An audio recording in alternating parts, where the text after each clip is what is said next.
Good pass coming off the inbounds. Shot is missed. Edison with the rebound, and now they will take it up to their side of the court for a chance to get some points. As we're sitting at a 16-5 lead here with less than a minute in the first period. Good speed right there by the Edison Eagle, finding her way into the paint. And that shot was by J.C. Davis, number 5, the junior, with a good steal. And now she's up the floor. Up she goes, and the layup is missed, but she will get the foul.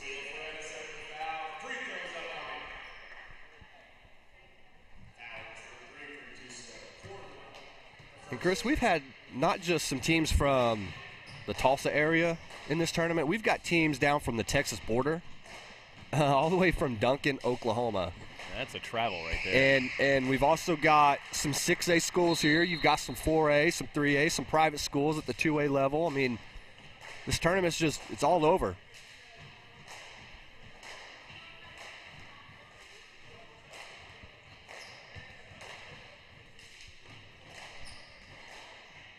Free throw is up, takes a couple of bounces, and it does go in. That makes this a 16-7 game. Good defense by Edison, making that ball loose. Oh, no, Lucero just loses sight of the ball. Now Edison will get the ball. Sitting right at 30 seconds left in the game. We will see how this pans out. Do they go down, score, and try to get the steal, or do they hang on to the ball and get the last shot?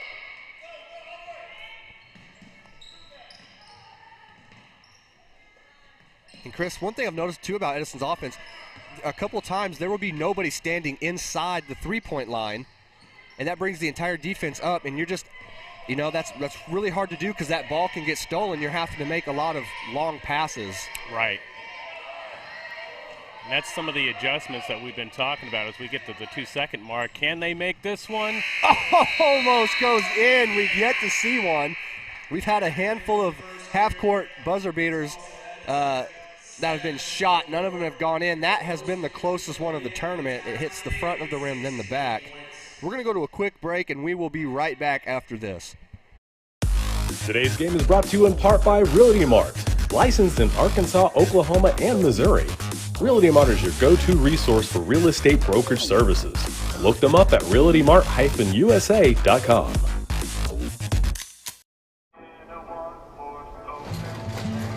She was a good companion, eyes like the Grand Canyon. She was an American beauty,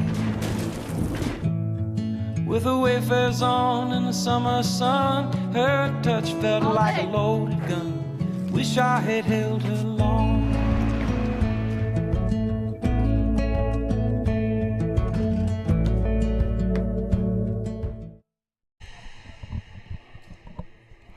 All right, we are back here at the 57th Annual Port City Classic here in Catoosa, Oklahoma. For those of you who have not been here, this is a great little area. We're just right outside of Tulsa. We're about 20 minutes away from downtown Tulsa and the airport. And we've got the Hard Rock Casino, which started off as a tent and is now the largest casino, I believe, in the state. Second largest. Second largest, that is correct. Second largest. I think the largest one is over there by Thackerville. Yep. Shout out to the new Tiger King, who has also been arrested.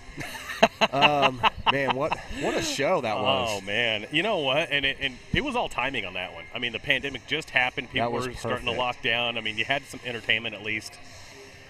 Little did we know how long that thing was going to last. Whoever was overseeing the release date for that show needs a raise, because that was the perfect timing for that. Nonetheless, we will start the second period. Catoosa is up 16-7. They are playing, in my opinion, Chris, they're playing phenomenal on defense, and they're getting those rebounds, those second, third, and sometimes even fourth chance. And the ball may not always go in, but it has led them to the free throw line multiple times. They're going to call it for another travel. Yeah, you can't pick that pivot step up. Yeah, that's twice now they got her on that. Well, you know, that might be a little bit of the inexperience with this team. Yes, they've got 3 freshmen and a sophomore starting today, but however, that just we've got something going on here with the officials. And I think the officials are even confused. We're going to try it from the inside again here, so nothing really too bad. All right, well, super weird. We're going to continue the game, and we're going to see what happens here and see that there you go again. Catoosa's making Edison take these long passes into the middle of the court, and sometimes too long, but they're always contested, and Catoosa's coming up with several steals. This might be their best shot with Tulsa Edison. Oh, man. And the ball goes out of bounds. Great hustle by number 32, Amber Lucero, the freshman post player. She's not making any of these shots easy for Edison. Now they're saying it was out on Catoosa. Well, I don't know how that is. It was in a block. She just lost it. Huh. Okay, well, we'll continue on. Well, you know, nobody's perfect. Even MJ's missed a shot, so we're going to go back to the game.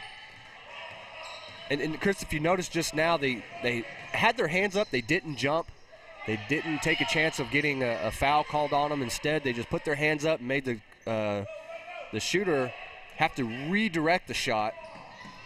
And that's something that's going to be interesting to see as time goes on for this Catoosa team. They're so young, but they've got some good IQ on them. Yeah. It's almost like they've played varsity for a couple of seasons. They've just got it really figured out, and I think that could be a testament to the coaching as well. Oh, yeah, for there's this no team. doubt about that one. So still a 9-point game here, and Catoosa having some issues getting some points on the board as they've had a little bit of a dry streak for the past few possessions, and there it is again, this time stolen. Gets the layup. 16-9. You know, Edison, they're living and dying by the sword of this aggressive passing style. She does not get the foul, does get the bucket, and we've got a player down. And, you know, we've seen a couple of these where they're just kind of a run-in. They'll get their wits back about them, and then they'll come right back. But we've had a couple, though, that had to be, you know, helped off the court. Yes. That were some really tough, hits. We've had blood on the court. We had to have that cleaned up. Catoosa actually being one of them. They're one of their really good players. The first game that I had called when I got here Thursday night, she had to be helped off. She did come back for about a minute in the last part of the game, and she's not even here today. I don't see her. So we want to hope that she's okay. That's the thing about this Catoosa team, though. They're very scrappy, and you know, in Edison, they don't have any quit in them. They're constantly in that fight. So this is going to be an entertaining game. This will be a game that you'll see go back and forth up to the last seconds of the game. More attempted thievery, but it's going to go right back to Tulsa Edison. It's just getting a paw on the ball there, and unfortunately goes right out of bounds. And she's going to check back in. It's nice to see that she's okay. Looks like maybe she just got the wind knocked out of her. That is number 5, J.C. Davis, the junior. She seems to look like maybe she's the leader of this team. You can see her multiple times directing where they need to go.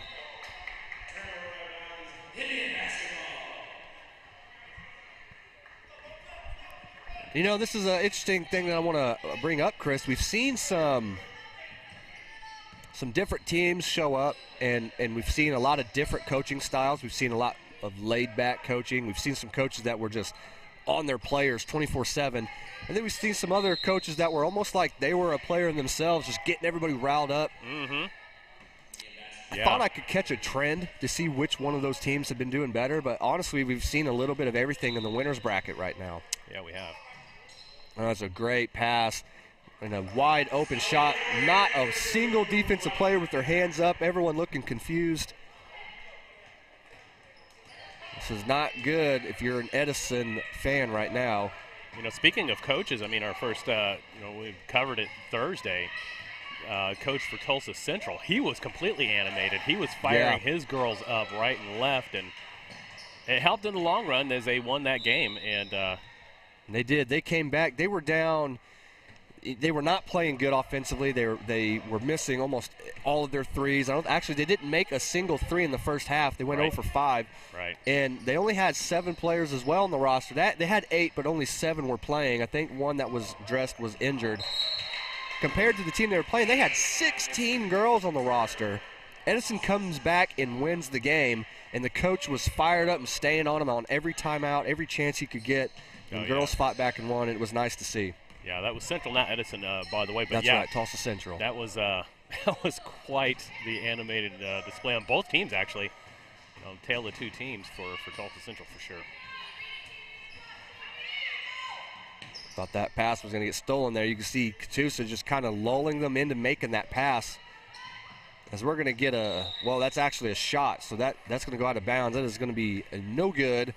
Edison's going to, well, they're going to continue to trail this game 20-9 with 4:53 left in the second period. And we will continue to update you on that. Edison looks like they're going to kind of slow it down a little bit and get a different change of pace.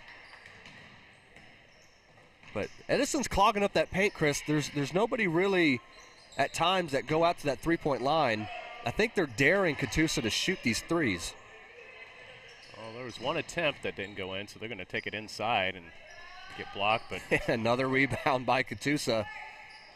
And guess what, Chris? Another rebound by Catoosa. She's going to shoot it, and you want to know something? Edison finally breaks that streak. They get the rebound. The pass is up court. She's going to take it, and they're both going to hit the ground. She was playing a different sport. She's playing football right there. Unfortunately, it's kind of a no-no in basketball. Yeah, these two teams, they met in football earlier this year. We got to call that game, and that was pretty fun. Tulsa, Edison, Catoosa, not very far apart from each other in locations of their schools. They are in different classifications, Edison being 5A, Catoosa in 4A. But they do like to schedule to play each other a lot. You think that has to do with the same color scheme? You think? Possibly class. Green and white. We're going to get a pass. I think they're trying to find a way to get that ball down into the post. They've got Amber Lucero there she'll rotate from one side of the block to the other inside the paint. And then you'll get number 25, Lexi Buckmaster, the 5'10" sophomore, who she just kind of moves around, sets some screens, and then I think they're trying to catch her on a roll as well. So one thing about that, though, if they're not too careful, that can lead them into running into each other. One might not know where the other one is standing. So that's going to be something to watch for Catoosa as well. They're going to kind of clean that up. In the meantime, we'll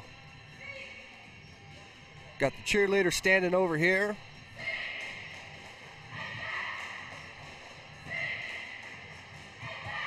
And the way this stadium is built, it's an entire bowl that goes around and you're up over the court. It's a very nice stadium, very beautiful looking. There is your scoreboard there.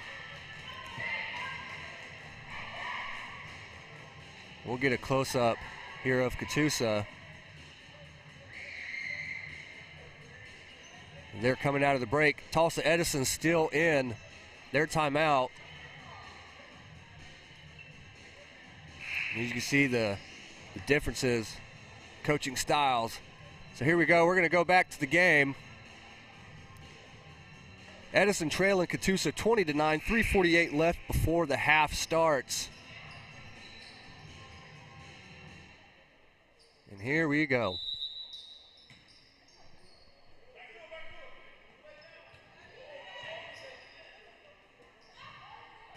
That ball will go out of bounds. And they will give possession to the Lady Indians of Catoosa, wearing the green jerseys, Edison wearing the white.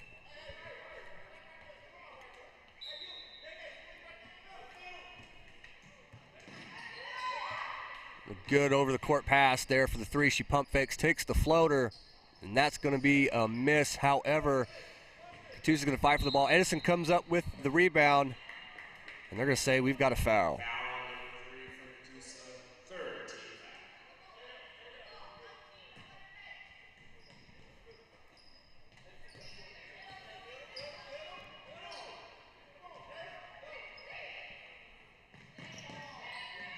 And those passes being so dangerous, but Edison finding a way to make it work here now.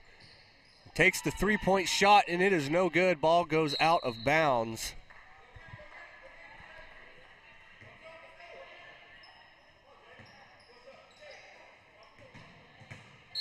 That ball moved about 5 feet over to the left. Catoosa will keep possession. They're going to pass this in. And now Edison bringing everybody up to the half-court line. They're going to start applying some pressure of their own. And that might be the name of the game. Catoosa throwing the ball out of bounds. Edison will take over possession.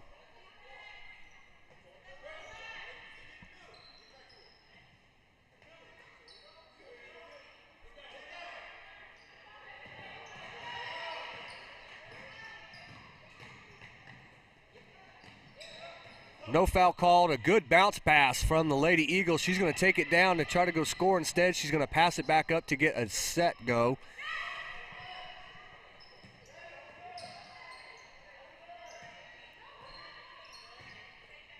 Edison trying to find their way into the paint to get that easy shot. There's a corner three. Bounces off the rim. The ball is going to be fought for in the paint. They're going to call that a jump ball. Possession will go to Edison.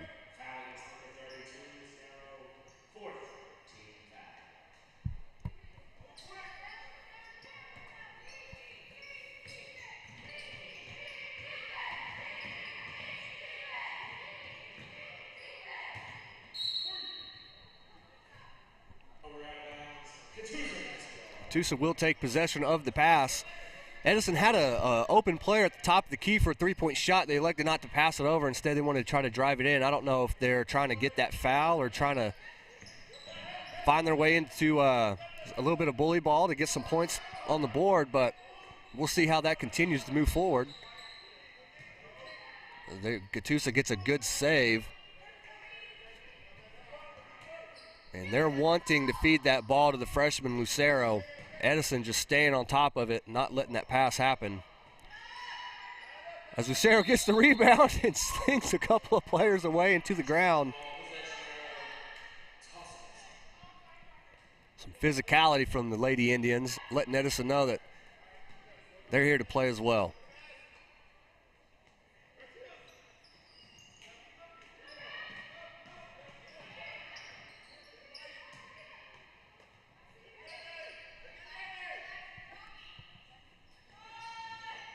And the three-pointer's made from Edison, and you can put that on the board. This is now a 20-12 game. Edison now in double figures for points. Still playing aggressive. Kudos to the Lady Eagles. They are showing some fight. They're not quitting. They're staying fast. Foot is on the pedal down to the floor. As you can see by that move there. However, Catoosa with the rebound.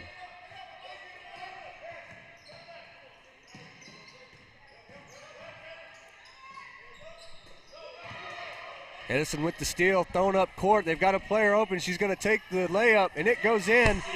Edison now on a bit of a run here. And this game is 20-14, 48 seconds left in the game. And another steal, in the half. And another steal by Edison. And the Catoosa gets the ball back.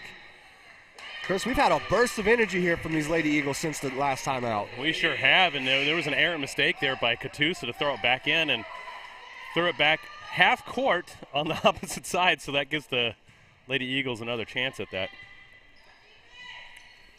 And Chris, one thing that Edison has done is nothing new. They're sticking to their game plan as we get a volleyball swat here. The freshman Amber Lucero, you know, she does a lot of the things that you hear Draymond Green and the NBA talk about, those non-statistical type plays. Yeah. That just leads to your team winning. She'll get you those rebounds. She'll get you those tough blocks and those points. But another thing that she'll do is she just kind of gets her hand in the right passing lane, or she'll step somewhere and it takes away a driving lane and makes you pass to someone who's not open, and they get the steal. And she's just kind of that enforcer down there as well. There's a long three. There's another three, Chris. She is starting to light up. Yeah, she's on fire. And that is number 10, Jada Lyons, the junior. She's had a couple of threes. I think she's 2 for 4 now. Her first two not going in. These last two have been swishes from the corner.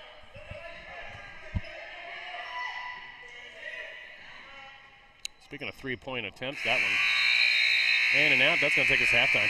So this was a 20-9 game at one point. Now it's 22-17. Catoosa with the lead going into half. We will come back here in the second half, and we're going to take a quick break as well and get a couple of words from our corporate sponsors.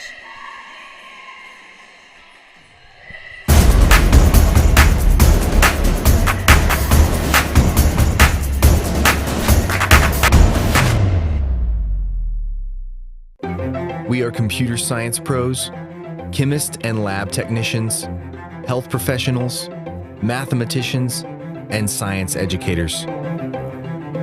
We are the Greg Wadley College of Science and Health Professions at Northeastern State University. Choose from degrees in natural sciences, health and pre-health professions, mathematics and computer science, and more. Discover the possibilities at Northeastern State University.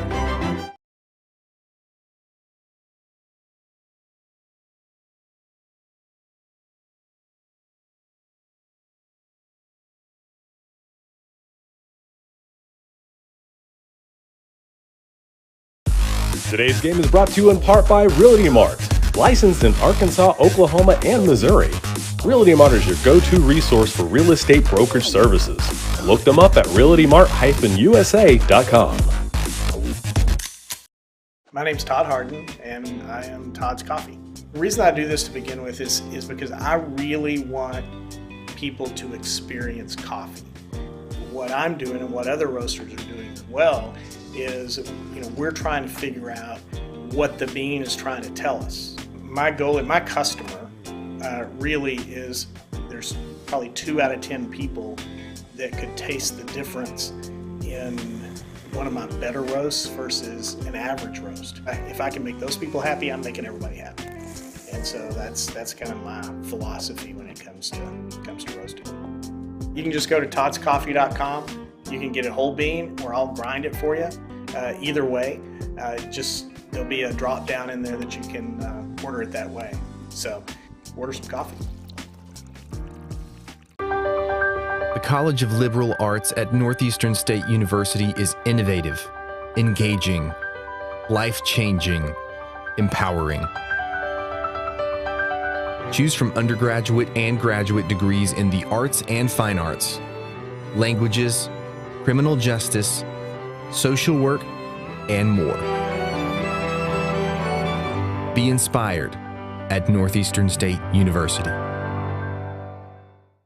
The holidays are here, and Dick's Sporting Goods has all the best gifts for everyone on your list. The hottest footwear from Jordan, Nike, and Hoka.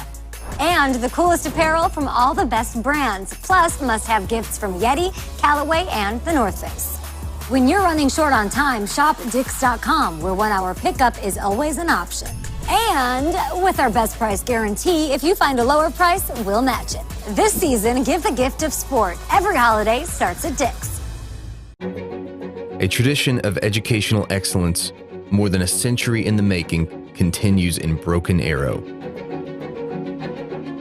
Here, supportive faculty, in-demand undergraduate and graduate degrees, and affordable tuition make Northeastern State University your transfer destination.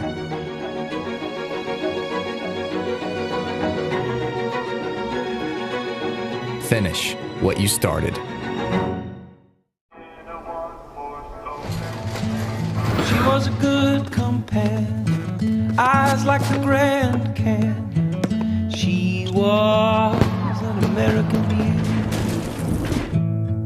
with her wayfares on in the summer sun. Her touch felt like a loaded gun. Wish I had held her long.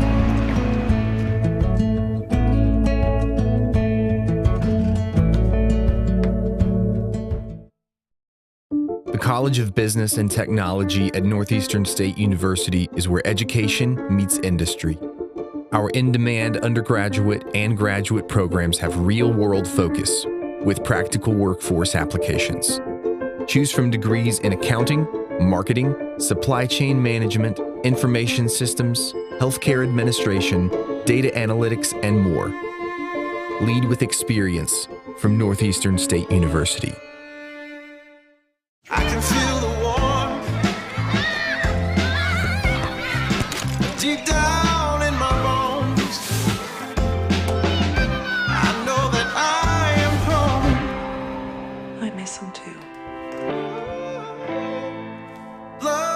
brings us here. Together's where we all belong. You're my home, my home. The College of Education at Northeastern State University prepares educators, mental health providers, and fitness or health professionals with undergraduate and graduate programs. Choose from degrees in elementary, secondary education, special education, health and human performance, psychology, and more. Be ready from day one at Northeastern State University. Things could be stranger, but I don't know how. I'm going through changes now.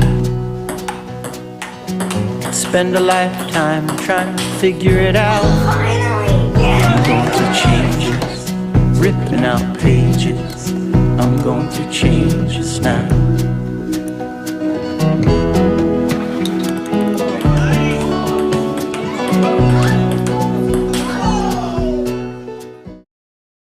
At Northeastern State University in Muskogee, we take care of our students so they can take care of others. Choose from a variety of healthcare degrees, including physician assistant studies, nursing, occupational therapy, speech-language pathology, and more. Answer the call at Northeastern State University.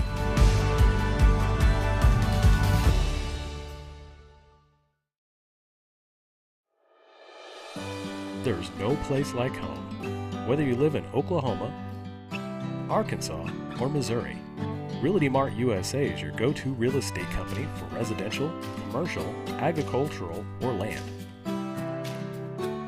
We believe in strong connected communities and sponsor local events. Realty Mart USA, supporting our communities, supporting our future.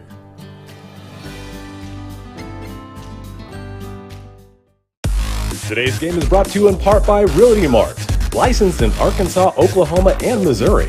Realty Mart is your go-to resource for real estate brokerage services. Look them up at realtymart-usa.com.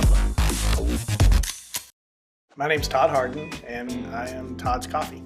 The reason I do this to begin with is because I really want people to experience coffee.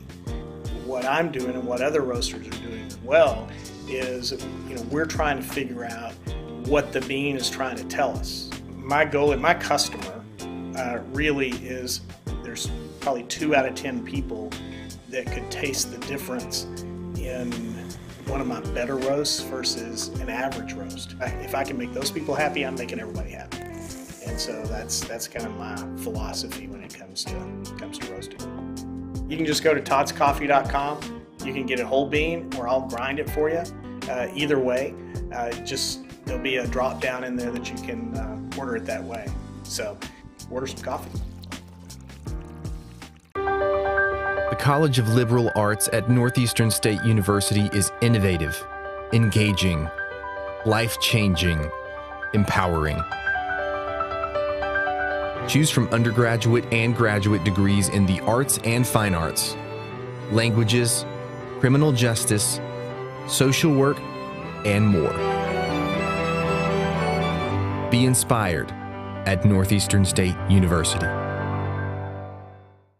The holidays are here, and Dick's Sporting Goods has all the best gifts for everyone on your list. The hottest footwear from Jordan, Nike, and Hoka.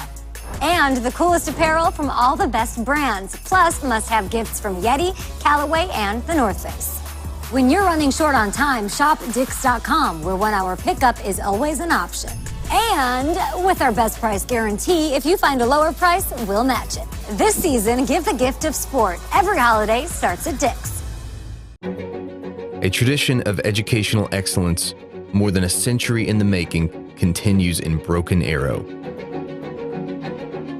Here, supportive faculty, in-demand undergraduate and graduate degrees, and affordable tuition make Northeastern State University your transfer destination.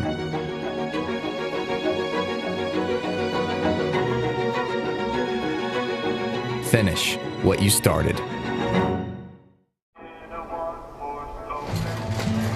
She was a good companion, eyes like the Grand Canyon.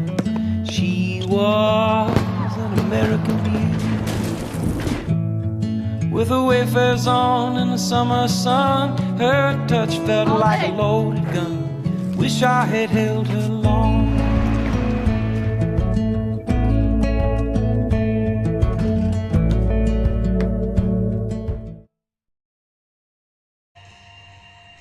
All right, we are back. Start the second half of the Tulsa Edison Catoosa Indians game. Claremore plays later on after this today. Catoosa holds the lead 22-17. They had that 20-9 lead, and then Edison just kind of started coming back roaring. They went on a 9-2 run to make this game closer than what it was at the right before half. So now we're going to get this second half underway. We're going to see if we've got any adjustments from either team. Nonetheless, it's going to be an exciting game. So the winner of this game will advance to the next round of the tournament. Here at the 57th Annual Port City Classic in Catoosa, Oklahoma, we're now underway.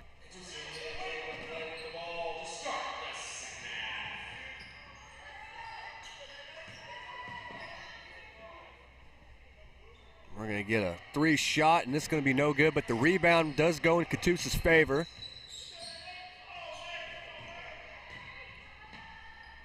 That ball is going to go out of bounds, and they are going to give that possession back to Catoosa, so they will get another chance here today. They've done so well on getting those loose balls and getting those rebounds today. So we're going to get a over-under toss, but she's going to be fouled on the shot, so now she's going to get 2 free throw lines to try to extend this lead.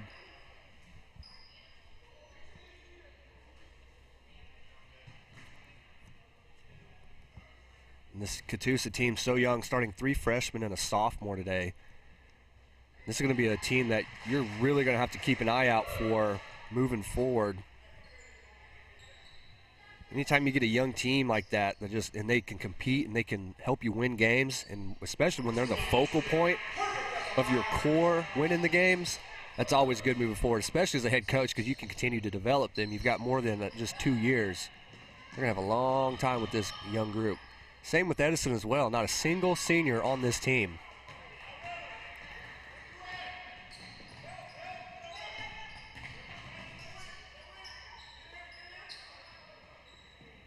Catoosa swinging it over to the 3-point in the corner. They're not going to get it. Instead, she's going to bring it inside the paint. And the shot is up, and the shot is no good. Rebound by Edison, stolen by Catoosa.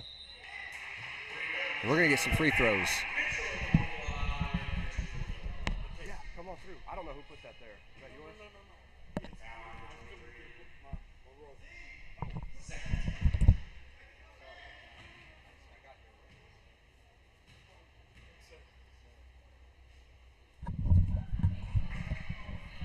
All right, sorry for that brief interruption. We were getting helped out by some of the deputies here, moving some stuff around.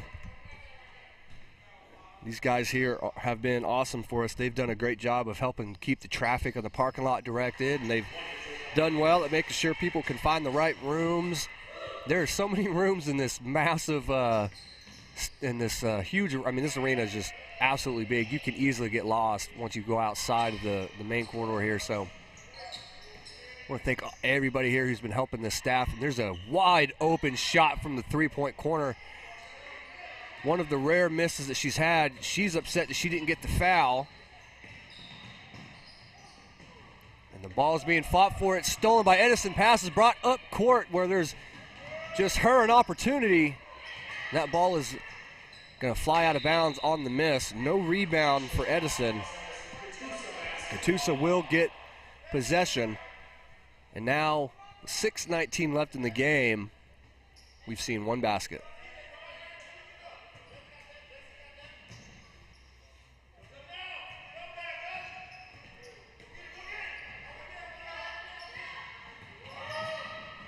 Edison doing such a good job defensively of swarming and having someone staying back for those deep passes.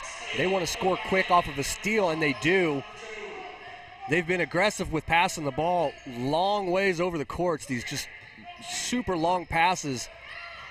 And it's paying off for them because the defense now is starting to step up and swarm. As you can see right there, they're just putting absolute pressure on Catoosa's offense. And there you go again, a steal, a pass up court, and the easy layup. And now just like that, this is a 25-21 game. Edison breathing some new signs of life into this team. Catoosa just staying consistent and chipping away and finding a bucket from the paint.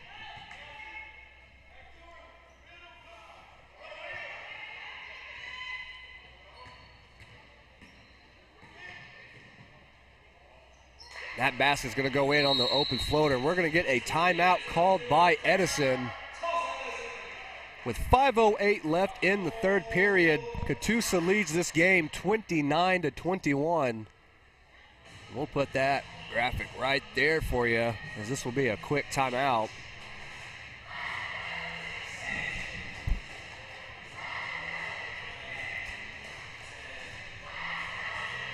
And other teams are starting to show up now, as you can see them kind of huddling there in the corner.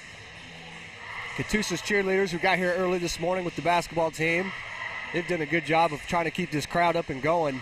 And we started extremely early this morning. Teams were on the court at about 8:30 warming up. Now you'll see these stands right here. They will get full and get back to this size throughout the entire day. There are 16 total teams from around the state competing in this tournament today. And we are going to be able to crown the champion of the boys and the girls teams at the end of the day. We'll lower this graphic here for you so you can see more of the court as both teams come out of the timeout.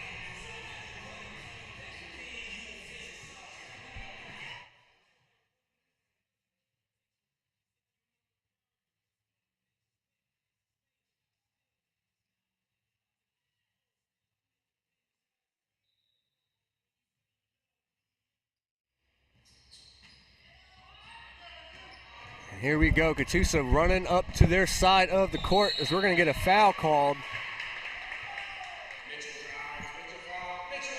As you can see, our graphic is wrong again, but we're going to get that fixed today. We've got, I think, an idea to troubleshoot that one, so we'll keep you. It's 5:01 left to go. 27-23 is your score. Catoosa still up on top.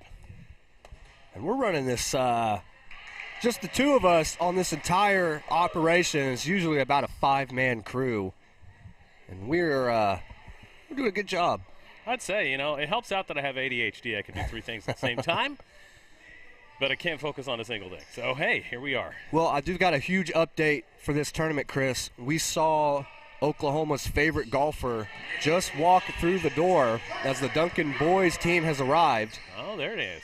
Yep. Number 55, Caden Stevens, a state champion golfer who decided along with many of his buddies from Duncan High School and some of the baseball players and track guys and whoever, they're going to come together to just play basketball this year so Duncan could continue to have a basketball team. And that's very strange coming from a large 5A school. Yeah, no doubt. I mean, that is a large 5A school, and you've got a lot of participants in football, but basketball just not their forte. Yeah, as we were told earlier in the week by a fan that team is actually consisted of guys who prefer to play other sports than basketball, but they wanted to have fun, many of them seniors, and they wanted to just have an excuse to travel together and continue to hang out with each other. So they said, let's go play basketball so we have a team.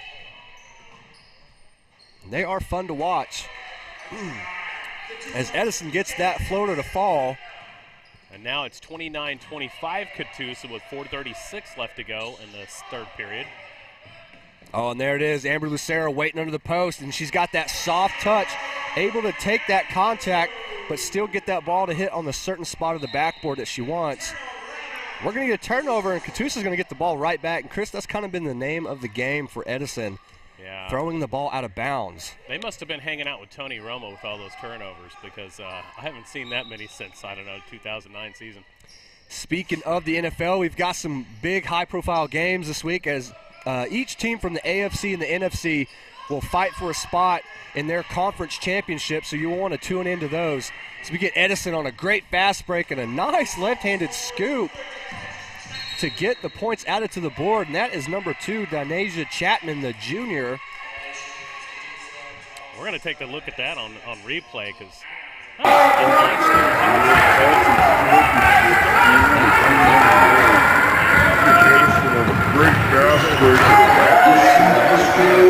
the wrist as she's let the ball go. And Edison wanting to feed that. That's such a hard shot to take, Chris. I'm not really understanding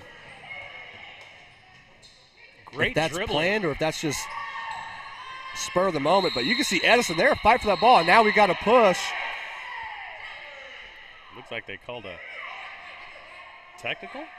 We're going to get a close-up of the timeout here as the freshman, number 3.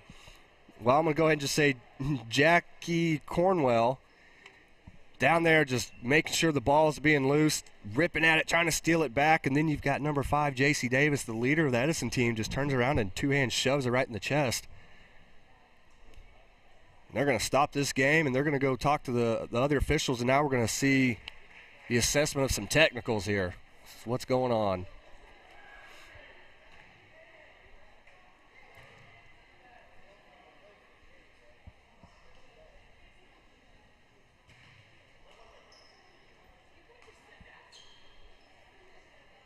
Yeah, and they're still talking about here. And you can tell, Chris, as soon as that shove happened, this place got quiet, and both coaches were on the floor fast.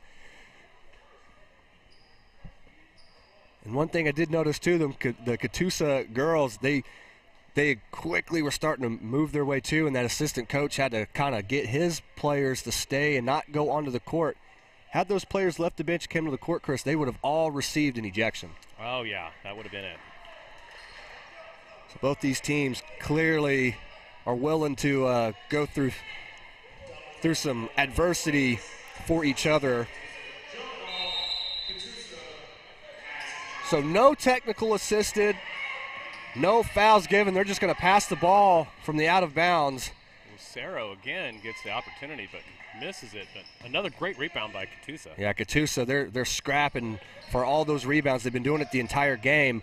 But all it takes is for one ball to hit the ground and Edison to pick it up, and that ball's getting heaved down court for a layup. So it's kind of living and dying by the edge of the swords. We're going to get a travel called. Edison will get the ball back. And, Chris, we're going to see if that little altercation brings some new life into either of one of these teams. Oh, yeah, real fast. We'll find out.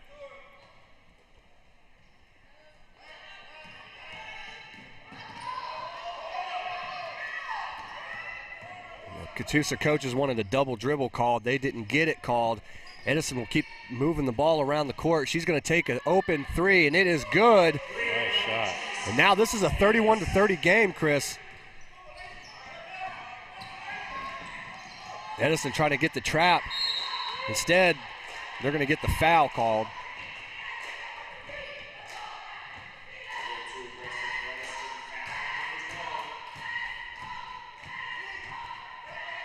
And this ball will be thrown in from out of bounds. Catoosa keeps possession. 2:53 left in the third period. Some good defense and a good pass, but she just could not hang on to it as that ball goes out of bounds. And, Chris, now it looks like this Catoosa team is starting to get a little sloppy, and Edison's starting to pick up the pace. I think the momentum is swinging a little bit. It sure has, and it looks like they're going to be called for travel. They're going to call an off-the-ball foul.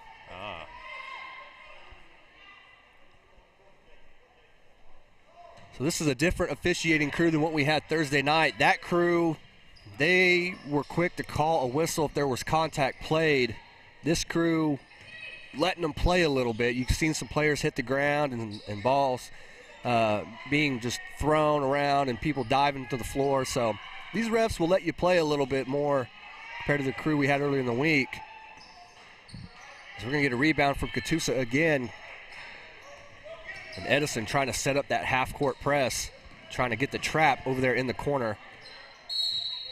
And, Chris, one thing we haven't really seen a whole lot of is if you've got this defense running this half-court press, they're just passing it and relying on her to outrun somebody. Why not help her out with a screen over here towards the logo? That's a great question. Maybe Maybe you can go down there at the end of the period and let the coach know. I will put in my application. And there's another corner three from the sharpshooter. This time it does not go in. She's had a handful go in today. And she's sitting around that 10-point mark to match her jersey numbers. We're going to get the pass. Well, I thought they were going to swing that around to the other side. Instead, she hangs on to it. She's going to take a large contested three. And there's the full court heave. She's going to make her way down. And a nice hesitation for a good jumper. But that will not go in. Catoosa with the rebound, holding a 1-point lead.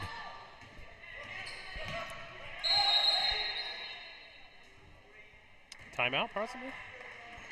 I think they're going to call that timeout, Chris. Interesting to see what happens after this timeout and what each team runs. Now you're seeing one pass made. She's going to run to the half-court line where there's usually 3 players waiting on them. And at the same time, there's nobody running a screen. They're just sitting at different parts of the court waiting for the pass to arrive to them. Now, I get it. If you get that pass off, it basically turns into a 3-on-2 situation. You get the layup or kicked out for 3, but I think it would be beneficial to put a screen in there somewhere to help her get up the court. Yeah, that'd be a great idea.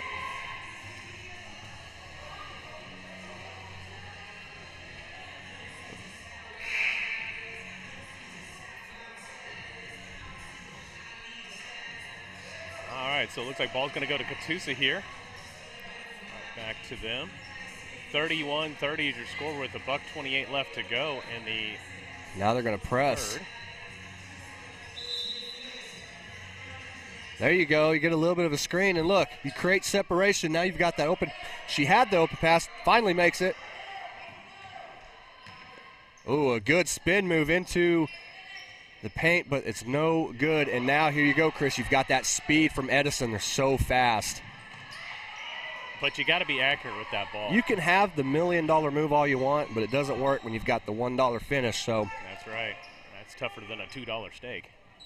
and Edison's going to try to contain this shooting barrage that Catoosa has found since the timeout. They're now starting to shoot some threes of their own instead of beating up into the paint. You know what I've noticed here in the third period as opposed to the Boom. first half is that the Eagles have actually had somebody underneath the basket for the rebound. That's been a huge difference Yes. maker. And we get whatever pass that was. I think she wanted to shoot in the last second, decided to pass, but Edison's going to get the and one. And now it's a 35-31 game for Edison. And we're going to see that on replay again because that was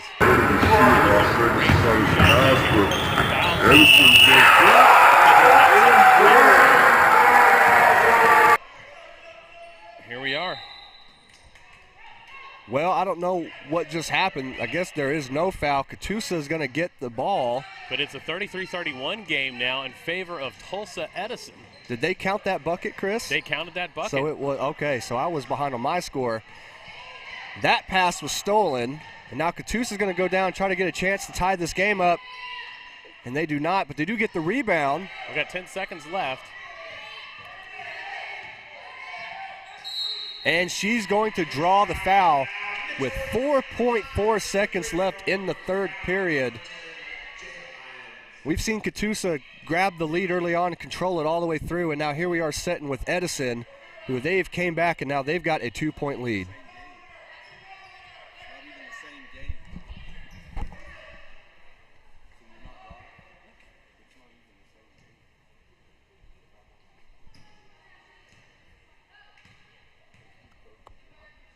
And that free throw was shot, and that free throw was good. This is going to be a 33-32 game.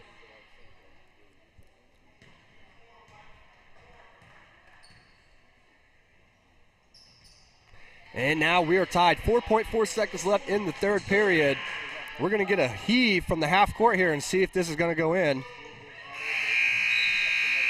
There will be no shot attempted. This game is tied. Edison has fought their way back to take the lead. Now we're tied. And here we go. I said this was going to be a close one at the end of the game. And here we are.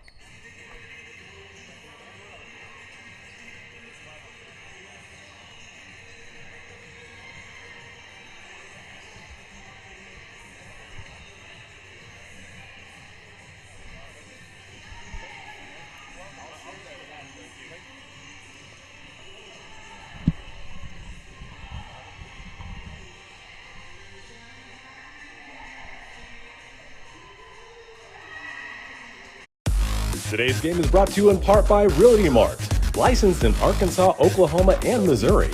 Realty Mart is your go-to resource for real estate brokerage services. Look them up at realtymart-usa.com.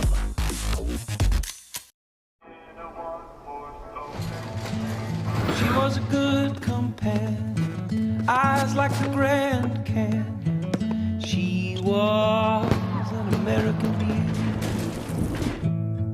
with her wayfarers on in the summer sun. Her touch felt like a loaded gun. Wish I had held her long.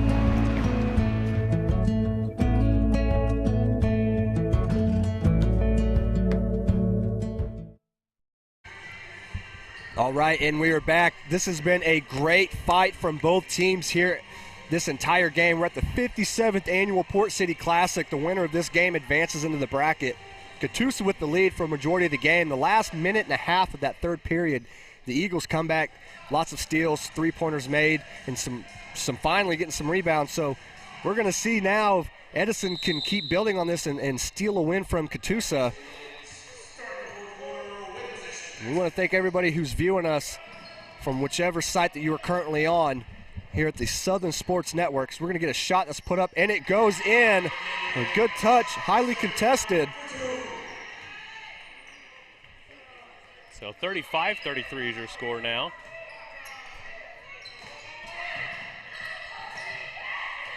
Edison has the ball. There's 7:32 left in the fourth period. Catoosa gets the steal, and she's going to make that pass up court. Instead, she's going to take it herself, where that ball is stolen. And here comes that fast attack from the Edison Eagles. So good pass. Good patience and a right good there. shot, and we've got a tied game again. Chris, I think this is going to come down to the wire. Good, because early on it looked like it was going to be a complete blowout. It did. You know, I thought this game was going to be sponsored by Huggies because more blowouts than a daycare. There you go. There's your punt for the day. That was a good one. I'm going to get hotter as the day goes on. 6:57 left in the game. Edison's got the ball. It's 35-33 in favor of Catoosa.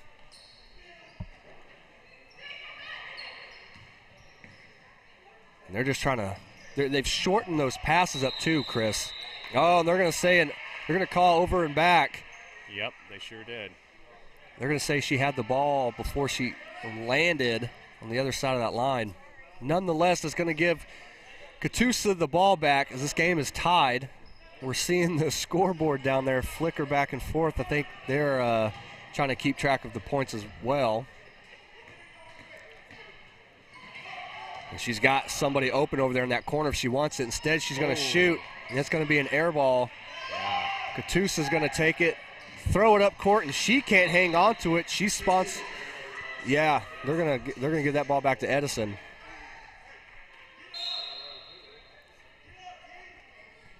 A little bit of sloppy play now as we are deep into this game. Yeah, 6:29 left to go, but yeah, a lot of thievery going on, a lot of misplaced balls. Both teams really want to, finish it down the stretch and tie ball game here. I don't blame them, but you got to tighten that continuity up.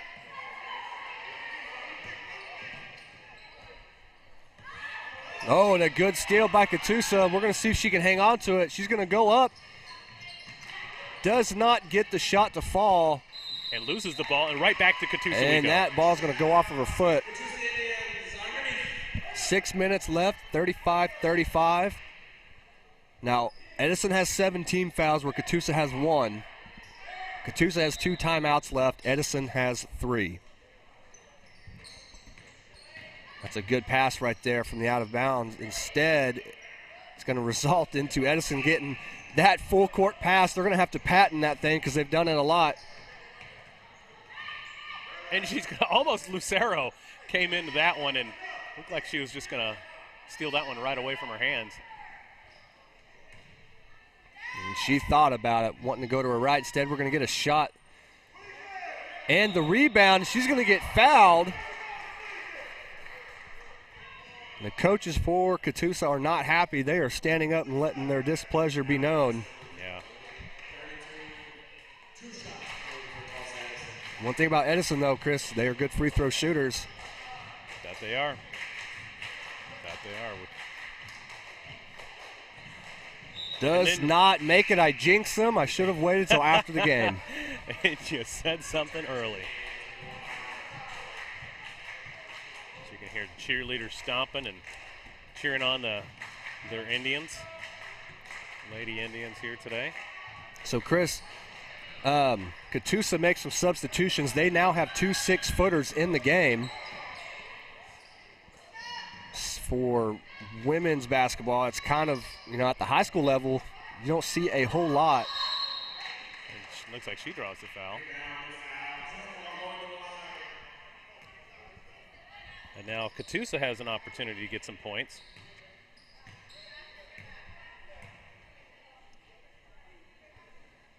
She's going to get 2 free throws. Sitting here tied at 35 apiece with 5:18 left in the game. She sinks that one, takes the 1-point lead as we're starting to see some fans crawl into the stadium to support other teams.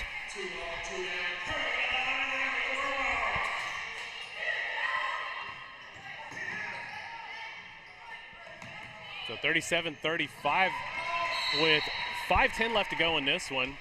Ball goes out of bounds there. It's going to be right back to Tulsa Eagles. This game is brought to you in part by Realty Mart USA. Look them up at realtymart-usa.com for everything from agriculture to land, residential. They've been great to us. I used them myself this past year on our little 5-acre GQ ranch we got, and it's been a great time. And especially during that time was whenever the real estate market was hot, and I'll tell you what, they were great help. So Catoosa will keep this 2-point lead. They will press the ball up towards the paint, and that's where that height comes into play, Chris.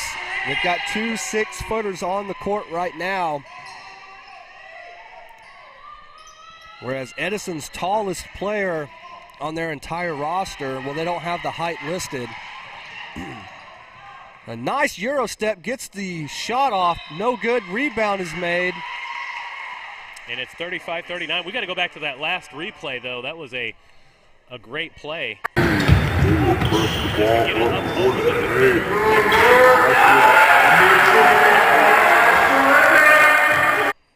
Yeah, there's 4:31 currently left in the game. Catoosa will shoot 2 free throws. They are up 39-35.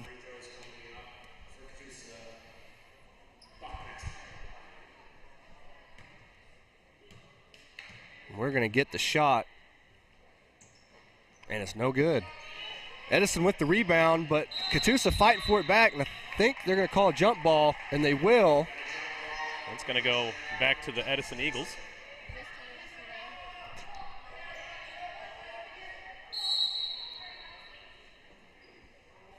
We're going to take a timeout. They're going to take one with 4:28 left to go. Score is 39-35. Indians will be right back.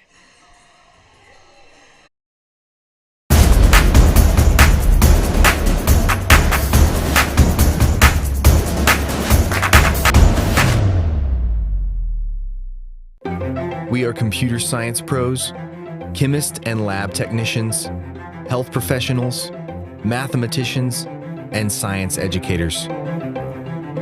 We are the Greg Wadley College of Science and Health Professions at Northeastern State University. Choose from degrees in natural sciences, health and pre-health professions, mathematics and computer science, and more. Discover the possibilities at Northeastern State University.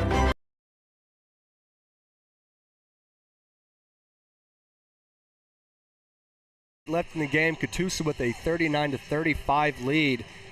Edison was coming back. They were hitting some threes, getting some steals. Catoosa kind of lost their way a little bit, but now, they're putting the clamps back on defense. They're getting those steals. They've kind of turned the tide a little bit.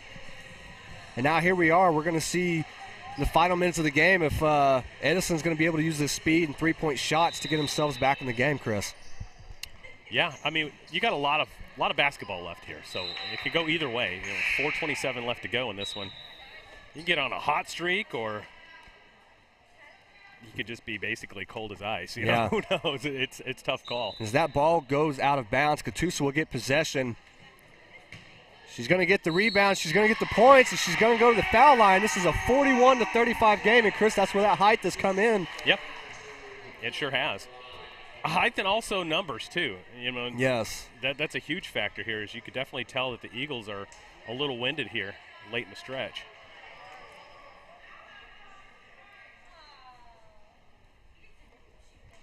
.424 left in the game. That's still so much time for basketball to come back and try to tie it or take the lead. Excuse me. Yeah, and that's going to line up Zoe Brown for attempt of 2. She's had herself a good last couple of minutes here with some key rebounds and some key shots being made. Making the free throws when they need them. I said 2, but it was really 1, so I got lost on that one myself. Oh, and that ball's loose, Chris. There's the steal, but then she loses it herself, and then she loses it to the out-of-bounds marker, and we're just going to start playing soccer. Now, this game has really been a game of thieves. I mean, there's been a lot of steals back and forth. I would like to know the total number of steals for this entire game. You know, I would too. Then she's got someone open, and that might just ice it right there, Chris. We get a timeout called. No, we've got a player down is what we've got, Chris. Well, we're going to go ahead and take another look at that replay again. You know, I would do. Ice it right there, Chris.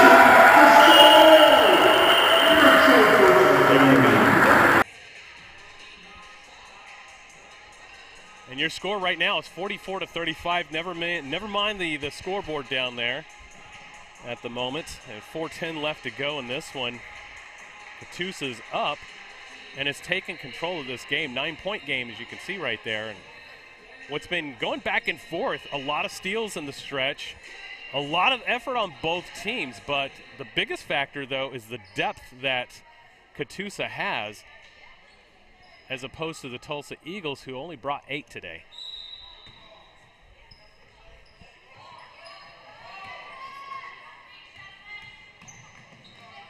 Oh, a good steal, but instead I think they're going to call that a foul. Yeah, they are.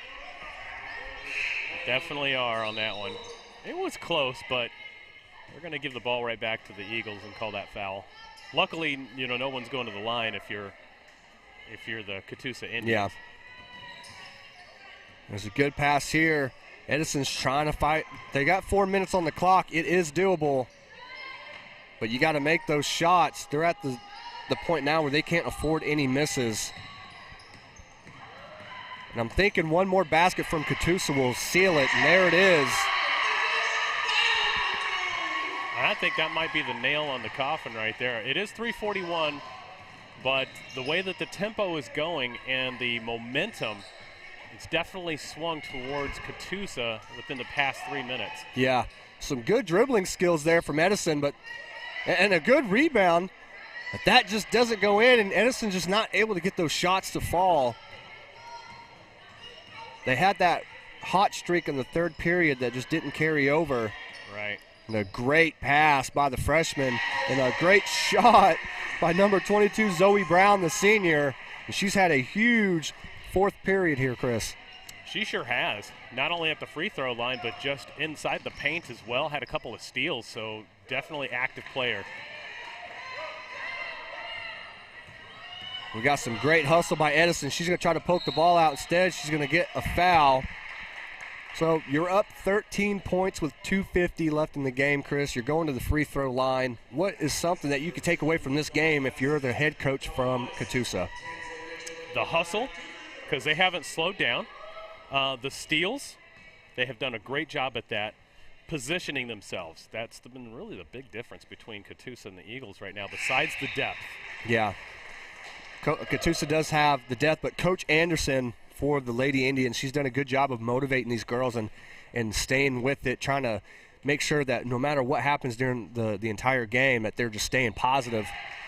And you can say the same for Coach Yu, but the thing with him is he almost had to spend the entire game trying to fire the girls up because they were trailing the entire game. Yeah, they were, as they are right now. And scores 50-35 at the moment. And as you can see, the hustle and effort again back from the Lady Indians. And there's a travel. And that might be the frustration and the inexperience starting to boil over now. And I said this early on, down the stretch, the concern was the depth. Yes. And the inexperience, too. So now you're having both play a part in this game. It's 15 points is your disparage between the two. Open three. There's your dagger right there. That's it. That's the dagger. And now makes this a 35-53 game where Chris, just 3 minutes ago, we had a 38-35 game. Yeah. Catoosa was actually trailing coming into this period, 35-33. And they've almost scored as many points this period than they did the entire first half.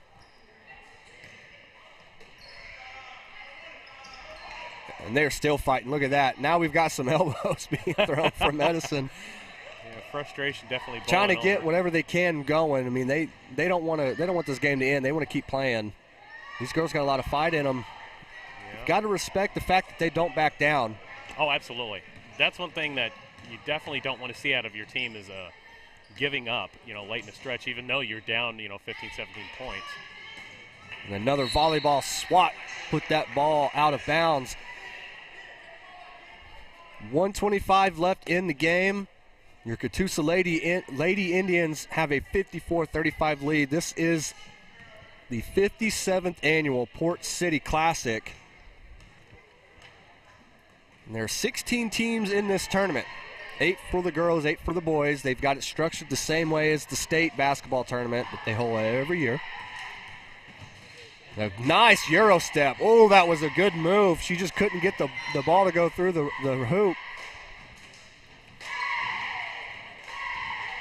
That would have been a play of the day candidate had she had made that. That Euro step was nice. Yeah.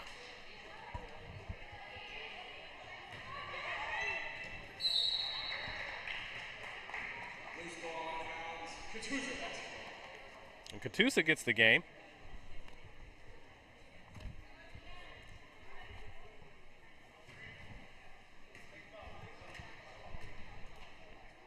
All right, so 45 seconds left. Falling off of the clock. Catoosa is just going to pass the ball around and try to hang on to it. They want to get out of this game with a victory. Instead, they're going to take that open three because it was there for them. But Edison with the rebound.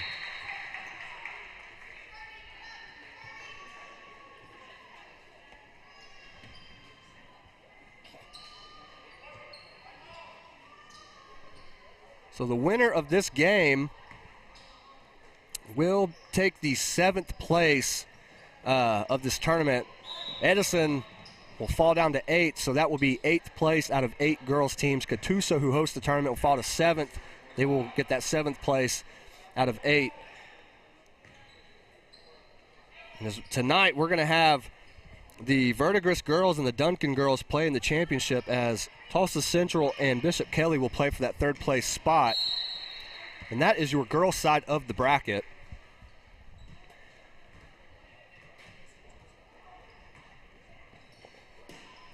We're getting some volleyball action here late in the game. That ball is swatted out of bounds. Now here on the boys' side of the bracket, Duncan and Claremore will play for that 7th place spot, as Bishop Kelly and Catoosa will play for the championship. Edison and Victory Christian will play for 3rd.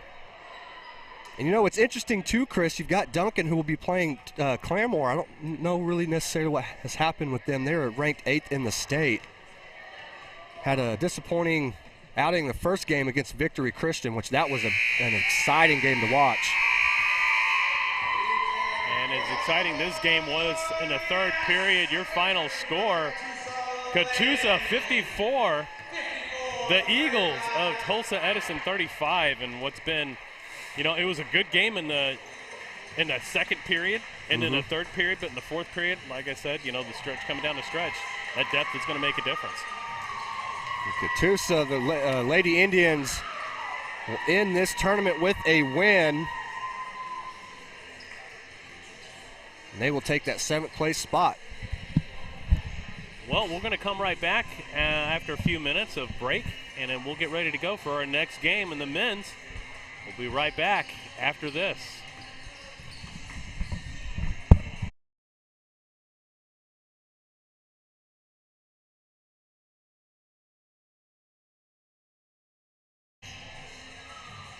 Do what?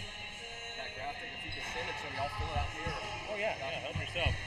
I'm going to go downstairs here in a second, and I'm going to take a look at the USB. I think the USB might be loose, so I'm going to try to press it in to see if that will make a difference. Oh, sorry. You might want to tap it every now and then. Yeah.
There's no place like home. Whether you All right, live in and we Oklahoma, are back here Arkansas, for the or Missouri, men's game between Realty Mart the USA, Duncan your Demons go-to and the real Claremore estate Zebras. Residential, This will be commercial, a agricultural, seventh or place land. game here in the Port believe City in Classic, the connected 57th straight year that this Sponsored tournament has local held place. Realty Mart USA, supporting our community. We will go ahead and get ready as they announce the starting lineups. And once those starting lineups are announced, we will come right back into it and do some more commentary work. I am Carson Smallwood, joined here with Chris Dotson, the producer of the Southern Sports Network, and we want to thank you guys for watching us. We will now announce the starting lineups.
All right, and we are back here in the, well, this is actually the seventh place game out of the loser's bracket between the Duncan Demons and the Claremore Zebras. Claremore actually ranked number 8 in the state, Chris. They just had a tough time in this tournament. Close loss to Victory Christian where they controlled that game up to the last 3 or 4 minutes of the game. With a 1-point loss to Victory Christian. And then losing to Catoosa. So they've had a tough go at it. I apologize for not losing to Catoosa, losing to Sand Springs. One thing to mention here with Duncan, as we've said earlier today in our broadcast, they are comprised of a bunch of golfers and track stars and baseball players just wanting to play basketball with their buddies. So Duncan had a basketball team this year. They're a large 5A school. I think they might actually be about the same size as Claremore, who comes down from 6A from time to time and goes back up. They've got a state champion golfer who has a full ride scholarship to go golf at Kansas Wesleyan and number 55, Caden Stevens. And Chris, he had one of the better three-point shots we've ever seen in this tournament just 2 days ago. Yeah, one of the most unorthodox with his elbows out, body weight into it. Still had a good arc on it. And as he is falling down to the ground, he just throws it up. Well, as he's falling out of bounds, he throws it and it goes in. And the fans say he averages about one of those types of shots made per game. Yeah. He's got a little history about him. Every time they play another team, that student section of the team they're playing against will boo Duncan when they pull him out. And several different teams this year have filled onto the court to take a picture with him. He golfs left-handed, he shoots right, and he's just got this legend growing down there in Duncan about himself. Yeah, it's become the Okie John Daly, if you will.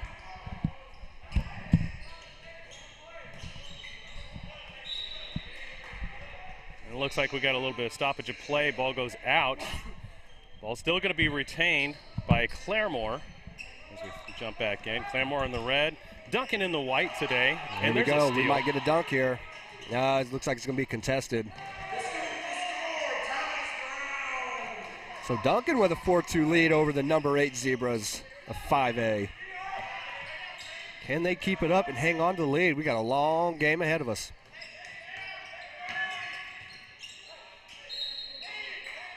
Does get the foul called. One thing, Chris, about this Claremore team is they like to shoot threes.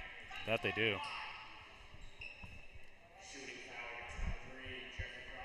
So that foul will be called on Duncan. Claremore with the free throws.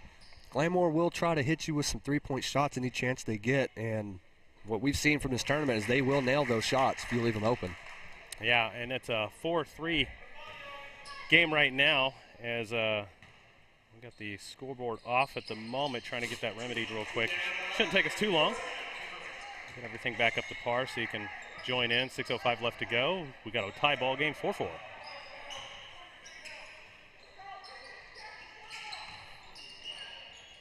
A good pass over there in the corner of the three. They're going to move this ball around until they find something they like. Duncan either wants the layup or the three. They do not like those jump shots anywhere else. It's a layup or a three. Kind of the Houston Rockets style when James Harden and Chris Paul were there. Oh, yeah.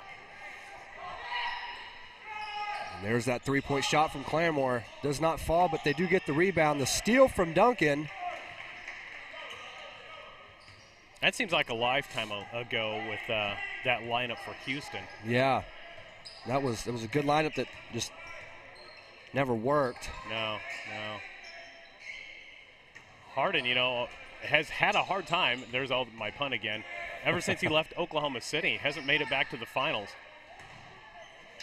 And then had that what I would call one of the biggest busts of a team creation in NBA history with Kyrie Irving, Kevin Durant, and James Harden, and then getting swept in the playoffs. But now he's at Philadelphia and trying to make them dangerous again. As a 76ers fan, we had a long time of seeing our teams win only 9 games in an NBA season, so that was tough. No, that is tough. But now we've got a 7-4 game. Duncan looking to feed the ball into the post. That ball's going to be saved, and Claremore's going to steal the possession as Duncan swats that ball over into the out of bounds. And Chris, something I've noticed today is every team that we have called, there's been a kid on the roster with tattoos. Oh, yeah. You didn't see that when we were in high school. No, that was strictly forbidden. You had to be stone cold killer. Yeah. You had to have ice in your veins. You had to be the best player in whatever sport you had if you had one of those. But in a lot of cases, the coaches wouldn't even allow it, so there was that too. It's pretty cool. I kind of like to see it, to be honest.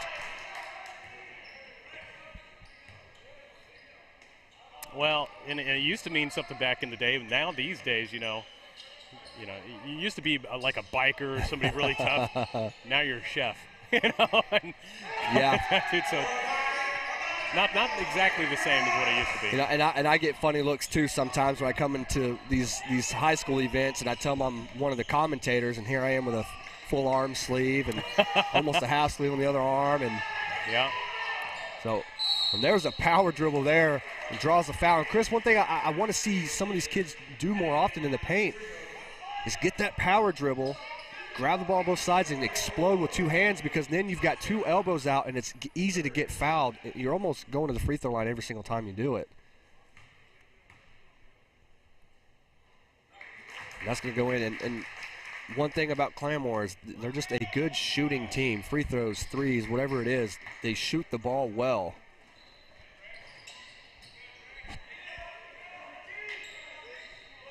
And this Claremore team, they're competitive. They very easily could have been in the championship. They've had some teams that they've lost to. They controlled portions of that game and led for a long while. That Victory Christian game came down to the last shot, And Duncan's going to take that corner three. No good. And there it is, Chris. It's a good play right there. Yeah. Good pass. Great pass. They shorten this lead. Duncan leading 10-9. Oh, we got a good steal. Thievery going on early in this game.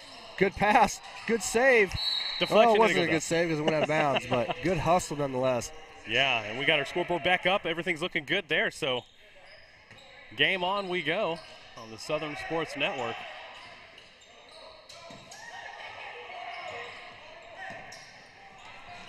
And he likes to shoot threes too, Chris. We saw him in that last game. He had a handful of them. This Duncan team is hyped. Right before they came in this tournament, they played Lawton where they lost 126-48, Chris. Ouch. And here they are giving the number 8 team in the state some work, making them earn it. And we're going to get the foul and one. He's going to go to the free throw line. And this Duncan team, I mean, yeah, they might not be basketball players per se by trade, but, man, they're still athletes. And they're scrappers, too. They will throw their bodies on the floor for that loose ball. And they like to have fun. This whole fan base for Duncan, they've talked to us throughout the entire tournament. We've had a lot of fun with these fans. Now, if you stay with us tonight, you can watch us on YouTube, Facebook Live, just a wide plethora. Anywhere you can find an app, you can find us, and you can even find us on the Southern Sports Network app. But tonight, the boys' championship game for this tournament will consist of Bishop Kelly versus the Catoosa Indians, the true home team. And then you're going to get in the girls' championship, Verdigris versus Duncan. So we've got some good championship games here tonight. And hey, and you know what? And there is head coach for the for the Claremore Zebras football team, Coach Hurt. That's right. Coming all the way down to watch this game and cheer on his team.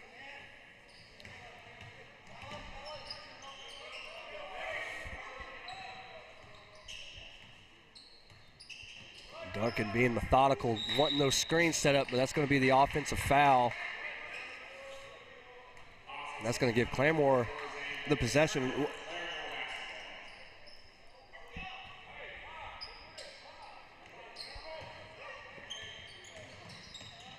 Claremore making the, Claremore making the maybe 15-minute drive up to this arena this morning, whereas Duncan, they had about a 3.5-hour drive. And if he had some height, if he could get up there, that would have been a great alley-oop slam, but just couldn't quite make it and control it. Yeah, we've seen a couple of those alley-oop attempts from previous games. We've yet to get one to connect, but we had one that was close. The rim just flung it up into the air. Oh, a few times.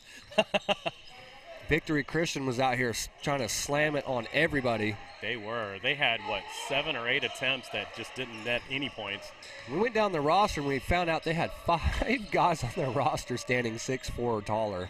One player coming in at almost 6'8". They've got it listed at 6'7". Man, they are feeding them puppy chow down there because that was height. and that is, that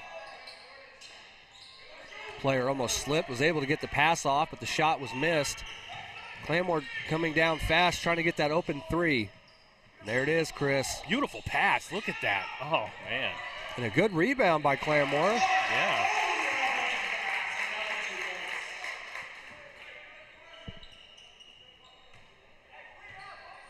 And I see a screen coming up here towards the logo.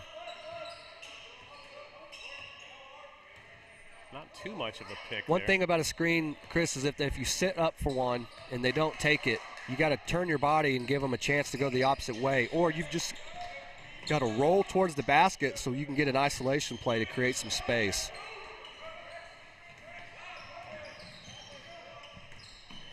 We got 31 seconds left in the game. Claremore doing a great job rebounding that basketball. Yeah, that was a good drive, and there goes foul right there. They're going to call foul on that one. Going to be 2 shot right there.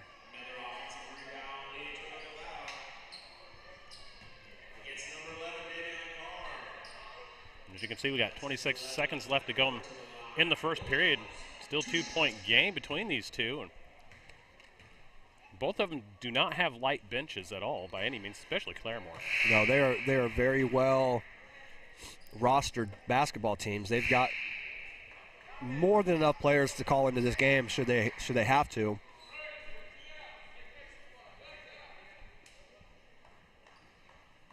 So the winner of this game will win 7th place in this tournament. 8 teams for the boys and 8 teams for the girls for a total of 16. They structure this tournament the same way as the state championship. And what's tough about this tournament, Chris, is that it's almost like you're not just whoever can come into this tournament. It's like, and it's really not even an invite only either. They actually have a board of coaches who select teams to bring in here that they bring in private schools, 6A schools, former state champions. Like, they take such great pride in this tournament. That they do. And it's well taken care of. I mean, we've got, you know, everybody from the security guards that are doing a great job, the police, of course, you know, maintenance people, the staff, everybody involved has done their job very well. We're going to get some substitutions here for Claremore. For Duncan, rather, I apologize. It's a lot easier when you have different colors. You know? Yeah, and that's Will Jones, the 6-foot junior who makes the free throw. We've got 14 seconds left in the period. Claremore making them earn it. Ball's loose. They've got 5 seconds now, Chris. I don't think they're going to get this off in time. Then again, and air. Up and no good. Great defense by Claremore to close out that period. They will take that 18-13 lead. They're going to take the second period. That one. We'll be right back.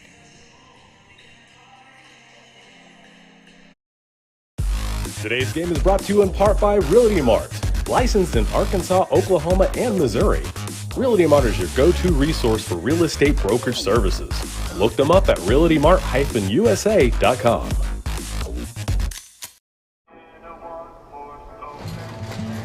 She was a good companion, eyes like the Grand Canyon. She was an American beauty, with her wayfarers on in the summer sun. Her touch felt like a loaded gun. Wish I had held her long.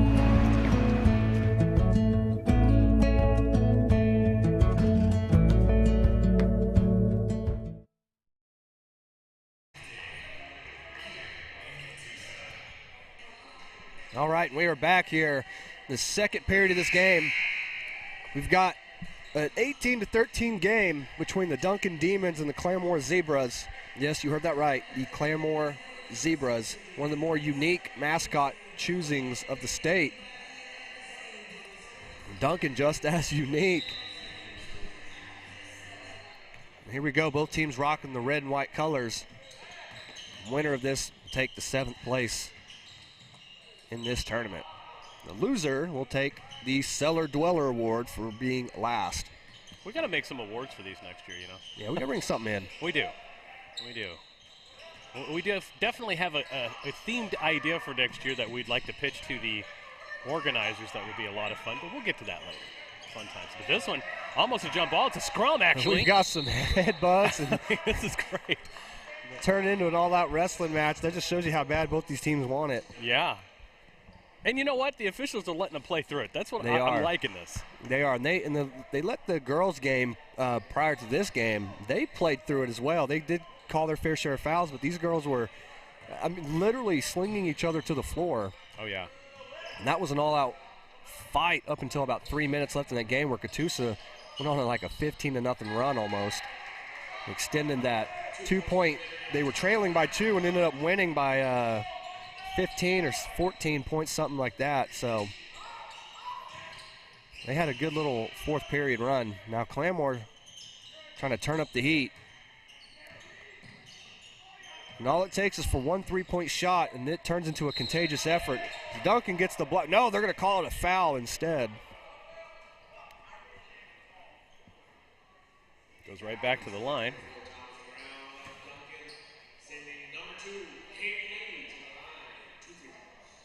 One of my favorite things about these basketball tournaments, Chris, is all the athletes, they kind of show up in their pajamas and their hoodies, just kind of mosey on in all slow. Game time comes in, they're all sweating, running, diving to the floor, and then the game's over and they're back in their comfy clothes, just kind of moseying back out. They got that light switch on. They know how to turn it on, turn it off. Well, that they do.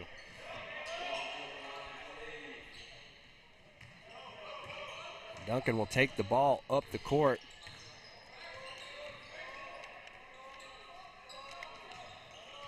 Trying to get some points. They've been a little stale.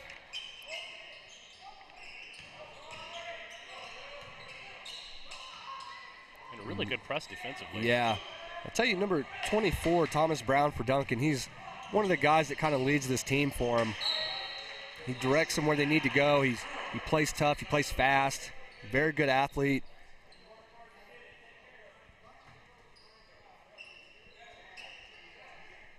Ryan Smith, the head coach for the Duncan Demons. You've got Tommy Nolan, the head coach, the Claremore Zebras.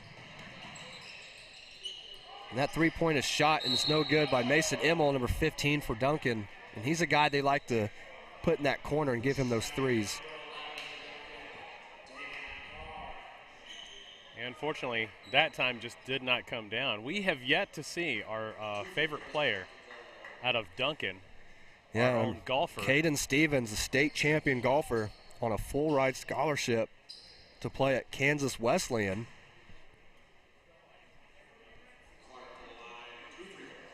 You know, at one time I can consider myself a scratch golfer, you know, shoot the shot, miss it, scratch my head, come back, miss it again, scratch my head some more. That's about as close as a scratch golfer as I've ever gotten to. Yeah.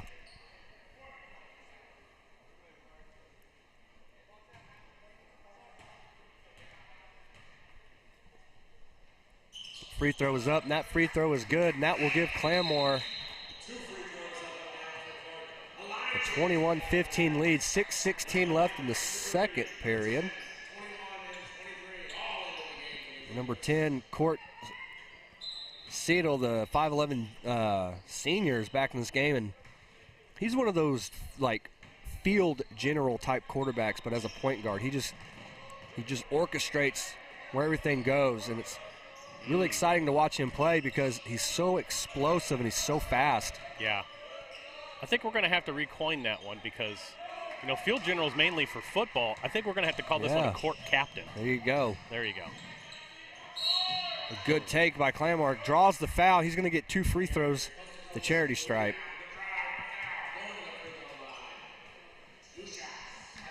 Duncan playing one of their better quarters for the entire tournament here in the first period. Claremore taking the lead and starting to run away with it here in the second.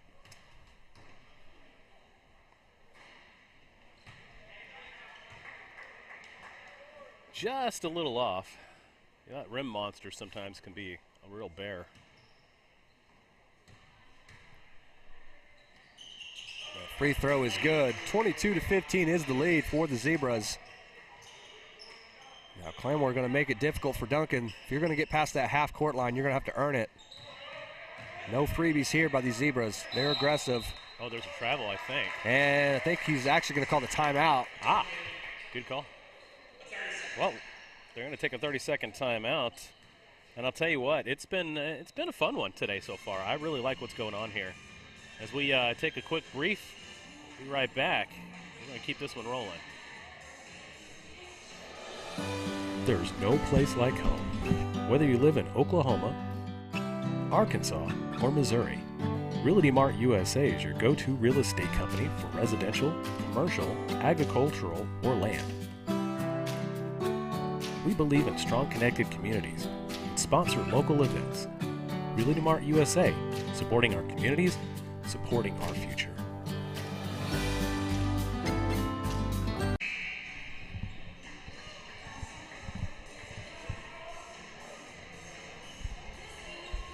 Well, so far, what do you think in this one? You know, I know it's somewhat close against a team that is really not basketball players versus the number 8 team in the state of Oklahoma. Claremore just not having too much luck in the tournament this year. Yeah, they've had some, you know, they've had some adversity. They had that 1-point loss to Victory Christian where they controlled the game for in its entirety. and then took a questionable deep three with 7 or 8 seconds left in the game, and they had time to get a shot off. Instead, he crosses half point and just chucks it up into the air. And then you lose to a Sand Springs team who's got plenty of athletes. They regularly are sending people into the NFL and D1 colleges for multiple sports. I mean, they've got a good program there. As we get a high three-pointer from the Southern Sports Network's favorite player at the time, Caden Stevens. And there's that three-point shot, and it is good. Such a sweet shot in good form. Contested deep three, didn't matter. It went in. It was nothing but net. And Chris, we're going to get a floater and one. He's going to go to the free throw line.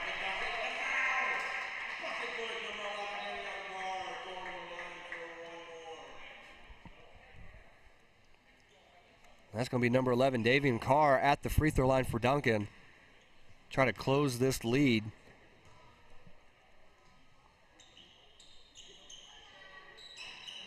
It'll be no good. Claremore with the rebound. They're going to press it up court.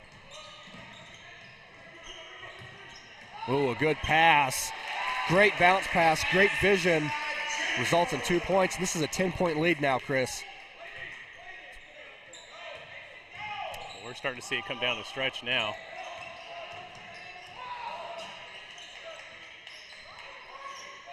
Now the depth for Claremore is pretty huge. There it is. We've got our three-pointer made from number 55, Caden Stevens, your defending state champion golfer. He's got some good hustle, gets the rebound, and they're going to press it up court. We've got a good little jumper. It just doesn't go in. And Chris, that shot from Caden Stevens, those three-pointers, they look like they're going to hit the ceiling, and then it just gracefully falls right into the rim. You know, as we were talking to one of the fans actually on Thursday about his play, he was mentioning that, you know, some of the older arenas are kind of more shallow, not as high as depth, but sometimes he'd shoot it up there and hit the top of the ceiling. That's you know, right. That's pretty much it. They're going to take a quick timeout. I want to go back to that replay real quick with Caden Stevens just for fun. The depth for Claremore, pretty huge.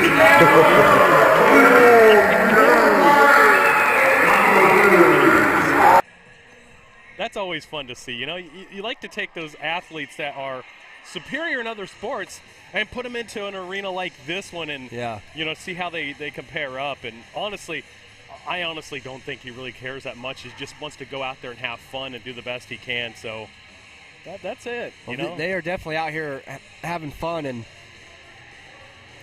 you can take winning a state championship from one sport and you go play in a different sport, and whether it's that sport that you prioritize or not, or the guys around you prioritize, you're still going to have some sort of leadership or something where those guys just gravitate around you. And this entire fan base and team, they gravitate towards Caden Stevens, so much so that the opposing teams actually boo Ryan Smith when he pulls Caden Stevens out of the game because the opposing teams love him so much. Right.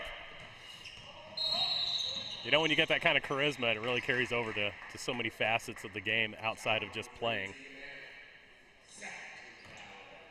The second team foul now on that. 10-point game so far, as you can see here at home or on your mobile device or wherever you may be watching throughout the World Wide Web, even on our website. I welcome you here to Catoosa, Oklahoma for the 57th annual Port City Classic.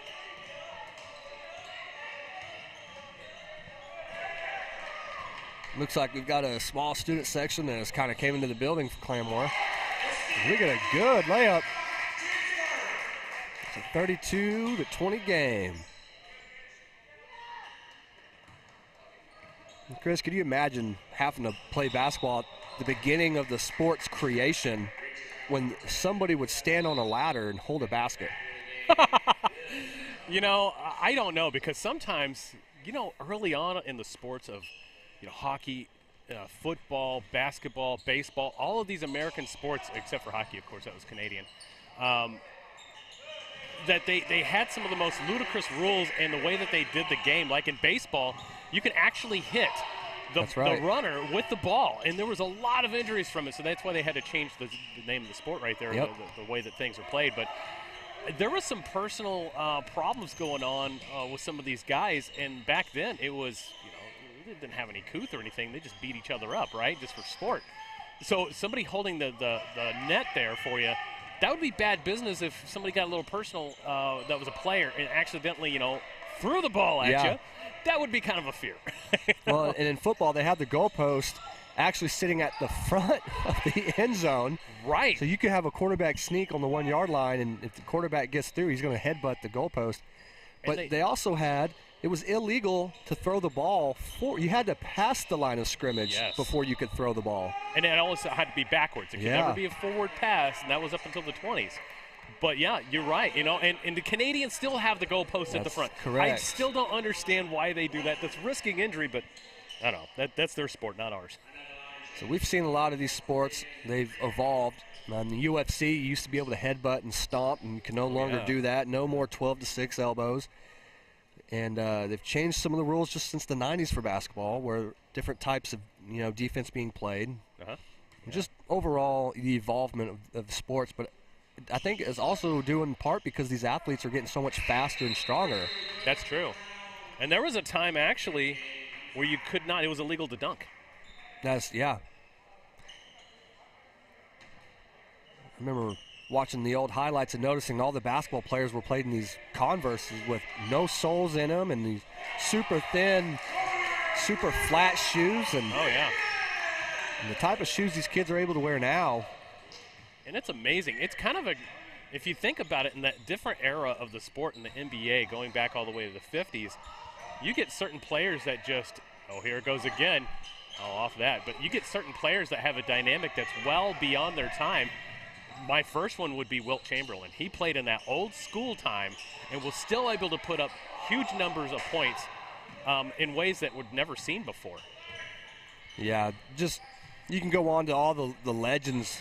And Catoosa has their fair share. You walk in this arena, and it's nothing but banners of all their former all-state players at each sport and state champions. And it's pretty neat to see here.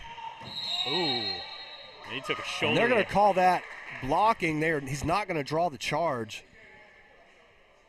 So now this is going to give Claremore some free throws. They're going to hold a 35-25 lead with 1:05 left in the half.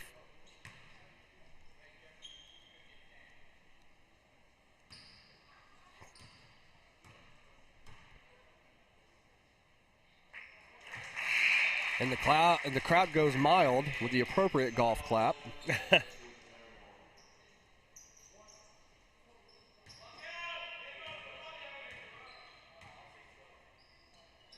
here we are in Catoosa, Oklahoma, just adjacent to the Hard Rock Cafe. And casino and resort. That's right. And Chris, one thing I wanted to kind of point out, the Catoosa basketball, the girls' side, they didn't have an all-state basketball player until 1981. They now have 6, their last being in 2002. So they have 6 total all-state basketball players for girls basketball here, whereas the boys only have 2, one of them being in 1999, the other being in, I believe, 2018. Right. So they've got a total of 8 all-state basketball players. That's something that they are wanting to change. But we've got 38 seconds left in the half, 37-25. Claremore has the lead. Fakes the 3, regathers himself. Oh, and it just circles out, but there's the rebound. Second chance points are huge, Chris. They are. They certainly are. Here's the 3. It's up, and it's good. That's dynamite right there. That is the second 3 of the game. That gives him 6. He's 2 for 3 from the three-point line. That is your state champion golfer who just decided to come out here and play. You get a three-pointer of their own. He's going to heave it full court. He almost makes it. Man. It hits the backboard. Oh, man, what an exciting ending to the first half. We're going to go back and take a look at this one again. Now, Nathan, you guys watch all these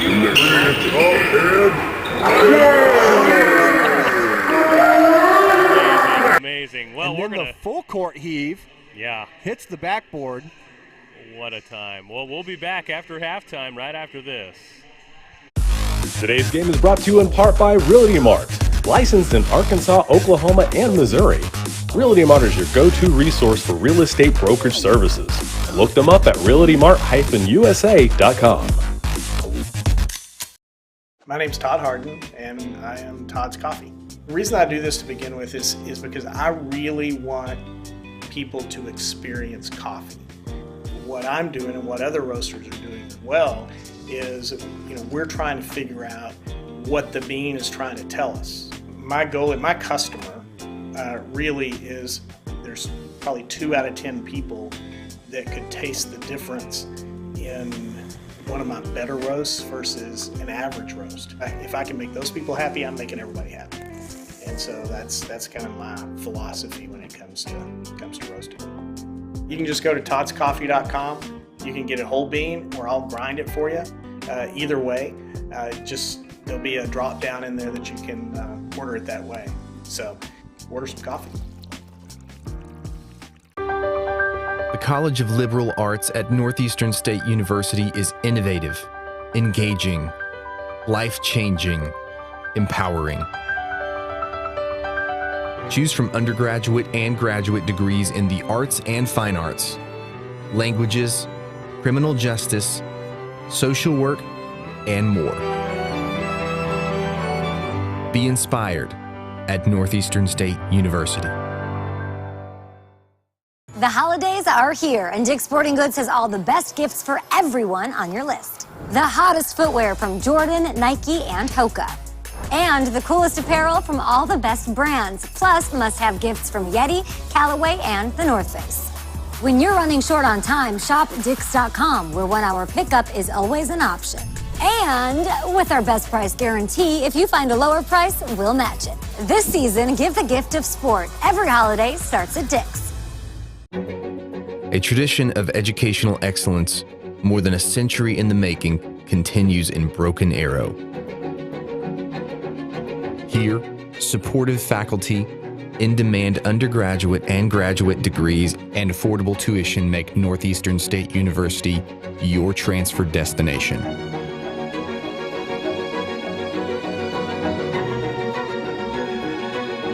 Finish what you started.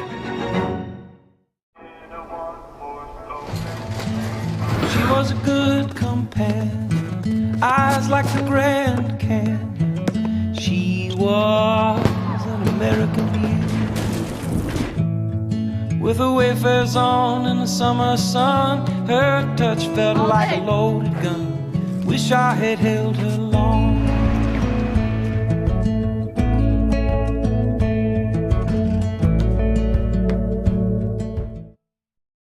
The College of Business and Technology at Northeastern State University is where education meets industry. Our in-demand undergraduate and graduate programs have real-world focus with practical workforce applications. Choose from degrees in accounting, marketing, supply chain management, information systems, healthcare administration, data analytics, and more. Lead with experience from Northeastern State University. I can feel the warmth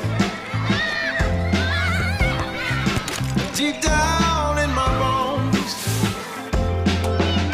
I know that I am home. I miss him too. Love brings us here. Together's where we all belong. You're my home. My home. The College of Education at Northeastern State University prepares educators, mental health providers, and fitness or health professionals with undergraduate and graduate programs. Choose from degrees in elementary, secondary education, special education, health and human performance, psychology, and more. Be ready from day one at Northeastern State University. Things could be stranger, but I don't know how. I'm going through changes now. Spend a lifetime trying to figure it out. I'm going through changes, ripping out pages. I'm going through changes now.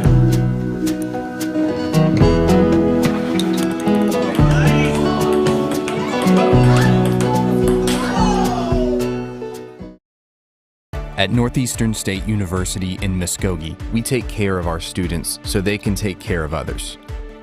Choose from a variety of healthcare degrees, including physician assistant studies, nursing, occupational therapy, speech-language pathology, and more. Answer the call at Northeastern State University.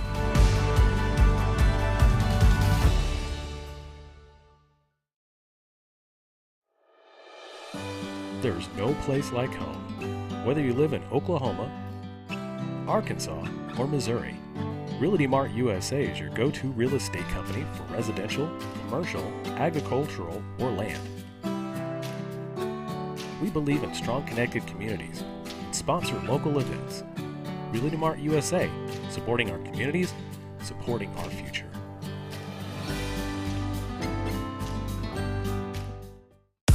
Today's game is brought to you in part by Realty Mart, licensed in Arkansas, Oklahoma, and Missouri. Realty Mart is your go-to resource for real estate brokerage services. Look them up at realtymart-usa.com.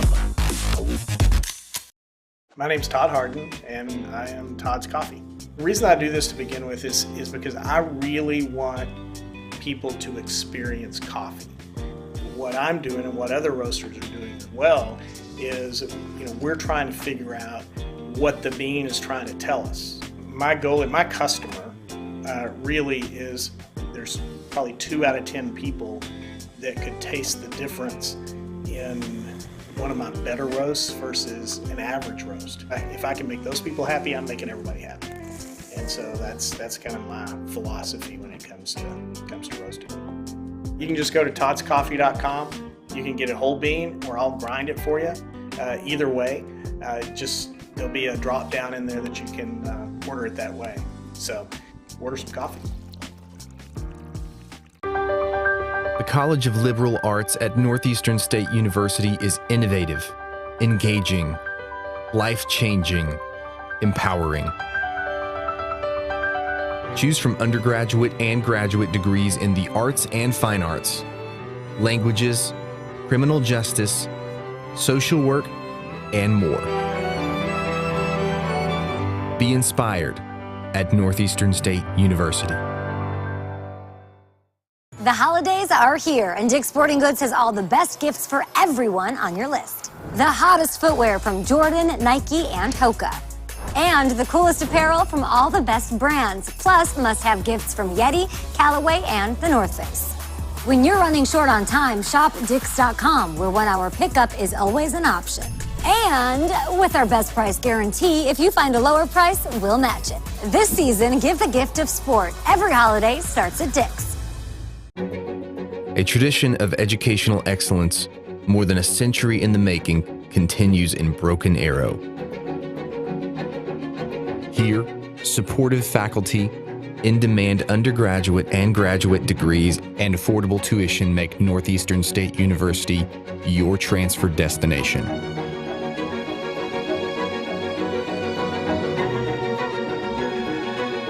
Finish what you started.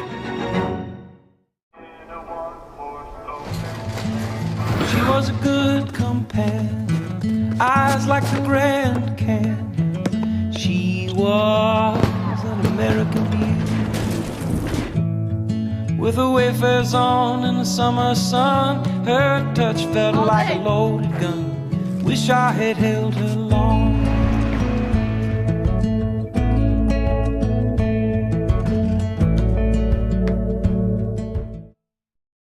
The College of Business and Technology at Northeastern State University is where education meets industry. Our in-demand undergraduate and graduate programs have real-world focus with practical workforce applications. Choose from degrees in accounting, marketing, supply chain management, information systems, healthcare administration, data analytics, and more. Lead with experience from Northeastern State University. I can feel the warmth deep down in my bones. I know that I am home. I miss him too. Love brings us here. Together's where we all belong. You're my home. My home. And welcome back, folks, to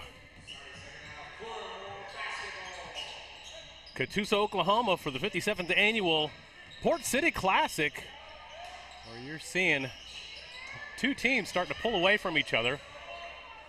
As Claremore definitely has a huge bench, but these are athletes that are playing basketball. Number 8 in the state just had some bad luck here in the tournament, going up against a Duncan team that's full of athletes, but not really by trade in basketball, more so, you know, for other sports from golf, football, and some other things as well. We're going to go to the line, it looks like. Actually, we're coming out from the back. We're going to try to take it in inside. Nice flutter right off of the backboard.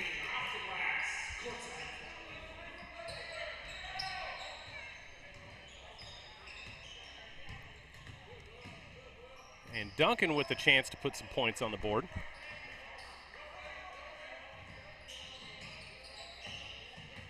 Nice little pick and roll there. Finds an open man for a three-point attempt, but no good. Duncan gets the ball right back. Trying to get a little funky with the pass play. It's Claremore trying to get an easy one in, but couldn't get it past the traffic. Now another steal. Duncan again with another chance. He's going to go inside and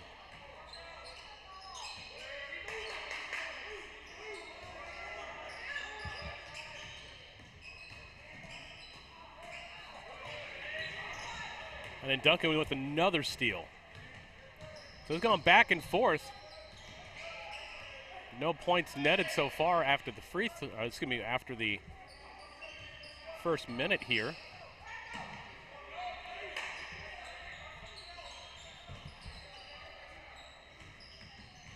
Duncan trying to drive in. He's not going to find anything. He's going to toss it back out again. He's going to try it in the 2-point mark, but nothing doing.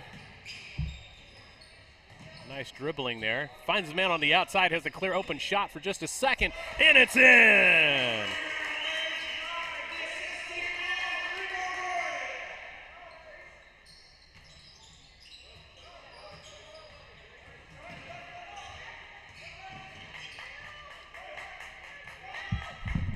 Duncan again coming on the inside. Throws it out to the outside here, just kind of setting up on the perimeter. Nobody on the inside right now. They're going to try a three-point shot that's just nothing but air. That one's going to go out and right back into Claremore's hands. Carson, right now, it's been kind of a dry spell, except for, you know, that nice three-point shot that Duncan had made. But before then, you know, it's kind of trying to find something that's going to be either on the inside or outside. Nobody can make anything happen. And then here we go. Dry spell is over with. Yeah, dry spell's over. And one thing about these two teams is one team gets fired up and they hit a hot streak. They will hang on to that hot streak for a while. Both teams are pretty scrappy. They love to try to get them steals and rebounds, but it's going to be a fun second half. Regardless of what the score is now, these two teams are still going to compete like it's a tied game. And there's a pull-up three in transition. You know, you got to have a lot of trust in your guy to shoot those threes. Oh, yeah.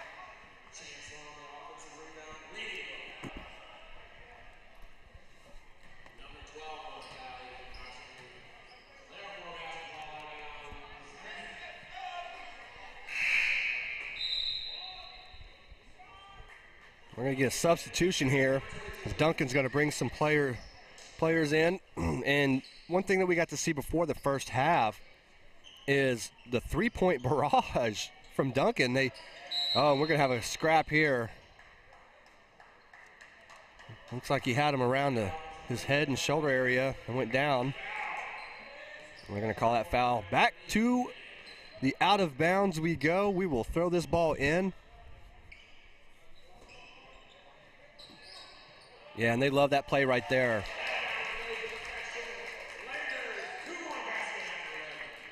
So now they're up 51-28 here in the third period with 4:22 left. And Claremore, they just sent 5 guys to the table. They're going to be bringing in everybody here in a second. We're going to get a nice 3 shot made. It's now a 20-point lead for the Zebras. They're not going to go down without a fight. Duncan is here to let people know that just because they prioritize other sports doesn't mean they can't play some too.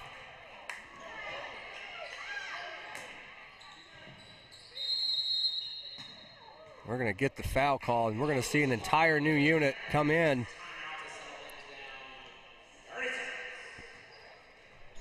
Here is the replay. Bringing in everybody here in a second. We're going to get a nice squeeze. Right now we are in a timeout where Claremore leads 51-31. 3:49 left in the third period. And we will be right back. There's no place like home. Whether you live in Oklahoma, Arkansas, or Missouri, Realty Mart USA is your go-to real estate company for residential, commercial, agricultural, or land. We believe in strong connected communities and sponsor local events. Realty Mart USA, supporting our communities, supporting our future. All right, we are back. Catoosa, Oklahoma, hosting the 57th annual Port City Classic. This is the 7th place game between the number 8 Claremore Zebras and the Duncan Demons. Claremore ranked 8th in the state, came into this tournament. Some had picked them to win this tournament, and they just kind of been running into some speed bumps, losing a close one to Victory Christian, which turned out to be a very exciting game. That came down to the last shot. And then losing to Sand Springs, but here they are just dominating Duncan right now. Duncan did lead after a huge three-point was made. Duncan led this game after the first period, and it's been all Claremore ever since.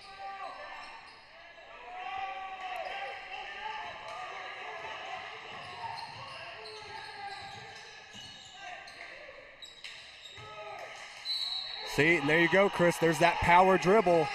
And they get the and one. It's easy to get fouled that way. And the entire bench for Duncan is up on their feet, excited.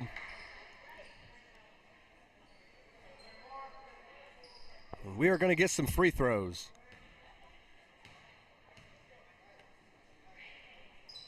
That free throw is no good. Rebounded by Claremore. They're going to make their way up the court as fast as they can.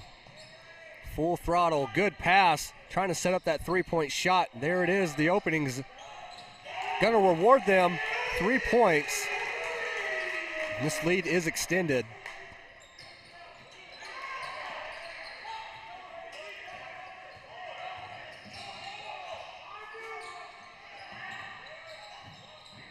Just can't hang on to the ball as it's tossed out of bounds.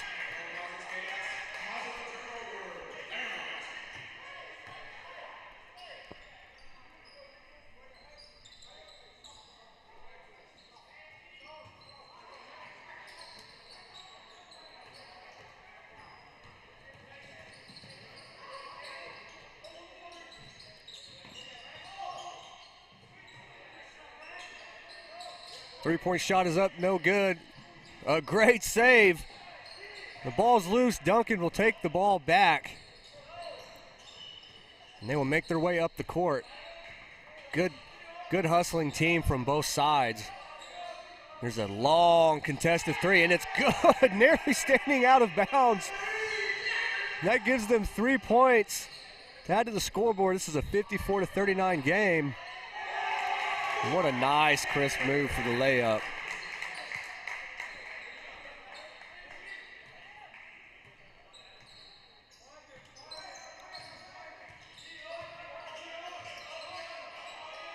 Step back three, heavily contested, almost goes in, but falls to the wayside. No points rewarded. Claremore with the rebound, quick pass, misses the shot, gets his own rebound back, and then puts it through.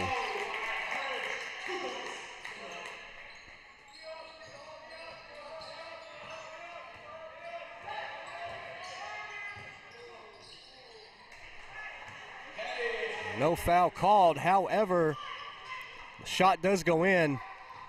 58-41, 1:02 left in the third period. Claremore with the lead. A good pass, trying to get through this aggressive defense from Duncan. Three-point shot is up.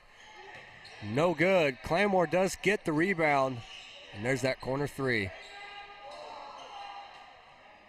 You know, Claremore loves that shot. If it's there, they're taking it every single time.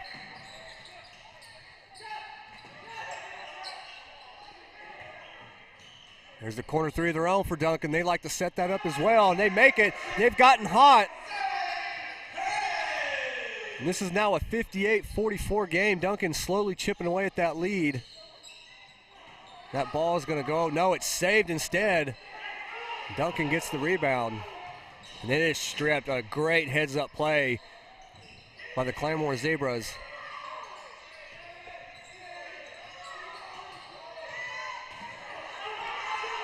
And it is no good at the buzzer, trying to get those extra 3 points. Claremore will take this lead. It's 58-44 going into the fourth period.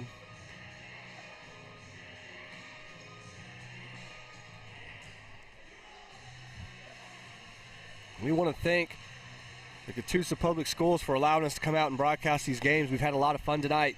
You can check us tonight for those championship games. The men's will be Bishop Kelly Catoosa Indians, and the girls will be the Verdigris Cardinals and the Duncan Demons.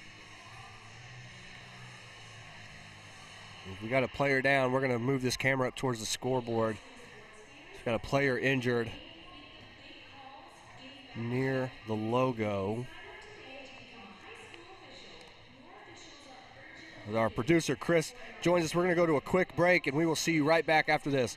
In 1851, the Cherokee ignited the lamp of learning in the wilderness. For more than a century, this has been a gathering place where minds are developed and lifelong relationships are made, where dreams find direction. The lamp burns brightly still at Northeastern State University. All right, we are back. We want to thank you guys for joining us in our audition to take over ESPN or Fox Sports, whichever one comes calling first. In the meantime, we're going to hang out here. We are the Southern Sports Network. We've got a large operation going, 2 people running this. We're going to give ourselves a pat on the back because this is normally a 5 to 7 man crew. We've got 2 and we're doing the whole thing by ourselves. So we're going to brag for a couple seconds. And then we're going to turn back over this game as we got a nice, beautiful steal and a layup that was contested for Claremore. Makes this lead 60-44. And they're getting great play off the bench, Chris. Claremore's bench is playing just as well as some of the starters. Yeah, they certainly are. And that depth is going to help them out in the long stretch here. Great defense, but an even better shot.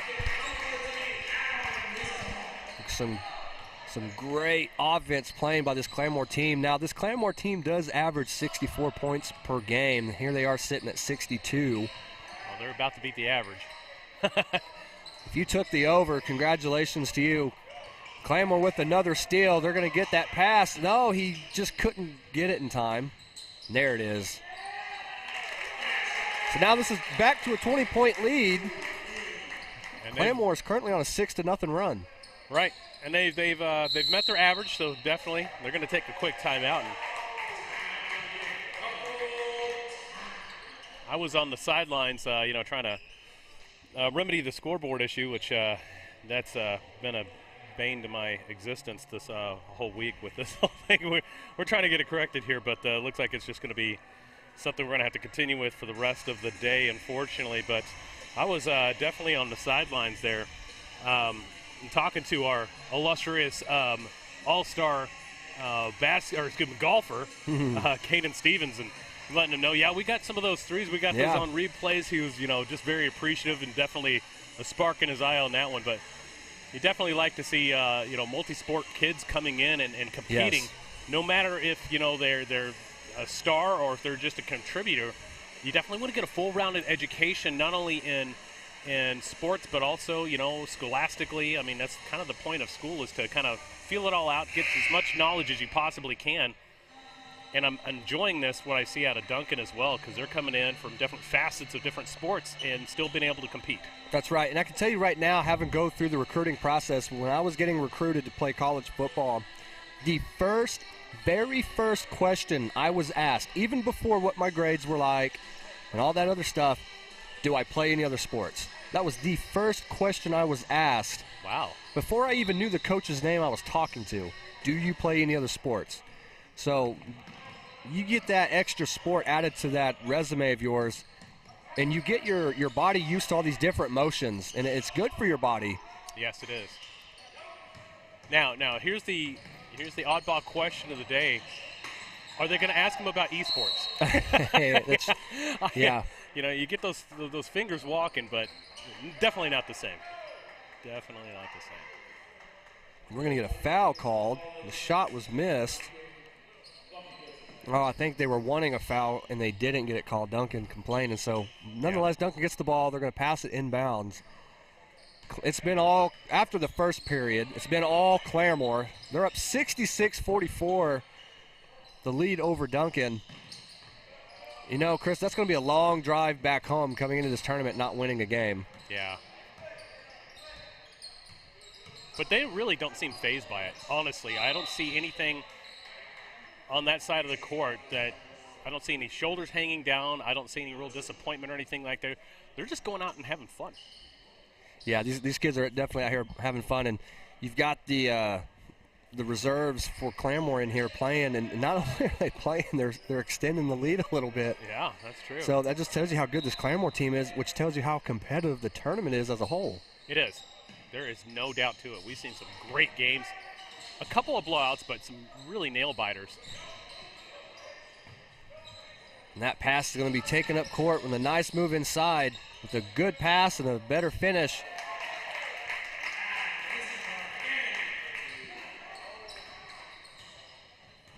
Someone that sticks out to me is number 12, Rex Clark, the 6'2" junior. He's just been doing a lot of the dirty work, getting some rebounds and popping the ball out of these players' hands. Oh, we're going to get a foul call. It's going to be an and one if he makes the free throw. Good drive on the inside, too. I mean, great passing. He's very patient. So he's going to get one free throw. It's a 68-46 game in the last period of the game. 5:36 left. Clock's going to be ticking. Your 8th-ranked Claremore Zebras are on their way to a huge win, a much-needed win after a frustrating tournament. Chris, they came into this tournament with an 8-2 record. And they've lost 2 in a row since. Yeah, that's tough. Up against teams that honestly are, they're pretty stacked. Good teams. It's one of them deals where if they would have played again, it could have gone either way. That Victory Christian game, that was one of the best games I've seen.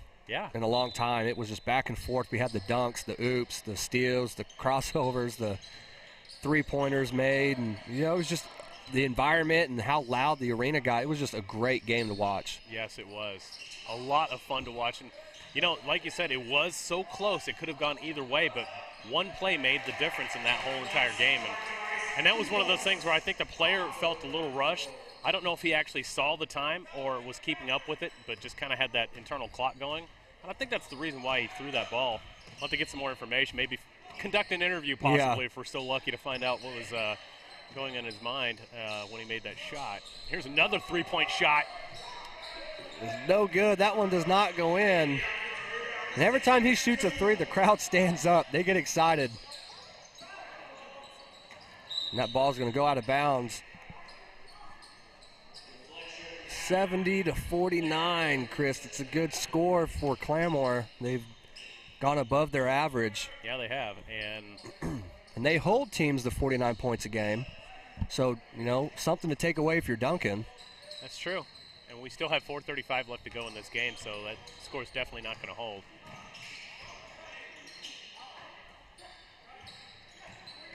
Claremore making Duncan earn it. They're going to move this ball around three. We're going to get another three shot up, and it's good. And that gives them 9 points for the game.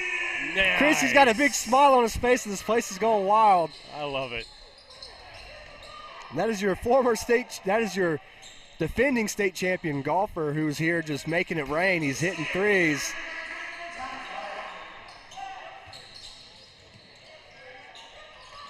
Got a little bit of life in Duncan now. They're playing a little bit faster ever since that three was made. That just shows you what kind of weight he pulls around his teammates as they get excited when he makes a play. A good heads-up pass there, Chris. Can we get a dunk from Duncan? Oh! No foul called. Looked like it was going to be a dunk. Claremore said, you might want to think twice about trying to do that to us again. And then we're going to get a technical called on the Duncan coach. He was livid that was not a foul. That was definitely wow. Let's go take a look at the replay that was from the three-point shot, though. Unfortunately, we didn't get a replay from the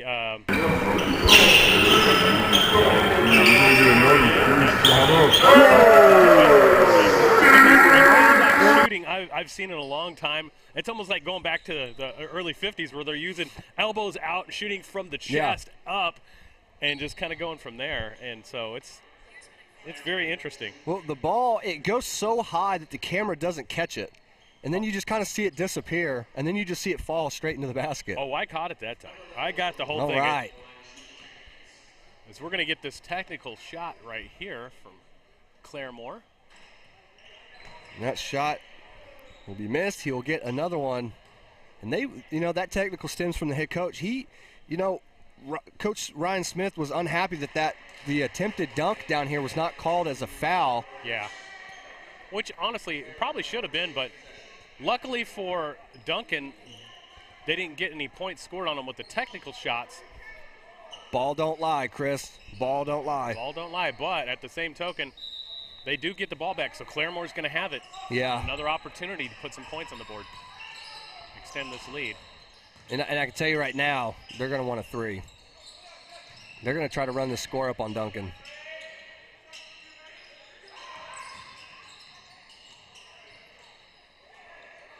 Great rebound by Claremore.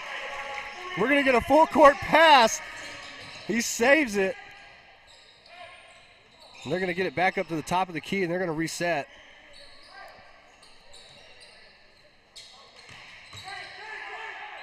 They're going to try to get inside. Oh, they're going to get a hard foul there. Yeah. Definitely a shooting foul. So that's going to send him to the line. Just got to get to the right camera. But yeah, 3 minutes left to go in this one. The game's already been decided, but just still fun to watch. Nobody's stopping. There's no slowdown to this at all. No, it's back and forth. It's full speed. Neither team wants to be the team that just kind of slows it down in the last half of the game. I think if my math is correct, this is going to be Duncan's highest scoring point total in the tournament. It is. And it's going to come against the number 8th ranked team in the state. And they didn't do anything outside of what they normally do. You know, it was the same thing. It was almost easy as pie for them, or in this case, cookies, which would be like Duncan Hines. See where I did that? There you Puns go. I saw that one coming too. That's right. I was waiting. They call me Attila of the pun, so it's going to go from there. You know, I gotta give a shout out right now to Rex Clark. That is probably the 4th or 5th time since halftime that he has gathered either his rebound or somebody else. Yes. And gotten points. He's going to be in double figures tonight just because of him hustling and just wanting it more than the guy next to him. I mean, I just want to give him a huge shout out. So number 12, Rex Clark, the 6'2" junior. If you hear this, my hat is tipped to you. Outstanding work today. Speaking of outstanding, we're going to have another game for you here. Another girls' game coming up next after this as we reset everything. We got a full day for you, extending from 10 o'clock all the way to 10 o'clock tonight. And that next game is going to be coming up here shortly.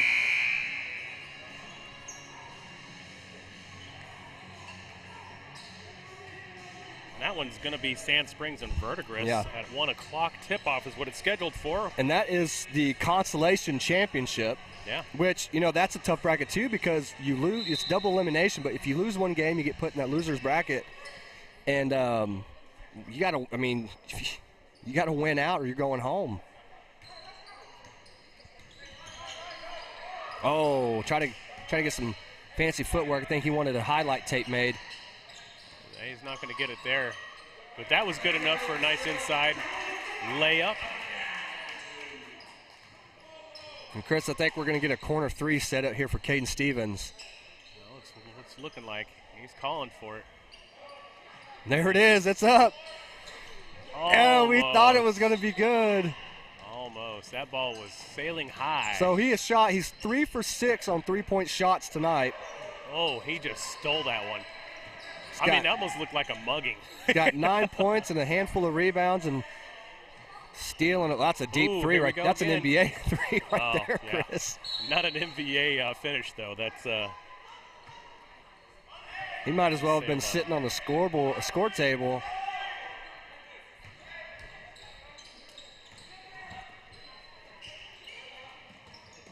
Oh, it's such a good pass right there. Finding the open guy, and there's your three. Instead, he's going to take it out and pass it back.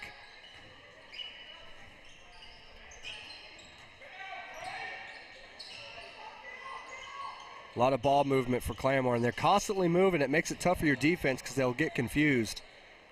Just like they did there. They thought he was going to shoot it to the outside, but decides to take matters in his own hands. And that's the advantage of whenever you can pass the ball around inside to outside.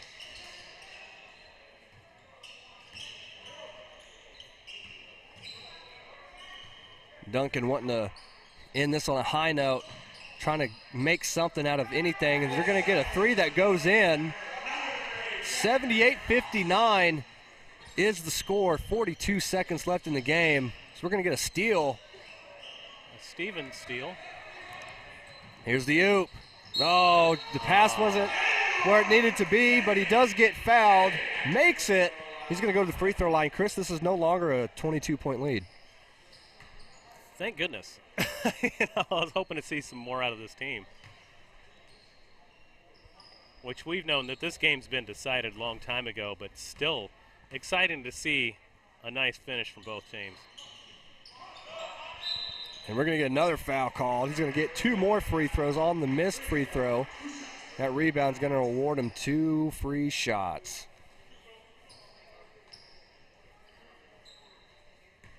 You can see the other teams are getting ready.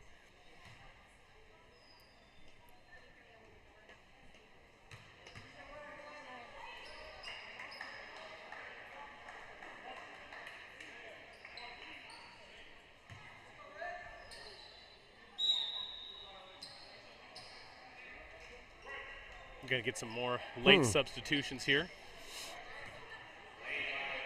You call a lane violation on that, wow. Goodness. Okay.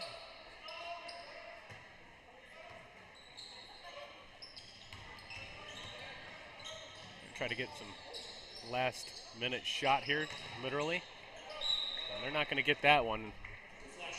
And Chris, we've got a correction. We do. On the girls bracket. Uh-huh. It's actually Verdigris versus Victory Christian. I was looking forward to that game. Charging foul against Duncan. That's going to give the ball right back to Claremore probably with their last possession of the game. 15.9 left in the game. What do you think about this one? What's your game summary on this one, Carson? You know, I think Claremore they're so powerful on offense, and they're so deep on the bench that their second team unit is just as good as many other teams' starters, maybe better. And then the starters really haven't played this whole second half. So I think for Claremore, they just did a good job of just staying true to themselves and just continuing to be an explosive offense. Thing with Duncan, they had their best offensive performance, I think, of the season. I don't know if they've hit 60 points during the season. Yeah. And they played tough against the number 8 ranked team in the state. They got good performance from the 3-point line. I think Claremore, they're just such a talented basketball team. It just didn't matter. Well, as we move on, we're going to go to the next game here with the ladies. Verdigris coming up against Victory Christian. We'll come back after a few minutes. We'll see you then.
welcome back, folks, as we get ready to get this one tipped off with Victory Christian and Claremore.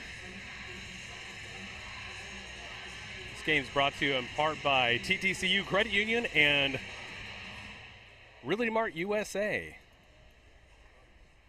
We have two exciting games that we've already gone through today. Catoosa winning the 7th place girls. And then, of course, Claremore winning the 7th place boys. That last game that you just saw. Even though it was already decided late in the 4th, it was still exciting to see down the stretch as both teams were still competing. So we get ready for this one here. Getting everything set. We're going to take a quick commercial break, and we'll be right back after this. Today's game is brought to you in part by Realty Mart, licensed in Arkansas, Oklahoma, and Missouri. Realty Mart is your go-to resource for real estate brokerage services. Look them up at realtymart-usa.com.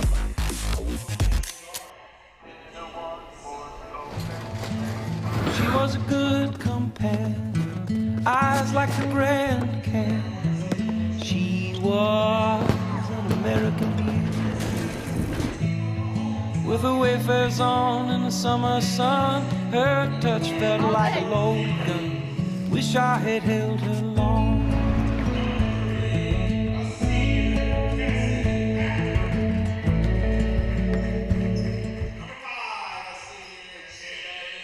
So we're starting to hear the starting lineups for Claremore.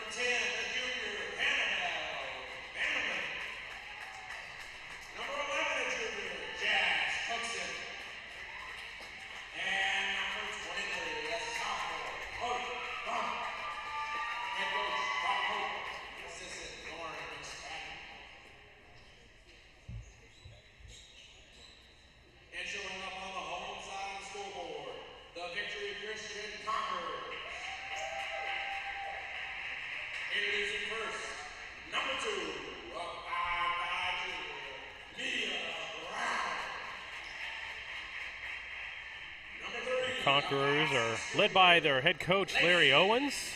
Mia Brown is their at number 2, followed by Lacey Scott, Kenny Farquhar, Lana Soto, Katie Elliott, Chris Reese, Trinity Cato, Tia Orr, Eden Edwards, Ivy Rodriguez, Alex Trevenball, and then Trinity Clark. And for Claremore, head coach Bobby Cope, followed by Libby Jones, Rosalind Tillis, Cassie Factor. We'll go back to the rest of them here in just a few minutes. Actually, we've got a stoppage in play. Ava Pettis, Jetta Israel, Annabelle Vanneman, Jazz Cookson, Caitlin Brito, and then Justine Grisham to round it out. As we are ready for the tip-off here. And this is the Consolation Championship.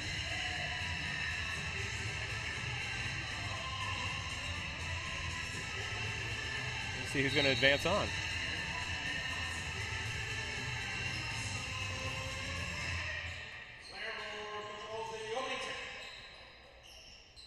And Claremore's going to get it first.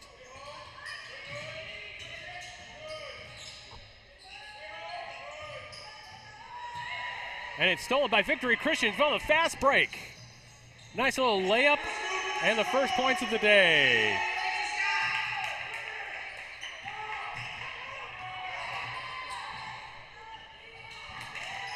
Tries to get that one down inside the paint and just deflect it out. Victory Christian's going to get another shot.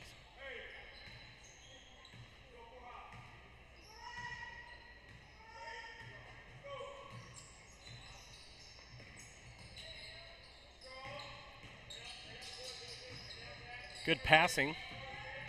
It's going to keep Claremore guessing on this one. Shots up, but no good.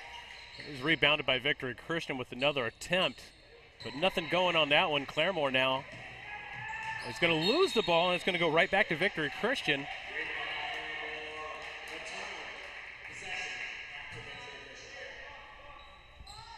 just lost sight of that ball.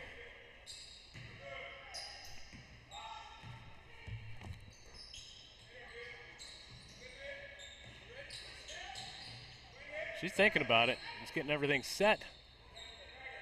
Trying to get everybody in position. Get an open spot to throw to.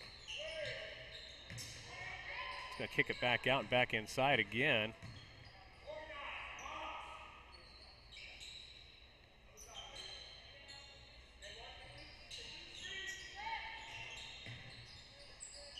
And that's an open three, uncontested, but just does not sink in.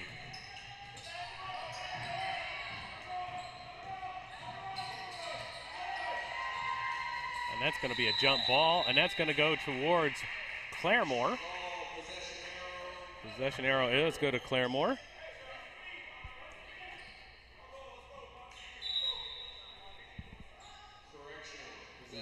Well, he just corrected it. Possession arrow was actually supposed to go to Victory Christian.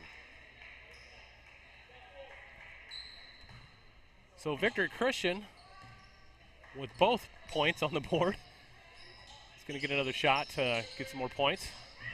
Another opportunity on the inside. It's going to take the open, not open shot, but well defended. Just was an air ball. Going to take him to the outside, and it's going to draw a penalty. Foul. We're going to take it from the side here.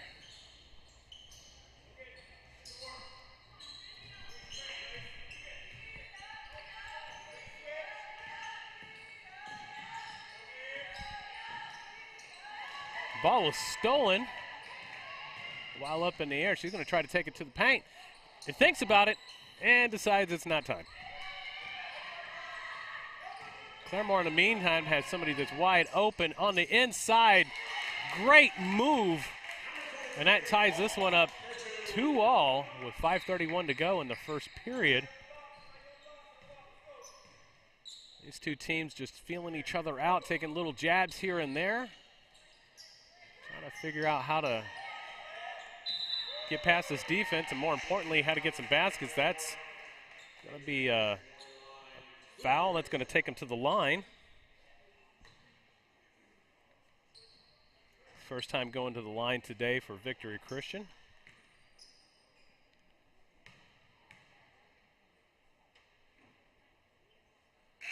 Nothing but net.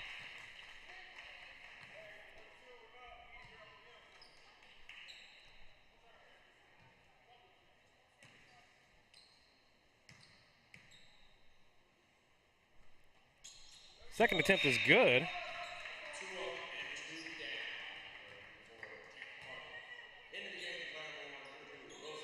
For quite a great foul possession right there. And they're going to be given a pretty good press there to Claremore, but that doesn't matter as we're all tied up again. Great throw to the inside the paint, and easy layup.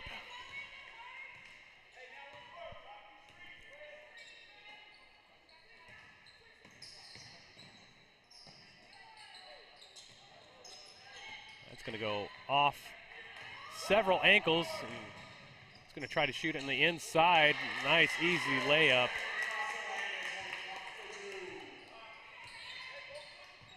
As Claremore takes the lead in this game.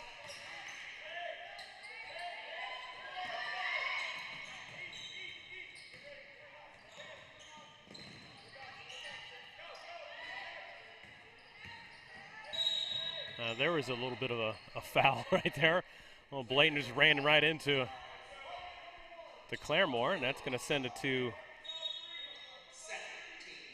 the second team foul. And it's going to be, looks to be taken from the outside to throw it back in. Not going to go to the line.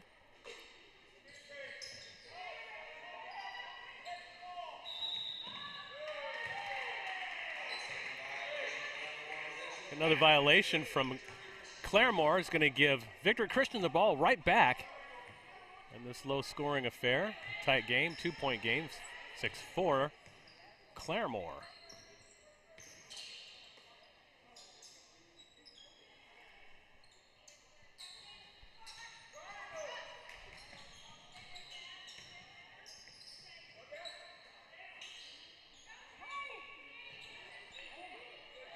Victory Christian just trying to find somewhere to pass. Everybody's set. Hardly any motion, any movement so far. She's going to try to get it inside. A failed attempt, but gets the rebound. And is going to draw the foul as well.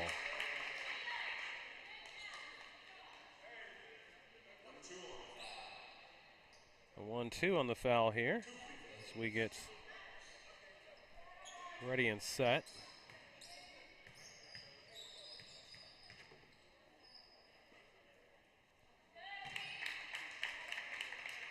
First one goes down, it sinks in.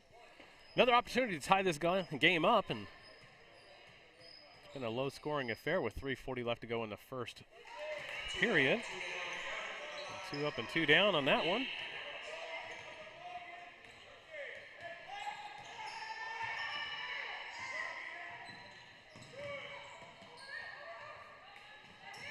There's an attempted steal.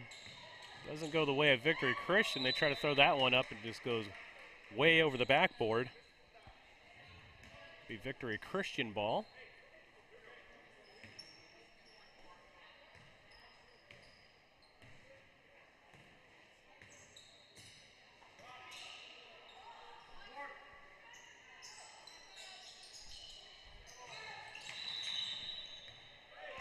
Got another foul, and that's going to go right back to Claremore.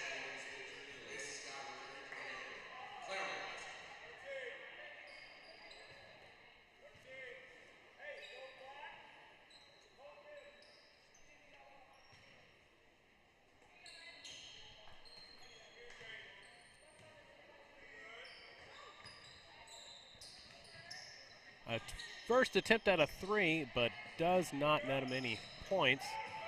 Just off the rim.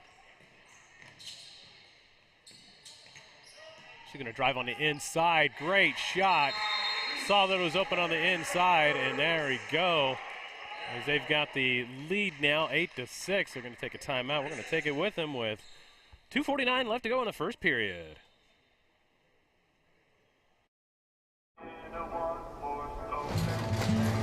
She was a good companion, eyes like the Grand Canyon. She was an American beauty, with her wayfarers on in the summer sun. Her touch felt like a loaded gun. Wish I had held her long.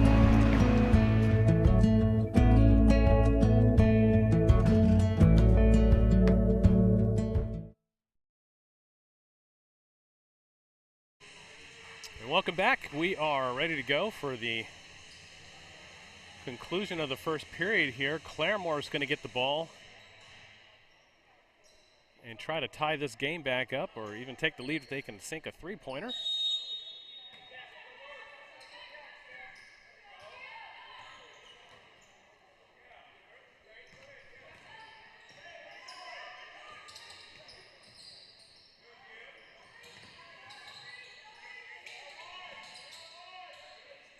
There's an open one. Doesn't quite get it. Gets the rebound, though, right on the inside, but rolls back out. Claremore able to get that rebound again on the outside, but it's stolen again by Victory Christian. She waits for it. Doesn't sink in. Now it's Claremore's attempt. Up and in. We've got a tie ball game.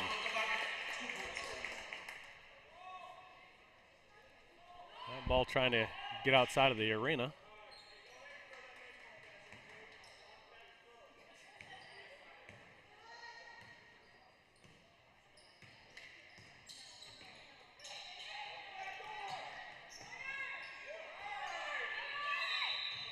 And draws a foul.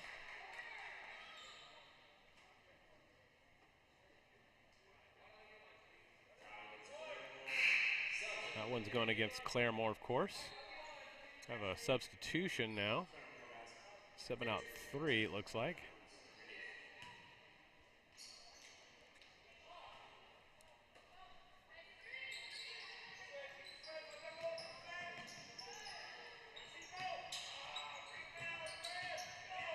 Great inbound pass right there, just wasn't able to get it into the hoop.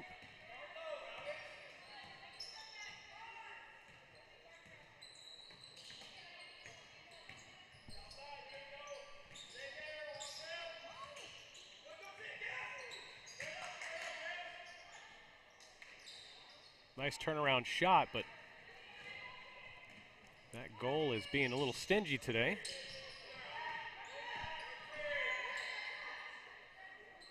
Uncontested three, open, but right off the rim. Rim Monster got it again.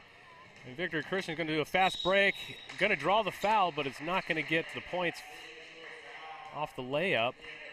Fourth team foul for Claremore. It's going to send them to the line.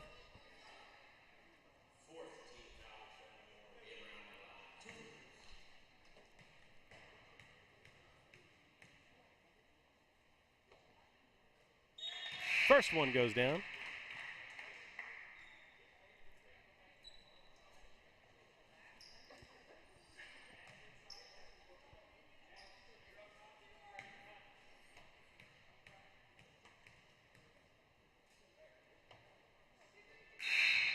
And so does the second. 2 up and 2 down. And now we got a 2-point ball game here. Victor Christian up 10-8. As we're under a minute now in the first period. Errant pass goes out of bounds. Victor Christian now has an opportunity to extend the lead. It's been a low-scoring affair, but a tight game so far. 2-point game, Victor Christian's way at the moment. Had a couple of lead changes so far.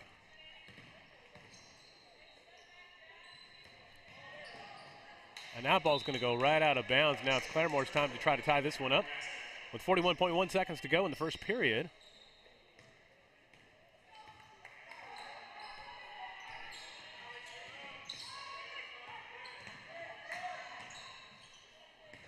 Nice jumper to grab that ball. That's going to be a jump ball, and that's going to go in the favor of Claremore. They get the ball right back. Possession arrow definitely goes to Claremore.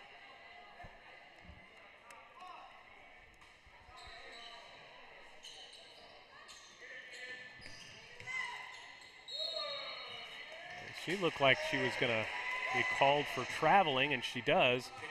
Victor Christian's getting the ball back with 24.1 seconds left to go in this first period. It's been a little bit of back and forth with some of the penalties. And they're going to take a quick timeout. They're going to take a quick 30-second timeout. We're going to take it with them. We'll be right back.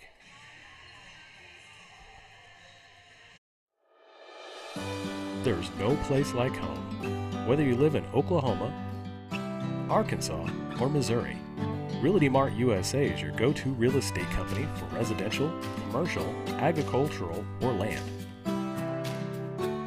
We believe in strong connected communities and sponsor local events. Realty Mart USA, supporting our communities, supporting our future.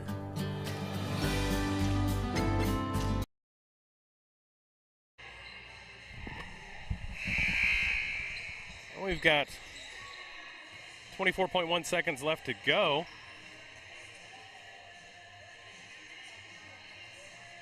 And this one, scoreboard's just a little bit off. We've got a 10-8 game.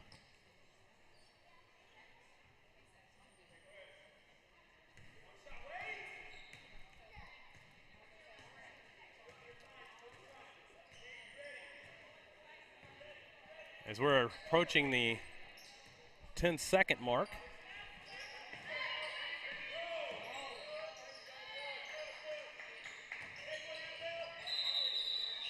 We got ourselves a foul right there against Victor Christian, and that could have been a great three-point shot had it not been for the foul. We got 3.9 seconds left to go in the first period. We're going to try to get set up, make a substitution for Victor Christian now, and we have to get this ball off pretty fast before the end of the period.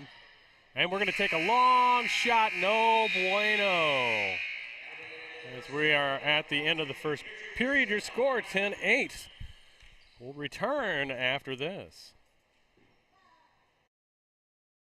In 1851, the Cherokee ignited the lamp of learning in the wilderness.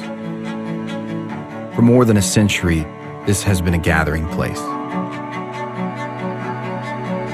where minds are developed and lifelong relationships are made, where dreams find direction. The lamp burns brightly still at Northeastern State University.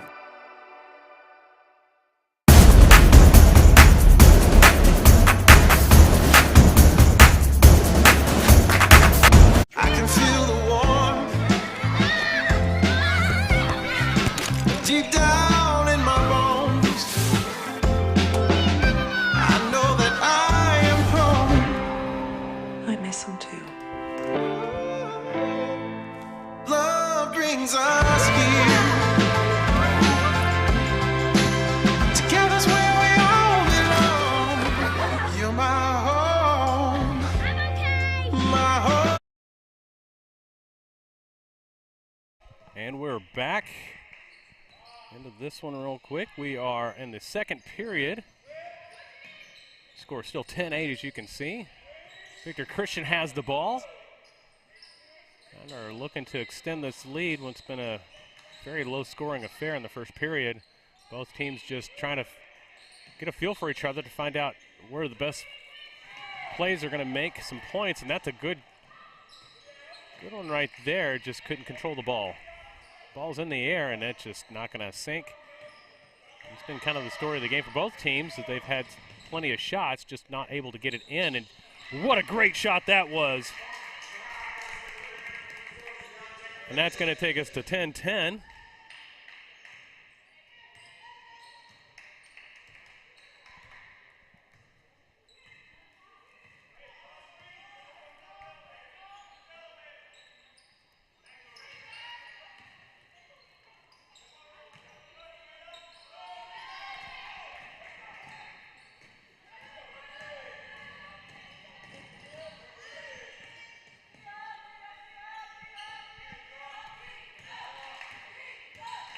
You can hear the Victory Christian bench cheering on their team on defense. They get the ball right back. Ball's in the air. Does not sink, and Claremore again able to get that ball back. And it's a three-point attempt off the rim again.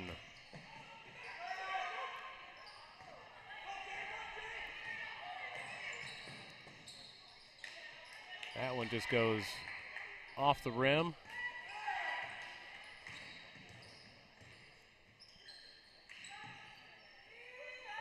Going to go for a long three-point shot. In and out of the rim. It thought about it for a moment, but it was denied.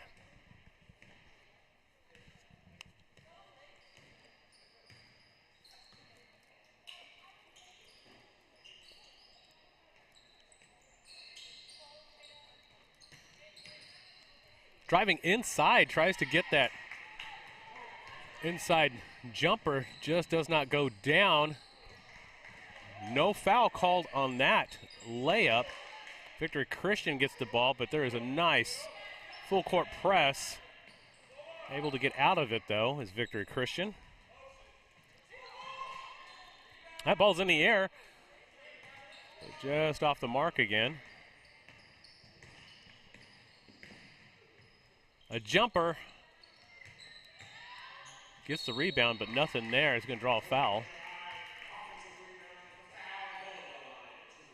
It's going to be an attempt for some points here.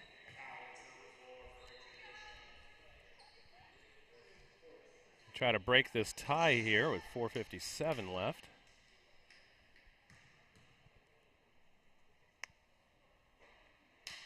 In and out. Just having a hard time getting anything to sink. Both teams are. We're going to do a 1 minute timeout. We're going to take it with them. We'll be right back. I can feel the warmth deep down in my bones. I know that I am home. I miss home.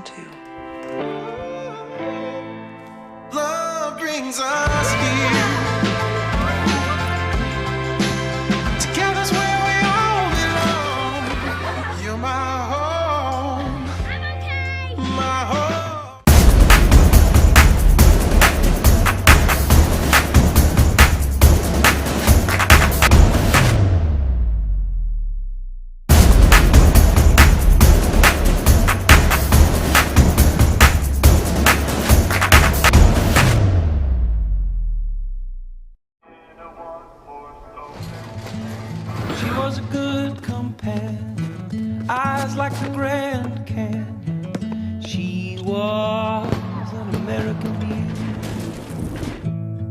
with her wayfarers on in the summer sun. Her touch felt like a loaded gun. Wish I had held her long.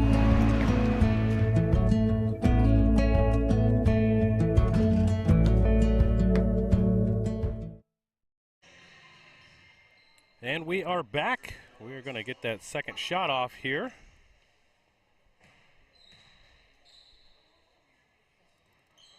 And that one doesn't sink in either. So Victory Christian still with the tie and the opportunity to break this tie.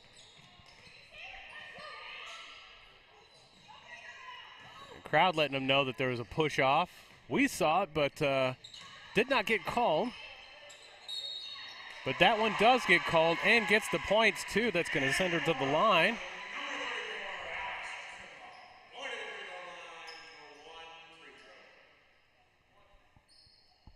And we get back to the line for 1 free throw.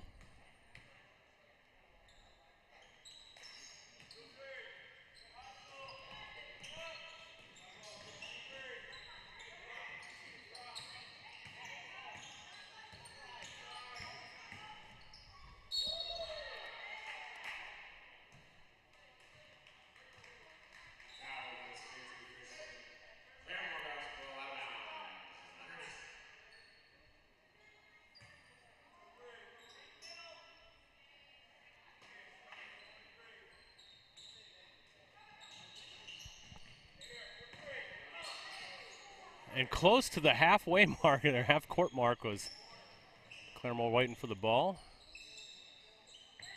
Drive inside.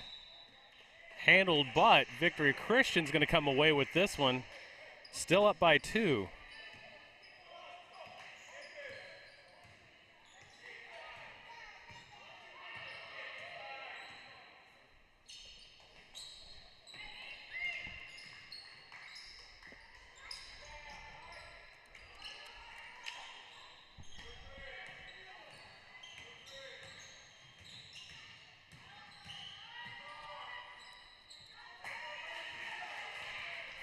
Victory Christian with the steal. Looks like they can go. Oh, but not going to get it.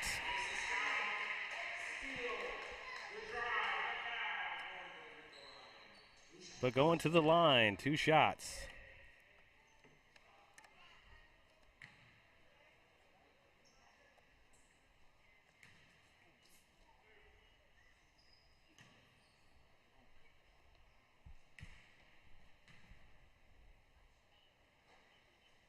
First one unsuccessful.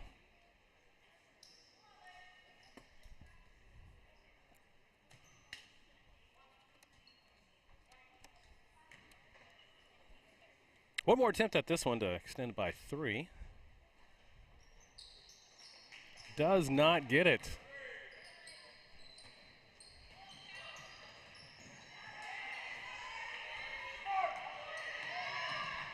And that one's going to get drove in, but no good. It's going to go right back to Claremore.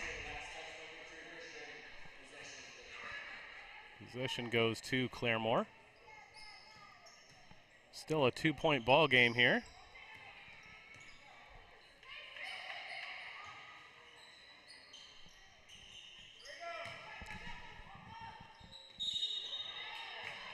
And that's going to draw the foul.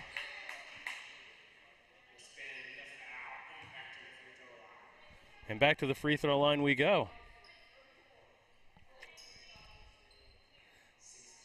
Chance to tie this one back up with 3:15 left to go in the first half.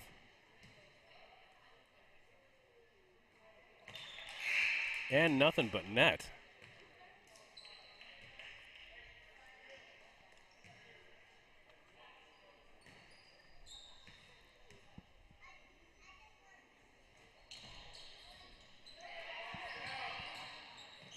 Another opportunity for the lead change.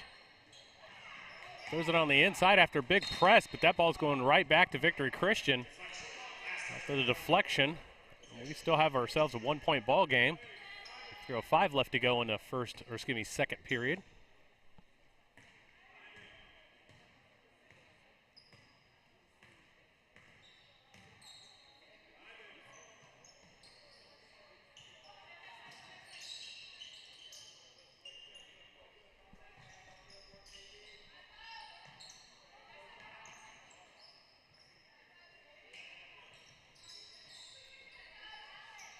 Victor Christian trying to just find something open. This defense is not giving him an inch. They're going to try to force him to take something outside. As Victor Christian's in a bit of a pickle, and that ball is stolen again. From inside the paint, though. Does not get it. Tried a long shot there. We're going to get ourselves a nice pass, but unable to be received. But Victor Christian's going to turn the ball back over to Claremore with 2:07 left. Still a 1-point game in this low-scoring affair.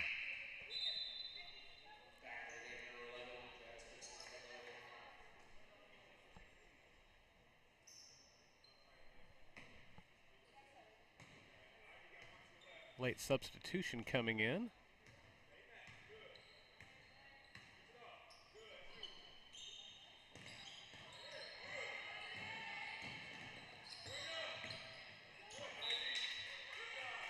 Well done. She was going to lose control, so throw it off of the opponent's shin or foot to go out the bounds and regain possession.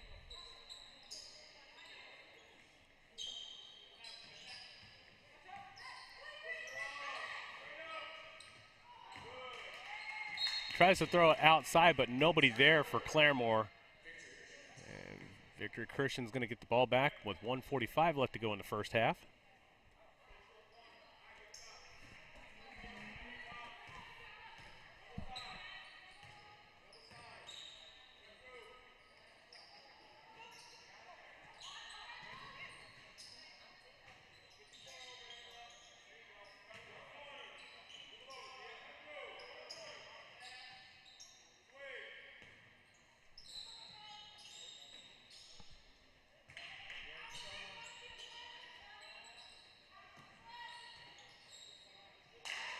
Tries that inside, but nothing doing. That ball is going right back to Claremore for the foul. And that is in the bonus for Victor Christian, so we're going to go right back to the line for Claremore. Try to tie this one up and possibility take the lead for another score change.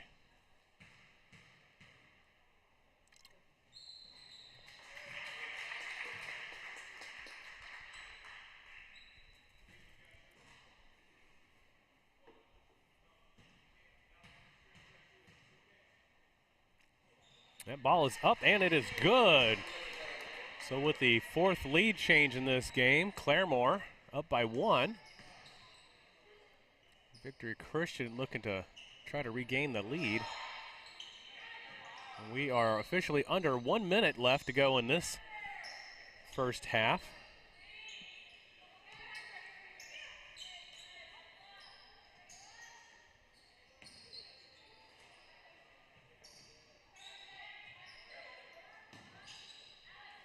Nice fake to the outside. So trying to set something up to go on the inside here. But Claremore is not giving an inch again on that defense. Great handoff and good layup. Good shot right there.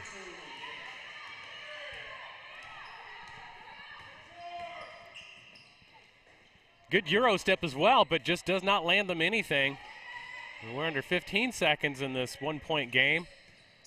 Both teams really trying to see it out through the stretch. 8 seconds. They're going to try to get this one on the inside. Are they going to be able to get something off? Buzzer beater. No, it does not happen. As we go into the half right now, a one single point affair here. And we're going to take a look at that last replay before we go into halftime. Claremore's not giving an inch again on that defense. Great handoff and good layup.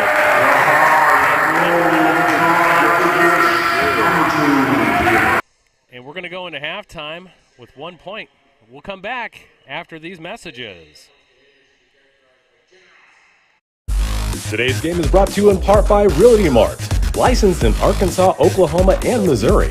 Realty Mart is your go-to resource for real estate brokerage services. Look them up at realtymart-usa.com. My name's Todd Harden, and I am Todd's Coffee. The reason I do this to begin with is because I really want people to experience coffee.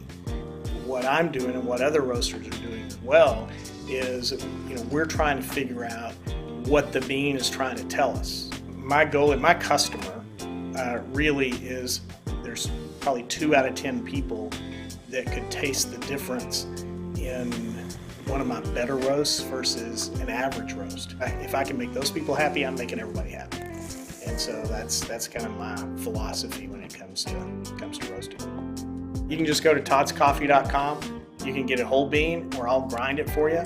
Either way, there'll be a drop down in there that you can order it that way. So order some coffee. The College of Liberal Arts at Northeastern State University is innovative, engaging, life-changing, empowering. Choose from undergraduate and graduate degrees in the arts and fine arts, languages, criminal justice, social work, and more. Be inspired at Northeastern State University.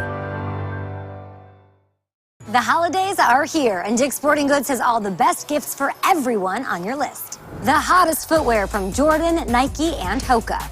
And the coolest apparel from all the best brands, plus must-have gifts from Yeti, Callaway, and The North Face. When you're running short on time, shop Dicks.com, where 1-hour pickup is always an option. And with our best price guarantee, if you find a lower price, we'll match it. This season, give the gift of sport. Every holiday starts at Dick's. A tradition of educational excellence, more than a century in the making, continues in Broken Arrow.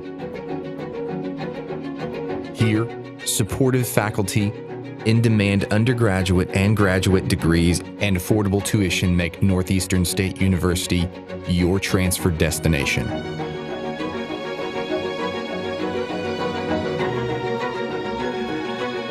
Finish what you started. She was a good companion, eyes like the Grand Canyon. She was an American beauty, with her wayfarers on in the summer sun. Her touch felt like a loaded gun. Wish I had held her long.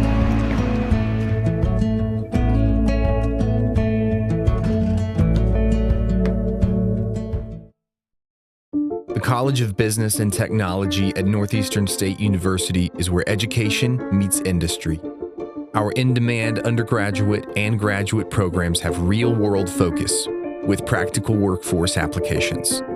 Choose from degrees in accounting, marketing, supply chain management, information systems, healthcare administration, data analytics, and more. Lead with experience from Northeastern State University. I can feel the warmth deep down in my bones. I know that I am home. I miss him too. Love brings us here. Together's where we all belong. You're my home. I'm okay. My home. The College of Education at Northeastern State University prepares educators, mental health providers, and fitness or health professionals with undergraduate and graduate programs. Choose from degrees in elementary, secondary education, special education, health and human performance, psychology, and more. Be ready from day one at Northeastern State University. Things could be stranger, but I don't know how. I'm going through changes now. Spend a lifetime trying to figure it out. I'm going through changes, ripping out pages. I'm going through changes now.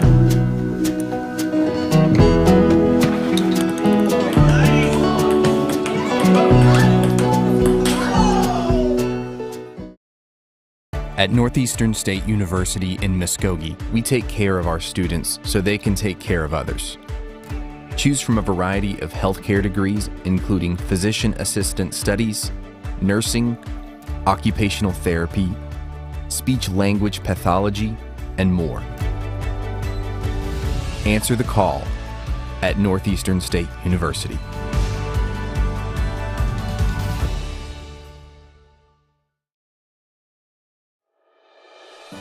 There's no place like home. Whether you live in Oklahoma, Arkansas, or Missouri, Realty Mart USA is your go-to real estate company for residential, commercial, agricultural, or land. We believe in strong connected communities and sponsor local events. Realty Mart USA, supporting our communities, supporting our future.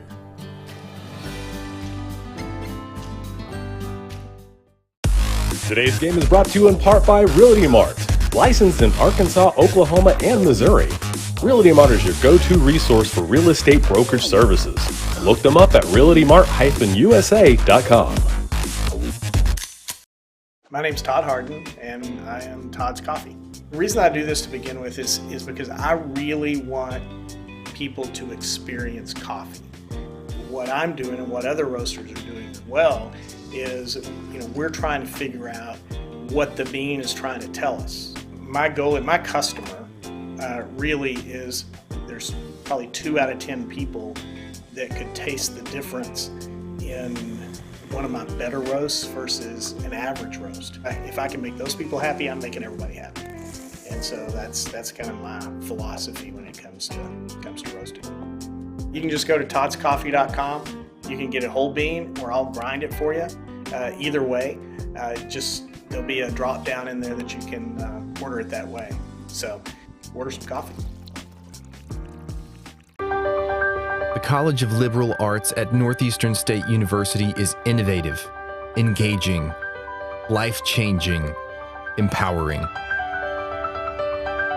Choose from undergraduate and graduate degrees in the arts and fine arts, languages, criminal justice, social work, and more. Be inspired at Northeastern State University. The holidays are here, and Dick's Sporting Goods has all the best gifts for everyone on your list. The hottest footwear from Jordan, Nike, and Hoka.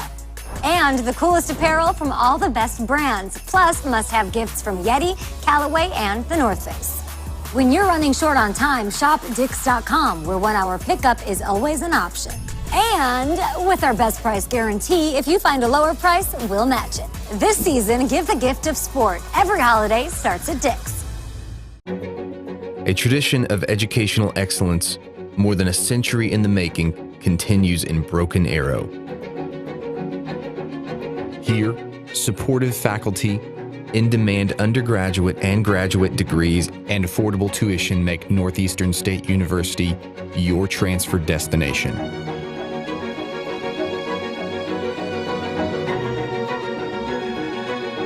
Finish what you started. She was a good companion, eyes like the Grand Canyon. She was an American beauty, with her wayfarers on in the summer sun. Her touch felt like a loaded gun. Wish I had held her long.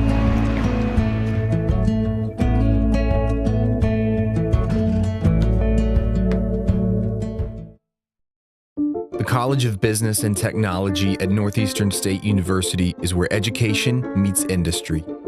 Our in-demand undergraduate and graduate programs have real-world focus with practical workforce applications. As we get back to play in this one.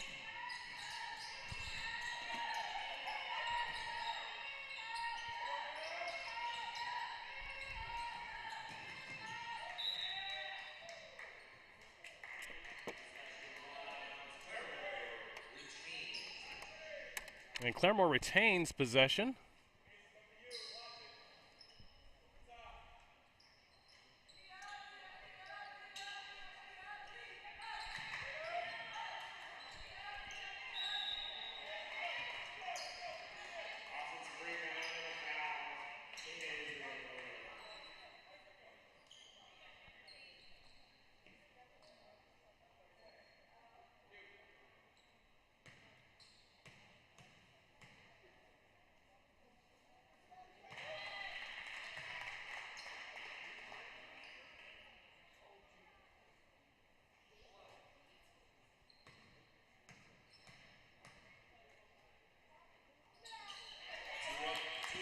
2 up and 2 down on that one.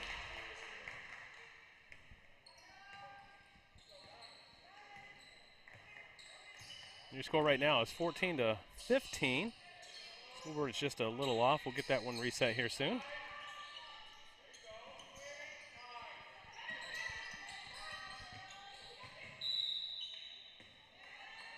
As the possession arrow goes right back to Claremore, which they're up by 1, 15-14 in the third period.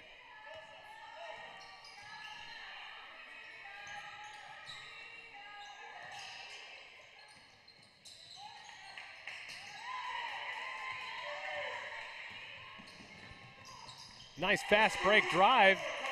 That'll change the lead back over again on our 7th lead change here. 16-15, Victory Christian with the lead.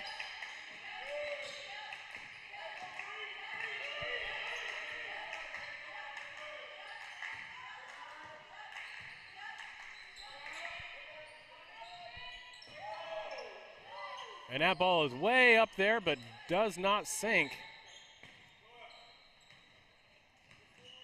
Victory Christian has a chance to extend the lead here.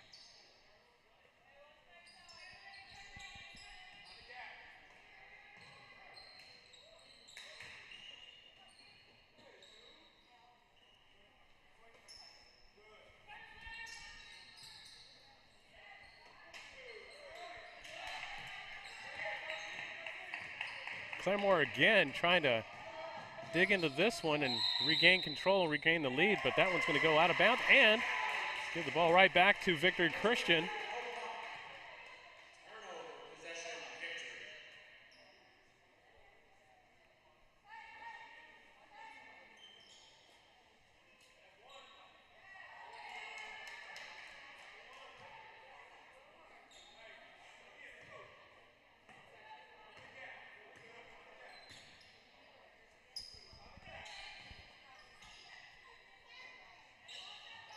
Ball in the air, long one, great shot.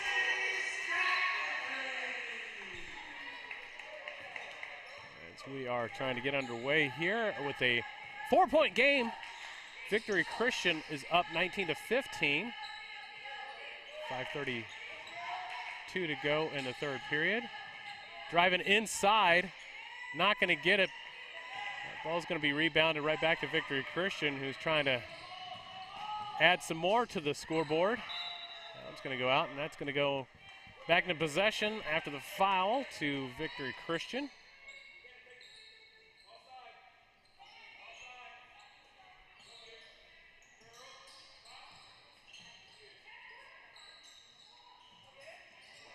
Ball was in the air and no good, but was able to get the rebound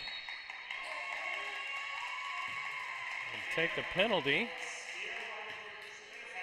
which is going to bring it to be a throw-in.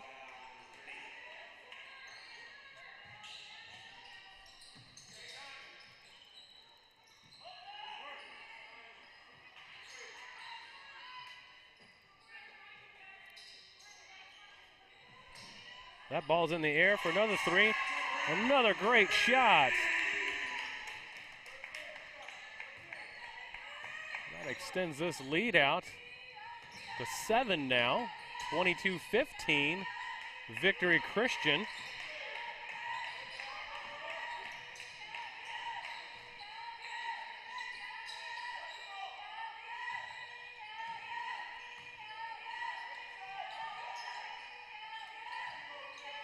And that ball's in the air for a long three, but just does not go down. That's an NBA three right there attempt, but doesn't hit it. But that one finally sinks in. 5-point ball game, 22-17 Victory Christian, with 4 minutes left to go in the third period.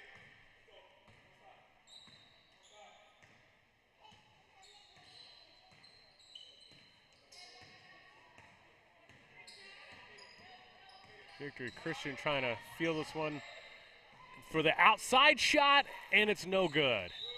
Ball's out of bounds. It's going to go right back to Victory Christian on the deflection.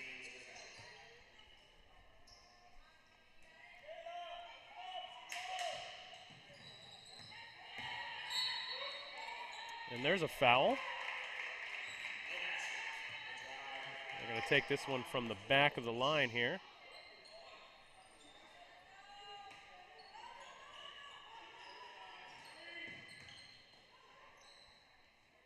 As Victory Christian now doesn't have to look for something inside. They've been able to show that they can get it outside, but that one's stolen again from Claremore and then gets a shove to the back.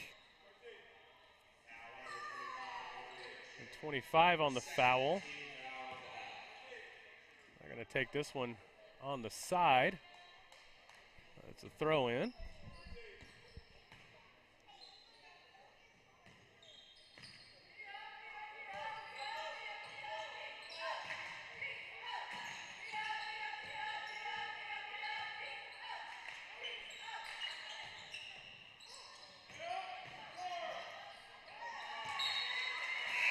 Just loses control of that ball. It goes right back to Victory Christian, 22-17, with 3:06 left to go. Possession's going right back to Victory Christian here. Still a 5-point game. Coming from a couple of great three-point shots, Victory Christian was able to take from the outside of the paint to add to their lead here.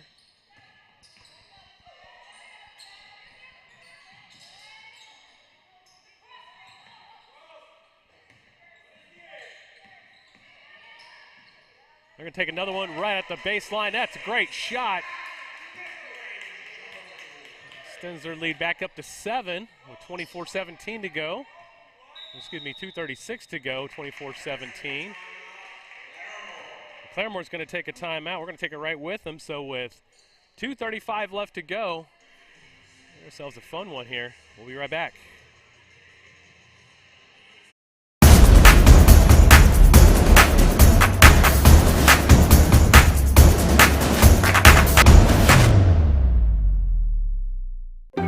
We are computer science pros, chemists and lab technicians, health professionals, mathematicians, and science educators.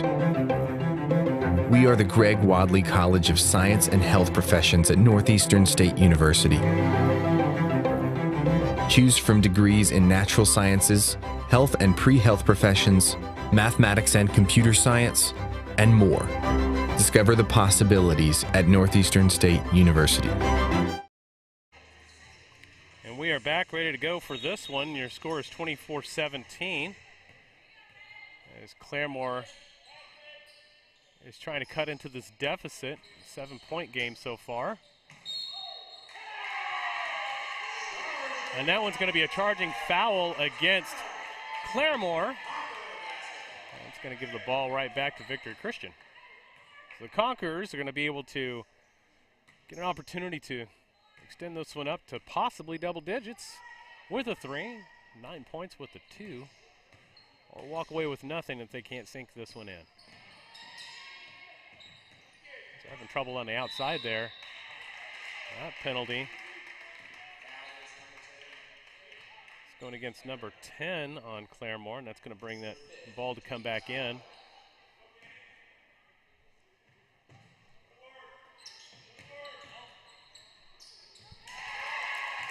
And a great inside jumper right there. One-handed jumper, too.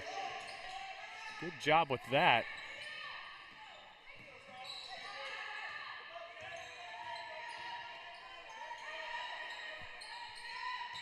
You can hear the Victory Christian bench cheering on their teammates for some defense here.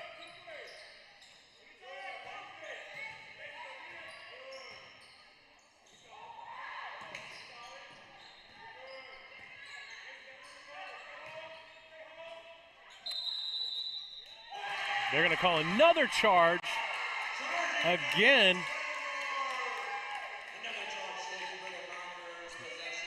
Double charge there. Is Victory Christian able to set the feet?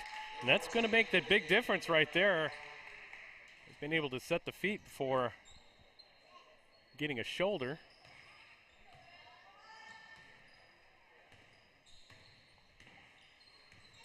Now at 26-17.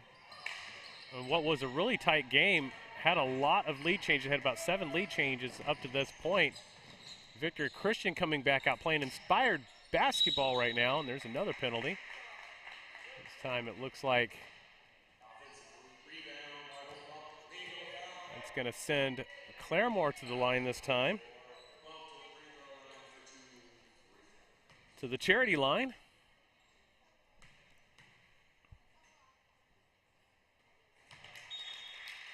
And finally able to cut into this lead. Got some sub changes right now.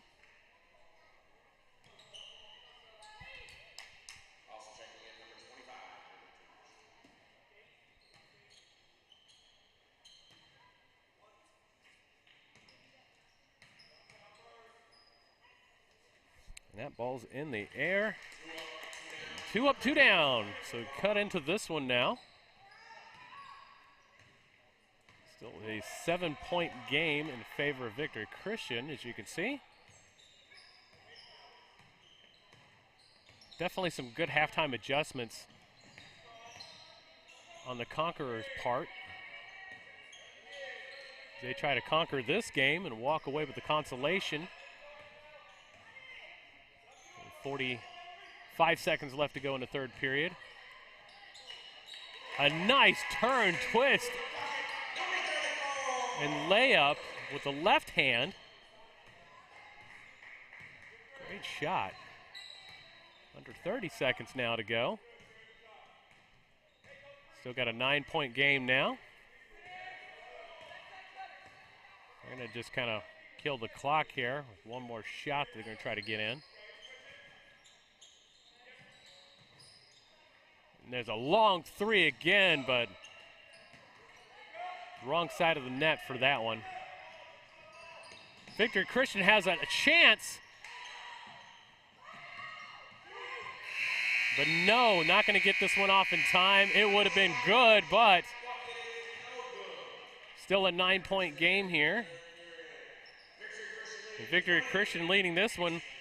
We'll be back after this. I can feel the warmth deep down in my bones.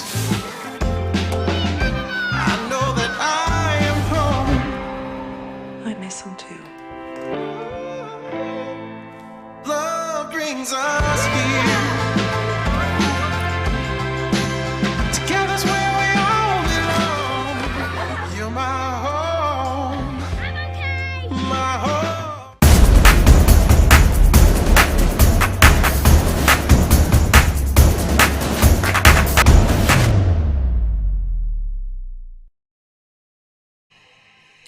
And we are back in the fourth period to end this one out. We are seeing a little disparage in the late of this game here. As you can see, the Victory Christian Conquerors, that score is backwards actually. They are up on that one 28-19. We'll get that one corrected. There we go. Victor Christian up the Conquerors on that one. That was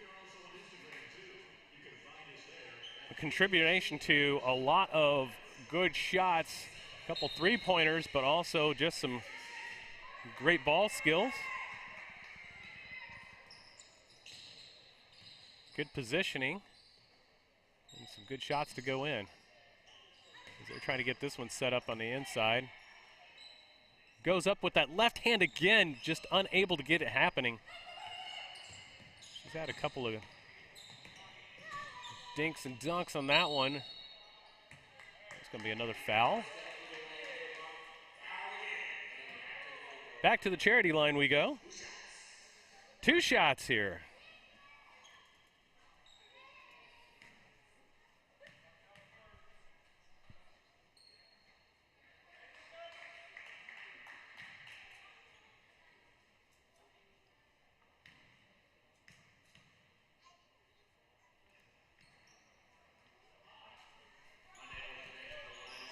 Unable to make that one, or any of them there, unfortunately.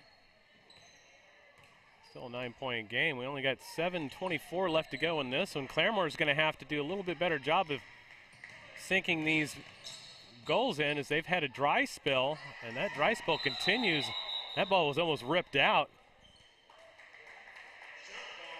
Jump ball is going to go in possession of Claremore. So Zebra's going to get another shot at this. And it looks like they were mistaken. Again, the possession arrow goes right back to Victory Christian, so the Conquerors able to get this ball and go from there. But, you know, the possession is just a little off. Officials trying to get this one corrected, and they do. Claremore actually does get the ball back after the confusion. Zebras now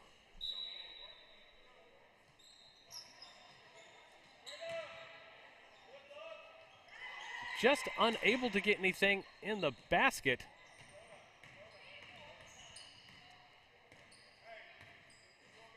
So the drought unfortunately continues for the Zebras. Uncontested three. No buenos. We have a Zebra that fell down on that play. No injury. Gets right back up.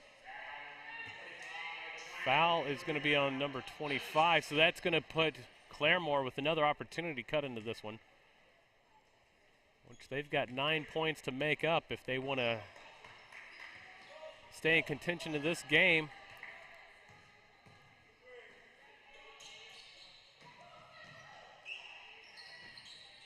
But Victory Christian, putting on some really good defense, steps out, and that's going to go right back to the Conquerors.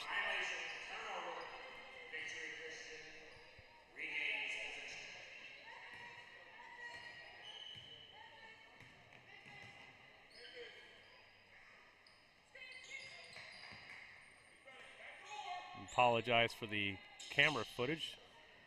Have the wrong camera selection set. We are back live now, and that ball goes right in.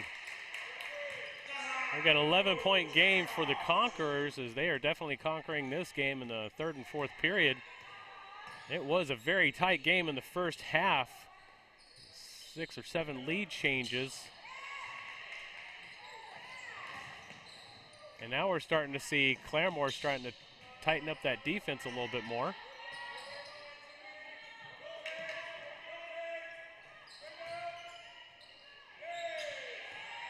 Nobody within the vicinity. It gets intercepted. Inside the paint too, but nothing doing.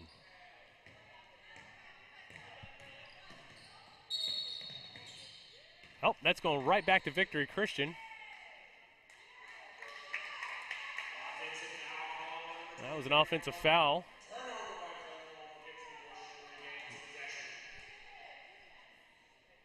Claremore having some major issues going on here in the second half.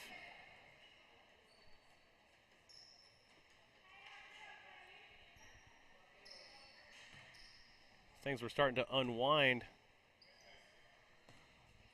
in the third period, continuing to go on here in the fourth. So we're close to the 5-minute mark, and that inside shot again. Girl with the golden shoes keeps doing a great job at center.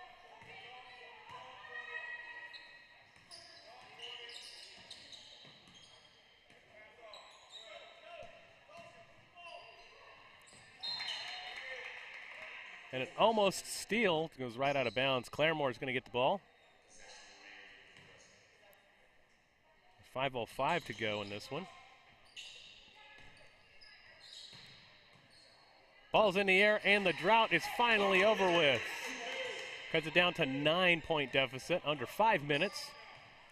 Still a lot of ball to be played, but Claremore is going to have to toughen up on defense and definitely make some shots. Otherwise, they're going to see this game slipping out of their hands. Right back into the Conquerors.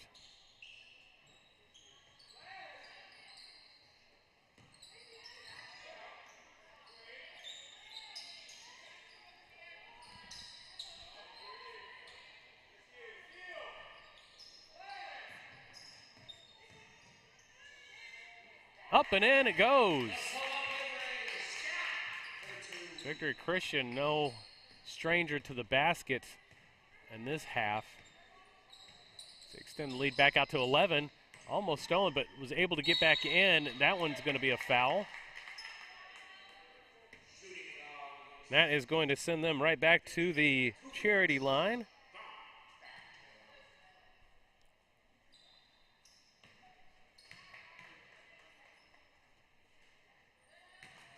First attempt, as you see, is good. 12-point ball game here.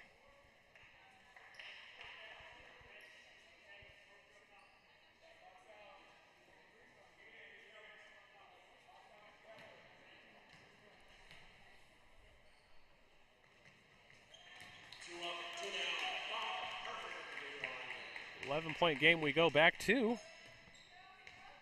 Victory Christian still up, and he's got a controlling lead here with under 4 minutes left.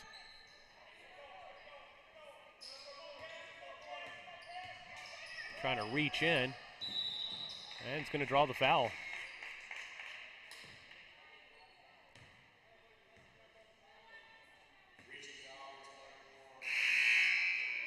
That's going to send Victory Christian to the line.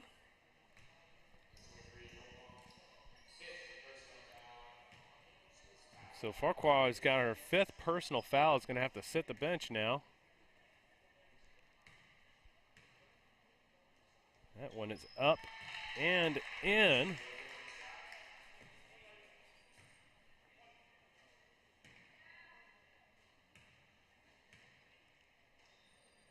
Second one is up and in also, so extending the lead. 36-23 as you see on your scoreboard at the bottom of the screen.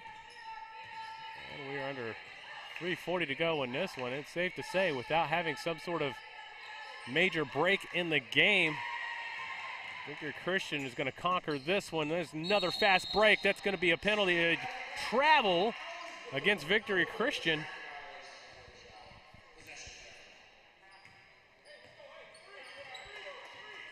Possession goes right back to Claremore.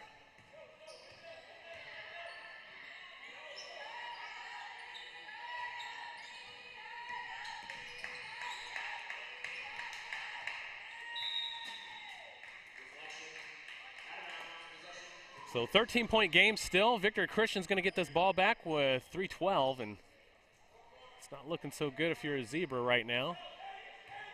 But if you're the Conquerors, you're just going to want to kill some clock now and take it slow and walk away with a victory. Set some good shots up, get some passes going. And you know that Claremore's going to come with a full court press there. That one goes right in. Good shot. Evers with the points there. Victory Christian's going to get the steal. They're going to go inside the paint, off of it. They're going to rebound it for the second time, try to get that layup, and do. And this one is almost unobtainable at this point for the Zebras, who just can't get a good shot in.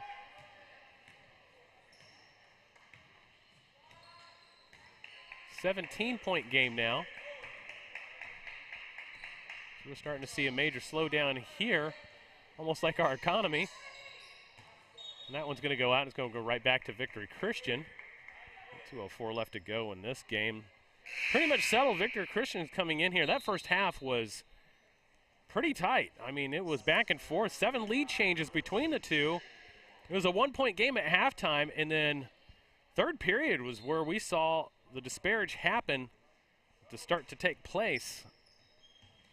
And Victory Christian was able to capitalize on a lot of mistakes, take some good shots, and they were able to sink several of those.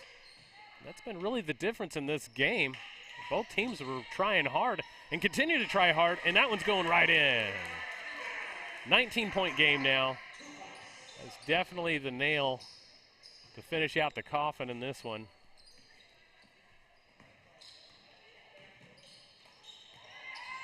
Almost another steal, and there it is. There's another steal and another steal from that. Thievery going on back and forth. Nice Euro step, just does not get it in. That ball is out. That is going right back to Claremore.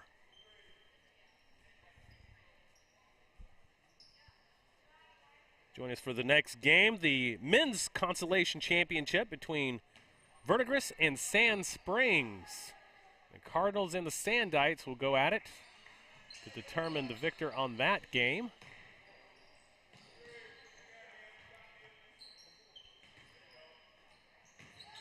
Could have been a steal, should have been a steal, wasn't a steal, but that one is right there on the rebound.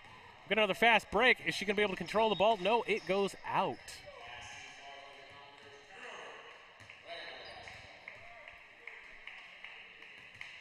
And Claremore, knowing that this game is out of reach, is just going to mosey along, and we're going to take a quick timeout. Looks like they're going to instead do a substitution, not a timeout.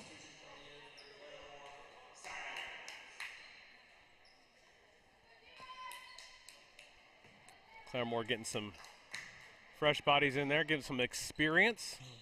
Some players that don't normally start or play a lot of time in. That ball is going to go right back to Victory Christian.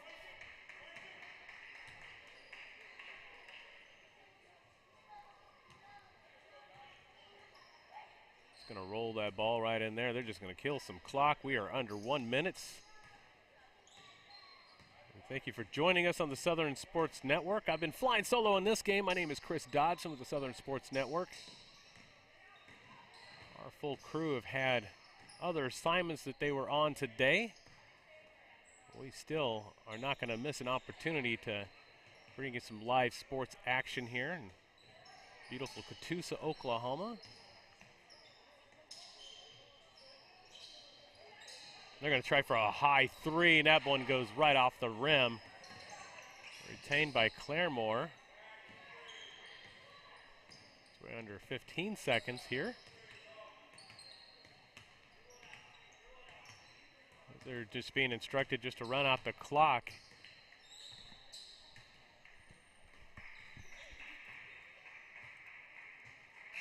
And that's what they do.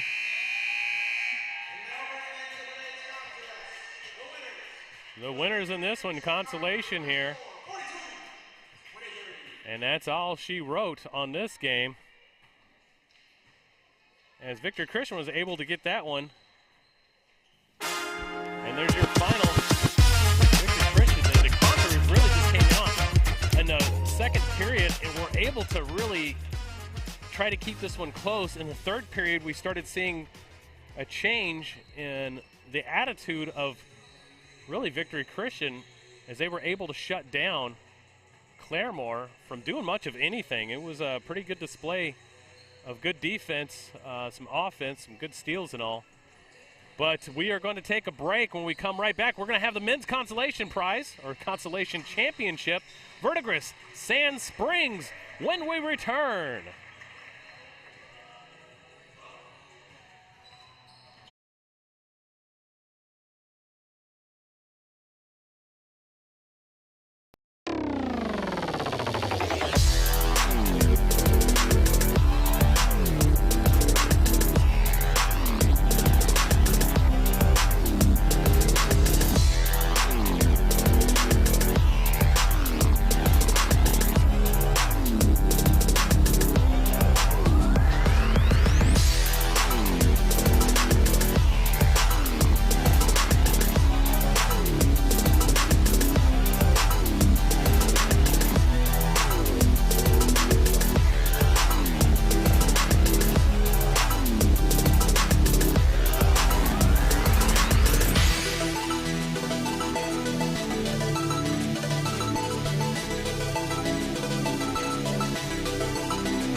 And welcome back, folks, as we are about ready to set the tip-off for the fourth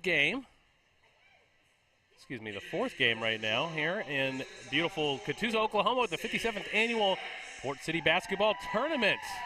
This is the Consolation Championship between Verdigris Cardinals and the Sand Springs Sandites, as we're starting to see the starting lineups come in.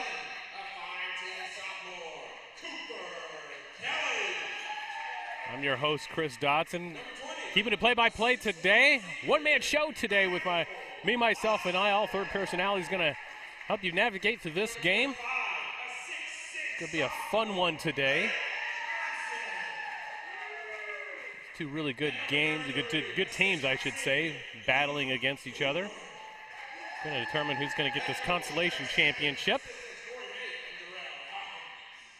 A full day of 8 games started at 10 o'clock today. Next game is going to be the girls' third place in the bracket between Bishop Kelly and Tulsa Central. Right after this one concludes, then we'll get right back to the boys' third place between Edison and Victory Christian. Then the final girls will have Verdigris and Duncan. Those are going to be two heavyweights in this championship. Verdigris, we've seen them early on Thursday, the first game, and they were a powerhouse. And then to round out the day, Catoosa, Bishop Kelly, the best of the boys. In this one, we're going to see two welterweights going at it. As you can see, Verdigris really starting to get ready to go. So we're about ready for the tip-off here.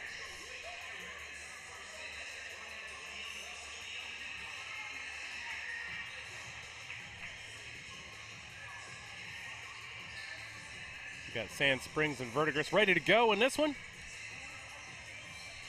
And so are we. Let's see who gets the tip-off. And that's going to be for Verdigris.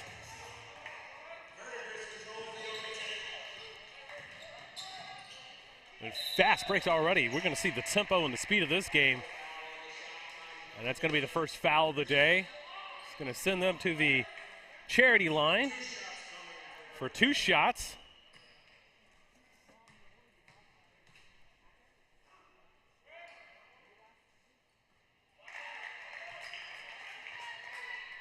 First one missed, unfortunately.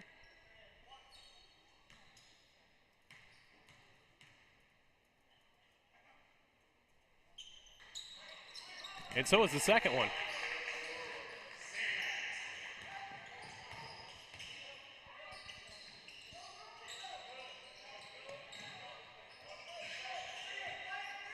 Trying to find something on the inside here as they start to pass it around. Gonna try to take it himself. He's got it up and nothing.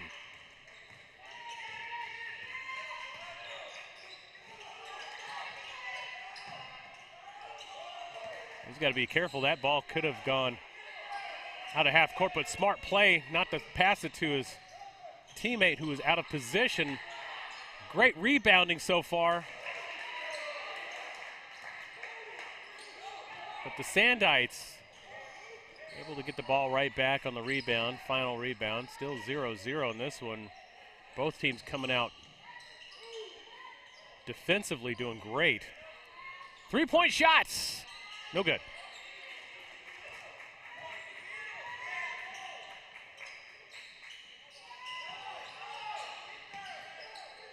He's going to take a 3 himself. No good. That one's ball is going to go out of bounds, and that's going to be Sand Springs ball.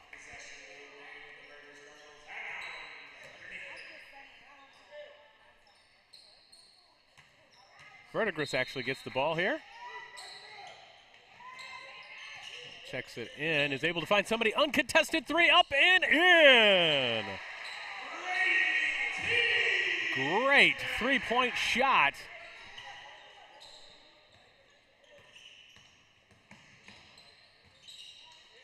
first points of the day coming off of a long three, uncontested.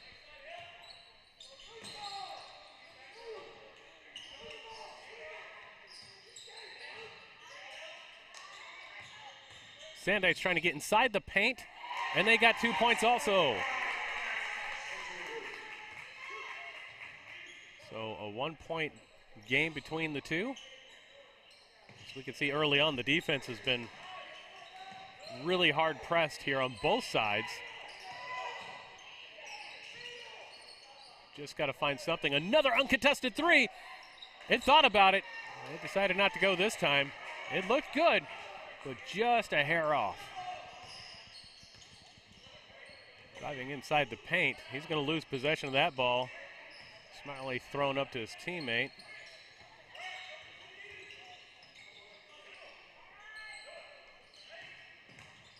He's going to take it inside himself. Nice spin move, but blocked.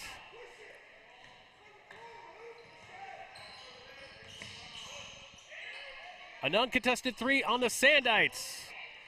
It's the back of the rim.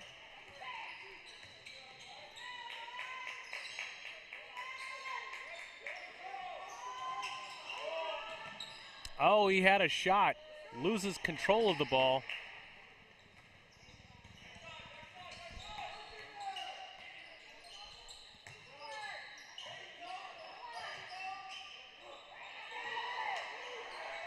And this one is up and no good. It's 3 attempts on three-point shots that just are not making it, but that inside gives them our first lead change of the day. Sandites up by 1.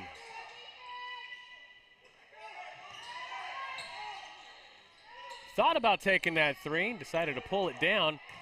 Instead, he's going to take it to the inside, throws it outside. This one is contested, but no good. Sharpshooters trying their best. This one's inside and off the rim. A little collision there under the basket. That's going to send them to the line.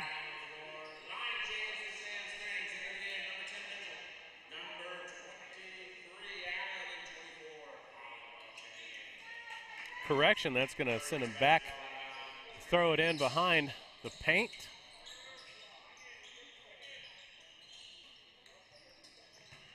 They're really looking for those three-point shots. And he's going to try it again. No bueno. Sand Springs walks away with this one.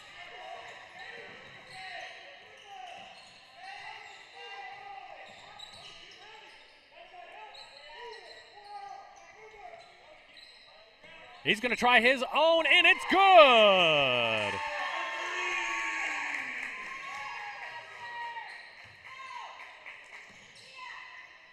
And just like that, Sand Springs up by 4. As Verdigris was trying to figure out a way to get the ball in. Just a little off. This is another three-point attempt. No good. Ball was bounced off of Cardinal, so that ball's going to go right back to the hands of the Sandites. We're going to take a timeout with them. 7-3 is your score right now, and we'll be right back. There's no place like home. Whether you live in Oklahoma, Arkansas, or Missouri, Realty Mart USA is your go-to real estate company for residential, commercial, agricultural, or land. We believe in strong connected communities and sponsor local events. Realty Mart USA, supporting our communities, supporting our future.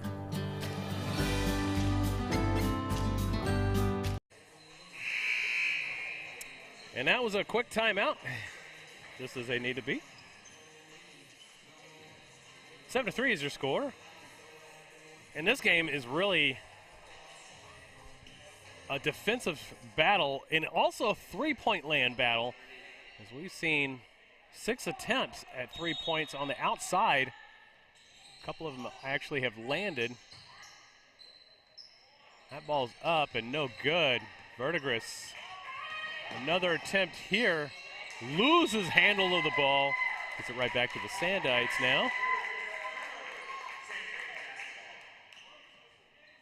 That's been kind of the motion of the game so far between these two, especially the Cardinals.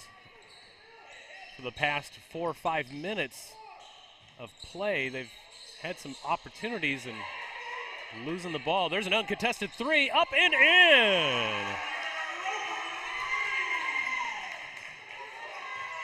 These 3-point shots for Sand Springs have been making this a 7-point game now. Score 10-3, and there's another uncontested 3-point that was airball.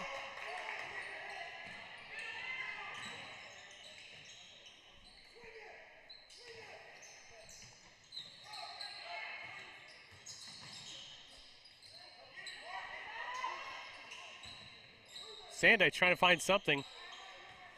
Thought about taking the three, decided to pull it back down and do some fancy dribbling, but that didn't get anywhere.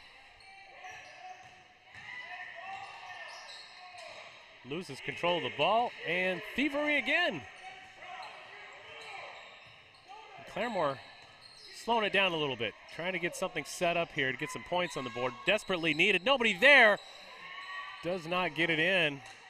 That's been kind of the problem and the Achilles heel right now for Verdigris is outside of that 1 3-point shot outside, they haven't been able to sink anything. And there's a foul.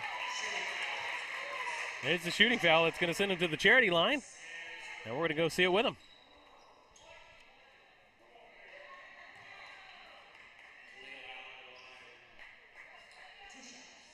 And this is a 2-shot opportunity to extend the lead for the Sandites.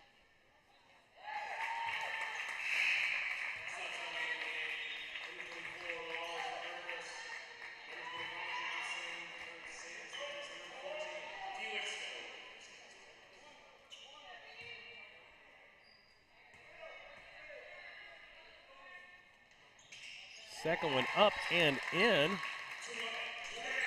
That's 2 up and 2 down. That extends the lead for the Sandites. And we've got another penalty on the play. It's against number 10 of Sand Springs. And that's going to bring the ball to come back out on the side.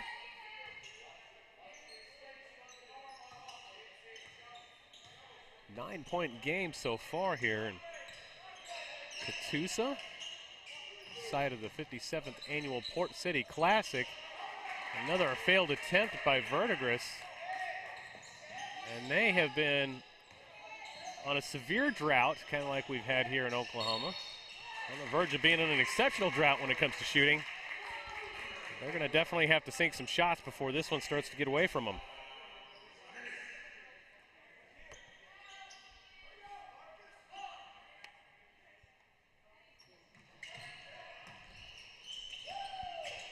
Sandites up and another foul. It's going to send him right back to the line.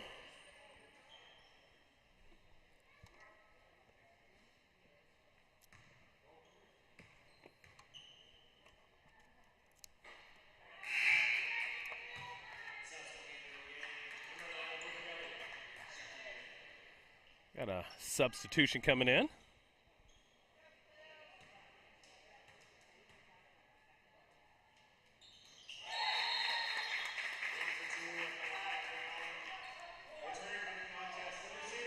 That one does sink in, and we got ourselves 10-point game. Double digits here.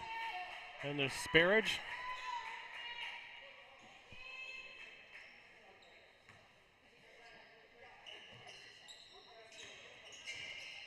And Verdigris on the verge of letting this one get out of hand. They're going to have to get that ball inside that hoop and fast.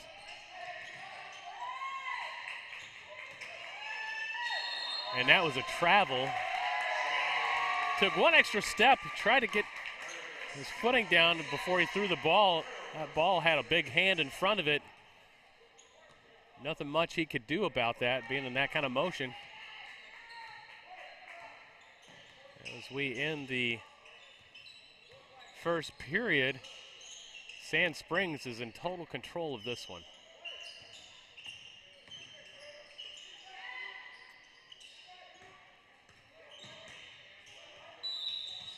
And he's reaching in.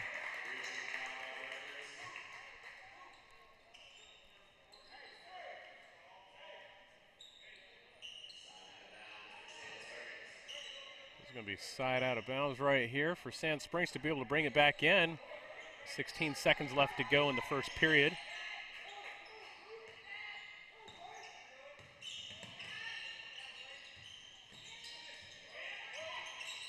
We get a three-point shot attempt, no good. 2 seconds left, can they get it in? No, they do not. That is the end of the first period. 13-3 is your score.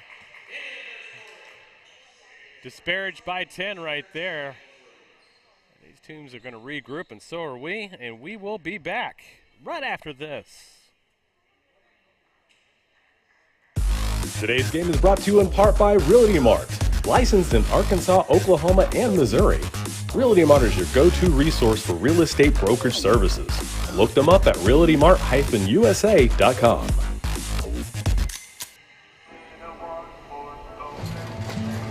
She was a good companion, eyes like the Grand Canyon. She was an American beauty, with her wayfares on in the summer sun. Her touch felt like a loaded gun. Wish I had held her long.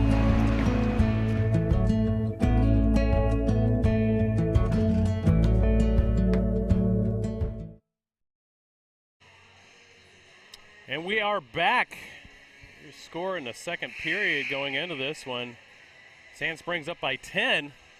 And what's been really a display of good defense, but more or less, you know, for Verdigris, unfortunately, I just haven't been able to find anything really open at this point. Outside of a great three-point shot,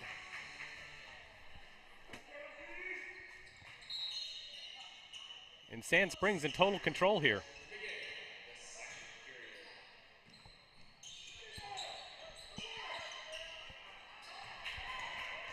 And thievery going on there. The steal and the fast break. Is it going to be able to get some points in? No!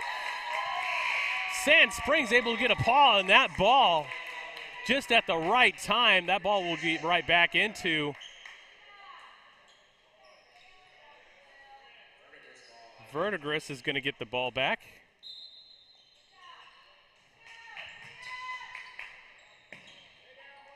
Verdigris desperately needing to break this drought. Long three, no good. We got a foul on the play. It's going to go against Sand Springs. Holding foul is what it's going to be called on. They're going to bring it out from behind the paint.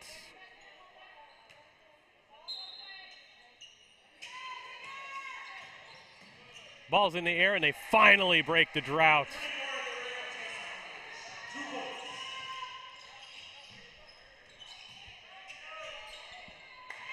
And right back at him. 10-point game still. Sand Springs thought they got him sleeping, but Verdigris able to get it. Retain possession there. Fouls against Sand Springs. Bring it on side out.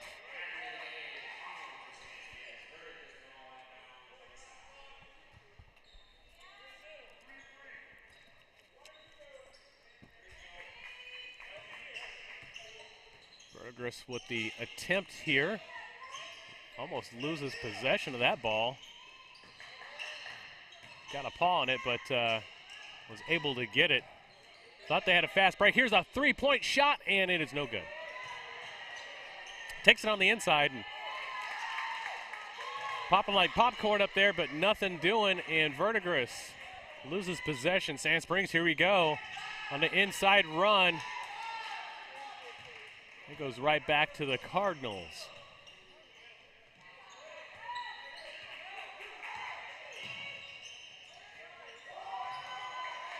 Some fancy dribbling right there. Three-point land, and no good.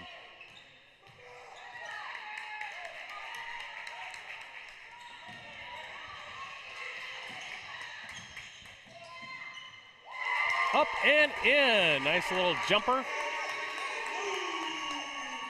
Now we got a 12-point game.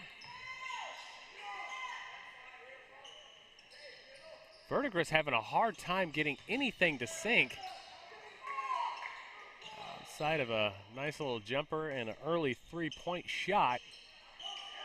Haven't been able to get much on the inside at all. They've had several attempts, just nothing doing. Sand Springs, a good job rebounding. Taking control of this game early. And there it is again. That's kind of the scenario of the game, is that Sand Springs is able to find it underneath the paint. And they're going to take a timeout. And we're going to take it with them. 5:24 is what we've got left in the first half. We'll see you right back, folks.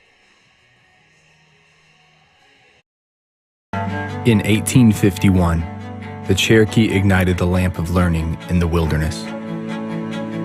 For more than a century, this has been a gathering place where minds are developed and lifelong relationships are made, where dreams find direction. The lamp burns brightly still at Northeastern State University.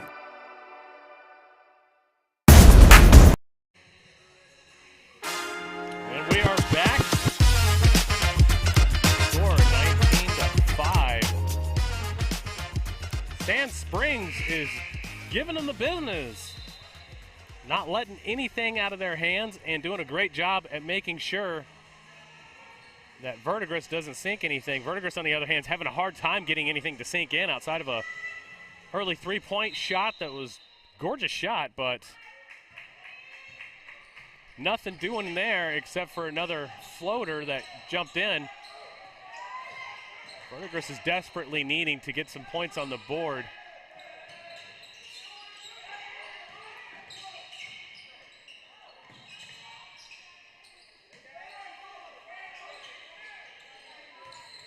Bodies are definitely flying around.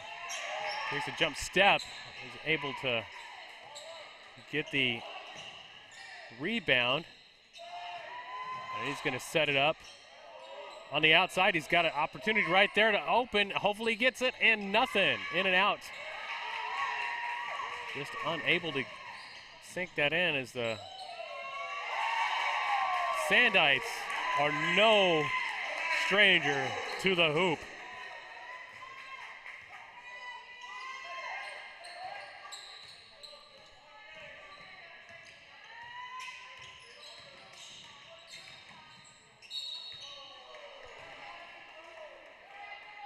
Another foul on the play. And Verdigris looks like they're going to be taking it out, and they're going to have a substitution.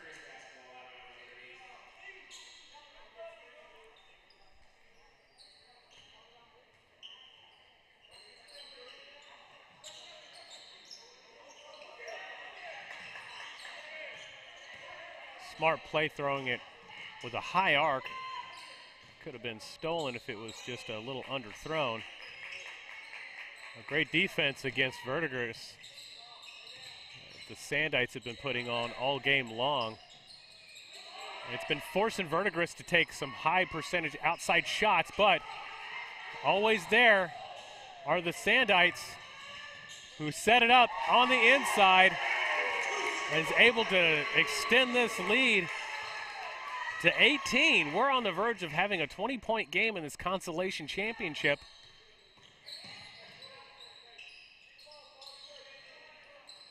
Verdigris trying something from outside, and nothing. So the strategy from the Sandites defense to keep the press and to try to force Verdigris to hit something outside has been paying off for them, because as you can see, the scoreboard really reflects of what's been going on in this game. So he takes a jump step and it's just nothing there.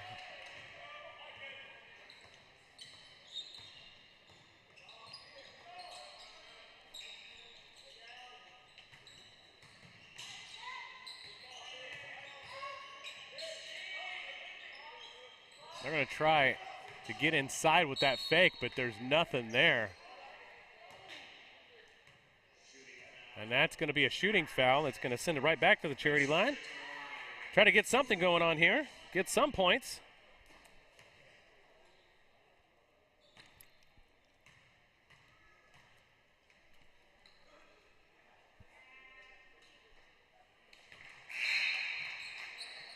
He was able to sink one down. Some substitutions on both teams.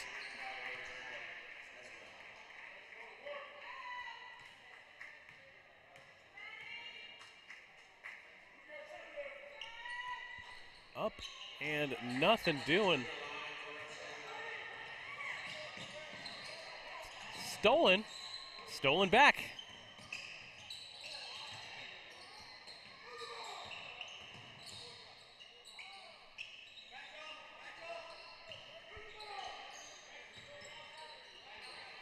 Three-point land is good.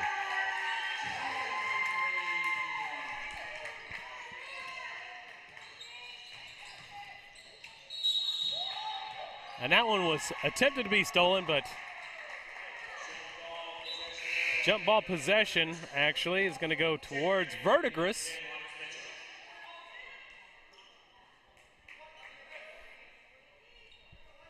So I do that one. We'll take a look at that replay here whenever we get another break. In possession, that's a great shot. Great game plan and even better execution. As they're on the verge of getting to double digits themselves finally. Three-point land. No good.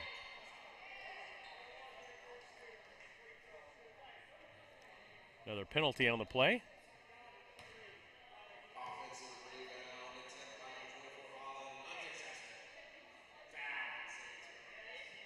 The Sand Springs foul is going to print them right back into the charity line once more. 1-1 in the attempt.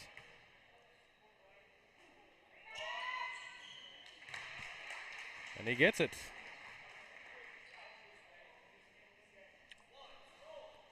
And an opportunity to finally get into double digits.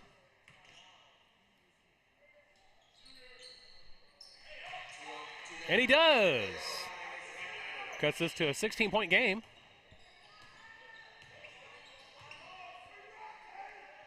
High arcing pass. Get past that pressure, but going to draw a foul. Blocking foul. Going to take it out from the side.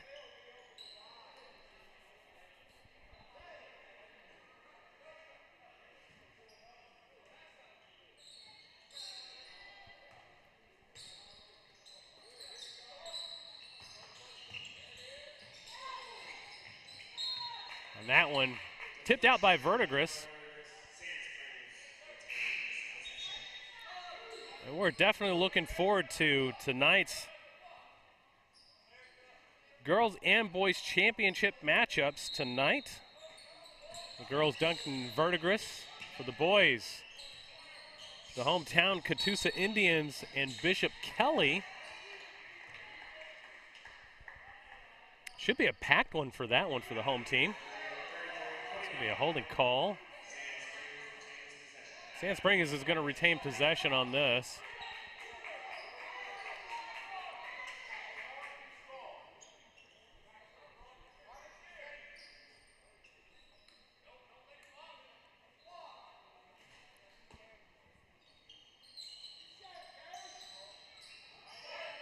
He's trying to pick a player, and he found a great tip in right there.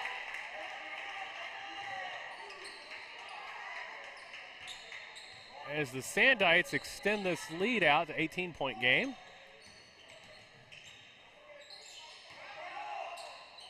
Sends it back to the outside. Sand Springs in total control of this defense on the inside, forcing Verdigris to go to the outside. Another block and a steal, but there's another interception on the play. He's going to take it to the outside and try a three-point attempt that's no good. He's going to draw a foul. Looks like that's going against Verdigris.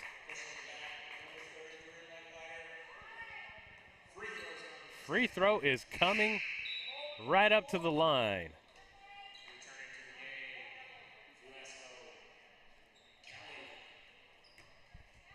Let's go Kelly coming back into the game. Got 1-1 with under a minute to go in the first half or second period.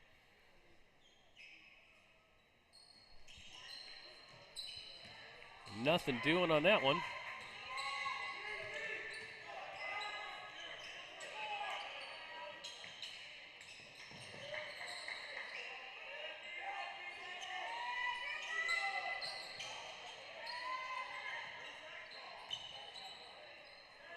Verdigris trying to find something. The final 30 seconds ticking down. And they're definitely going to have to make some halftime adjustments as this one's in the air and no good. They've had 8 attempts at three-point shots. Only one of them has gone down today. Smart play by hitting the shin of Verdigris to get outside. But it looked like that was off of the Verdigris player, but the officials calling it otherwise, as Verdigris is going to get the ball back with 16.1 seconds left to go in the first half. I saw something a little different. Maybe he saw something a little bit clearer since he's right there, and we're all the way up here.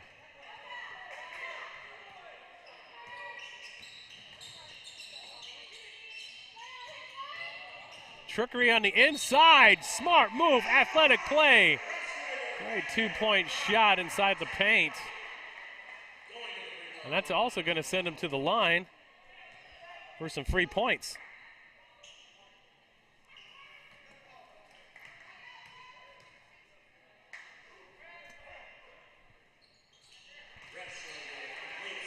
Good shot, as this should be the final play. And we're going to see this one. No. And so you can see the end of the second, 28-13 is your score. And I'll tell you what, though, every time that we see these half-court shots, it's always holding your breath because you just never know. One can sink in. We'll be right back after these messages. Today's game is brought to you in part by Realty Mart. Licensed in Arkansas, Oklahoma, and Missouri. Realty Mart is your go-to resource for real estate brokerage services. Look them up at realtymart-usa.com. My name's Todd Harden, and I am Todd's Coffee. The reason I do this to begin with is because I really want people to experience coffee. What I'm doing and what other roasters are doing as well is, we're trying to figure out what the bean is trying to tell us. My goal and my customer really is, there's probably 2 out of 10 people that could taste the difference in one of my better roasts versus an average roast. If I can make those people happy, I'm making everybody happy. And so that's kind of my philosophy when it comes to roasting. You can just go to toddscoffee.com. You can get a whole bean, or I'll grind it for you. Either way, there'll be a drop down in there that you can order it that way. So order some coffee. The College of Liberal Arts at Northeastern State University is innovative, engaging, life-changing, empowering. Choose from undergraduate and graduate degrees in the arts and fine arts, languages, criminal justice, social work, and more. Be inspired at Northeastern State University. The holidays are here, and Dick's Sporting Goods has all the best gifts for everyone on your list. The hottest footwear from Jordan, Nike, and Hoka. And the coolest apparel from all the best brands, plus must-have gifts from Yeti, Callaway, and The North Face. When you're running short on time, shop Dix.com, where 1 hour pickup is always an option. And with our best price guarantee, if you find a lower price, we'll match it. This season, give the gift of sport. Every holiday starts at Dix. A tradition of educational excellence, more than a century in the making, continues in Broken Arrow.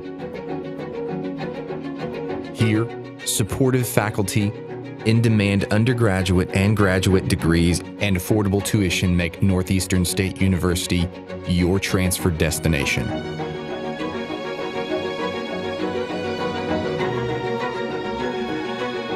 Finish what you started. She was a good companion, eyes like the Grand Canyon. She was an American beauty, with her wayfarers on in the summer sun. Her touch felt like a loaded gun. Wish I had held her long.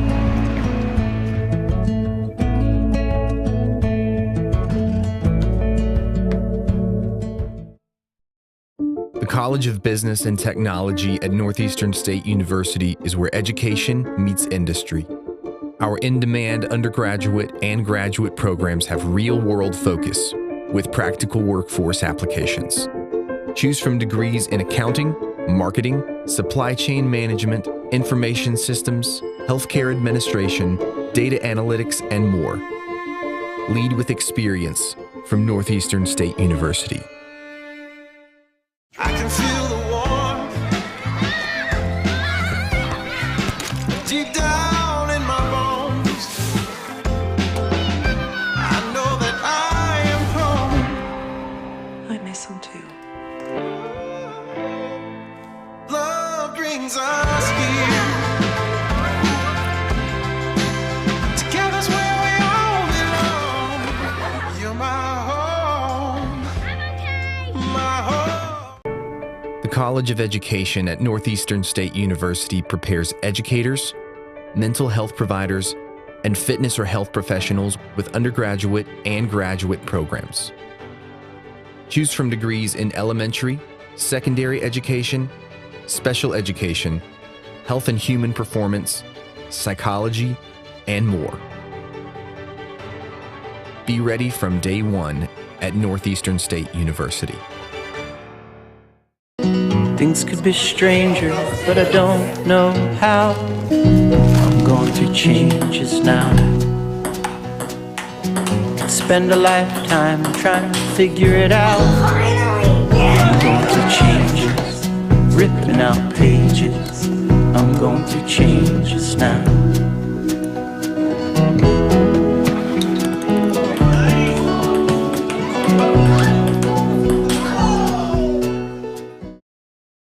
At Northeastern State University in Muskogee, we take care of our students so they can take care of others.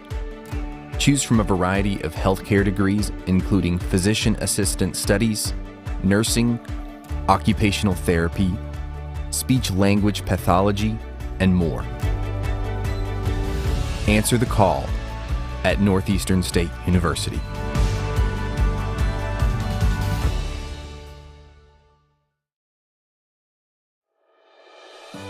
There's no place like home. Whether you live in Oklahoma, Arkansas, or Missouri, Realty Mart USA is your go-to real estate company for residential, commercial, agricultural, or land.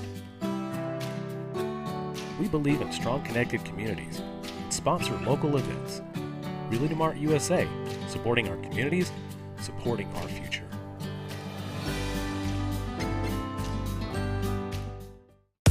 Today's game is brought to you in part by Realty Mart, licensed in Arkansas, Oklahoma, and Missouri. Realty Mart is your go-to resource for real estate brokerage services. Look them up at realtymart-usa.com. My name's Todd Harden, and I am Todd's Coffee. The reason I do this to begin with is because I really want people to experience coffee.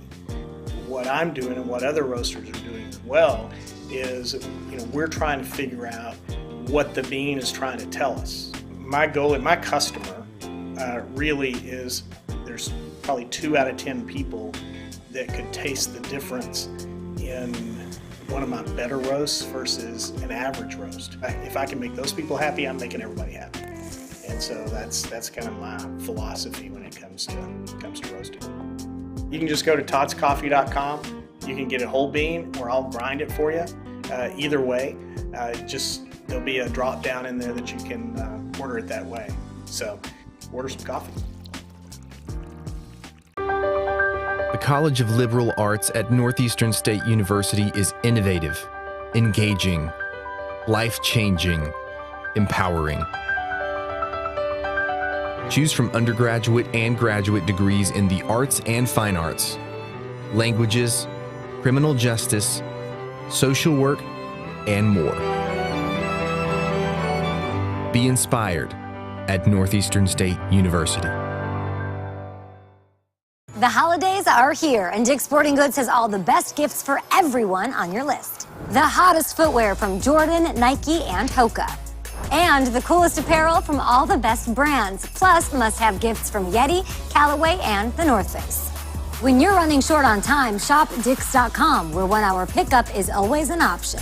And with our best price guarantee, if you find a lower price, we'll match it. This season, give the gift of sport. Every holiday starts at Dick's. A tradition of educational excellence, more than a century in the making, continues in Broken Arrow. Here, supportive faculty, in-demand undergraduate and graduate degrees, and affordable tuition make Northeastern State University your transfer destination.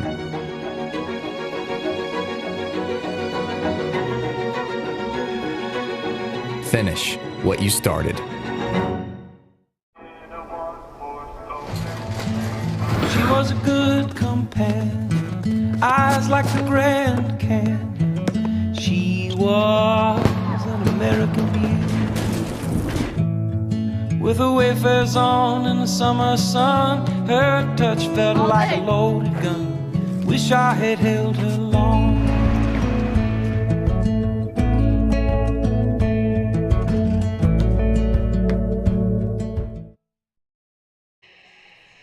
And we are back.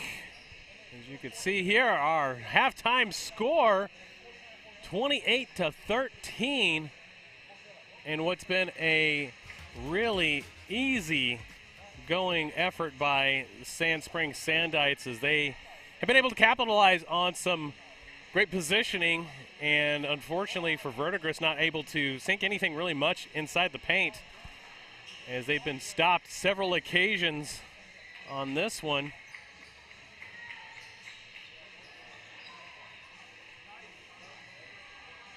As we get ready to go into the third period, and we are off and running.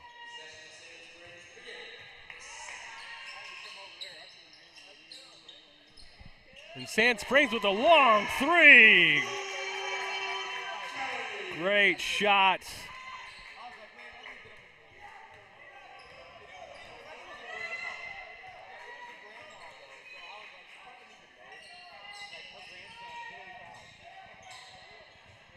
The Cardinals trying to do everything they can to stay in this one as much as they can. You see some of the halftime adjustments. Jump ball.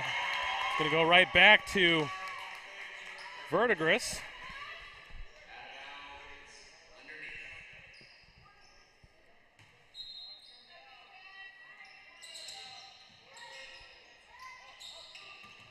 And another steal. Is he going to lay it up? Yes, he does.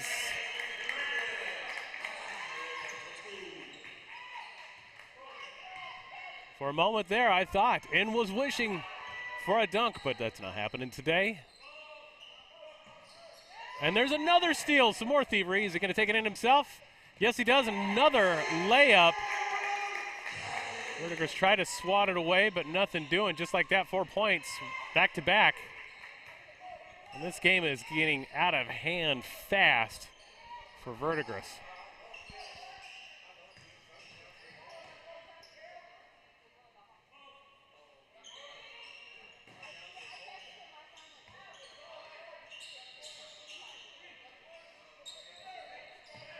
And a long three, in and out.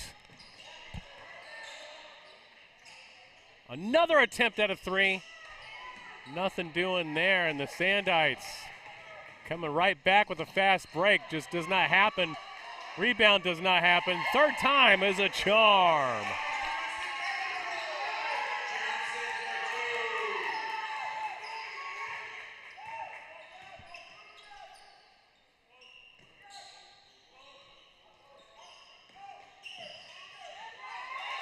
Jump ball, or I'm sorry, this is going to go out of bounds on the Sand Springs Sandites. Verdigris is going to retain possession.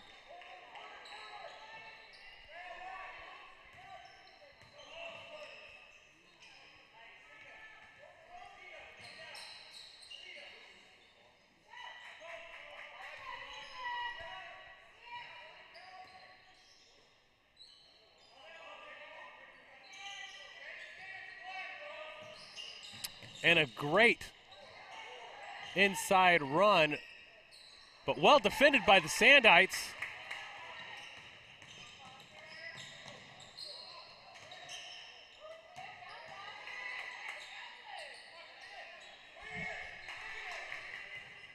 They're going to bring it on the inside. For a moment there, it looked like he was going to dunk, but tried to do a finger roll. And that was a deflection. That ball is turned over back to Verdigris.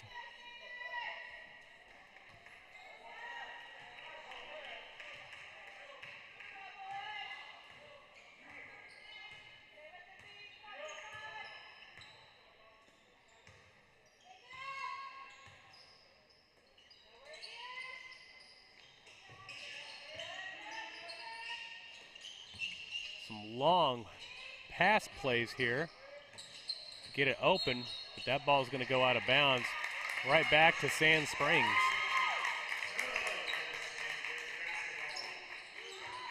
Been a lot of turnovers here early in the third period. Two fast breaks that ended up in 4 points in favor of the Sandites. And just like that, your score is 37-13. He was thinking about taking that three-point shot, but just mishandled the ball. Let's see what the officials tell us. That's not going to be a charge. It's going to be going against Verdigris. And it's out of bounds there, too, so we're going to take it from underneath the paint.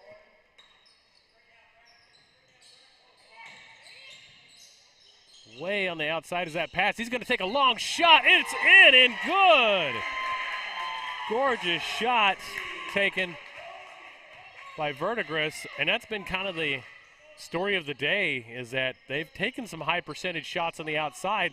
The difference is those have sunk in, as opposed to Verdigris, who's had some major issues just finding the basket. Here's another high percentage shot.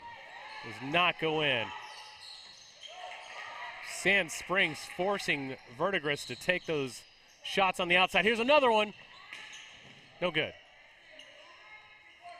Rebounded by number 11, Verdigris. Going to try to take that one in. That's going to be traveling. But not before that penalty was called against Sand Springs. I'm going to throw it in underneath the paint. 3:47 left to go in the third period. Way up high with the wingspan. Gets that ball, but just unable to get into the basket.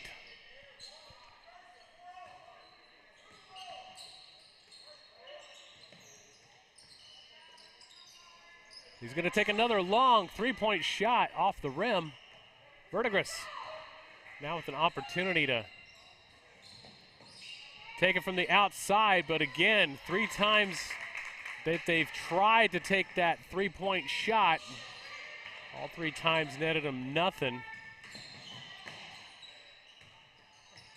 And inside, they're going to look at that outside again, and there it is. But this time, they are able to get it.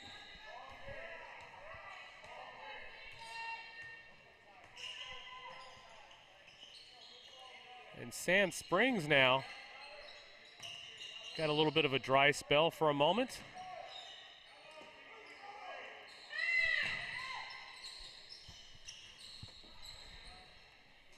Up. Oh, nothing there.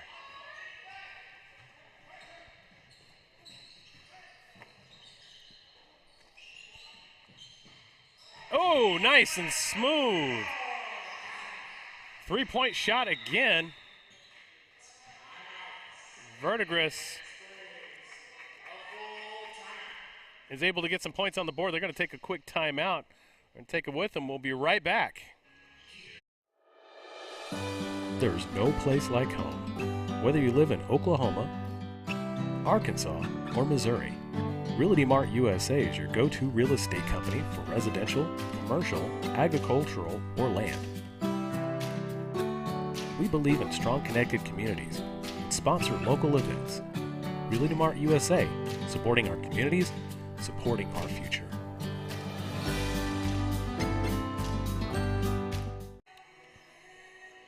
And we are back with your score. A 21-point game right now. Verdigris was able to get a couple 3-point shots in, high percentage shots there. But for the most part, their day's been really challenged by the Sand Springs Sandites defense, making them and forcing them to go outside. And so far, this is pretty much the story of the game. With 2:20 left to go in the third period. We'll see Sand Springs come back and possess the ball.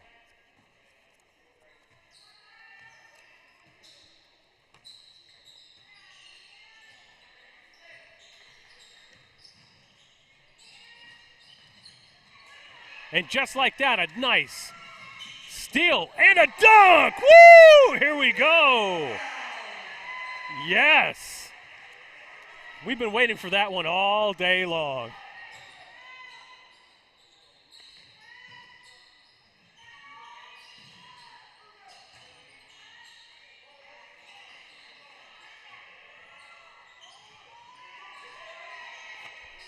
And now Sand Springs getting the pressure and the reach in this time.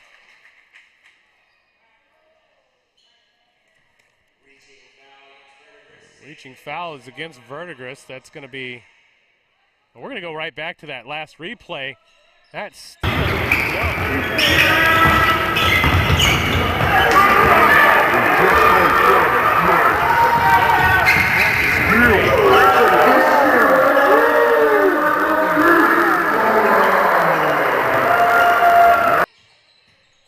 And Verdigris gets the ball again. Another steal, though.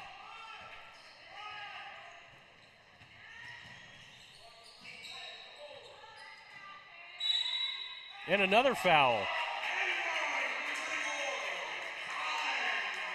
Going against Verdigris again. And it's going to take us to the line as we get a penalty shot.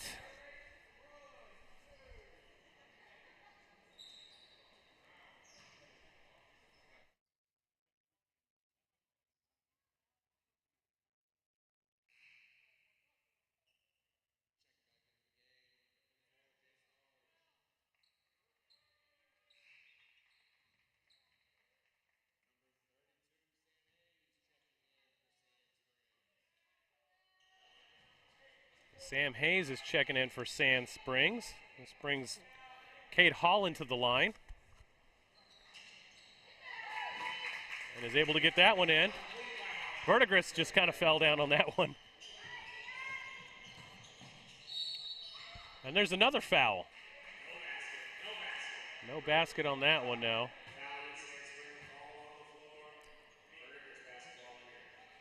Verdigris is going to get another attempt at this one. Take it outside the paint.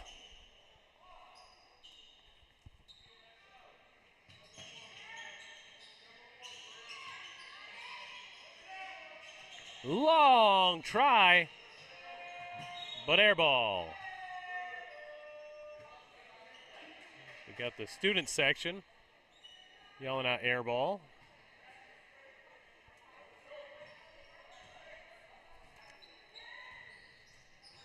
Now another attempt by the Sandites as we are approaching the end of the third period.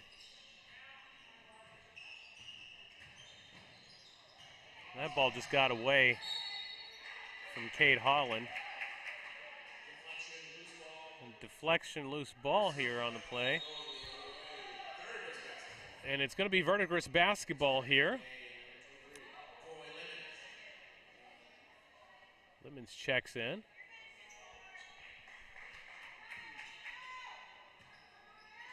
As the clock ticks down here in the final seconds of the third period. Verdigris trying to get some points on here. They've had some explosive plays later in the stretch.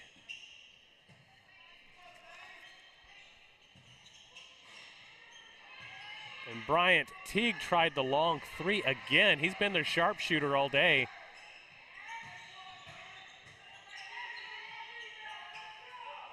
And Jace Large underneath the basket is going to try to get the rebound, but does not. At the end of three, as you can see, 43-21. And this game is looking like it's going to be all Sand Springs, but there have been some good shots of brilliancy here from Verdigris. We'll see how this one plays out when we return. Today's game is brought to you in part by Realty Mart, licensed in Arkansas, Oklahoma, and Missouri. Realty Mart is your go-to resource for real estate brokerage services. Look them up at realtymart-usa.com.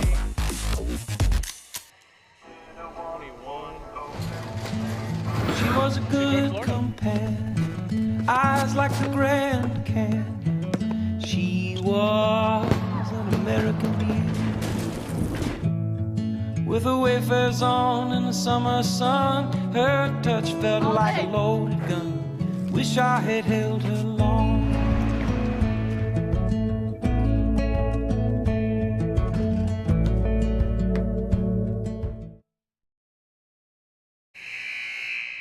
And just like that, we are back. And I'll tell you what, this one is not close, as you can tell by the scoreboard, as we are getting into the final 8 minutes of this one.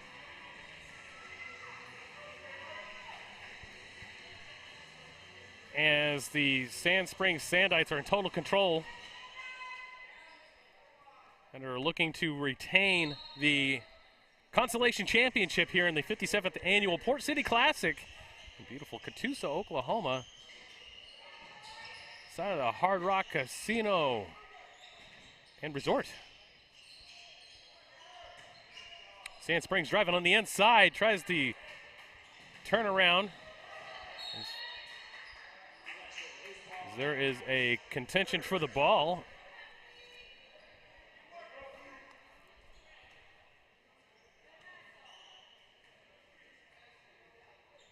And Verdigris will take this one back out.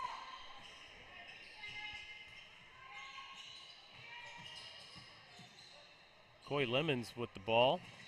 Finds it on the inside. Nothing doing. He was trying to get it to Bryant Teague. Sand Springs now. Toss out to the outside and an inside run right there. Luke Hooper playing center. Smart play. That's some two.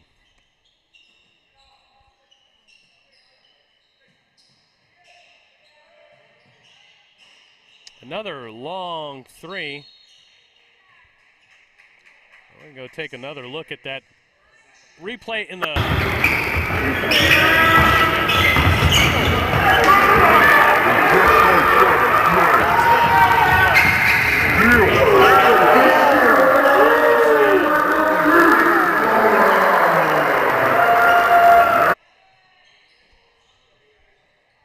Nothing doing on that last possession from Sand Springs as we'll bring it back out. Another three-point attempt. Doesn't net anything. Inside layup is good.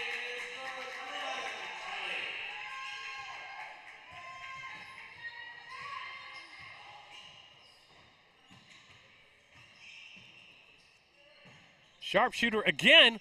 This time it's in. Lemons hits the three again. sharpshooter again. This time it's in. As we get another three-point attempt from Sand Springs, does not jump in, but the ringer does. And Hooper gets that one again.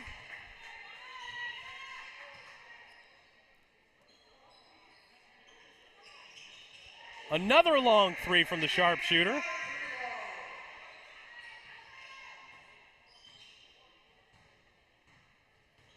This time, three-pointers are sinking in.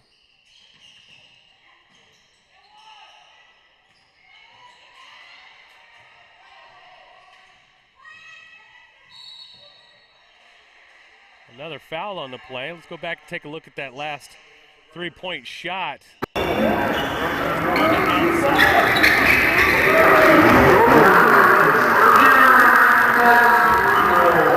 go to the line.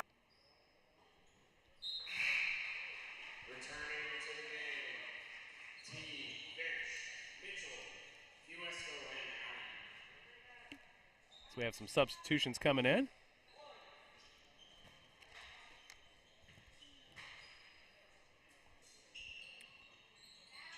And that one is no good.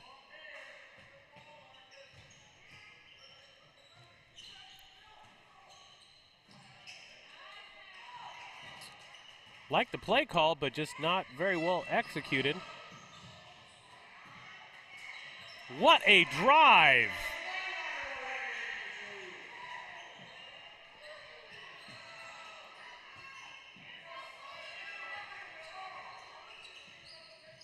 Cole Finch on that drive did a great job.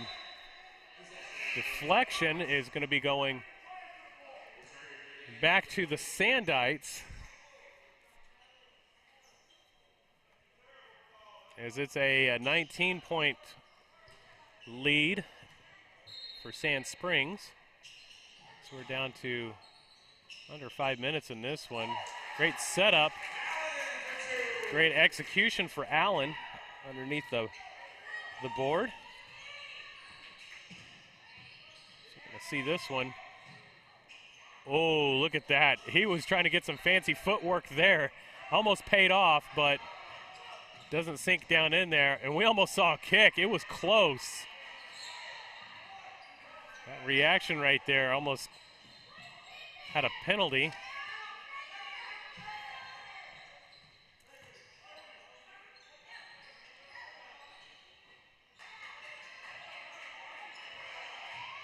And Lilchilder almost had it, but nothing there.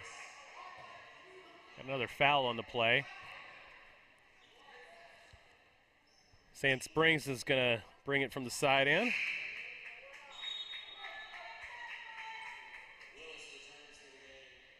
Willis is going to come in, substituting out.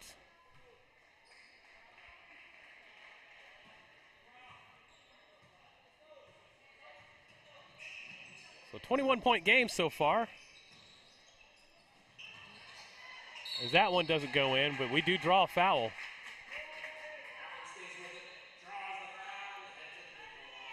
He's going to go to the line on that one, and these fouls are for the Birds. All day, every day. Punzerific. It's going to bring up Khalil Allen. First attempt goes in. We're in the famous 23. Second one goes in also. So 2-2. Extends the lead to 23. Same as his shirt.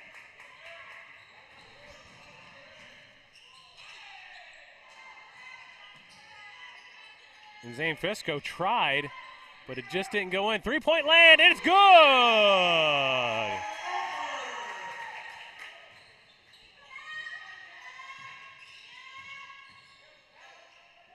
Roper on that one.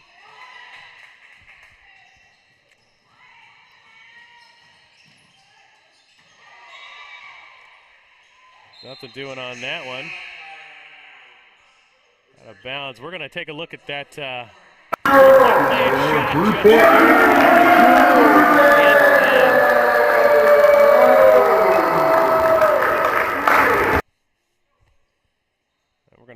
right back out for Sand Springs.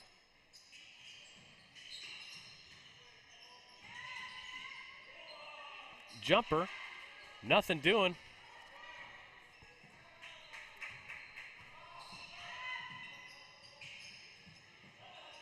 Got a little traffic there. Knockdown, nothing's going to be called. Rightfully so, let the boys play on.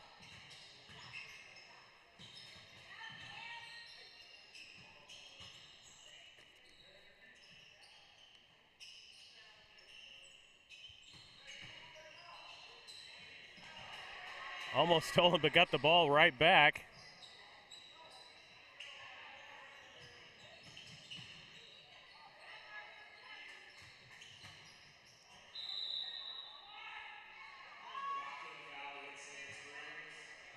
Sand Springs is going to get the foul on that one. Coy Lemons fell down.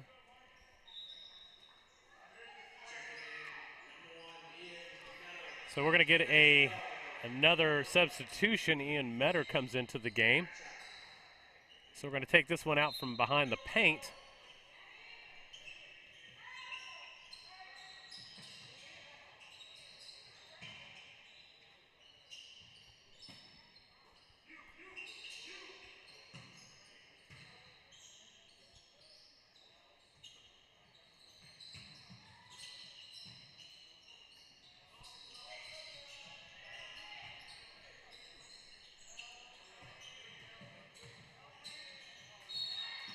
Got another foul on the play. And we're going to go to the charity line again for a shot at 2.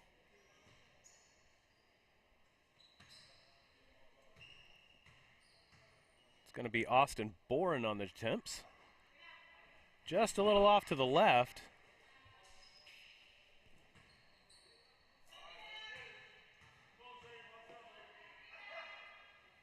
Ball is up, and it does not like that shot either.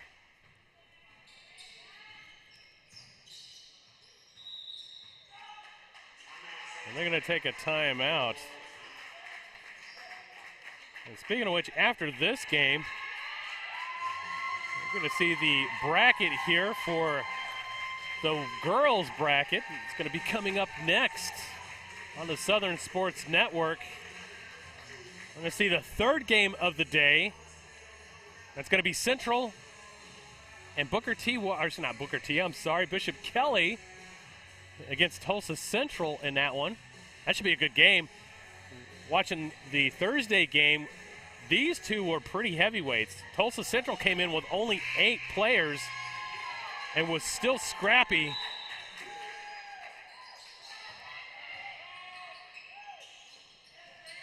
We're going to see that one after the conclusion of this game. It should be definitely in the favor of the Sand Springs Sandites as we're under a minute and 3/4.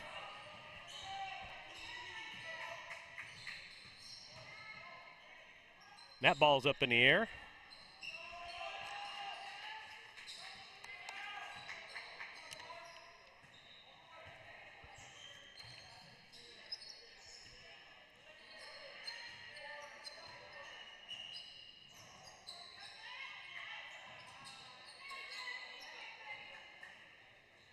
And that ball was about as ugly as my first marriage. And that ball's going right out. That's going to be Sand Springs ball. A 26-point favorite here as we approach the 1-minute mark. This one's pretty much wrapped up. I'm just going to get some new blood for the players to come in that usually don't get a whole lot of touches.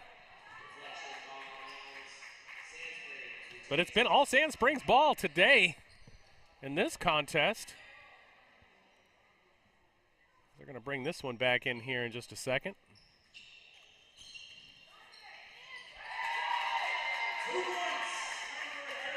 And 2 for the effort right there. We've got now a 28-point game. Woo! And here we go. Sand Springs just going to lay it on with the layup. Jax Marshall on that play. The 5'8" senior getting some play in. Oh, and just like that. Austin Boren on that three-pointer. We got another three-pointer, too. They're just going to go ahead and get out there and shoot and have some fun. Why not? Good back-sided throw. Got 15 seconds left to go in this one. He's going to shoot it out to the outside. Sharpshooter's going to get a shot and nothing. Final 6 seconds tick away. We're going to say sayonara on that one. Your final score in this one, 60-33, all Sand Springs. We're going to take a look at that last.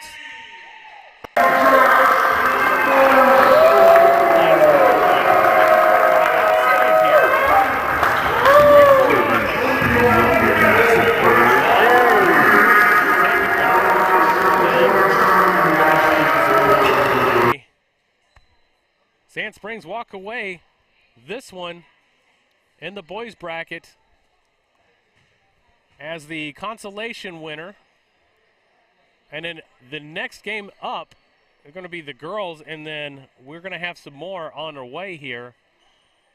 Boys third grade bracket, Tulsa Victory Christian. But the last game of the entire day, starting at 8:30, is going to be Catoosa, the hometown Catoosa Indians, versus Bishop Kelly. That's going to be the game to watch right there. Both scrappy teams, a lot of fun. When we return, we're going to have another one with the girls. We'll see you here in just a few minutes, folks.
Welcome back, folks, for the 5th game. We are halfway through this 57th annual Port City Basketball Tournament Day, the final day here, as we are drawing a close in this one today.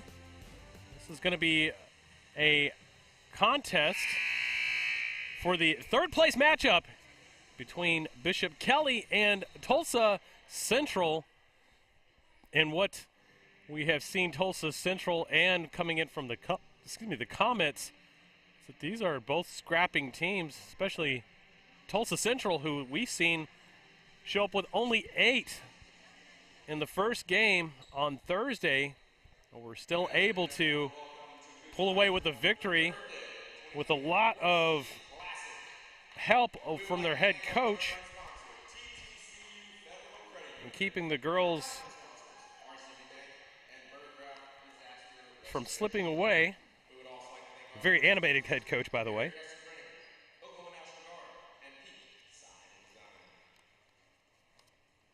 As we get ready for attendees here.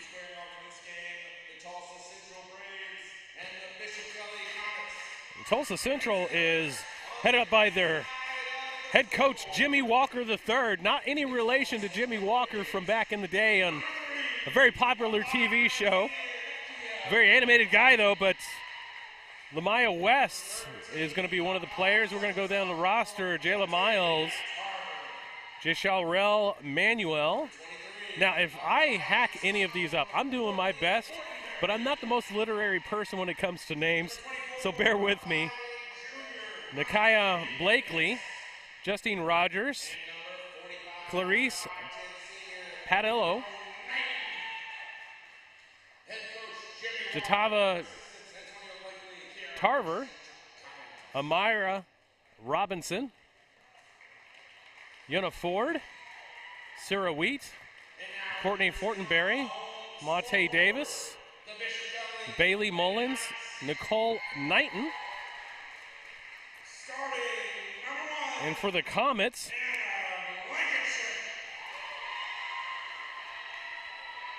Bishop Kelly by head coach Jerry Berna, Annie Blankenship, Kate Klimlich, Anna Lyle, Olivia King, Meredith Sturm, Claire Ream, Allie Strandmark, Julie Grisafe. I'm sure I'm close. Megan Roy, Erin Jolin, Kate Hicks, and Sophie Evans round out Bishop Kelly Comets. As we get ready for the tip-off here.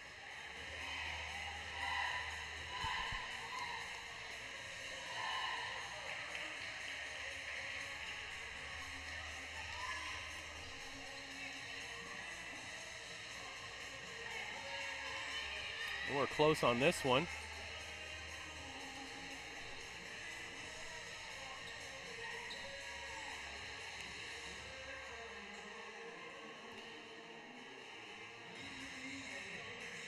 And we're about ready for the tip-off.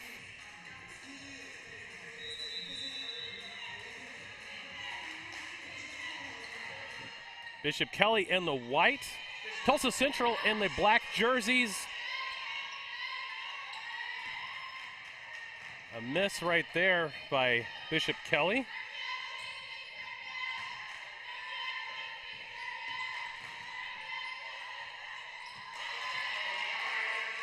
And the first points of the day come in from Tulsa Central.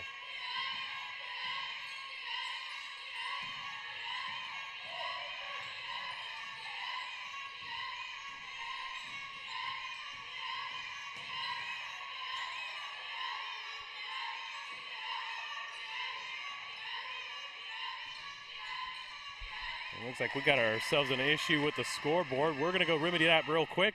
We'll keep it going and we'll be right back.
We are back. We got everything kind of remedied here so far now.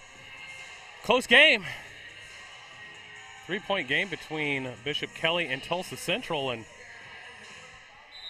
this is what we expected out of these two.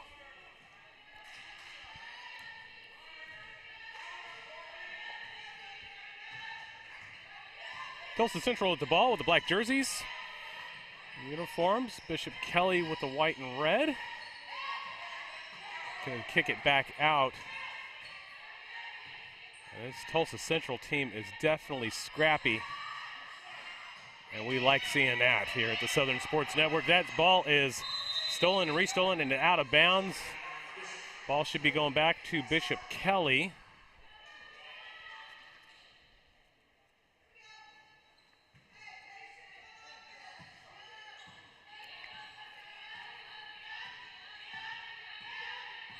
As you can hear in the background, some support for the Tulsa Central squad. Just right off the rim.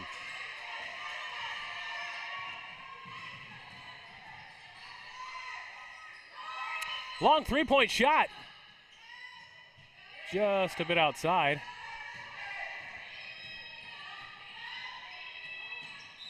And that one's going to go right back to Tulsa Central.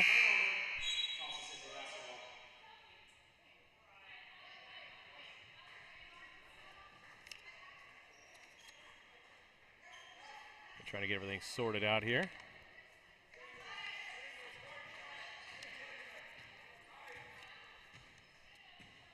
And this contest to determine who's third place in the 57th annual Port City Basketball Classic.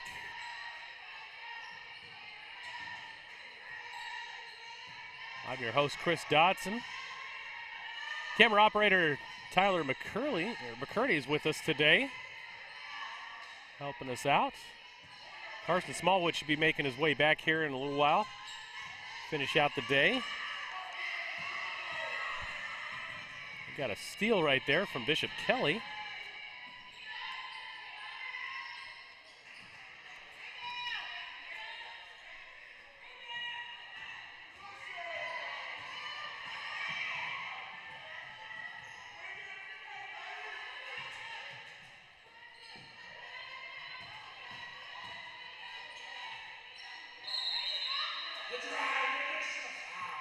And gets the foul. It's going to take us to the sideline cam, or the free throw cam, I should say.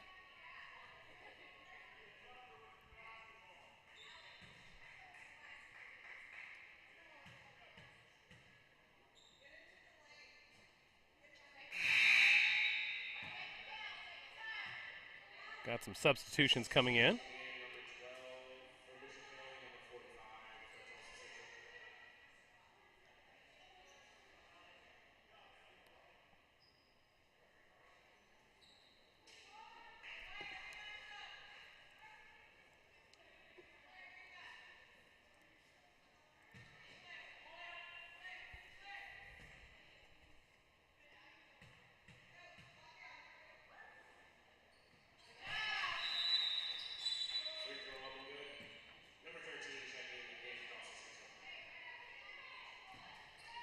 That one is good.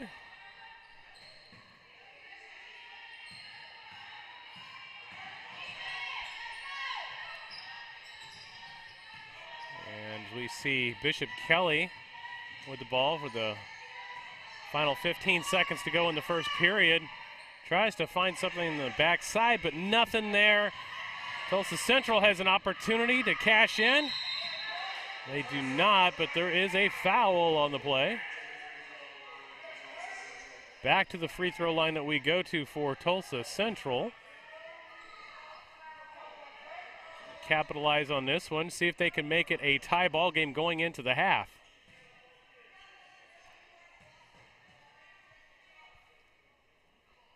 Ball is up and good.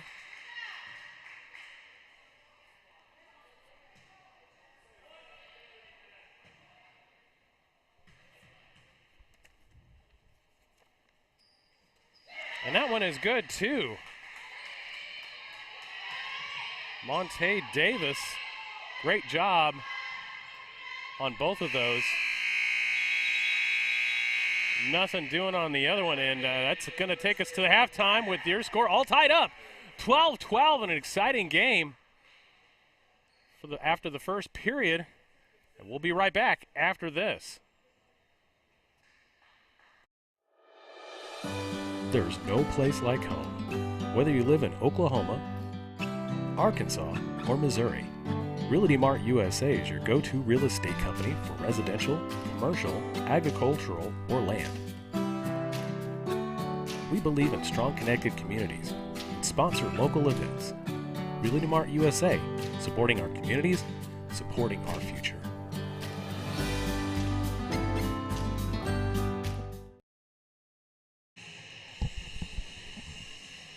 And we are back for the second period of this contest. It's 12-12. Bishop Kelly and Tulsa Central both are scrapping. We've seen some penalties here and there. We've seen some free throw shots. Both teams really wanting to get this one in, become third place here at the 57th annual Port City Basketball Tournament. I'm your host, Chris Dotson. Will be joining us soon, Carson Smallwood. Our camera operator, Tyler McCurdy. And we are ready to go for the second period.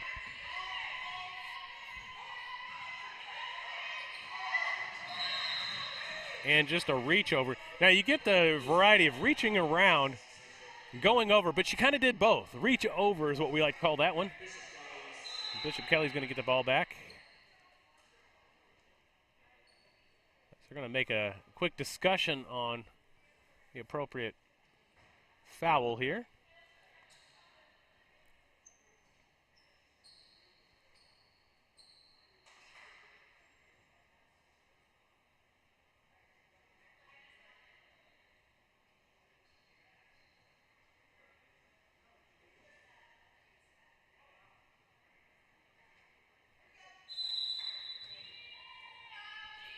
And we're at it.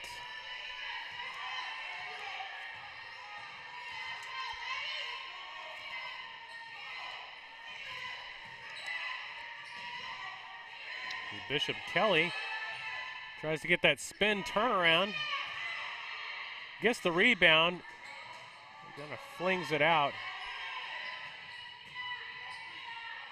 Kicks it out for an open three-point attempt. Nothing doing. And that's going to be a foul on the play.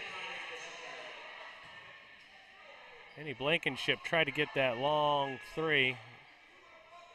Just didn't happen. That's going to take him to the charity line for an attempt by Allie Strandmark. First one's just a bit off.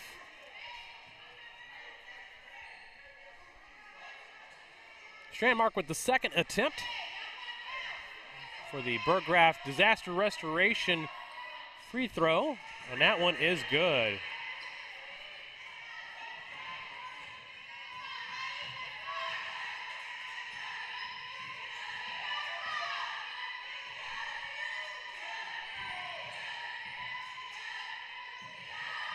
For a long three, and it is good.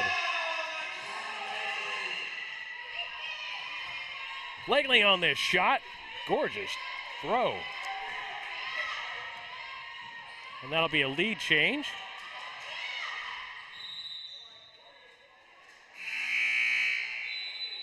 Micaiah Blakely on that three-point attempt.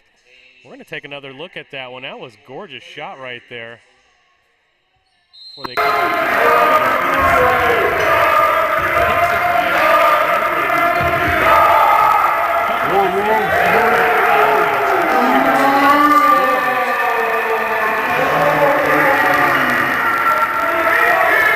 on that one as they took a timeout. We're going to take it with them. We'll be right back after this. She was a good companion, eyes like the Grand Canyon. was an American beauty, with her wayfarers on in the summer sun. Her touch felt like a loaded gun. Wish I had held her long.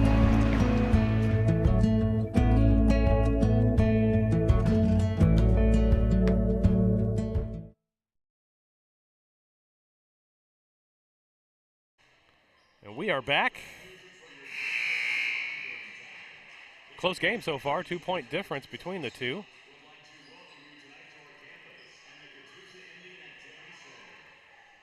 Both teams really wanting to get this third place. As you can definitely see, both teams are scrapping it out and getting ready to go. And we're about ready to get this back underway. There's 6:49 left to go in the second period. We're going to get a throw in on the side. Bishop Kelly with the ball. We'll see what they can do with it.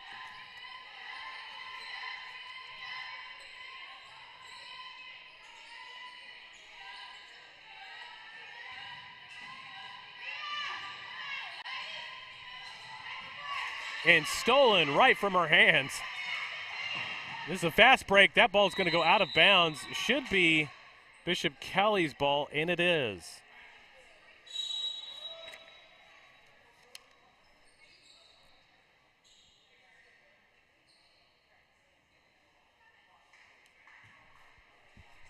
Try to get everything set, and we are back in play.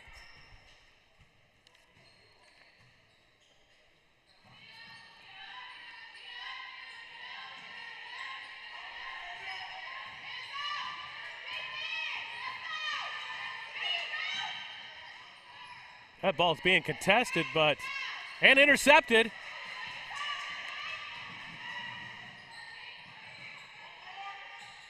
Trying to find it, and it was intercepted again. Annie Blankenship with the steal.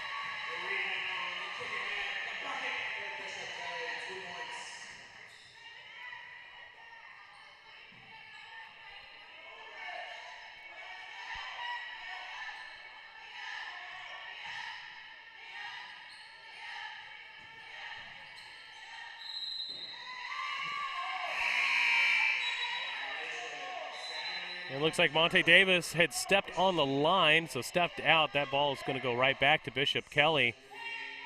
We are all tied up here at 15 apiece. 5:36 left to go in the second period. And both of these teams really just doing what they can to keep it close, to come away third place victors in the 57th annual Port City Classic. And another steal. Ball was thrown low, and that's going to be at the free throw line, and nothing doing. Got another fast break from Bishop Kelly. It's going to slow it down now.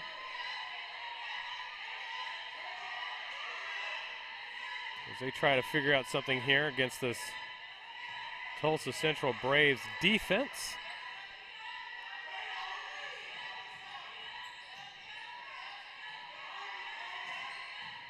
It's going to take it inside the paint. Try to finger roll, but nothing doing. We got a foul on the play.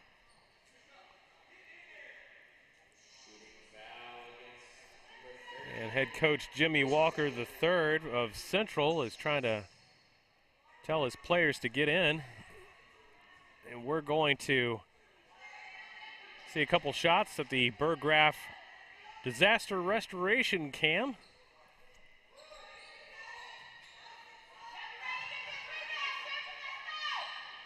First one didn't, but the second one did. Blankenship 50% on the field goal. Now Tulsa Central is going to try to get this one back, and another lead change, possibly. Three-point shot is overshot. And now Bishop Kelly again with the attempt to extend their lead. Nice jumper.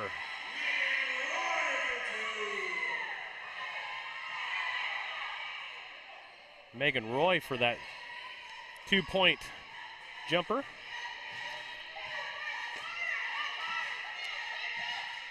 And now we got a 3-point game going into the second part of the second period.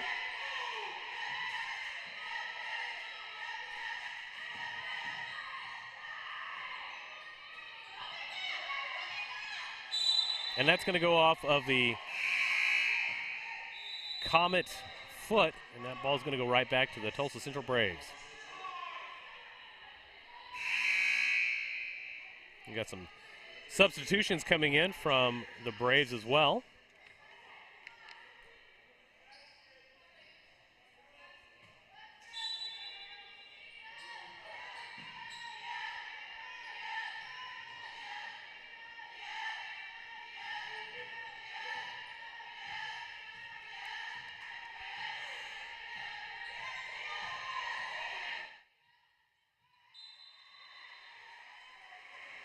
And that ball gets returned right back to Bishop Kelly.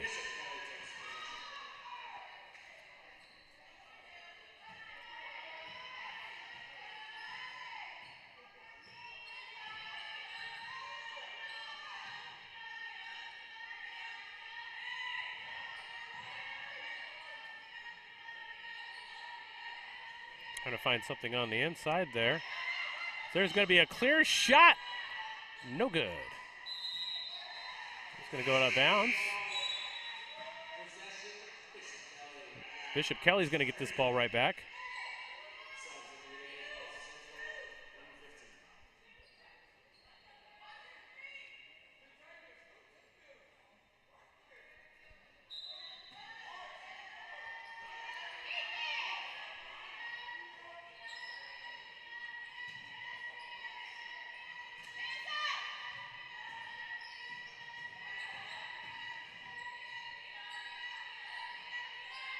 Bishop Kelly going for a long two, does not get it.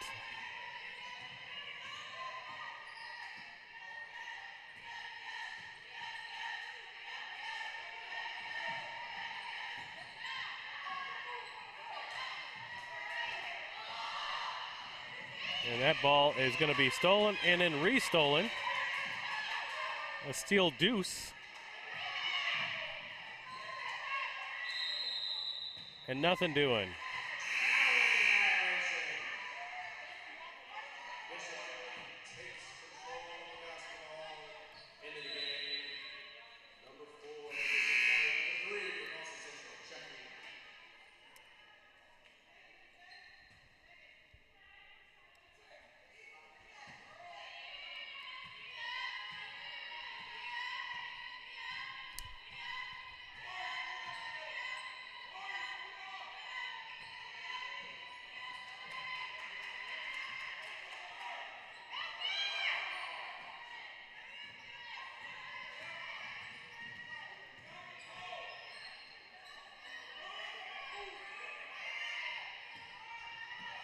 Braves are just kind of seeing what they can get here.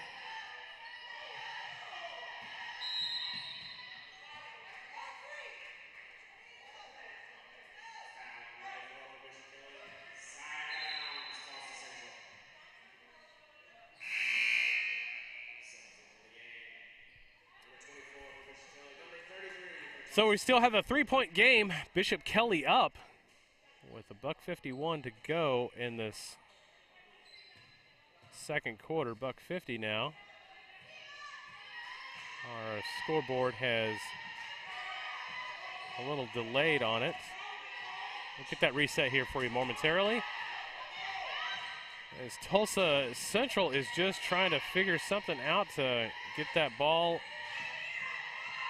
into the goal before we get to halftime, and that's going to draw a penalty.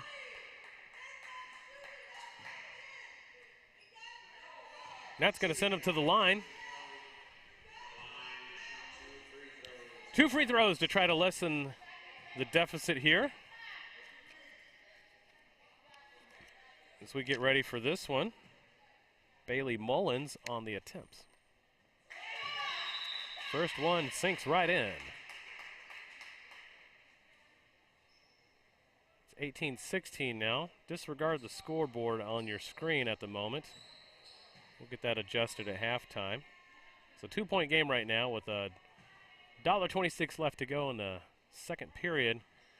Second one is off. We got a 2-point game right now.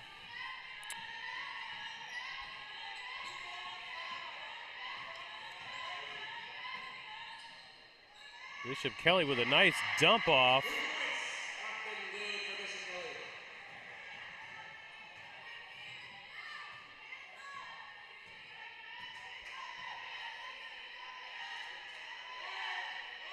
And we're under a minute now in a 4-point game. Bishop Kelly up 20-16 as we end the first half.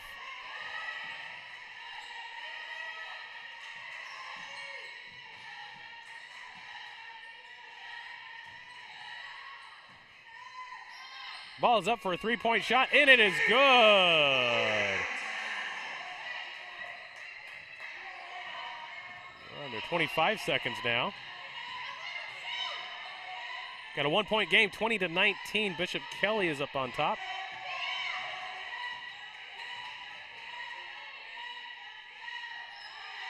All Bishop Kelly really has to do is just kind of hold on to the ball. They'll be up by 1. They're going to try a shot. They're going to get it off, but it's going to be no good. So at the end of the 2 periods here, the first half, your score is 20-19. Bishop Kelly. And we'll be right back, folks, right after these messages. Today's game is brought to you in part by Realty Mart, licensed in Arkansas, Oklahoma, and Missouri. Realty Mart is your go-to resource for real estate brokerage services. Look them up at realtymart-usa.com. My name's Todd Harden, and I am Todd's Coffee. The reason I do this to begin with is because I really want people to experience coffee. What I'm doing and what other roasters are doing as well is, we're trying to figure out what the bean is trying to tell us. My goal and my customer really is, there's probably 2 out of 10 people that could taste the difference in one of my better roasts versus an average roast. If I can make those people happy, I'm making everybody happy. And so that's kind of my philosophy when it comes to roasting. You can just go to toddscoffee.com. You can get a whole bean, or I'll grind it for you. Either way, there'll be a drop down in there that you can order it that way. So order some coffee. The College of Liberal Arts at Northeastern State University is innovative, engaging, life-changing, empowering. Choose from undergraduate and graduate degrees in the arts and fine arts, languages, criminal justice, social work, and more. Be inspired at Northeastern State University. The holidays are here, and Dick's Sporting Goods has all the best gifts for everyone on your list. The hottest footwear from Jordan, Nike, and Hoka. And the coolest apparel from all the best brands, plus must-have gifts from Yeti, Callaway, and The North Face. When you're running short on time, shop Dicks.com, where 1-hour pickup is always an option. And with our best price guarantee, if you find a lower price, we'll match it. This season, give the gift of sport. Every holiday starts at Dick's. A tradition of educational excellence, more than a century in the making, continues in Broken Arrow. Here, supportive faculty, in-demand undergraduate and graduate degrees, and affordable tuition make Northeastern State University your transfer destination.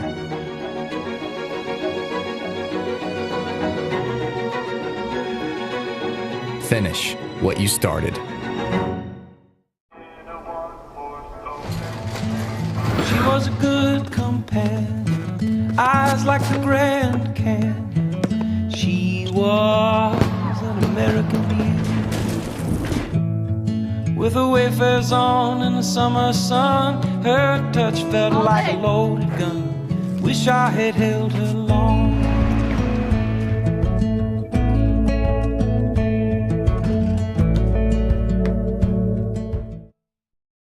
The College of Business and Technology at Northeastern State University is where education meets industry.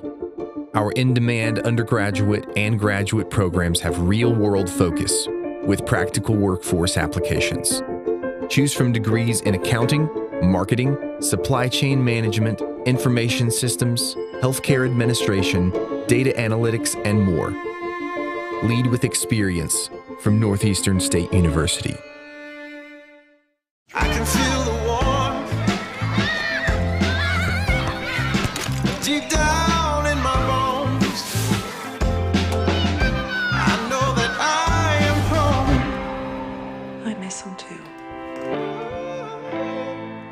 Love brings us here. Together's where we all belong. You're my home. My home. The College of Education at Northeastern State University prepares educators, mental health providers, and fitness or health professionals with undergraduate and graduate programs. Choose from degrees in elementary, secondary education, special education, health and human performance, psychology, and more.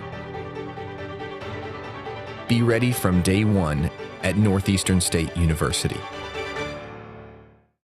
Things could be stranger, but I don't know how. I'm going to change this now. Spend a lifetime trying to figure it out. I'm going to change this, ripping out pages. I'm going to change this now.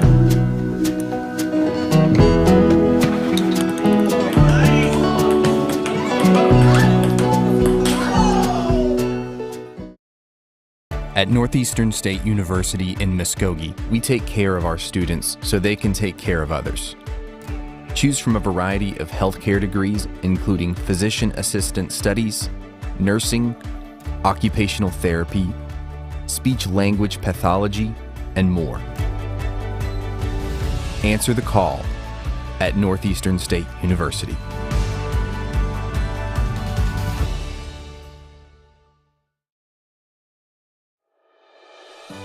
There's no place like home. Whether you live in Oklahoma, Arkansas, or Missouri, Realty Mart USA is your go-to real estate company for residential, commercial, agricultural, or land. We believe in strong connected communities and sponsor local events. Realty Mart USA, supporting our communities, supporting our future.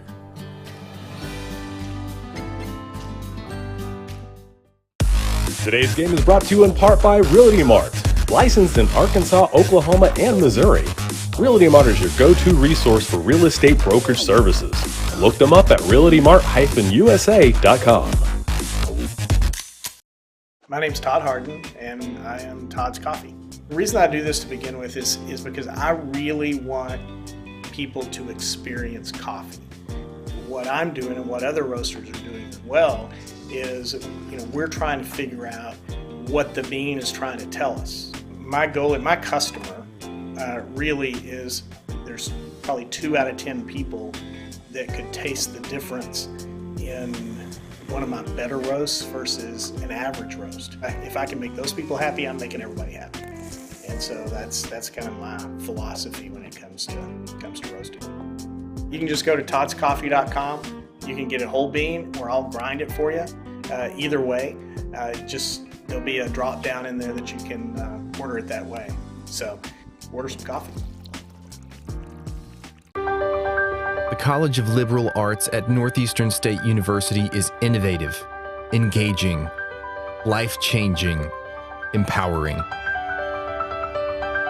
Choose from undergraduate and graduate degrees in the arts and fine arts, languages, criminal justice, social work, and more. Be inspired at Northeastern State University. The holidays are here, and Dick's Sporting Goods has all the best gifts for everyone on your list. The hottest footwear from Jordan, Nike, and Hoka.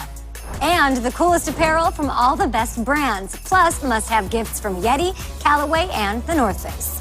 When you're running short on time, shop Dix.com, where 1 hour pickup is always an option. And with our best price guarantee, if you find a lower price, we'll match it. This season, give the gift of sport. Every holiday starts at Dix. A tradition of educational excellence, more than a century in the making, continues in Broken Arrow. Here, supportive faculty, in-demand undergraduate and graduate degrees, and affordable tuition make Northeastern State University your transfer destination.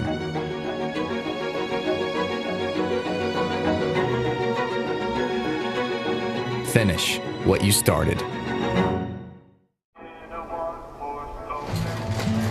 She was a good companion, eyes like the Grand Canyon. She was an American beauty, with her wayfarers on in the summer sun. Her touch felt like a loaded gun. Wish I had held her long.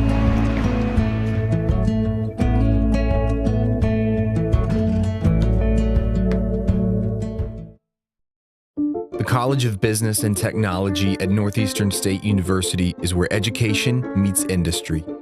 Our in-demand undergraduate and graduate programs have real-world focus with practical workforce applications.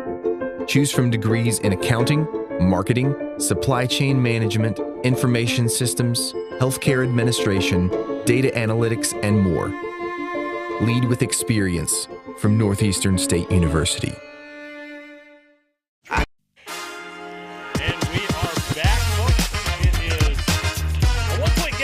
Bishop Kelly, 20-19, and a game that both teams do not want to lose. They're trying to vie for third place in the 57th annual Port City Basketball Tournament Classic.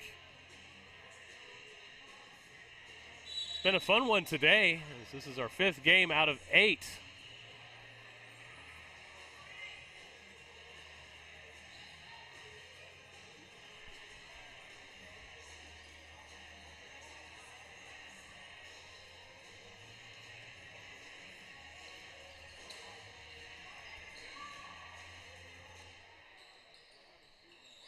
And we're about ready to get underway here in the third period.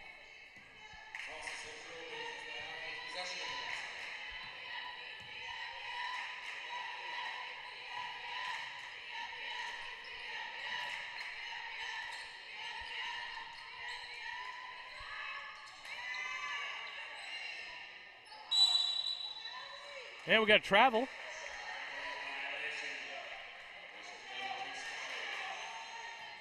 Looks like our scoreboard is off. We're going to take a quick step away. We'll keep the game going for you. We'll be right back.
Blankenship on that one as we are back.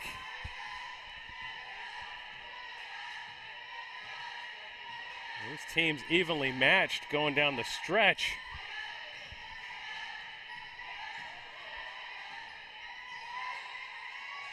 As you can definitely see, there's not much separation between these two.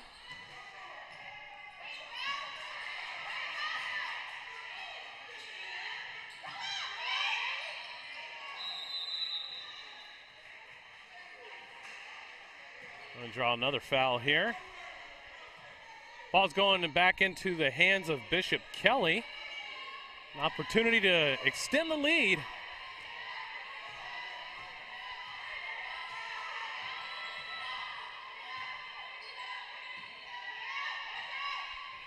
Bishop Kelly with a long three-point attempt, no good. Going to bring it back inside the paint. It's going to draw the foul.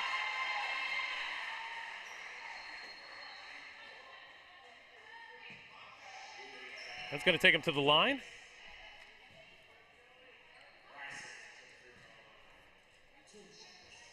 Two-shot try here for Grissaff, I should say. Better pronunciation there.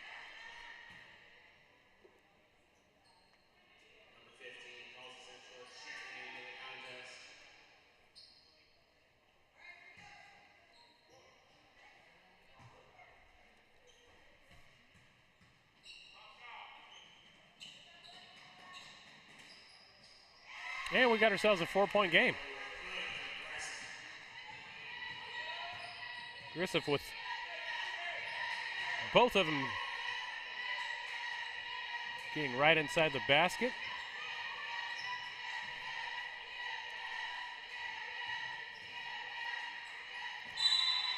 And Tulsa Central turns it over again. 2 straight turnovers. And Bishop Kelly's going to take over. And the turnovers are something that Tulsa Central is going to have to avoid if they want to keep this one close. Because now we got ourselves a 6-point game. And they're going to take a timeout. We're going to take it with them. We'll be right back, folks. There's no place like home. Whether you live in Oklahoma, Arkansas, or Missouri, Realty Mart USA is your go-to real estate company for residential, commercial, agricultural, or land. We believe in strong connected communities and sponsor local events. Realty Mart USA, supporting our communities, supporting our future.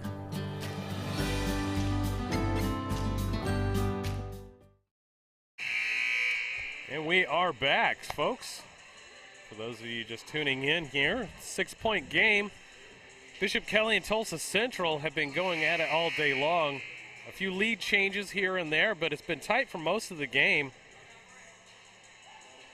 And what's been a lot of fun to watch, honestly, coming back and through some of the games here today.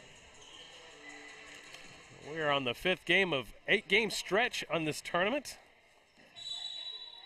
The boys will be up next on the 3rd place with Edison taking on Victory Christian.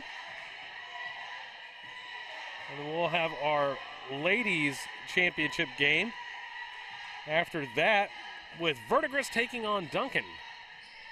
And we wrap up today with your hometown Catoosa Indians taking on Bishop Kelly boys.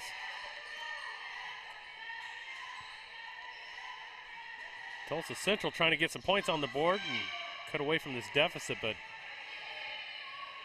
Victory Christian Bishop Kelly's got some other thoughts on that.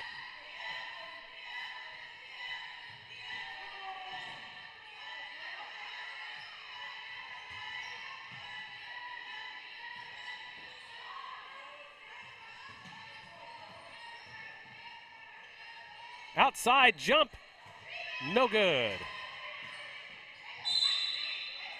I think she might have stepped out of line, and she did. She stepped on the line, and that ball's going to go right back to Victory Christian.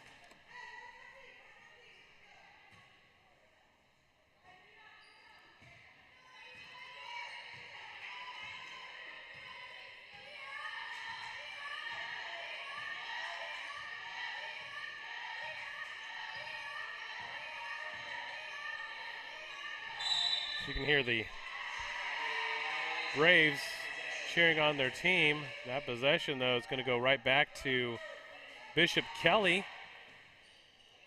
We're under 1 minute to go in the third.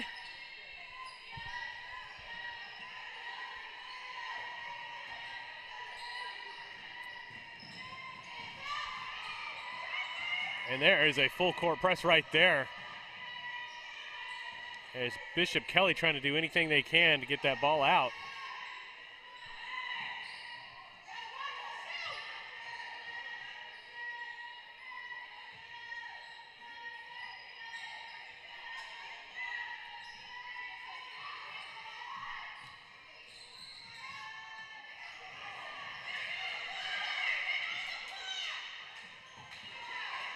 And just like that, Tulsa Central has it. And a nice layup.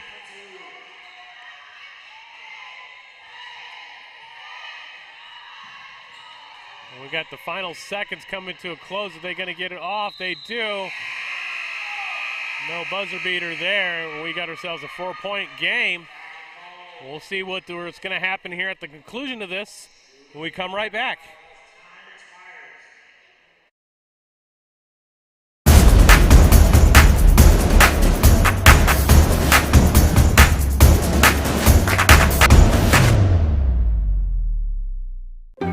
We are computer science pros, chemists and lab technicians, health professionals, mathematicians. And we're going to come right back to this one because we had a technical foul that we did not catch.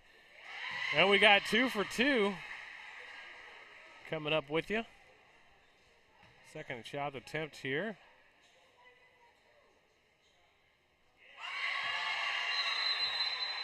And those all go in. So that is the end of the third period, and we will be right back after this. We are computer science pros, chemists and lab technicians, health professionals, mathematicians, and science educators. We are the Greg Wadley College of Science and Health Professions at Northeastern State University. Choose from degrees in natural sciences, health and pre-health professions, mathematics and computer science, and more. Discover the possibilities at Northeastern State University. Today's game is brought to you in part by Realty Mart, licensed in Arkansas, Oklahoma, and Missouri. Realty Mart is your go-to resource for real estate brokerage services. Look them up at realtymart-usa.com.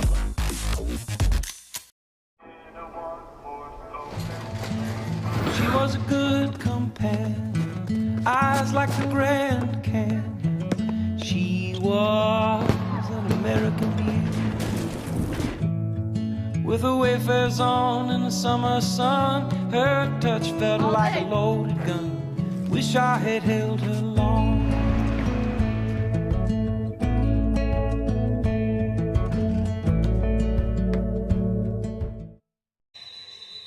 And we are back. Ready to go in this fourth quarter.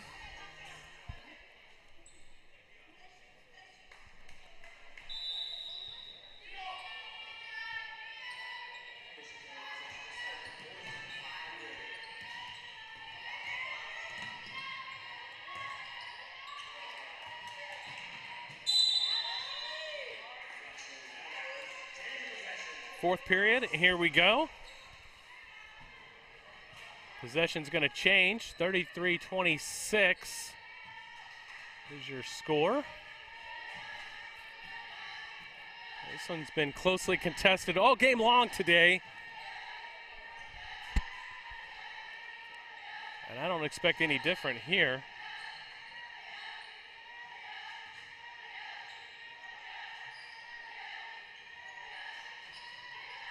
And now it's going to be going for a long three, but just off the mark. It's not going to make it. Victor Christian's going to get that ball back.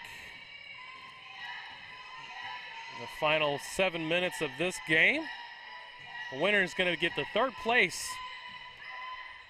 for the 57th annual Port City Classic. And we got ourselves a foul. And that's going to go against Bishop Kelly. Tulsa Central, the Braves are going to get the ball right back.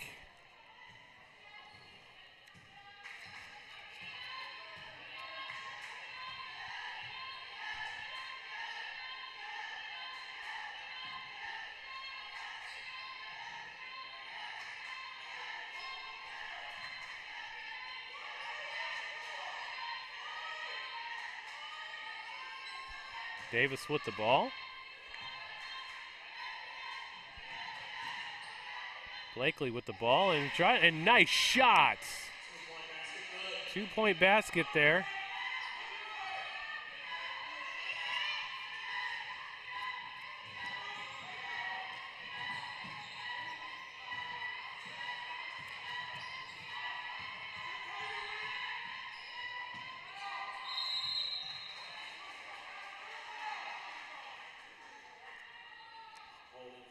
Holding foul there, and that's going to give Victor Christian the ball right back. 4th foul for Tulsa.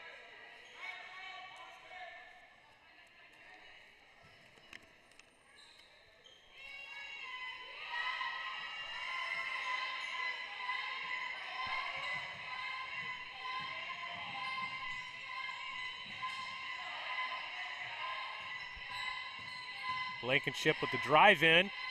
Going to dump it off. Going to try for a long 3, and it is incomplete, or off the mark, I should say. Another 2-point shot, though, does not go in. That ball is going to go back to Tulsa Central. So the Braves are going to try to get this one and cut into that deficit. What is now a 5-point deficit for them as we approach the 5-minute mark here.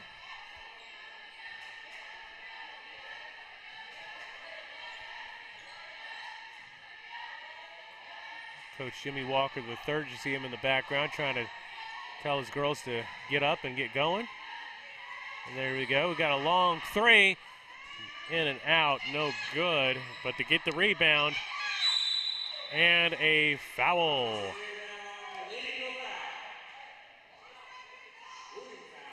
It's going to be a shooting foul. So 2 attempts here for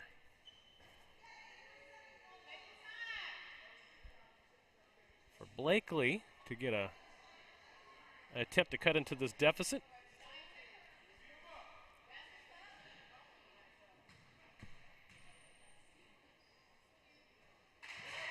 Nothing but net on that first try.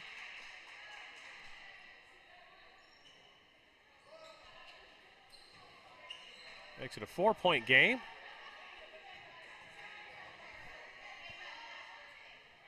And Blakely is 1 and 2. So the 4-point game here. Bishop Kelly holding on. And we got a travel.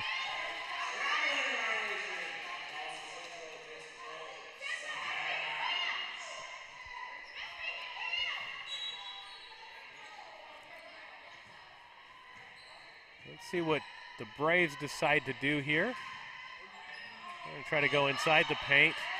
Throws it up and rebounds again. Rebounds their own.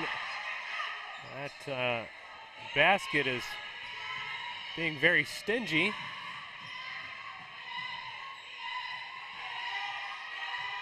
And so has this defense. They're trying to steal that ball. It's going to be jump ball.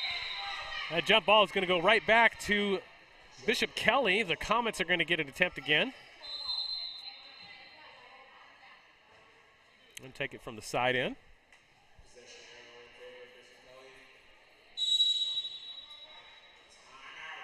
And they're going to take a timeout. We're going to take it with them.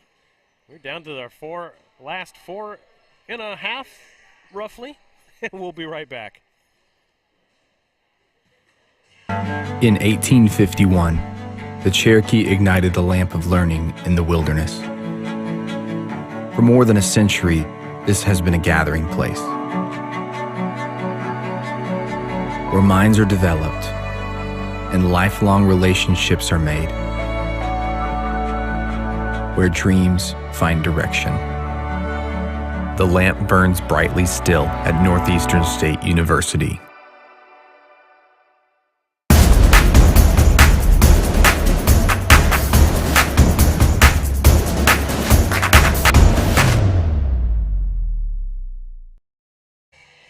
And we are back, folks. This is the last stanza of the third place game here in beautiful Catoosa, Oklahoma for the 57th annual Port City Classic.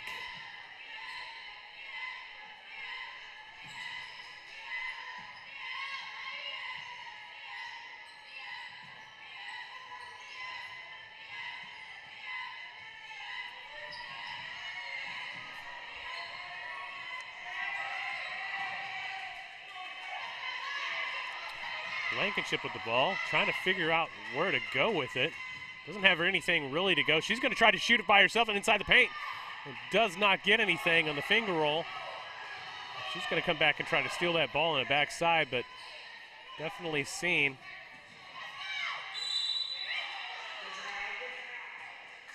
And driving was Blakely, but draws the foul. That's going to send it back to the line on the Burgraff disaster restoration cam. And we're going to get 2 shots to cut into this deficit to make it a 1-point game. Blakely with the first shot, up and in. Correction, it'll be a 2-point game.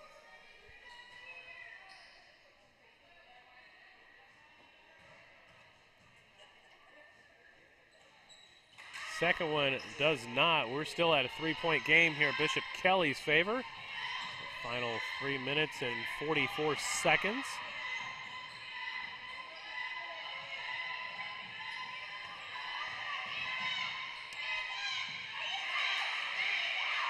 Tulsa Central decides to strip the ball. They said they wanted to get some more points before this one ends. Blakely with the ball.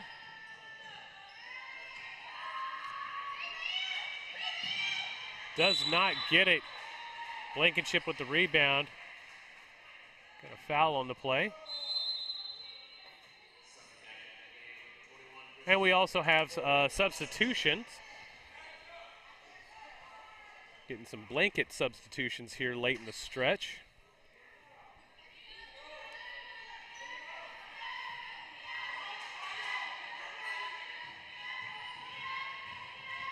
We're going to go fast. She almost lost her footing on that one. Able to get the ball out.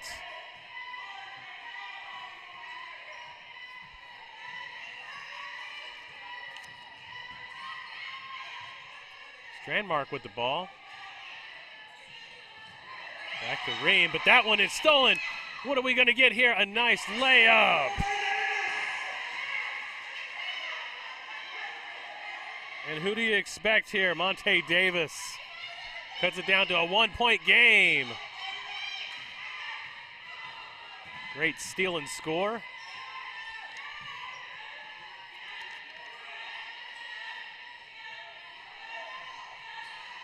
BK is going to try something here. Blankenship with the ball inside.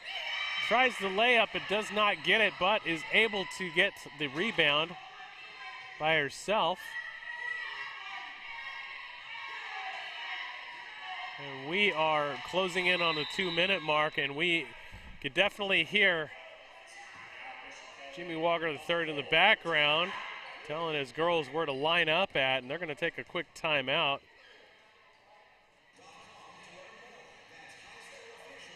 And we are ready to go for the ending of this one. 1-point game here so far, tight game. That's what we expected out of these two. As you can definitely see, Walker is really lighting into these girls here, trying to tell them exactly where to line up at and keep their head in their game. Definitely very animated on the sidelines today. He did this in the first game, and they were able to come out and win that one in a close game. Now, they do not have strength in numbers, but they have tenacity, and that's one thing that they really count on. And we're going to come out of this timeout with 2:08 left to go in this one. And there, we've got to see what Bishop Kelly's going to do, because they've had some struggles getting some points on the board now a little bit later.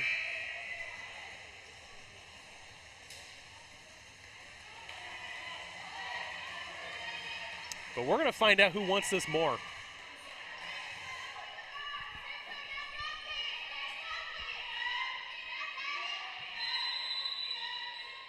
Bishop Kelly's going to get the ball.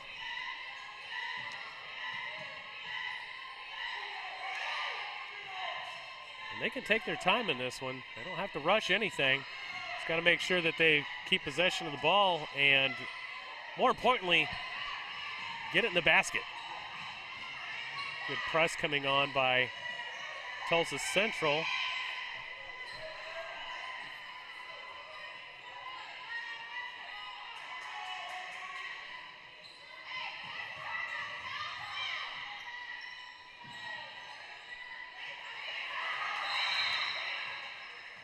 And it looks like we got a foul on the play. Looks like it's going against Tulsa Central. So we're going to get a side in on this one.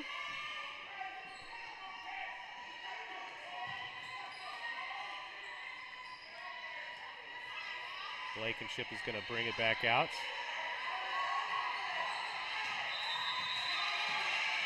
And we got another foul on the play. This one's going against Bishop Kelly, so that means Tulsa Central, the Braves, are going to get a shot at this one.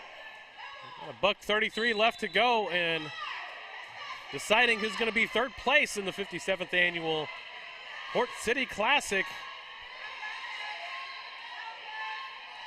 And Davis, who seems to be the leader of this squad here, is trying to sum up who's going to get the ball, get everybody in position, lined up.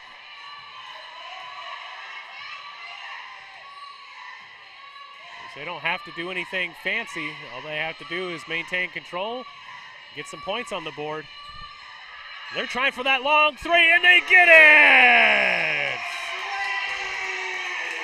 Gorgeous shot by Bailey Mullins. And it's going to take us under a minute. 2-point game. It's stolen, and it's on the ground. That ball's going to go right back to the Braves. We're at 43.5 seconds. You can't forget about that 0.5. That makes a big difference. So we're going to see some substitutions coming in from Victory Christian. And like I said before, this game is going to come down to who wants it more. Davis with the ball.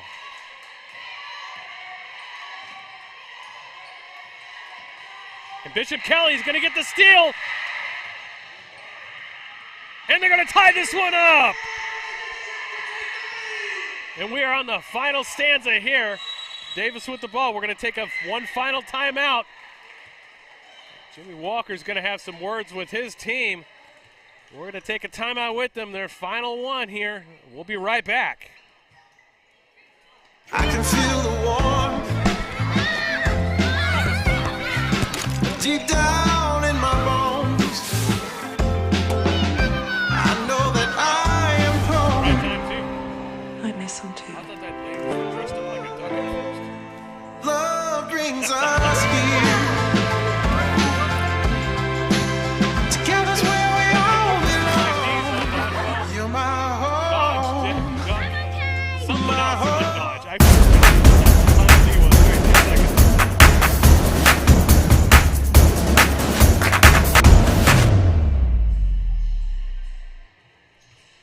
All right, folks, we are back at it. We got to see this replay coming back in at the most.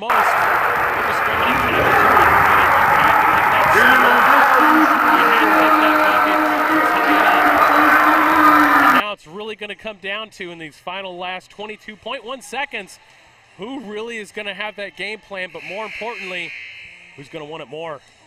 For the third place at this 57th annual Port City Classic here in beautiful Catoosa, Oklahoma.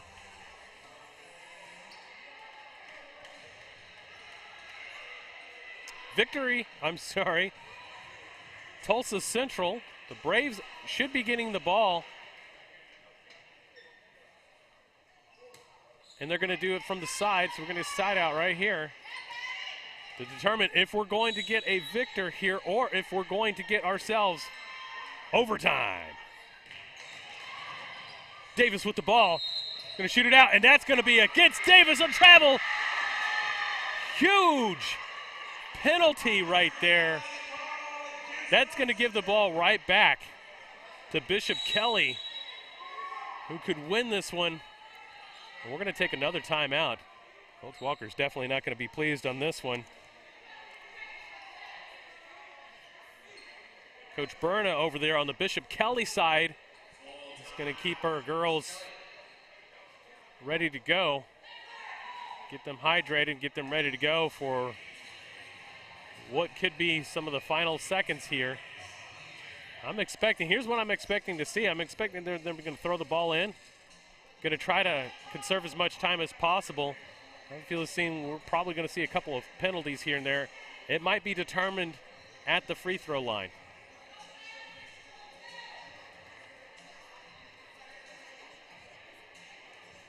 This game is brought to you in part by TTCU Credit Union and also our friends and partners, Realty Mart USA.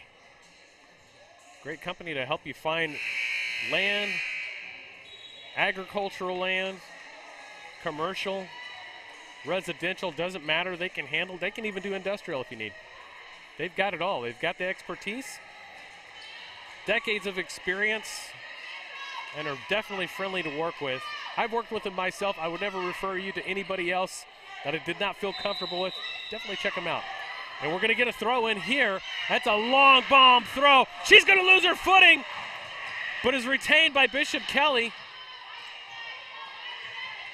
Bishop Kelly on the run. They're going to get that. It's going to dip in. That's 2. Timeout Tulsa Central. That one just jumped right in. It thought about it for a moment there. It wasn't sure, but it finally decided it was time.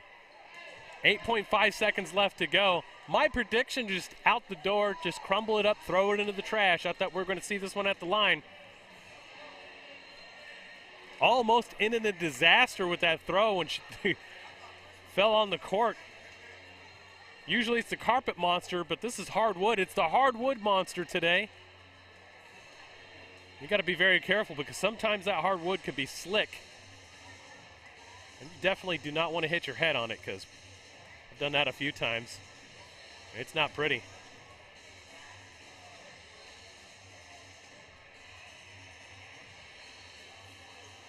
.5 seconds left to go in what has been a very tight game by both teams. Both of them want this really, really bad. Tulsa Central's going to get the ball. If Bishop Kelly can get a good press and good defense and not let anything on the inside happen, they could walk away from this one. But on the other hand, Tulsa Central, if they come away with this one on a three-point shot, they can come away victors. I suspect Davis is going to get the ball in her hands. You definitely want to get your best player with the ball. 6 seconds left to go. She's going to try to drive in, find somebody on the inside. We got ourselves a foul. No, we don't. I lied. It is another timeout. Walker called a timeout. We thought it was a foul, but that is a crucial timeout because he wanted to see where everybody was lined up. We got 2.8 seconds left to go in this one. I don't think we have seen a tighter game between two teams this entire week, with the exception of one game.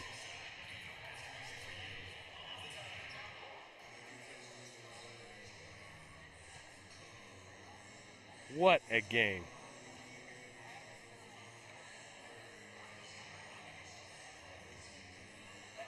All I can say is both teams have, all of the staff, the girls, they have played lights out today. both coaches should be extremely proud because none of them laid down, none of them had given up.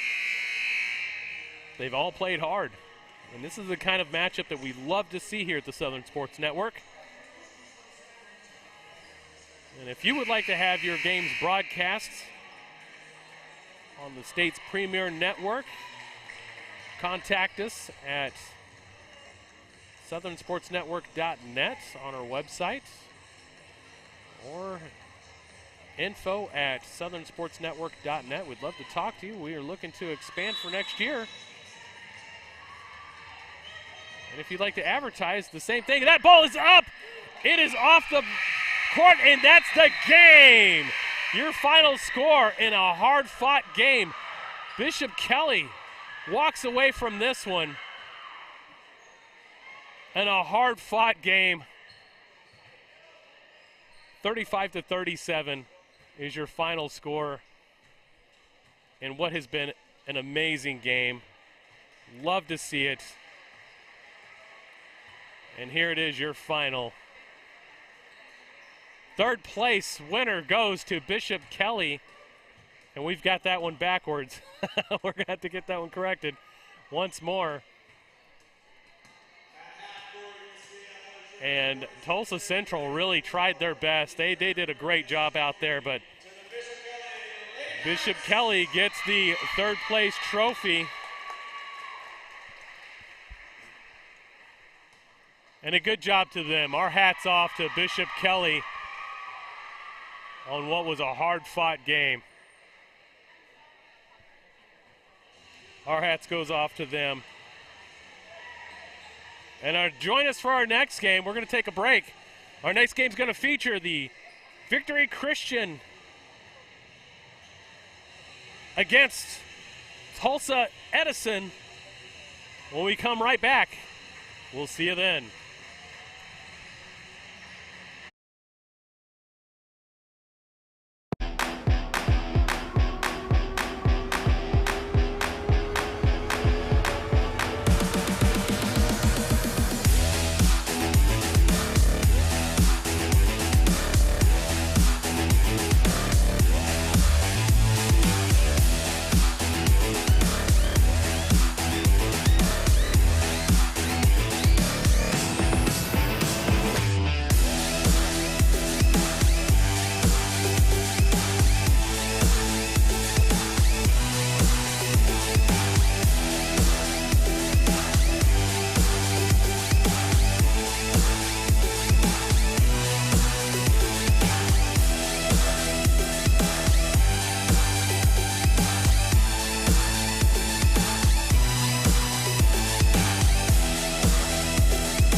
and welcome to the Consolation, third place, as they're vying off against each other. This game is going to be a lot of fun here. You're joined here in the outside booth. My name is Chris Dodson. My camera operator, Tyler McCurdy, bringing you live action here at the 57th Annual Port City Classic here in beautiful Catoosa, Oklahoma, site of the awesome fun times over at the Hard Rock Casino and Resort. Personal favorite of mine, too. This is going to be for third place. Victory Christian is taking on Tulsa Edison as they get ready to go for their starting lineups. We will go ahead and bring those two as well. Starting with Victory Christian. Head coach is Ryan Wakely. Ty Tao is number 0, followed by Michael Doctor. Somebody call the doctor. I've seen him play a couple of days ago. Definitely a star player at 6'1". Aiden Hamilton, followed by Ethan Ashman. Caleb Farquhar. Joseph Fletcher. Vinny Iser. Evan Miglor. Number 20, Jackson McCrae. Number 21, Kyle Covington, followed by Jordan Brown, Chris Mason, Gunnar Goodnight, Flynn Key, and rounding it out, Colby Reese.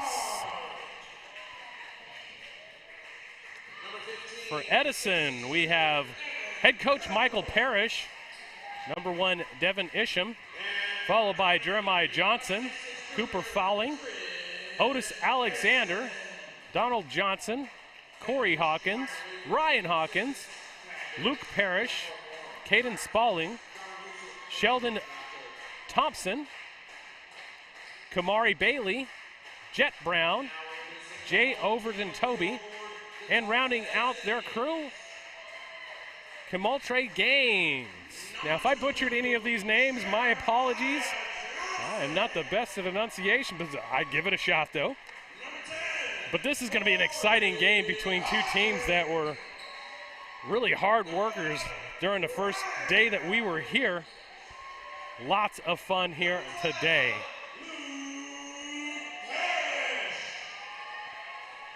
As we get everything ready to go for this one, I'll let you hear some of the background here as well.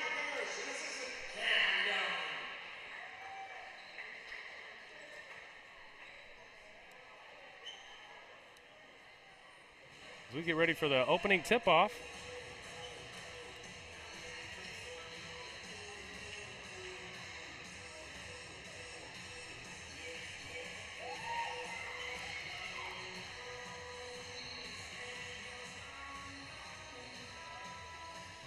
And we are just about ready to get this one underway, folks. And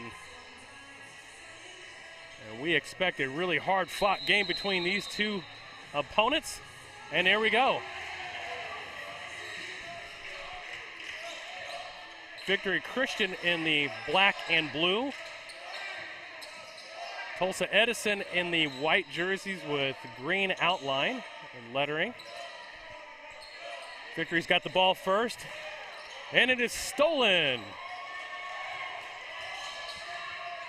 Number 11, Ryan Hawkins on that one, or Hawkins.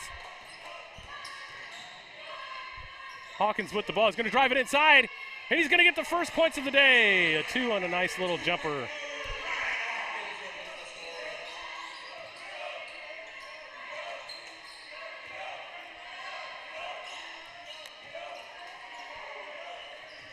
We're going to have our first 3. It's up. It's no good. Rebounded by Victory Christian. We're going to get our first foul of the day. That's going to take us to the line. On our nutrition stop sideline camera.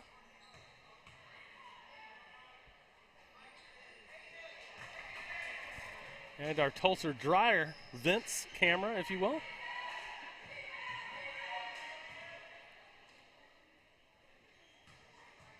First one was no good. Second one is coming up, and that one is good. 2-1 ball game here.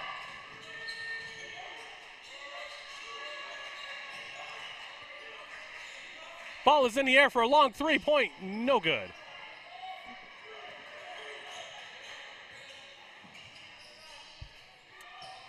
Victory Christian slowing it down.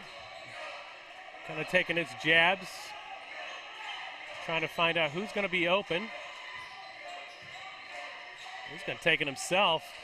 Good shot right inside. Michael Doctor. Somebody call the doctor. It's right in. And they've got our first lead change of the game.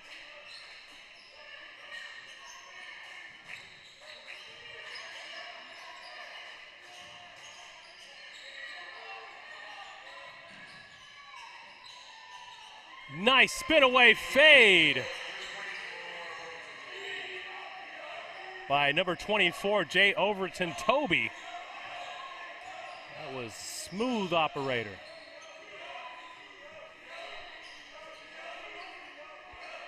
Now it's Victory Christian's time to shine. Back and forth between Doctor and Farquhar. Long three-point shot. Basket did not like that one.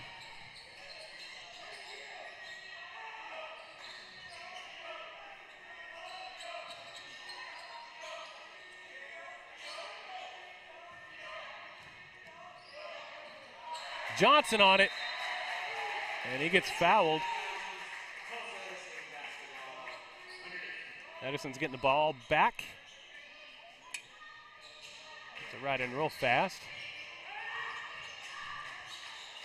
Hawkins with the ball, hands it off to Parrish. Parrish is trying to find something inside. He's going to take matters in his own hands. In and out. No good. That ball's going right back to Victory Christian.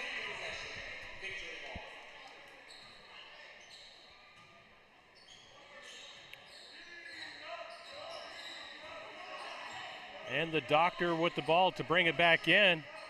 Hands it off to Miglior. Miglior. Get my pronunciations right today, and that is a flick and steal. Nice layup, but it does not go in. That ball is still saved. Victor Christian again with the ball.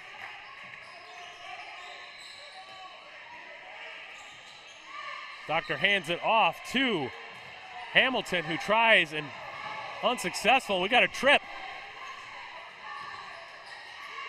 Hands it off there. Nice pass. Ooh. Very nice play right there.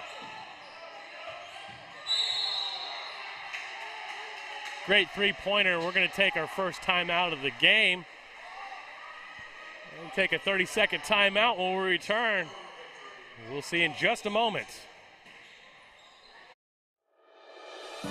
There's no place like home. Whether you live in Oklahoma, Arkansas, or Missouri, Realty Mart USA is your go-to real estate company for residential, commercial, agricultural, or land. We believe in strong connected communities and sponsor local events. Realty Mart USA, supporting our communities, supporting our future.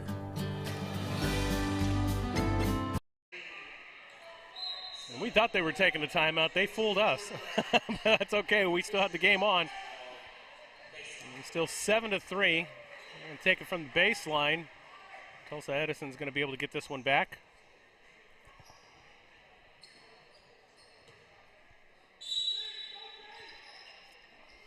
Edison's going to throw that one high. Victor Christian comes away with this one. They're going to try to get this one. It is contested and slapped away. Doctor couldn't get that one in. And that one's going to look a little funky, but Victor Christian's going to retain possession. That foul was against Tulsa Edison. As their feet were not set.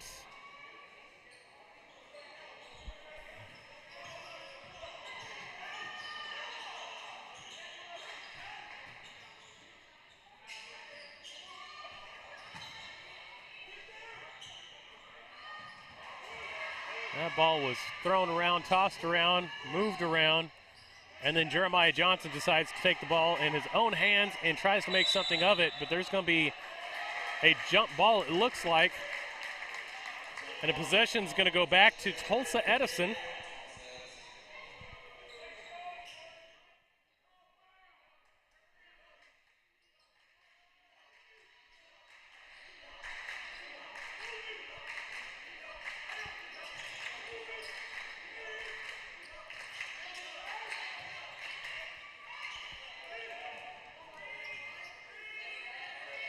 and goes in, and Donald Johnson with that one.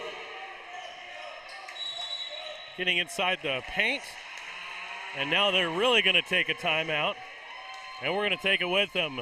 We'll be right back right after this.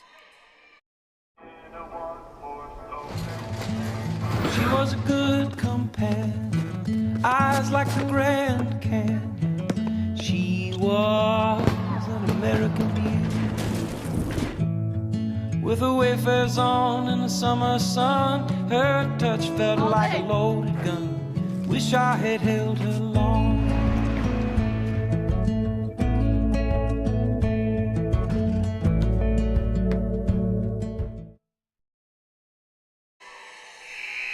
Welcome back, folks. We have what was a really tight game has kind of opened up a little bit more for Tulsa Edison.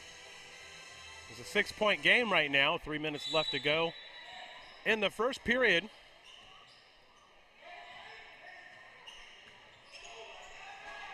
And that ball is stolen. Just straight up thievery and a dunk. Boom shakalaka. Brought to you by number 5, Donald Johnson. Or excuse me, number 2, Jeremiah Johnson. One of the Johnsons. It could be Howard Johnson. We don't care. Johnson made a nice dunk, and we're going to see that one on replay in just a few minutes.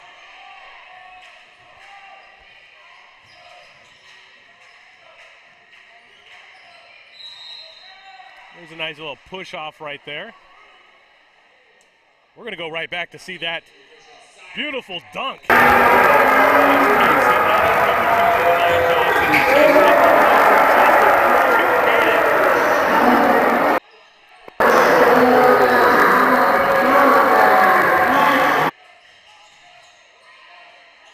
We get back to action here.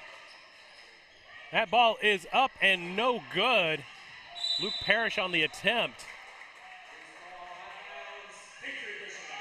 That ball goes out of bounds. It's going to be retained by Victory Christian. This game is brought to you by TTCU Credit Union and also Realty Mart USA. And we have another foul on the play.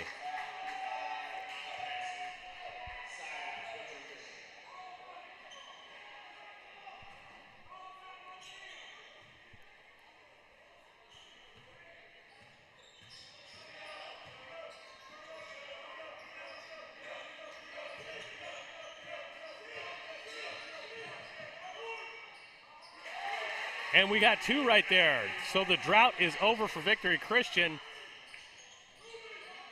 as they eat into this deficit.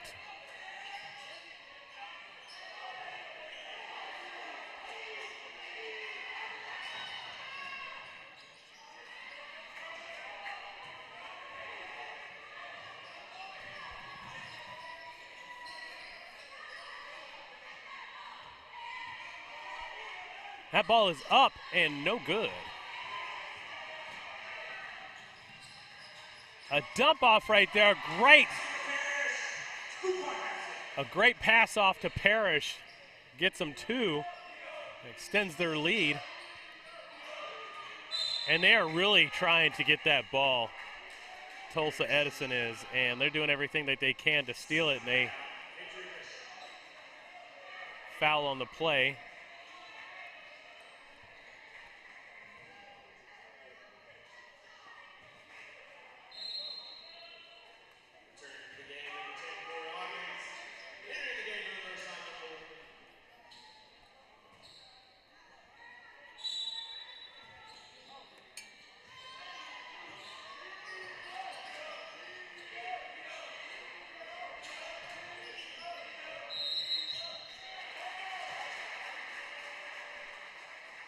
We're going to have ourselves a change in possession here.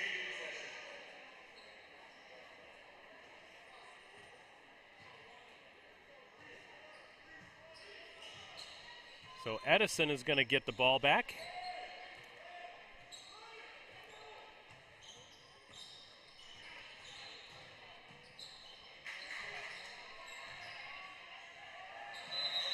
And that goes right back to Victory Christian.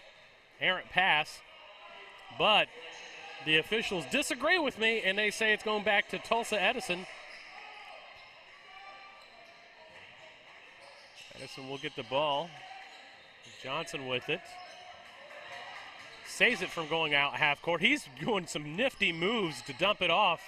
Uncontested three, and does not make it. Johnson gets the ball right back in his hands, though, preserving the offensive stand here.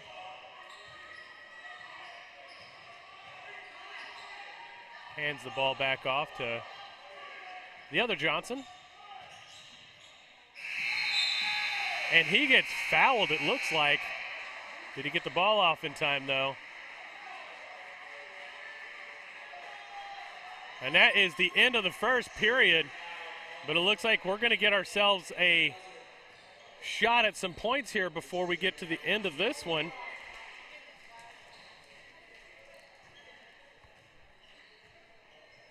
So he's going to get an opportunity here on that technical. First one just a little short, bounced right off the front of the rim.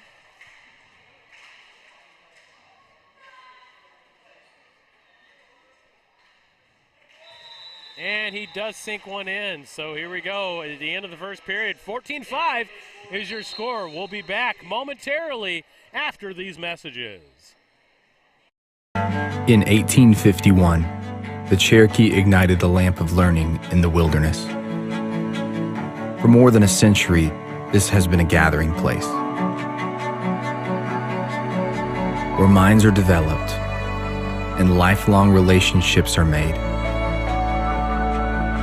where dreams find direction. The lamp burns brightly still at Northeastern State University.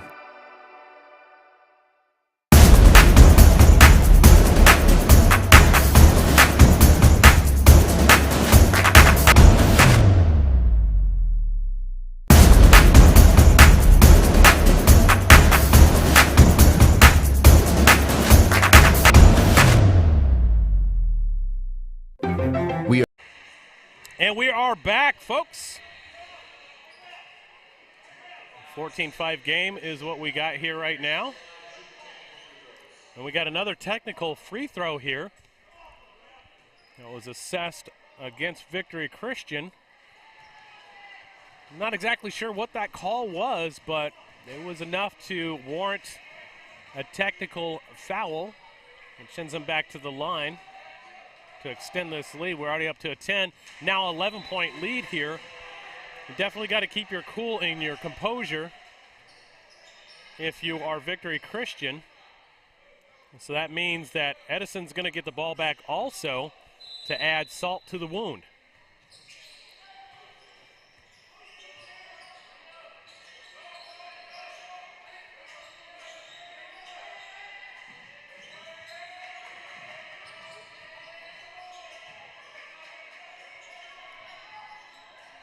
That ball is in the air for a long three-point attempt and no good there. Victory Christian is going to get the ball, cut into this deficit if they can.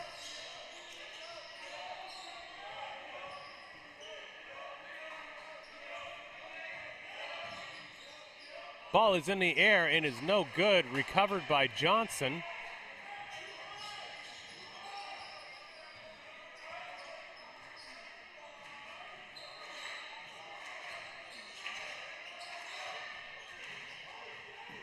Hawkins with the ball right now, trying to find something going on. Hands it off to Luke Parrish.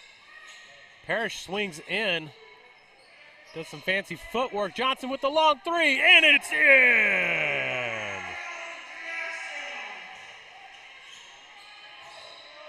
Great three-point shot there. And now we got ourselves a press.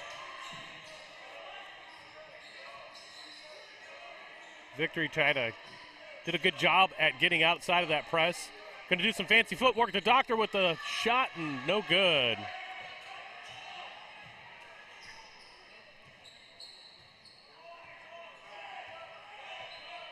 Johnson's going to take this one out. Hand it off to Hawkins. Back to Johnson. Swings, spins, and gets it in.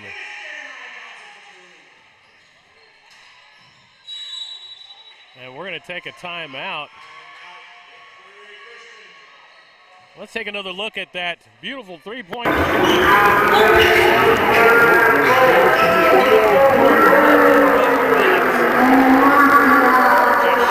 that play, as they try to get things going, we're going to take a quick timeout. We'll be right back.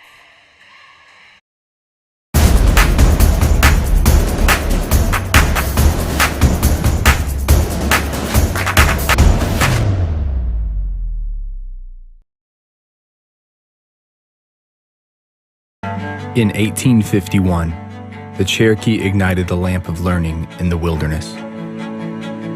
For more than a century, this has been a gathering place where minds are developed and lifelong relationships are made, where dreams find direction. The lamp burns brightly still at Northeastern State University. And we are back, folks. 21-5 is your score. If you're just joining us here on the Southern Sports Network, whether we're on Facebook Live, on the Southern Sports Network app, which is available for any Roku device at home, your big Roku TV, the Amazon Fire TV, iOS phones, or any iOS Apple device or Android. And there goes another two for victory.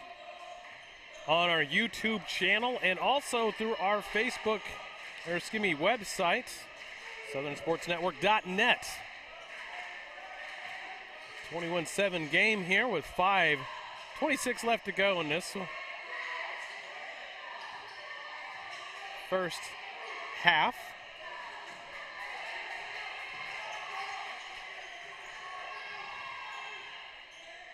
Ball is in the air, but no good.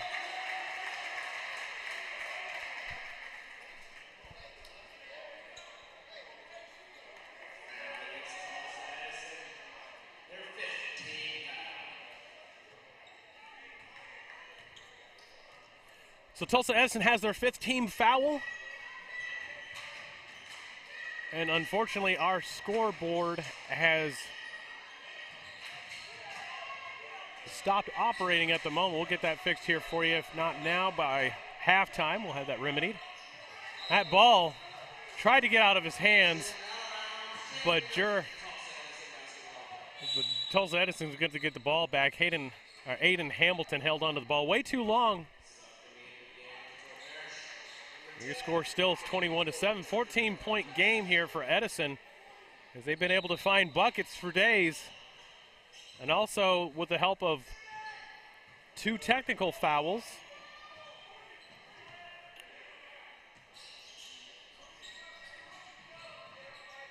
Edison playing lights out basketball today with the help of Johnson & Johnson.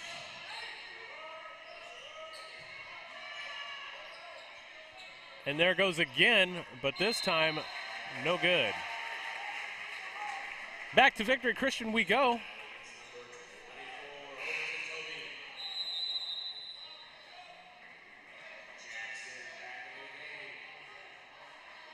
Jackson substitutes in.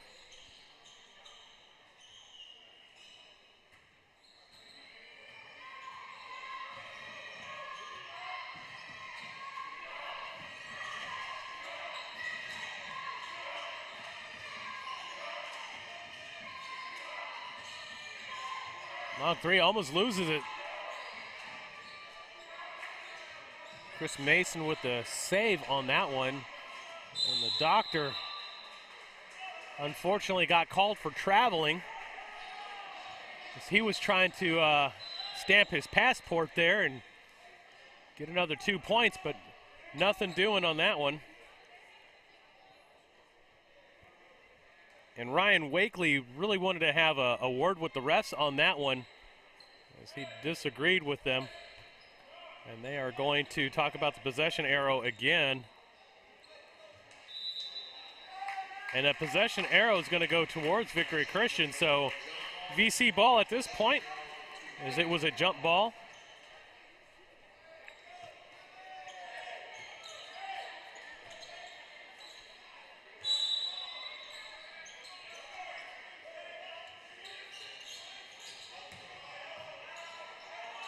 And we've got a nice jumper.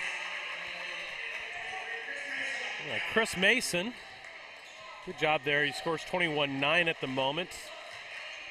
3:47 left to go in the half. We'll get that scoreboard corrected here at halftime.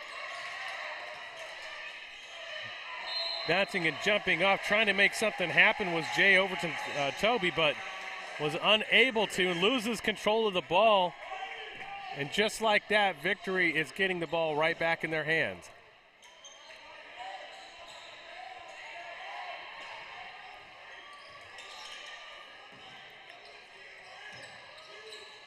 Some great nifty passing. Goes to the outside. Doctor with an attempt, and it's good! Your score is 21-12 now with 3:16 left to go in the first half.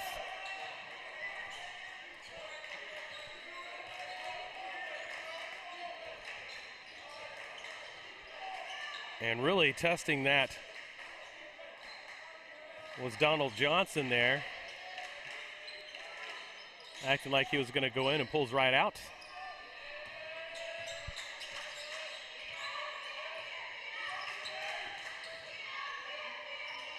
Passes to the outside. Johnson's going to pass it off to Overton Toby, but it loses the ball. Victory Christian's going to get the ball again. Almost loses it because they couldn't see the pass. And Donald Johnson this time able to get the ball back for Tulsa Edison.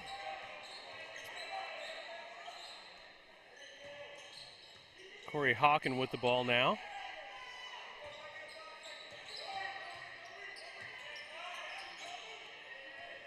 Hawkins with the ball in hand. He's going to drive in, pass the ball off. Ball's in the air. It is no good. Victor Christian was trying to find somebody on the inside. Doctor was looking, but nobody was there for him to pass the ball off to.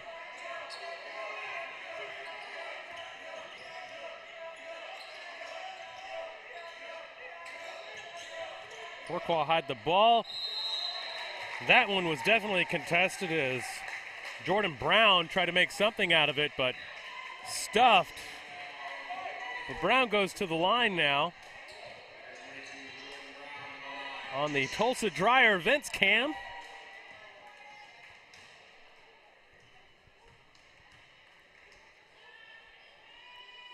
First shot attempt off the front of the rim. No bueno.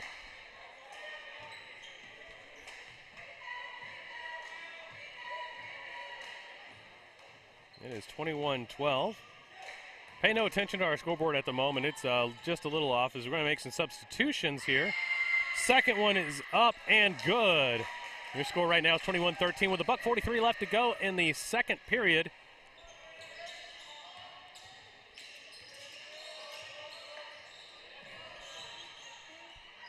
Ryan Hawkins with the ball, but comes away with nothing now.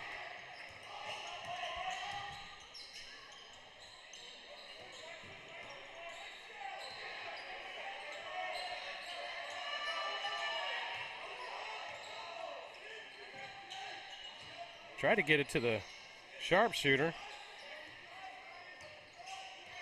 Aiden Hamilton, but nothing doing. I'm going to take a shot with Chris Mason.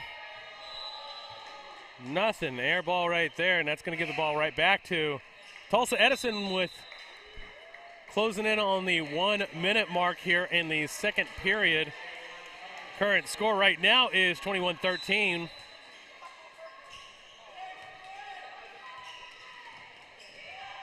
We're getting closer to the end of this one here.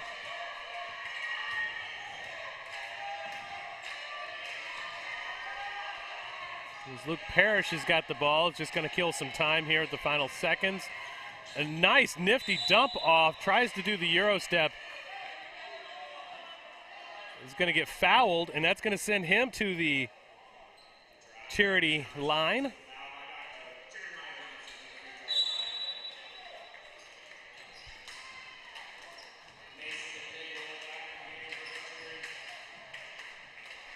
So Jeremiah Johnson's going to take his shot. We'll try to get a couple points here as we near the end of the second period.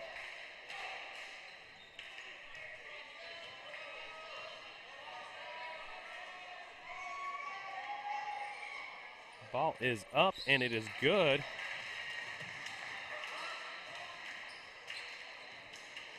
(22-13) with 43.6 seconds left to go. The second attempt is no good. And here we are, the final 35 seconds. Victory Christian trying to get some more points on here to cut this deficit before they go into half. The doctor's going to hand the ball off. Trying to find somebody open as he's getting the pressure. He's going to take a long three-point shot and makes it. Brought to you in part by Evan Miglor.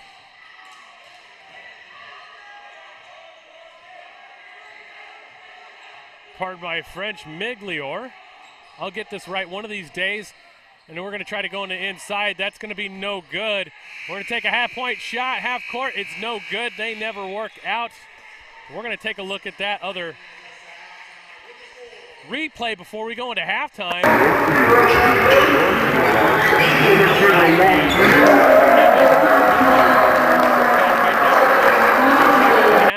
So we'll be right back after this. Today's game is brought to you in part by Realty Mart, licensed in Arkansas, Oklahoma, and Missouri. Realty Mart is your go-to resource for real estate brokerage services. Look them up at realtymart-usa.com. My name's Todd Harden, and I am Todd's Coffee. The reason I do this to begin with is because I really want people to experience coffee. What I'm doing and what other roasters are doing as well is, we're trying to figure out what the bean is trying to tell us. My goal and my customer really is, there's probably 2 out of 10 people that could taste the difference in one of my better roasts versus an average roast. If I can make those people happy, I'm making everybody happy. And so that's kind of my philosophy when it comes to roasting. You can just go to toddscoffee.com. You can get a whole bean, or I'll grind it for you. Either way, there'll be a drop down in there that you can order it that way. So order some coffee. The College of Liberal Arts at Northeastern State University is innovative, engaging, life-changing, empowering. Choose from undergraduate and graduate degrees in the arts and fine arts, languages, criminal justice, social work, and more. Be inspired at Northeastern State University. The holidays are here, and Dick's Sporting Goods has all the best gifts for everyone on your list. The hottest footwear from Jordan, Nike, and Hoka. And the coolest apparel from all the best brands, plus must-have gifts from Yeti, Callaway, and The North Face. When you're running short on time, shop Dicks.com, where 1-hour pickup is always an option. And with our best price guarantee, if you find a lower price, we'll match it. This season, give the gift of sport. Every holiday starts at Dick's. A tradition of educational excellence, more than a century in the making, continues in Broken Arrow. Here, supportive faculty, in-demand undergraduate and graduate degrees, and affordable tuition make Northeastern State University your transfer destination.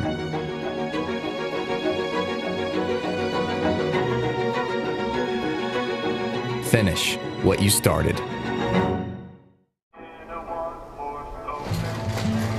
She was a good companion, eyes like the Grand Canyon. She was an American beauty, with her wayfarers on in the summer sun. Her touch felt like a loaded gun. Wish I had held her long.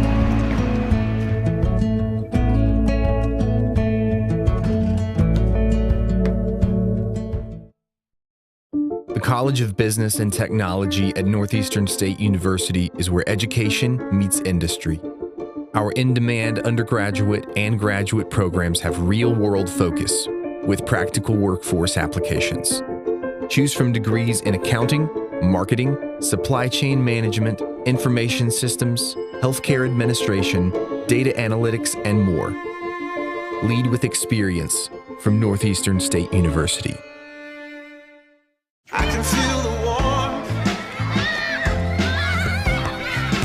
deep down in my bones.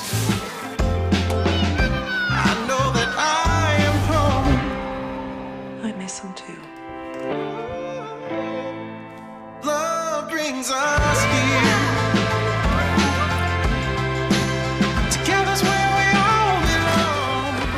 You're my home. My home.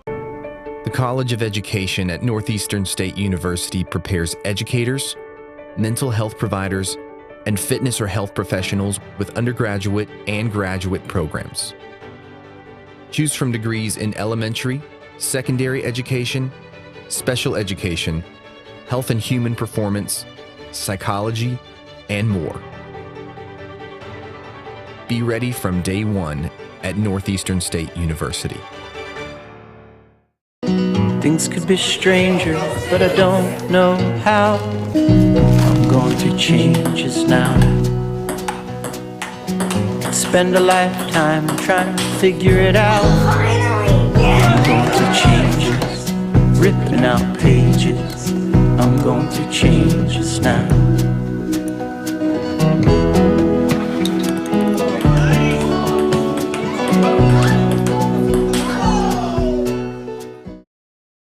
At Northeastern State University in Muskogee, we take care of our students so they can take care of others. Choose from a variety of healthcare degrees, including physician assistant studies, nursing, occupational therapy, speech-language pathology, and more. Answer the call at Northeastern State University.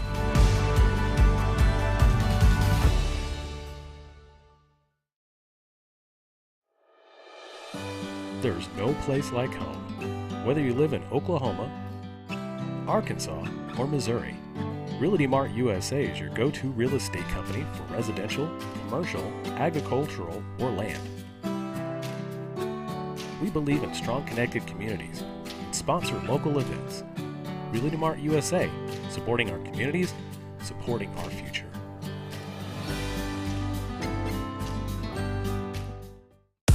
Today's game is brought to you in part by Realty Mart, licensed in Arkansas, Oklahoma, and Missouri. Realty Mart is your go-to resource for real estate brokerage services. Look them up at realtymart-usa.com. My name's Todd Harden, and I am Todd's Coffee. The reason I do this to begin with is because I really want people to experience coffee. What I'm doing and what other roasters are doing as well is, we're trying to figure out what the bean is trying to tell us. My goal and my customer really is, there's probably 2 out of 10 people that could taste the difference in one of my better roasts versus an average roast. If I can make those people happy, I'm making everybody happy. And so that's kind of my philosophy when it comes to roasting. You can just go to toddscoffee.com. You can get a whole bean, or I'll grind it for you. Either way, there'll be a drop down in there that you can order it that way. So order some coffee. The College of Liberal Arts at Northeastern State University is innovative, engaging, life-changing, empowering. Choose from undergraduate and graduate degrees in the arts and fine arts, languages, criminal justice, social work, and more. Be inspired at Northeastern State University. The holidays are here, and Dick's Sporting Goods has all the best gifts for everyone on your list. The hottest footwear from Jordan, Nike, and Hoka. And the coolest apparel from all the best brands, plus must-have gifts from Yeti, Callaway, and The North Face. When you're running short on time, shop Dicks.com, where 1-hour pickup is always an option. And with our best price guarantee, if you find a lower price, we'll match it. This season, give the gift of sport. Every holiday starts at Dick's. A A tradition of educational excellence, more than a century in the making, continues in Broken Arrow. Here, supportive faculty, in-demand undergraduate and graduate degrees, and affordable tuition make Northeastern State University your transfer destination.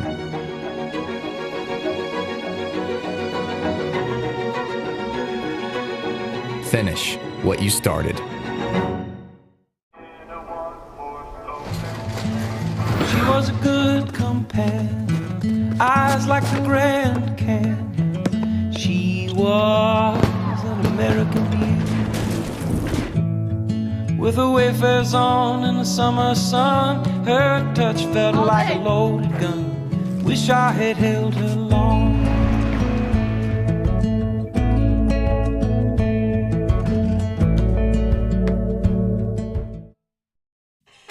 And welcome back, folks, as we are coming back to the third period here in what's been a back-and-forth contest, but mainly Tulsa Edison has had control over this one.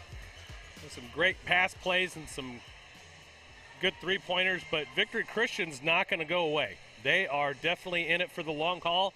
They definitely want to get this one going here, and I think they're going to have a great contest here in the third period. We're definitely looking forward to it. We're about ready to get things back and going here. This game's brought to you in part by TTCU Credit Union and Realty Mart USA. Look them up at realtymart-usa.com for all your real estate needs, everything from residential to industrial. And this ball is up easy, but nothing doing here as Victory Christian now has a chance to come back and get this ball going in their favor, but we've got a jump ball that would go towards Victory Christian, and they do have it. They do retain it.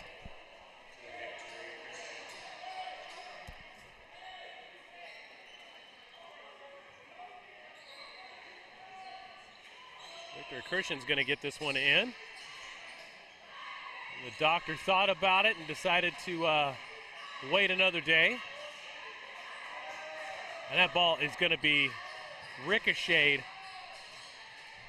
off of Chris Mason's foot and brought back by Tulsa Edison, but then gives it right back to Victory Christian. Aiden Hamilton had the ball and threw it back, but again, it's been a game of steals and wheels and throwouts, and now Victory Christian's going to get the ball right back. 7:08 left to go in the third period. Kind of a low-scoring affair between these two that usually put up quite a bit of points.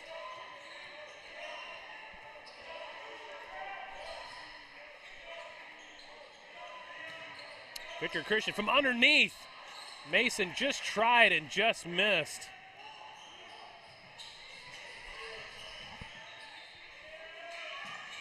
No doing there, as Jay Overton Toby had thought about it for a moment and decided to pass it off. Toby again is going to take a nice three-point shot, but did not happen. Decided it didn't want to go in. And we're going to take a nice, what should have been an easy layup, over-pursued it and was not able to. But that time, Chris Mason able to get it from underneath and get some points on the board. Desperately needed to keep this one close. Victory Christian now with an opportunity to make it a 2-point game. 1 point if they make the three. Doctor's trying to find something. He's going to go up. He's going to get the foul. That's going to send him to the line. Get some charity points here.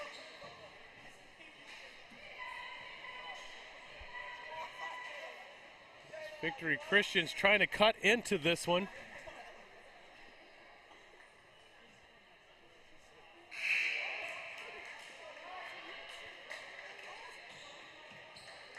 So we see some substitutions here.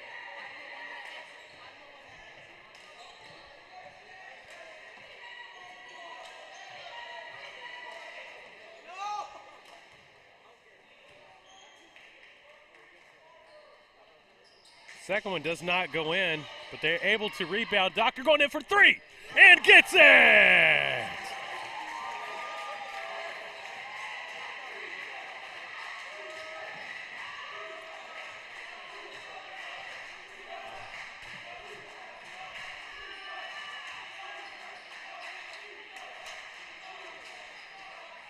That ball is up in the air and falls backwards.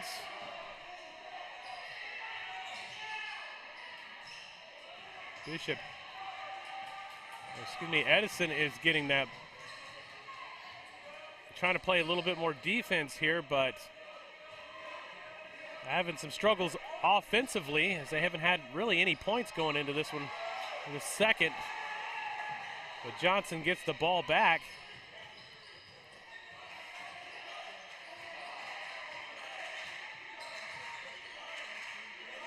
Another three-point attempt, in goes the buckets. Three-point shot right there by Luke Parrish with the three-pointer. And now we've got a lead change. Or excuse me, close to a lead change, but we've got Edison snapping the drought. 2-point game. Parrish again. Another three-pointer. He's buying buckets today from way outside. That's an NBA three. And now we got a 5-point game. Victory Christian. This time it does not happen. Shoots it out to the doctor.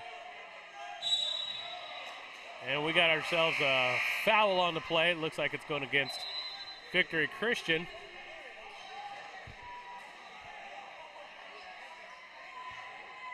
No bueno there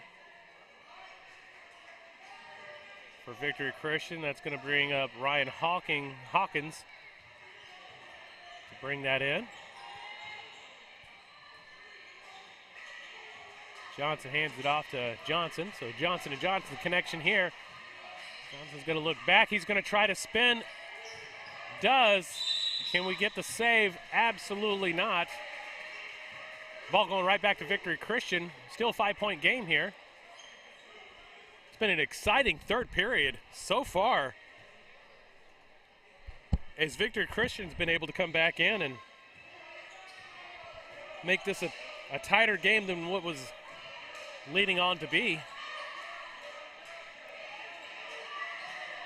Hamilton had decided to throw it off. We got another three-point attempt in and out of the bucket. Does not get it, but draws the foul. That's going to send him to the free throw line for some extra points here. Or at least an attempt to. On our Burggraf disaster restoration cam. Anytime that you have an issue with disaster or flirting with disaster, give them a call.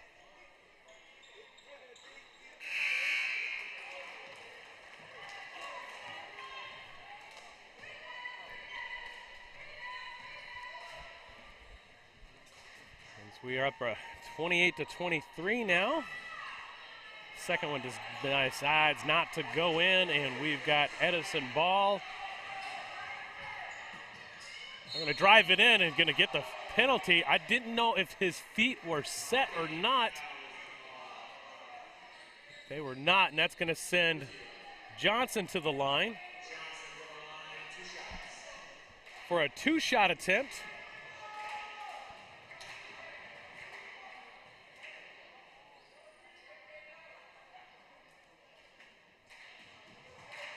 First one is in.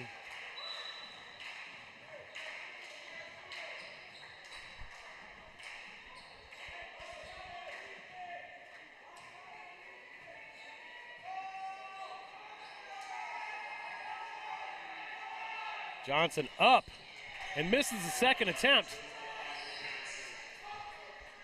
6-point game we have here.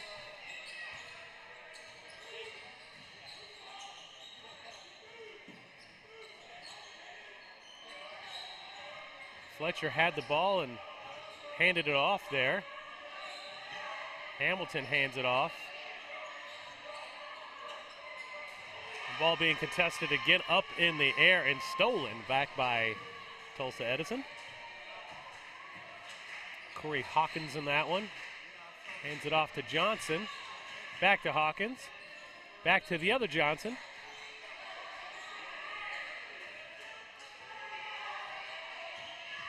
Johnson's going to take it on the inside. He's going to try to make matters in himself, and he does. Take another look at that one.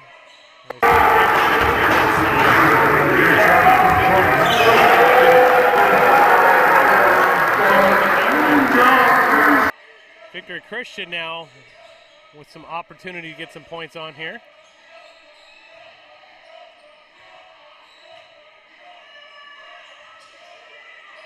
Inside move. Back on three-point land and nails it. But that is a two-point basket. We're going to see that one again. Was his yes.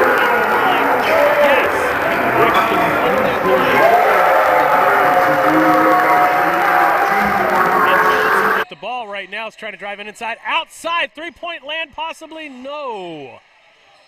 And that's going to go right back to Tulsa Edison. Is it? Should have been off Tulsa Edison, but it looks like they're going to give that one back to Victory Christian. Little confused by that call, but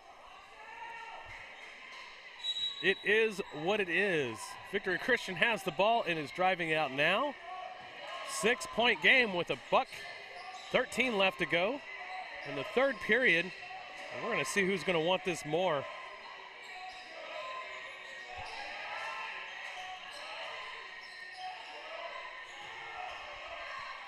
Ball up in the air and good. Chris Mason, some great shifty moving. We wind down the final seconds of the third period.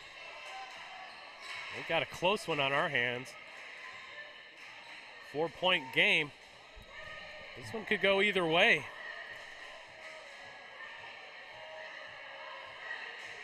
Edison's just going to kill the clock. They're content with this lead right now. They're going to just kind of kill some clock here before they start the drive. Under 20 seconds left. Hawkins with the ball, hands it off. It is stuffed by Mason. He got a paw on that one. We are down to 6 seconds. Victory Christian trying to drive in. Doesn't find anything. He's going to take matters in his own hands. The doctor could not get it done. And we still have a 4-point game going into the fourth period. And 31-27 is your score. Join us after this game as we are going to be presenting the championship girls game between Verdigris and Duncan. Right after the final 8 minutes of this game here to decide who's third place. And then right after that championship game, we're going to go right back to another championship game right after that. Bishop Kelly taking on the home crowd Catoosa Indians. And what's going to be an exciting match between these two. Both of those games are going to be very exciting, especially on the women's side. I have seen this Verdigris team and very excited for them. I can't wait to see that one. Stay with us as we get ready for 2 championship games back to back. As we get ready for this one, as everybody's getting lined up and set for the last 8 minutes to determine who is going to take the third place trophy in the 57th annual, Port City basketball tournament. And Johnson's going around, shifty moves and is able to get it down. Love that footwork.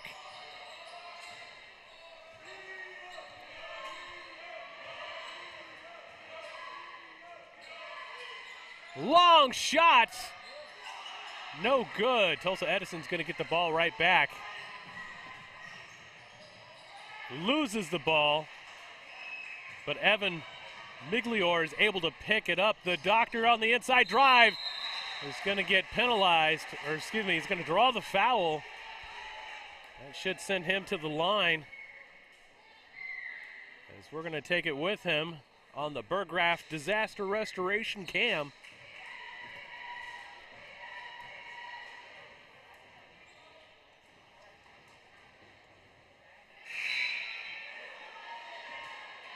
Unable to sink that first one to cut the deficit down. See if he's able to knock this one in and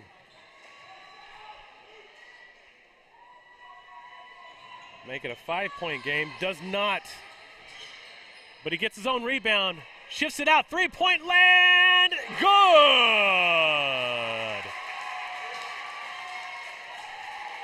We're going to take another quick look at that one again.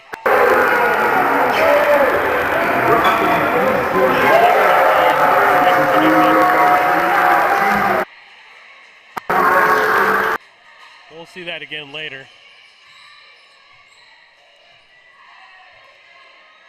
As we now have ourselves a 3-point game.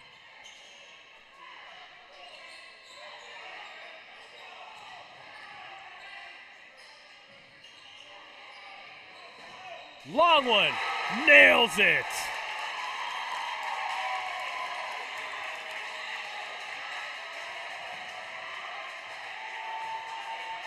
And we got a 33-33 game.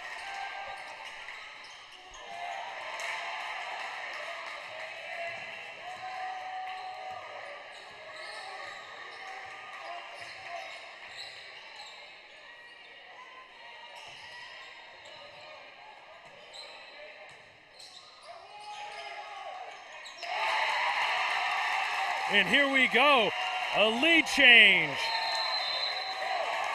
and a timeout. And your score is 35-33, Victory Christian. Our scoreboard is messed up one more time. We're gonna cycle that one and get right back on.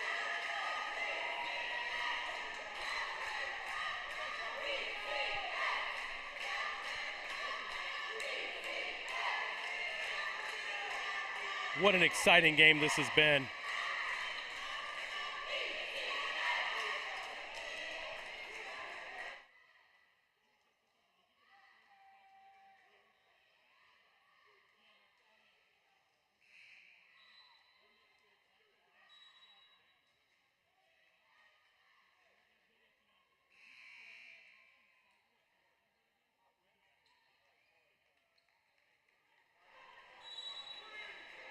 And what an exciting game, folks.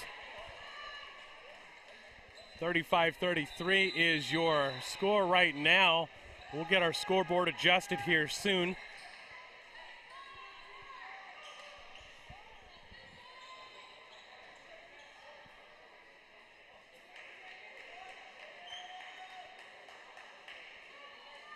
As we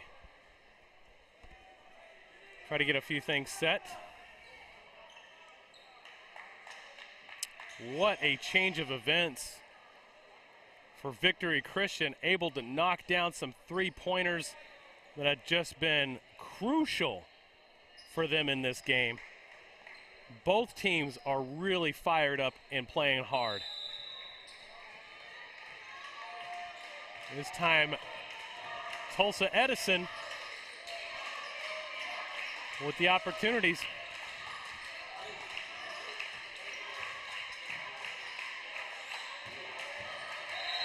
And that one goes right off the foot.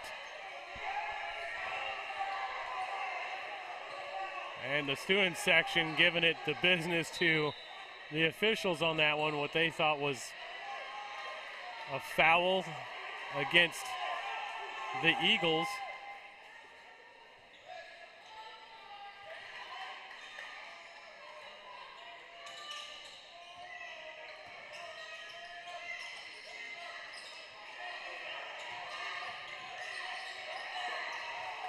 And a great move, but just unable to finish. He's going to have to find somebody on the outside. Johnson's got it.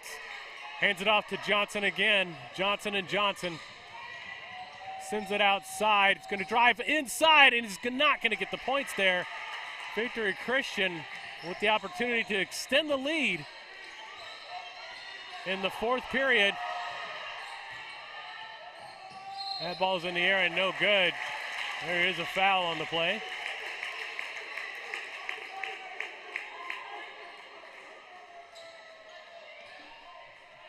It's going to send us to some charity points. Score is 33-35, as you can see.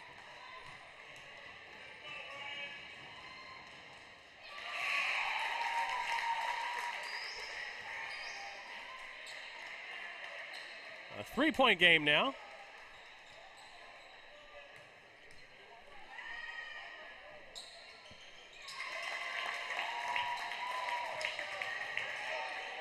Back to 4.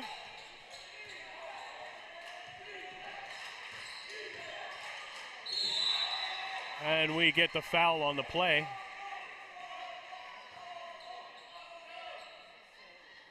That's going to send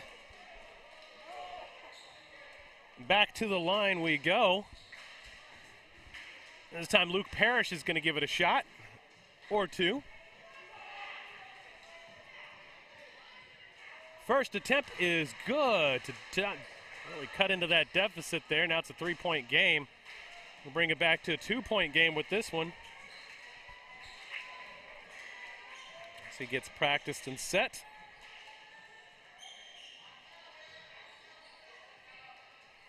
That one is up and good. Two-point game. This one is really coming down to the wire. It might be whoever wants it more and whoever's got the ball last. Back up to a four-point game.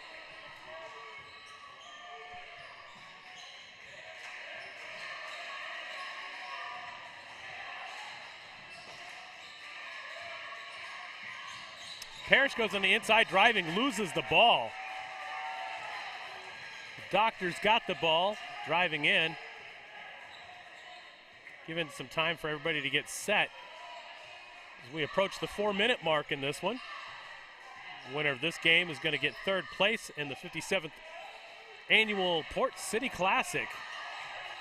The Doctor comes in, shoots it from the outside. We've got a three-point attempt. It is no good.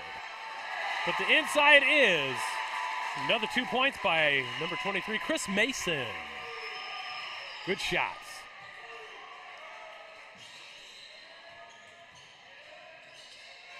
Hands it back out to Johnson, to Parrish. Parrish fakes it. Long three-point attempt is no good. Doctor tracks out Johnson. And we got a no good on that one. Traveling is the call.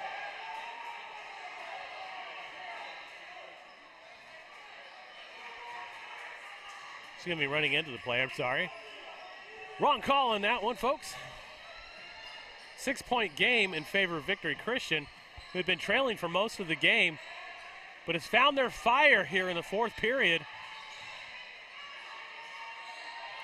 And look at that end around. That is amazing footwork by Jay Overton Tooby. And they're going to take a timeout and think about it.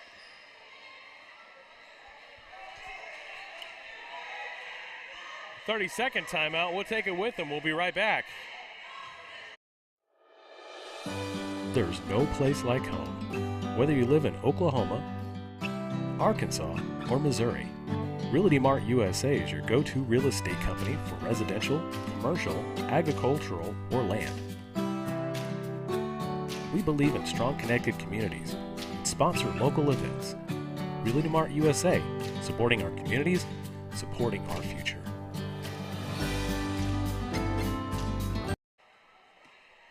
We are back, folks, with 3:15 left to go in this contest.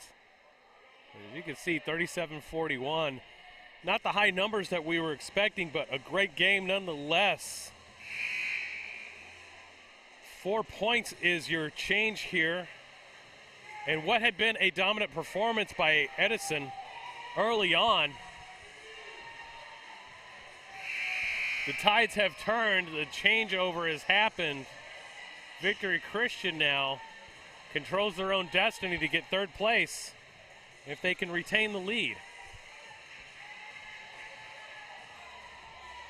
Some great three-point shots have been made. And some good defense on both parts as we see a press and we see a travel, so that ball's going to go right back to Edison.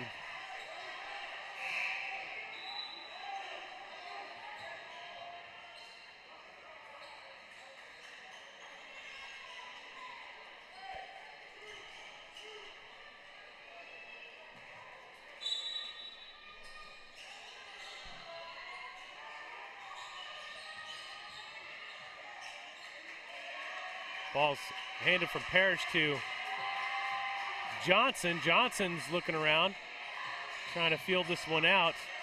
Taking their time, just trying to get that opportune score. Parrish has got it. He's going to try to drive inside. Looks like draws a foul on the play. Going to be able to throw it back in.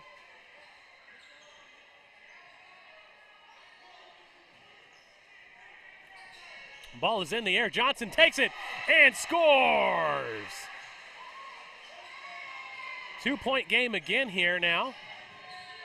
So we get set to see what Victory Christian's going to do. They're going to try to go on the inside. Great spin move. Outstanding move by Chris Mason. He's been a pivotal point underneath the basket today as he continues to shine. And Parrish has got the ball. He's kind of looking in, almost loses the ball, pulls it up, misfires, but gets his own rebound. He's going to try again on the fadeaway. Great shot, and we're going to take a timeout with them with 2:06 left to go in this contest. What a time, folks, we are having. We'll be right back. In 1851, the Cherokee ignited the lamp of learning in the wilderness. For more than a century, this has been a gathering place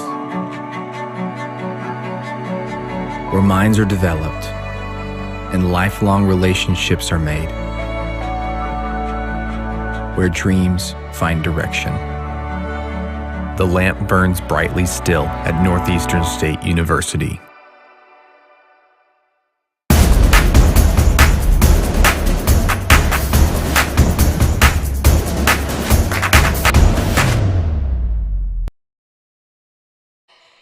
And we are back. Victory Christian is going to get the ball in a 2-point game.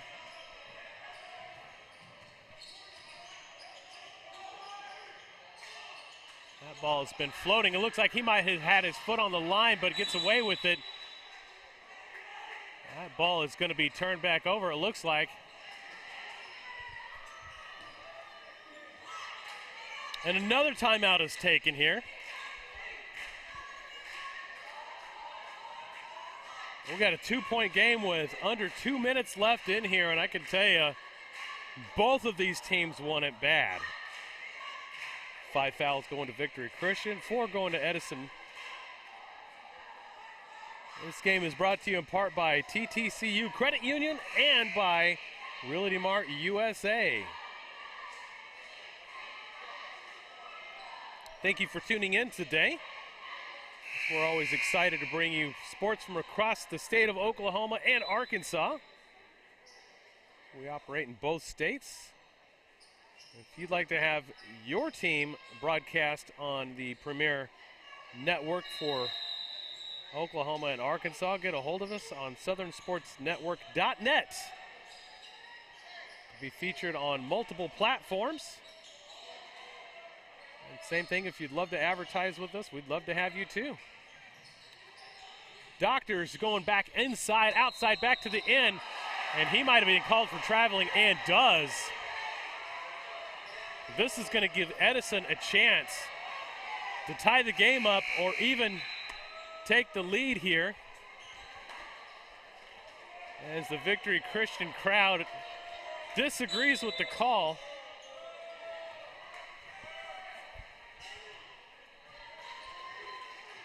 And our final $1:30 to go in this game.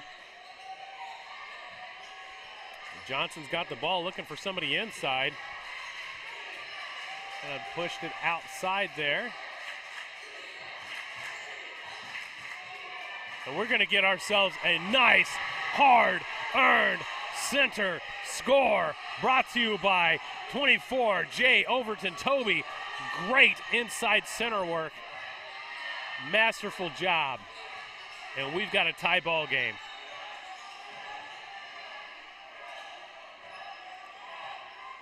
Doctor is just looking around. He's going to hand that ball off on the inside as well. Another attempt is not going to go in for Chris Mason. We tried digging in and sweeping it through, and we're in the final 30 seconds to go in this game. And we're going to have a timeout. 25.9 seconds left to go. I'm sad to see this one having to come to end, but hey, but wait, this could end up in our first overtime attempt in this entire 57th annual Port City Classic here in beautiful Catoosa, Oklahoma. We see cheerleaders flipping. People having a good time. We are starting to see a good crowd file in. As we've got 2 more games to bring to you after this one. We're going to go to the girls bracket. And you can see the championship game that's going to be held right there. Verdigris, Duncan. Definitely stick around for that one. You will not be disappointed. And then right after that, the boys, Bishop Kelly and your hometown heroes, the Catoosa Indians.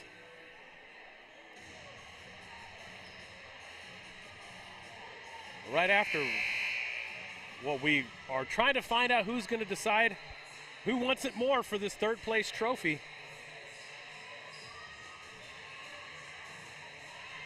What an exciting game it has been.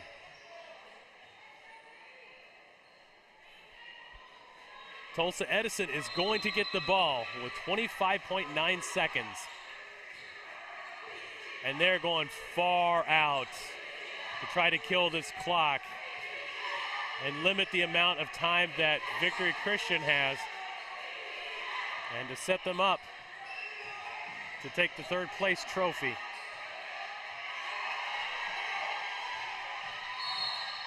And we got a foul on the play.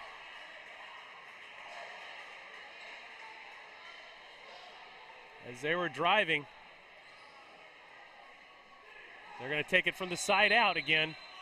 4.9 seconds left in this final stanza.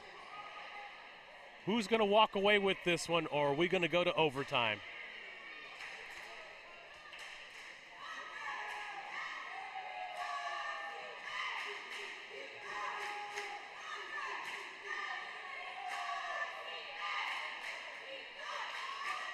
Check us out on our website at southernsportsnetwork.net, as we will be showing a lot more content of what we're going to be doing here in the spring, in the summertime, and going into next year for fall football with your Catoosa Indians, Green Forest Tigers, and Prairie Grove Tigers as well. If you'd like to have your school broadcast on the Southern Sports Network, get a hold of us through our website, southernsportsnetwork.net. Be happy to talk to you about expanding our network and our reach. Always a fun time here at SSN.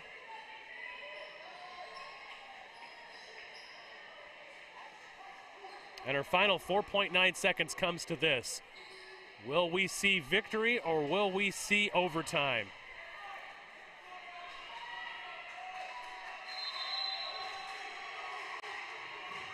Throws it on the inside. Johnson's got it. He's going to spin to the outside, draws the foul.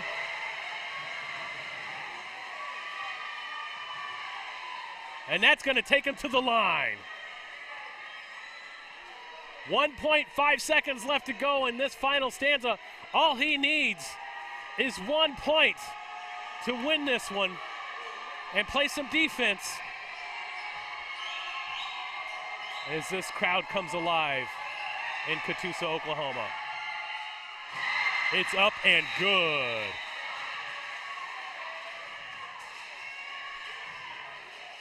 Now, if he makes this one, this forces Victory Christian to go for a long one, and we're going to take a break. It looks like they're going to call a timeout. We're going to stay here, folks.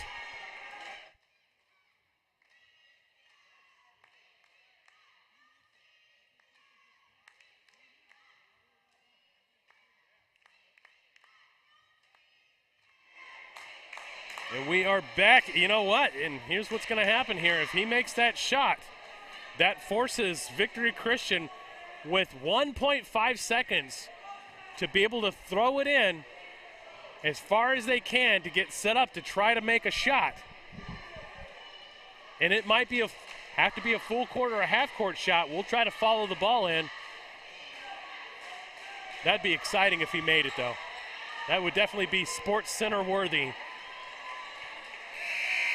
We'll have our clips ready to go. We are definitely in it to win it for this one. So back to the line we go. Johnson is going to have his shot and possible nail in the coffin. Here it is. It's out. And that's the game, folks, by 1 point, 44-43. Looks like possibly your game, but looks like the officials right now are conferring it. They're not exactly sure if they've got it or warranted or not. At the moment, though, Tulsa Edison has the victory.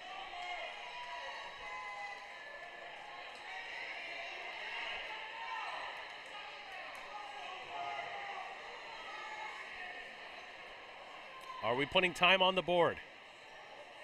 It appears so. They're going to put some time on the clock. 7 seconds is not the correct time. That would be 0.7. There we go. We've got it adjusted now. You got less than a second to try to get something going on here. The ball's going to be coming out from the side. So that gives Victory Christian an opportunity. Not very much. Honestly, you might have to just be able to throw it into somebody that's very close, and that person's probably not even going to be able to get a foot down. They're going to have to shift their body as best as they can to try to get that thing into the goal. This is almost an impossible shot, if there ever was one.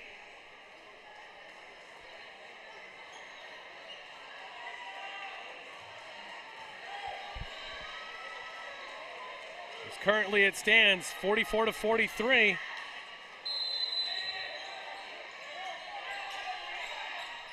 That ball's thrown in. He throws it. It goes out. Tulsa Edison with your final score, 44-43. What an exciting game that was.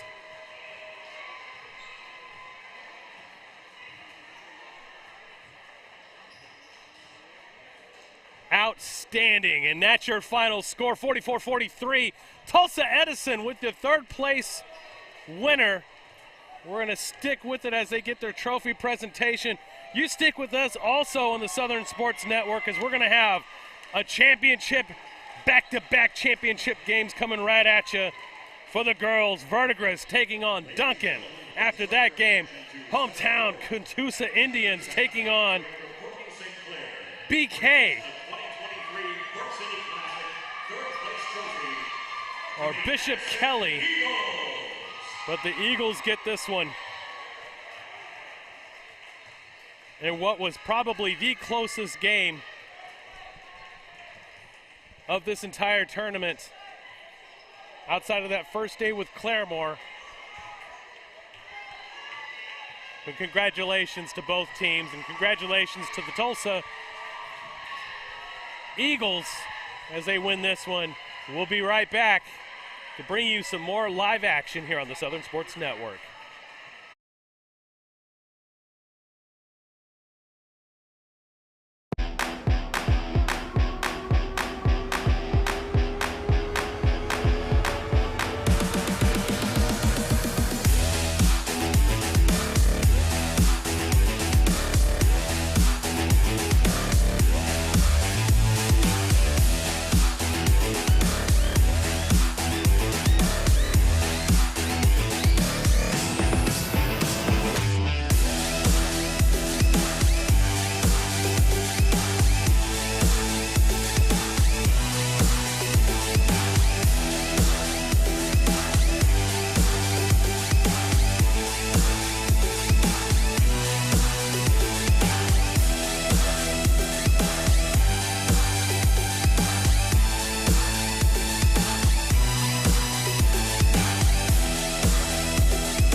and welcome to today's championship game between Duncan, the Demons, taking on the Verdigris Cardinal in this championship game for the 57th annual Port City Classic here in beautiful Catoosa, Oklahoma. So we get ready for the starting lineups here and what's been an exciting week of basketball. Both of these teams doing amazing job getting to this point and playing some outstanding basketball. As we see Duncan getting ready with their head coach Brandon Kephart, followed by Hannah Woods, KK Miller, Emily Halford, Kearney Hoffless, Vivian Albin, Amaya Williams, Araya Harris, Olivia Fletcher, Meg Walker, Noelle McCroy, Addie Seiss, Riley Kreutz. And then Verdigris, Mike Button is their head coach. Players are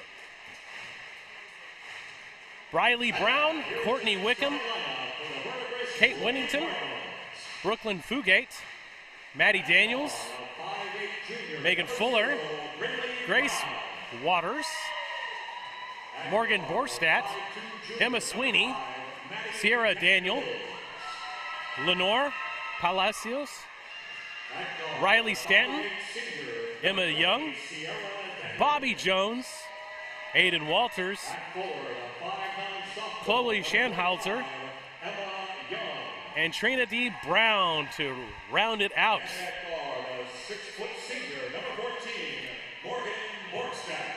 And Borstadt's a 6-foot senior. And she is not the tallest. That would go to number 15, Emma Sweeney. She's as tall as I am. So this is going to be a great contest between these two. Looking forward to it. I'm your host, Chris Dotson. Join with me, my camera operator, Tyler McCurdy. We're going to bring you some quality basketball here at beautiful Catoosa, Oklahoma, site of the Indians, for this championship game. We got one more game for you after this championship game with the boys. We'll talk about that here in a few minutes as we get ready for the tip-off. And there we go. Verdigris in the white jerseys, Duncan in the black and red jerseys.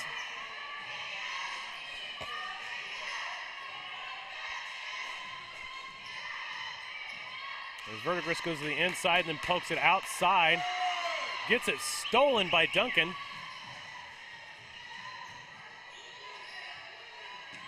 Long three is no good.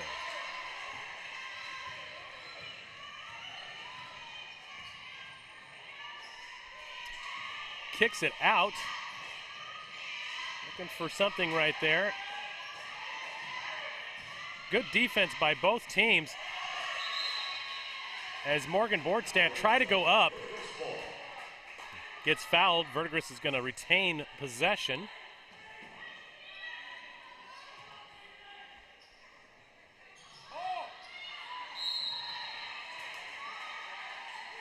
Emma Young tried to go up for it and hits the bottom side of the goal. That's going to send her to the free throw line on our Burgraff restoration cam. Emma's going to be able to shoot 2 now. This is the first one, unfortunately.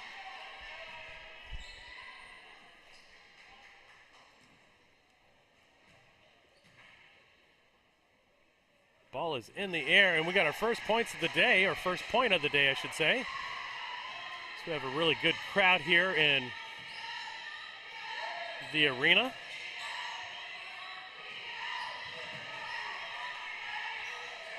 Duncan trying to find something here.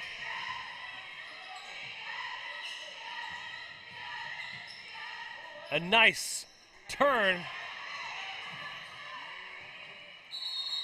And jump ball. Possession to Duncan. Duncan's going to get the ball back. Addie Seiss was the player that had the ball. She was the one that had went down on Thursday, hit the back of her head on the court. That was painful to watch. But she's back up and at it right now.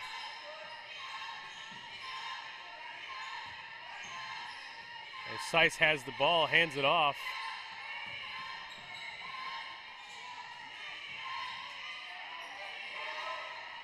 Long three, no good. The attempt was made, but didn't quite get there.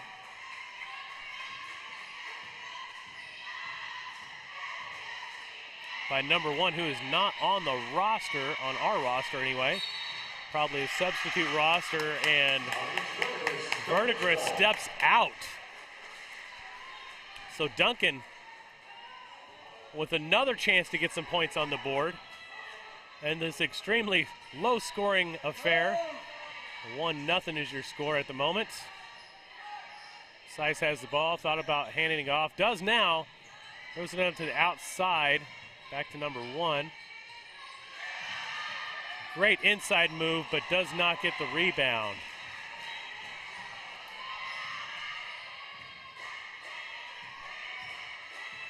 Maddie Daniels with the ball.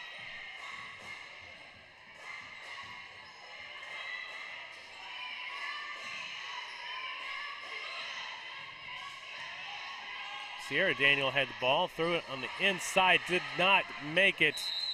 That ball's out, and it looks like it's going in the direction of Duncan. We got looks like a injury at the ankle.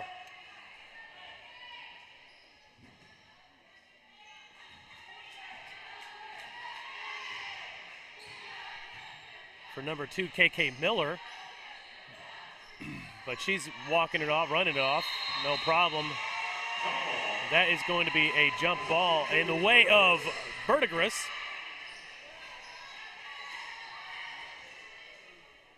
So the Cardinals have an opportunity to extend their lead. And what's been a dry spell. Tried to get that ball up, just forgot to take the ball with her. And we have a travel, so the ball goes right back to Duncan.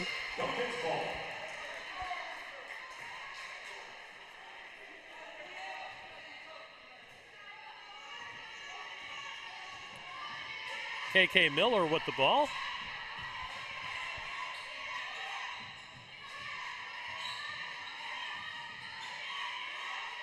A long three and air ball.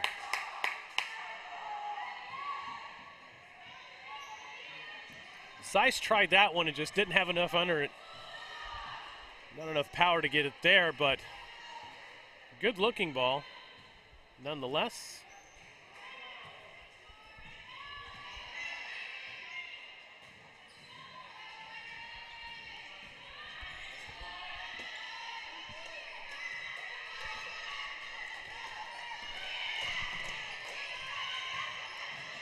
Verdigris trying to find something outside of a free throw, and there it is. We score now 3-0, Verdigris. We're about to get our scoreboard corrected. Duncan with the first points of the game. Woods on the shot.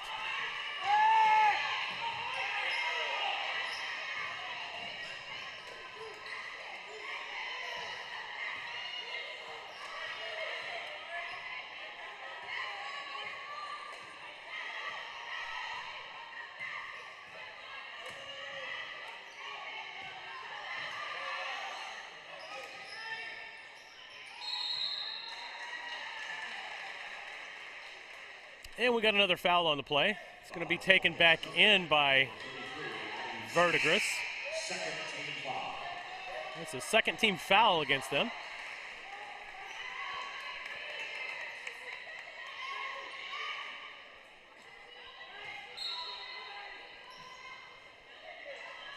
Three-point land is no good. KK Miller trying to get something going on here. Falls and takes the foul.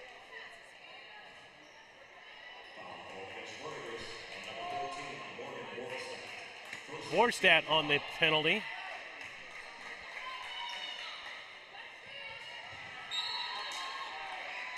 Stolen attempt away, goes out of bounds. Ball goes right back to Duncan.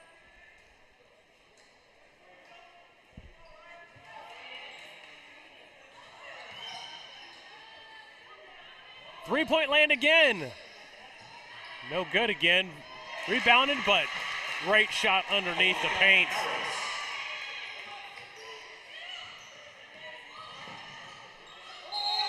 And we got to travel. So your current score right now is 4-3. And that's going to be Duncan ball again.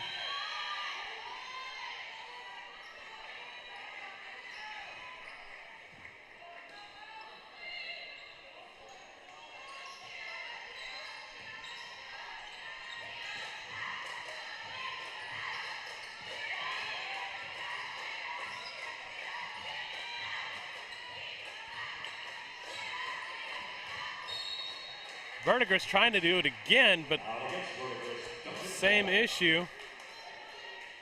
Ball goes out of bounds. As it's a 3-4 game. Seiss tried to get that one on the inside, just unable to get it into the net. And we're going to see another penalty.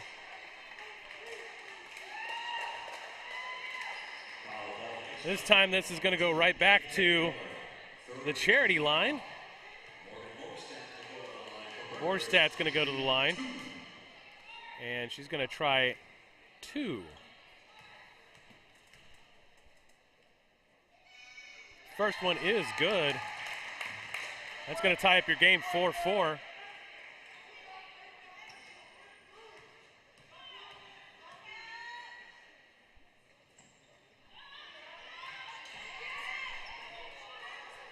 Second one does not go in. We've got a tie ball game at 4-4. A 4-piece box. Duncan with a clear shot. No good. Both teams trying to hit the threes, just can't make them connect.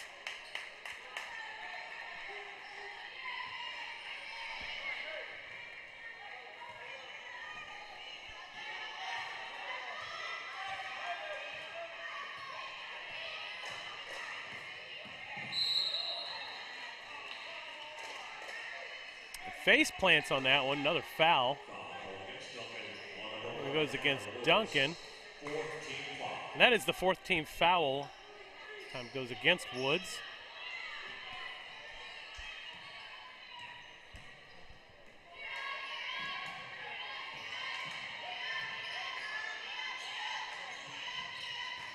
Verdigris on the inside, kicks it to the out.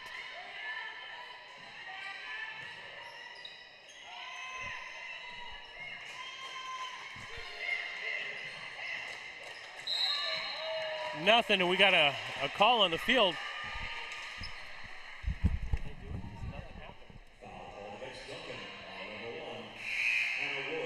Would you try one more time? This time, would you go down there yourself and do it? Just go to the box, click it off, turn it back on. Yeah, it's right on the side. It's just a slide switch. Verdigris able to get it in, and with the lead change,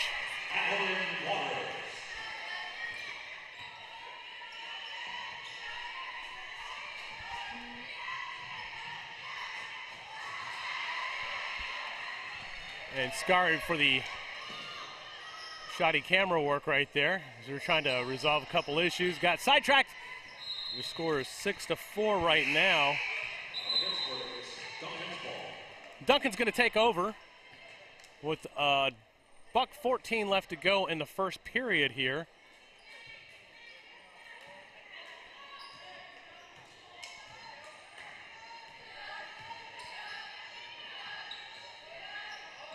Long three does not get it. Seiss with the attempt. It looked good, just didn't have enough on it.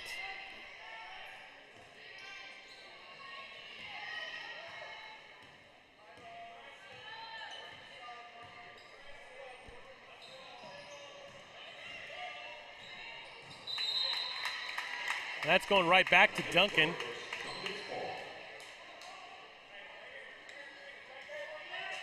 Very interesting how this one's coming and unfolding right now. We've seen a team, Verdigris, in that first game was just able to pour it on.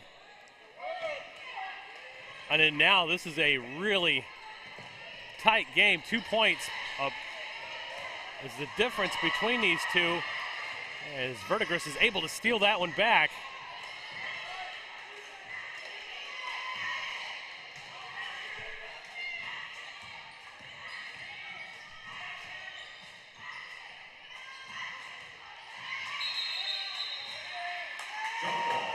Jump ball. It's going to go right back to Duncan. It is 6-4 right now with 27.8 seconds left to go. Never mind the scoreboard on our end right now, trying to get that resolved for you. That's going to go right back to Verdigris.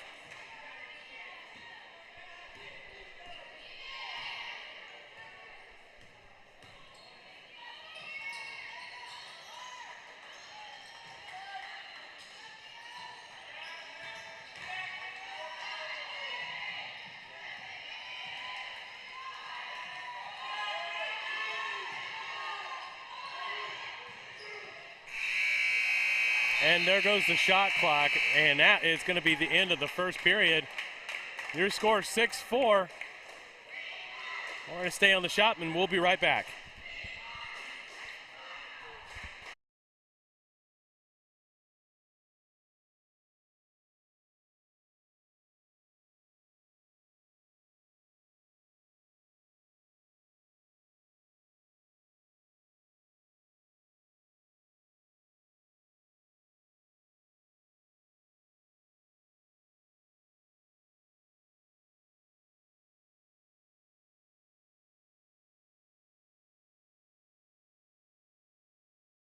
In 1851, the Cherokee ignited the lamp of learning in the wilderness.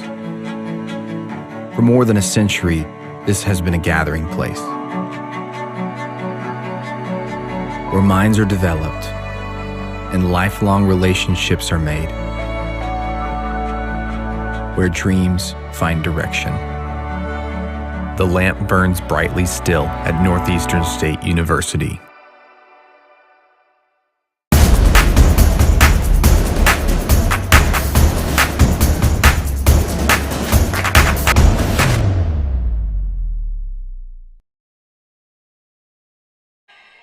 And we are back. 6-4 is your score. Verdigris trying to widen the score, and that one goes a great jumper right there. We got a 4-point game and a foul. That one's going against Verdigris, so Duncan is going to get the ball back. Second team foul right there.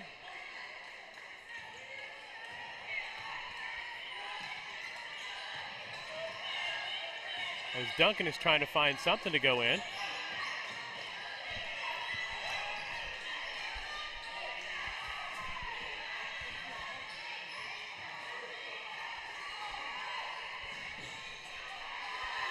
And it looks like we might have ourselves a jump ball. That indicator light is going back towards Duncan, though.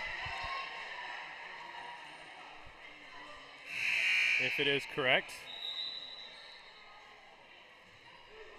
And it is.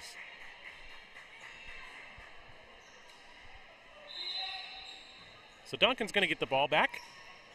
And an opportunity to cut into this deficit, down by 4.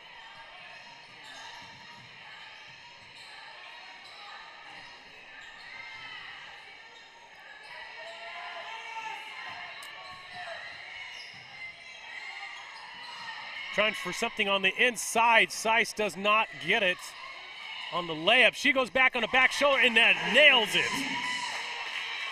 Seiss does a great job there of keeping with the play, not stopping. And cut the deficit down to 2. The Cardinals trying to get that one to the outside and have it stolen. A little thievery. The Demons spreading it out.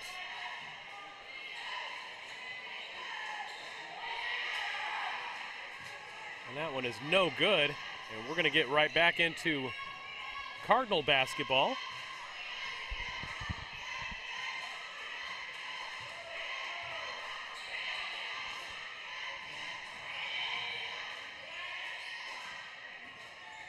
Cardinals are going to take it inside. She's got a good shot open and no good. Maddie Daniels tried it. It's just a little off. That penalty is going to give the ball right back to Duncan. 4th team foul now against Verdigris.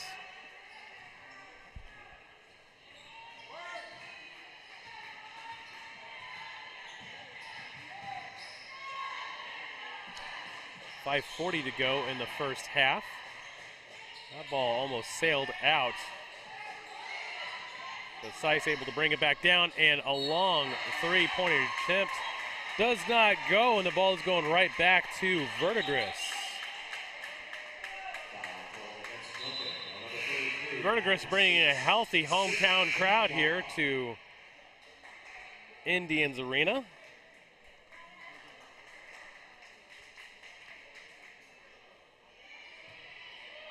And here we go.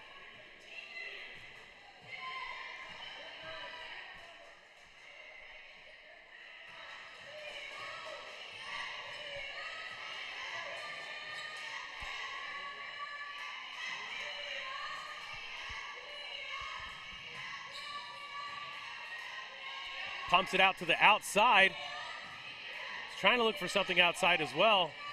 Good open shot. It's good. Bordstat with the three-pointer nails it. And that's going right back. We're going to take another look at that here in just a moment. It's going to be Duncan's ball, but let's take another look at that three-pointer.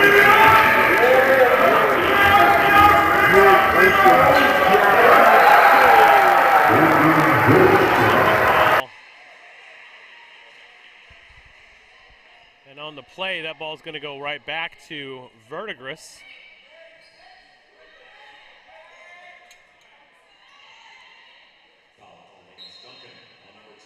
That foul was against Duncan. And that is their 7th team foul here. And there's a travel. She forgot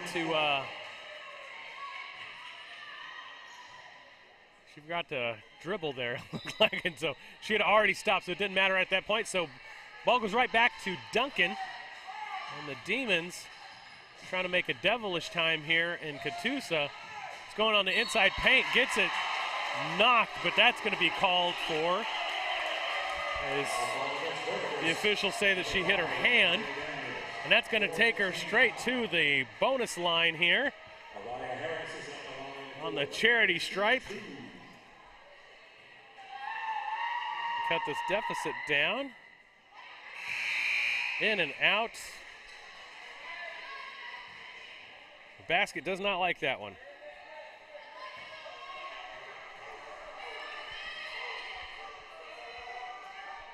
Ball is in the air and good on that first one, our second shot. The ball gets kicked. It sails all the way to Saturn.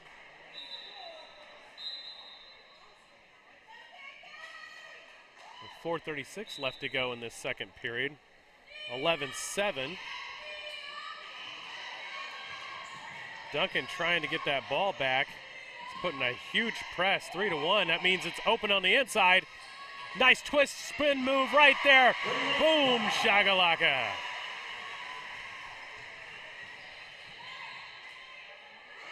And another steal. This time, it's big money. And we're going to take another quick look at that one while they go to a break.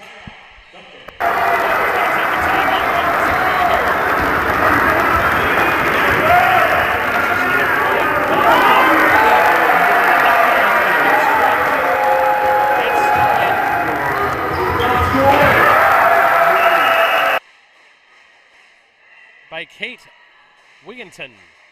Good job there. And your score right now, up by 8, is Verdigris, as it was slow going early on, as it was a 1-0 game for a few minutes. But now we found some continuity and some offense, some good defense as well. Verdigris is really stepping back up, showing why they are meant to be here in this championship game against Duncan. Speaking of Duncan, they're going to get the ball now with 4:10 left to go in the second period.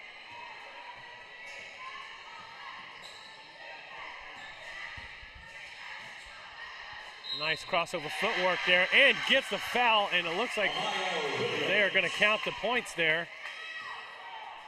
It's going to send her to the line for 1 extra.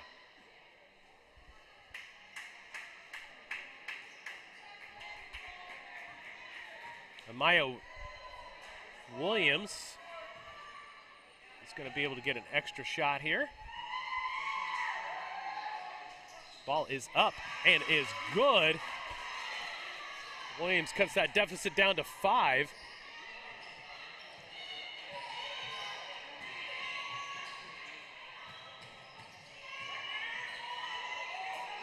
Borstadt having some trouble, but finds an open.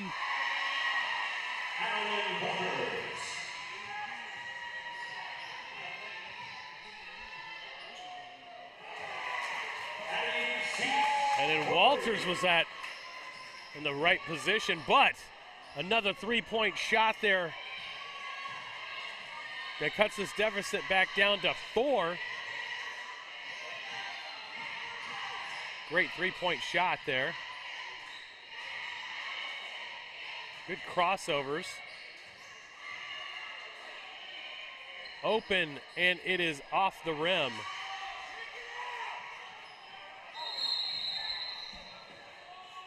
And Williams was all over the court there. Gets the foul.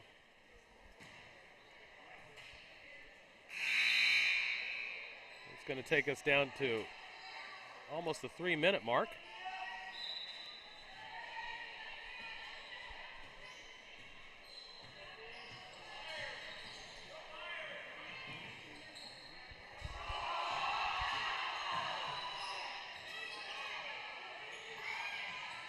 Seiss with the ball is trying to get that one out, as the crowd thought there was a foul on the play, but goes uncalled.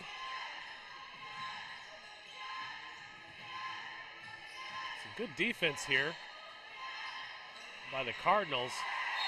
Tips that one out. The Demons are going to get the ball right back on that tip out with 2:33 left to go in the first half.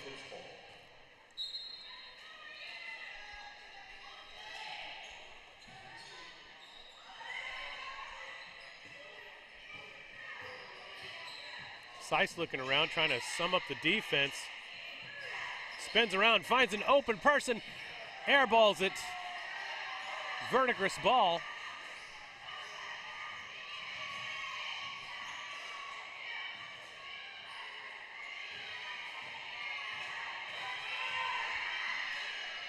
Ball is open and stolen.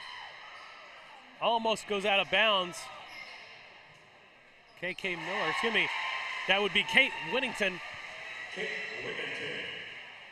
With with a nice 2-point shot.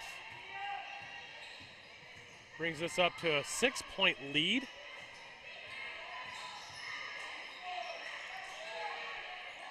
Seiss with a 3-point try. No good. Cardinals get the ball back with a $1:40 to go. As a reminder, this game is brought to you by TTCU Credit Union, Tulsa Teachers Credit Union, and Realty Mart USA.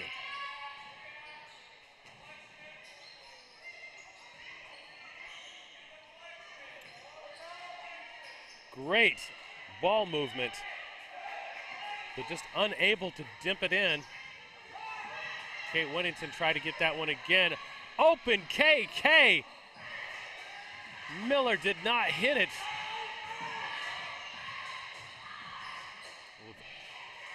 Approaching the 1-minute mark.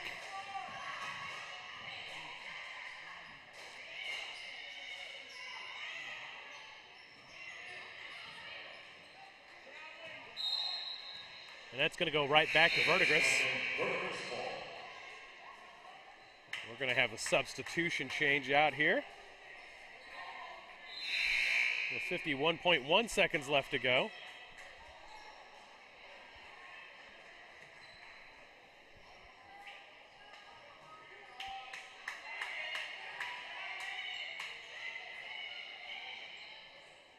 Attempt is made and no good. Drawing down to the final seconds here. She steps out. Verdigris is going to get this ball right back.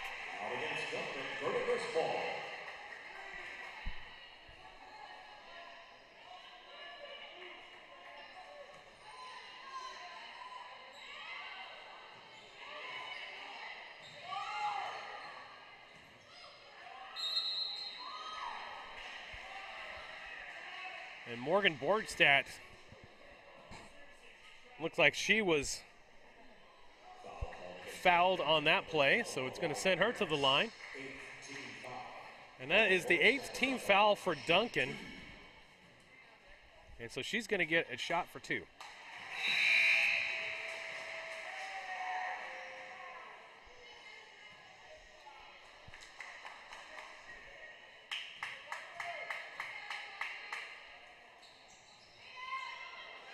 And we have an 8-point game now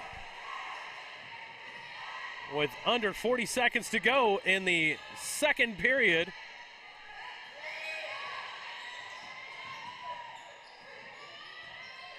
Demons able to keep that one alive and good. Alana Williams on that one did a great job at not only keeping it in bounds, but getting the points when we've got 18 seconds left to go. Fast break here. It did slow it down, just trying to sum it up. Looks for something in the inside. Got something on the outside here, and it's good! Amaya Williams with a 3-pointer. That might take us into halftime. 3-point game in this championship game here in Catoosa. Let's take another look at that 3-point.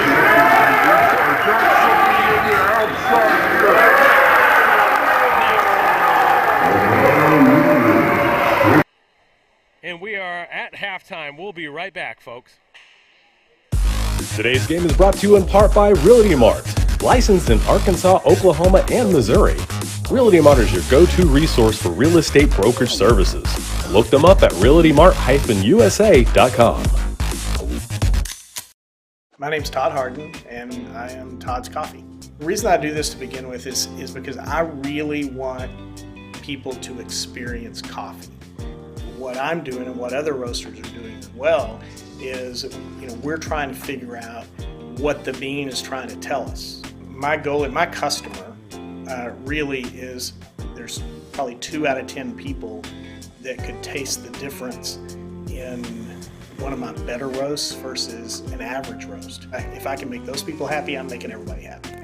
And so that's kind of my philosophy when it comes to roasting.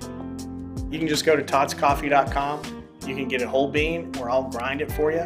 Either way, there'll be a drop down in there that you can order it that way.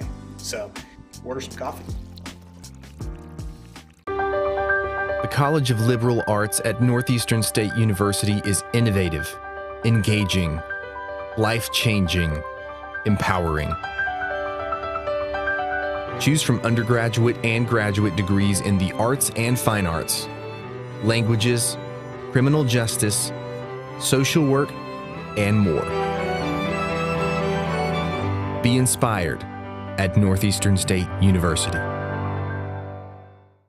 The holidays are here, and Dick's Sporting Goods has all the best gifts for everyone on your list. The hottest footwear from Jordan, Nike, and Hoka. And the coolest apparel from all the best brands, plus must-have gifts from Yeti, Callaway, and the North Face. When you're running short on time, shop Dicks.com, where 1 hour pickup is always an option. And with our best price guarantee, if you find a lower price, we'll match it. This season, give the gift of sport. Every holiday starts at Dick's. A tradition of educational excellence, more than a century in the making, continues in Broken Arrow. Here, supportive faculty, in-demand undergraduate and graduate degrees, and affordable tuition make Northeastern State University your transfer destination.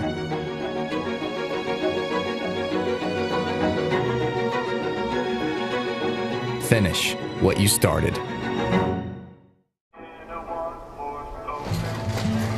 She was a good companion, eyes like the Grand Canyon. She was an American beauty, with her wayfares on in the summer sun. Her touch felt like a loaded gun. Wish I had held her long.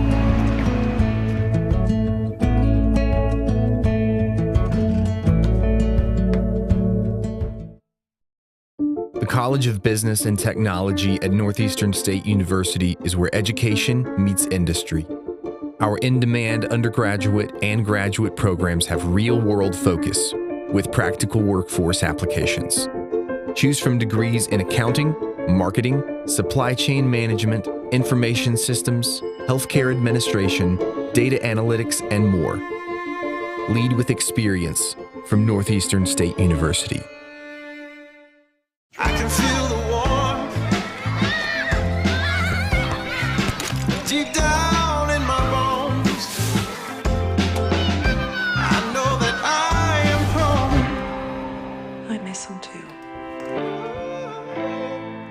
Love brings us here. Together's where we all belong. You're my home. My home. The College of Education at Northeastern State University prepares educators, mental health providers, and fitness or health professionals with undergraduate and graduate programs. Choose from degrees in elementary, secondary education, special education, health and human performance, psychology, and more. Be ready from day one at Northeastern State University. Things could be stranger, but I don't know how. I'm going to change this now. Spend a lifetime trying to figure it out. I'm going to change this, ripping out pages. I'm going to change this now.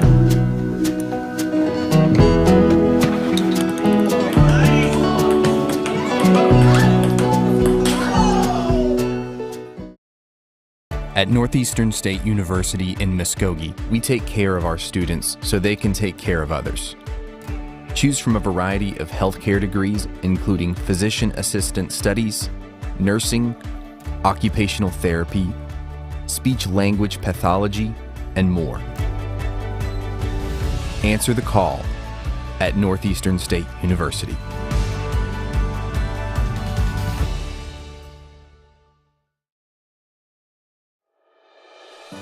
There's no place like home. Whether you live in Oklahoma, Arkansas, or Missouri, Realty Mart USA is your go-to real estate company for residential, commercial, agricultural, or land. We believe in strong connected communities and sponsor local events. Realty Mart USA, supporting our communities, supporting our future.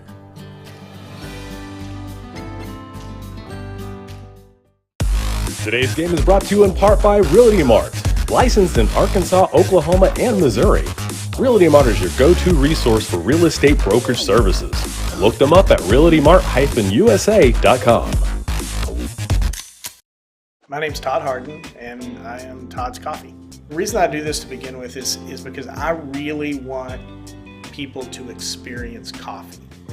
What I'm doing and what other roasters are doing as well is, we're trying to figure out what the bean is trying to tell us. My goal and my customer really is, there's probably 2 out of 10 people that could taste the difference in one of my better roasts versus an average roast. If I can make those people happy, I'm making everybody happy. And so that's kind of my philosophy when it comes to roasting. You can just go to toddscoffee.com. You can get a whole bean, or I'll grind it for you. Either way, there'll be a drop down in there that you can order it that way.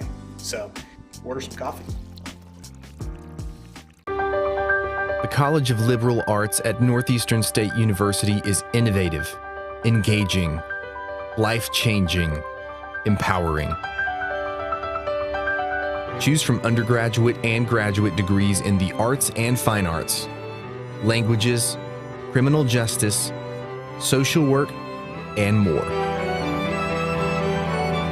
Be inspired at Northeastern State University. The holidays are here, and Dick's Sporting Goods has all the best gifts for everyone on your list. The hottest footwear from Jordan, Nike, and Hoka. And the coolest apparel from all the best brands, plus must-have gifts from Yeti, Callaway, and The North Face. When you're running short on time, shop Dicks.com, where 1-hour pickup is always an option. And with our best price guarantee, if you find a lower price, we'll match it. This season, give the gift of sport. Every holiday starts at Dick's. A tradition of educational excellence, more than a century in the making, continues in Broken Arrow. Here, supportive faculty, in-demand undergraduate and graduate degrees, and affordable tuition make Northeastern State University your transfer destination.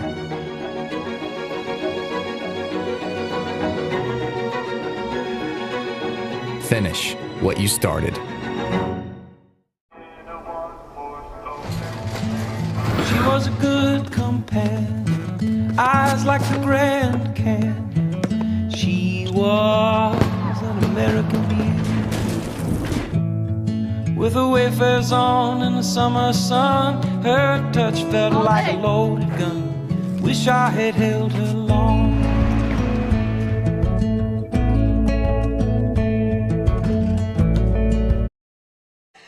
And we are back.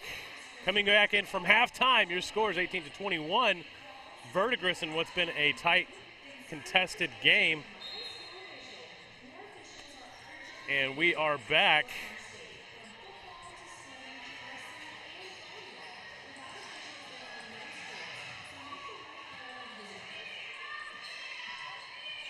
Verdigris with the ball first. Duncan comes away with it.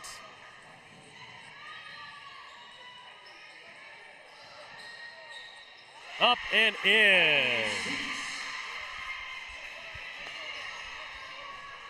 Seats with that one. 21-20 game. We'll go right back to Duncan. We're going to keep this going. We're going to go fix that scoreboard, and we'll be right back.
Right back at it, folks.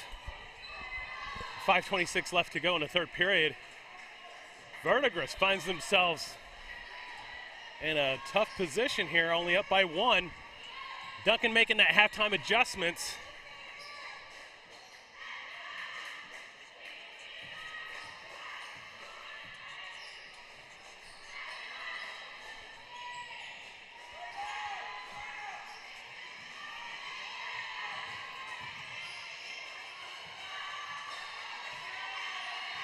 Maddie Daniels is kind of kicking back, trying to get everybody set. Back into action there. She's going to get it on the outside.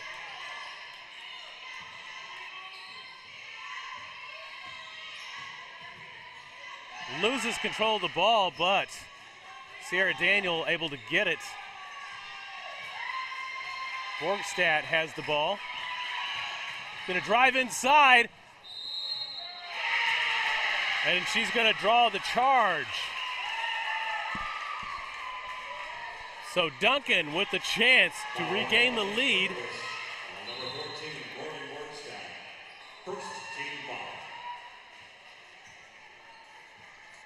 Borgstad with the first team foul on that charge.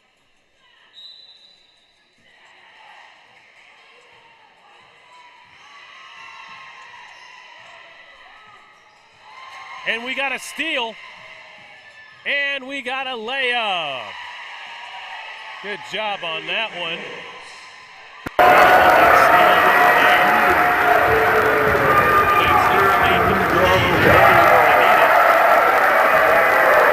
Meanwhile, Duncan, a spin shoot, but nothing there. And Verdigris now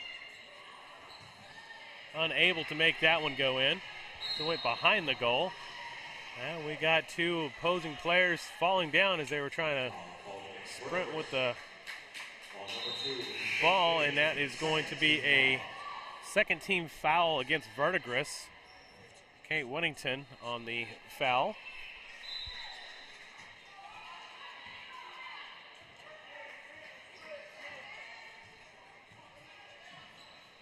Duncan again.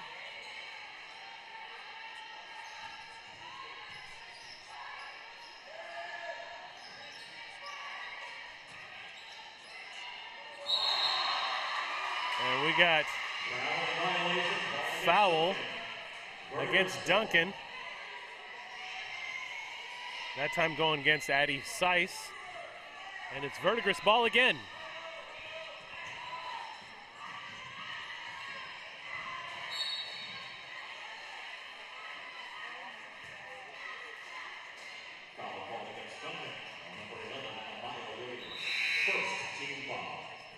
Amaya Williams on that foul. First team foul against Duncan in this half.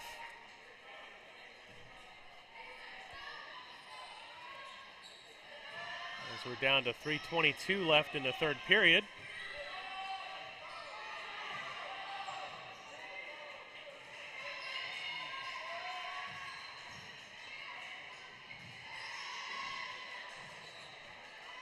Passes back and forth, trying to get a good clear shot. Defense for Duncan, though, is closing in. We're going to have a timeout. 3-point game with you here. 3:05 left to go in the third. We're going to take a timeout, and we'll be right back. In 1851, the Cherokee ignited the lamp of learning in the wilderness. For more than a century, this has been a gathering place where minds are developed and lifelong relationships are made, where dreams find direction. The lamp burns brightly still at Northeastern State University.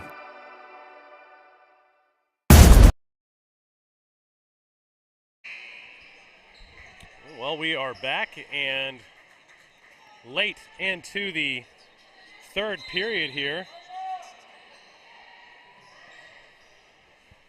As we're seeing Verdigris try to extend their lead up by 3. A Verdigris team that was very dynamic and explosive in the first 2 days has certainly met its match as they try to bounce that ball out. That ball's going to go right back to Verdigris.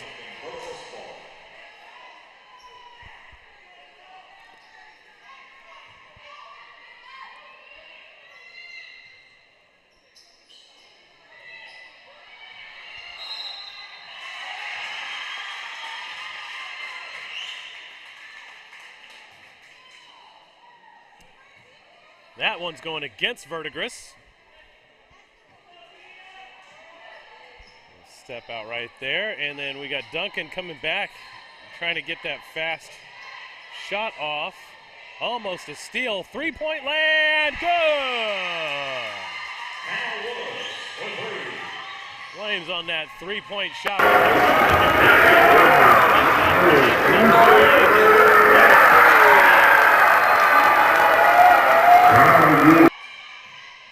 Verdigris with their own, and it's good.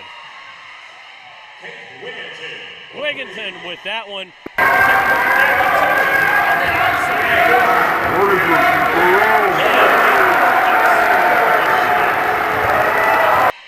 Verdigris with the steal, comes right back and right in. Whittington again. She has become the one-stop shop for points for Verdigris.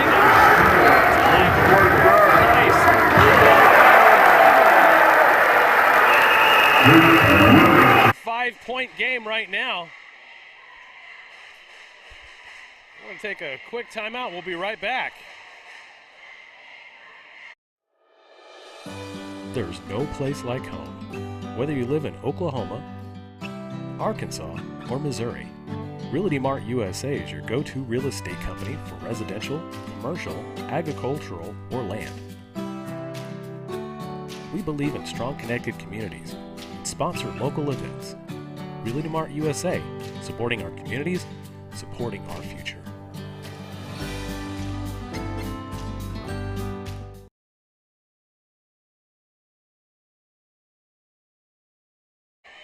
And a 5-point game now with Verdigris coming off of back-to-back scoring drives. One a three-pointer, beautiful three-pointer, then coming back in with a steal and a 2-point roll-in off the layup.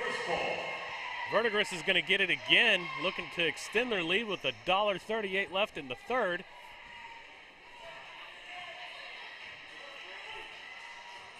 Both teams trying to get the offensive advantage on each other. As we're seeing pressing on the outside. We're going to try to cut it on the inside and going to get the steal. Duncan's got the ball, and it's going to be charged for a foul.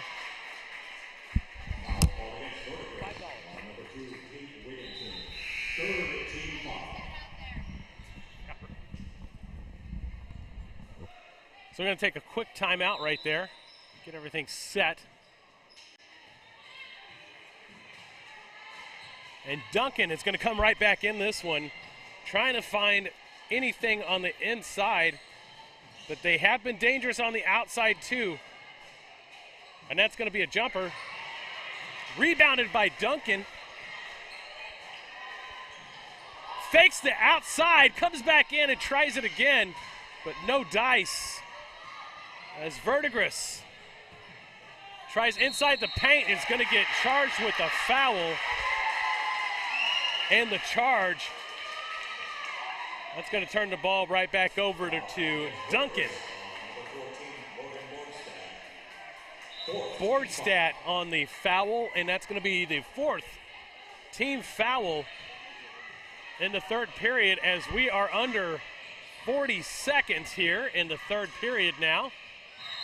That's going to be tipped off on Verdigris, and that should be a Duncan Demons ball.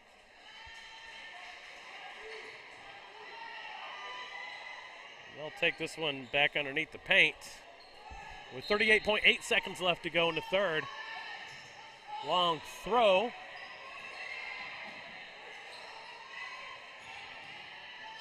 Duncan looking on the inside.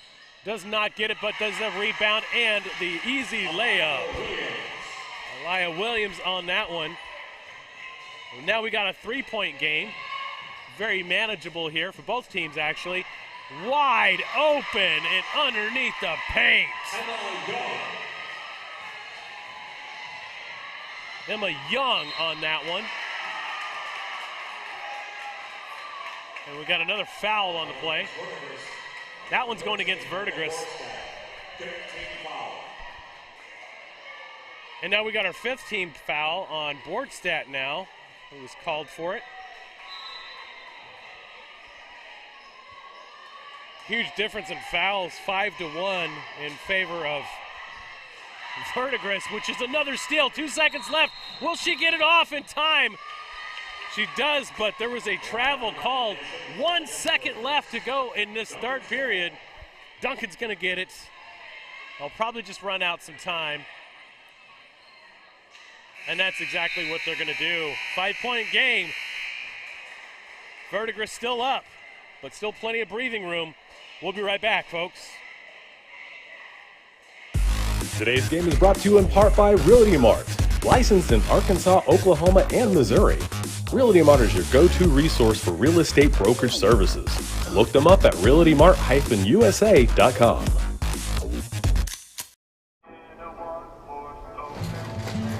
She was a good companion, eyes like the Grand Canyon. She was an American beauty, with her wayfares on in the summer sun. Her touch felt like a loaded gun. Wish I had held her long.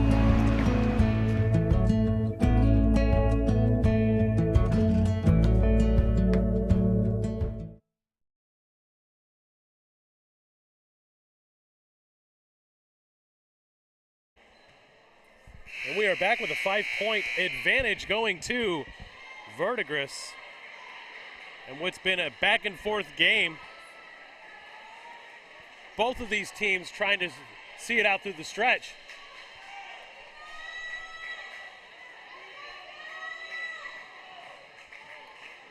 This time Verdigris is going to get the ball.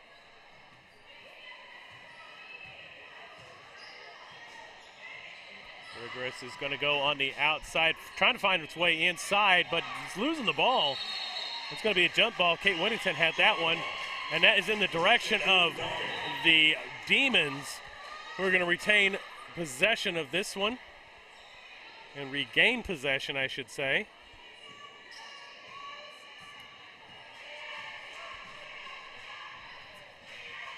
The Demons looking to, and that is a jump ball. This time it's going to be Verdigris that's going to get the ball. So we got 7:40 left to go in this game for the girls championship game of the 57th annual Port City Classic. That ball is stolen.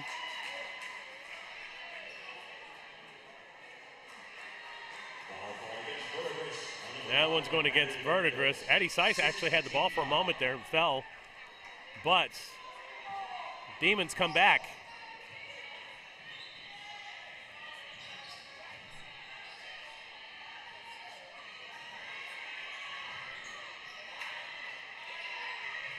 Looking for something, anything at this point. And that one's going to go out and bracket back into the hands of the Verdigris Cardinals.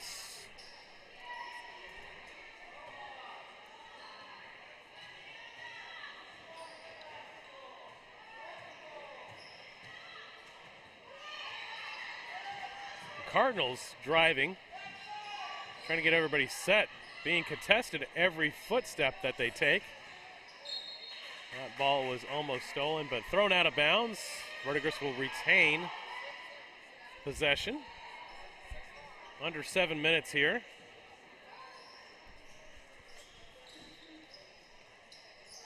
We're actually in the fourth period. Scoreboard down there on the scoreboard operators actually aired this time. Ball's in the air, and it's good! Whittington again. She has been the three-point magnet here.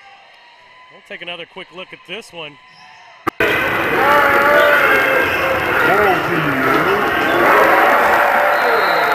another foul on the play as we were watching that replay. And it's against Duncan.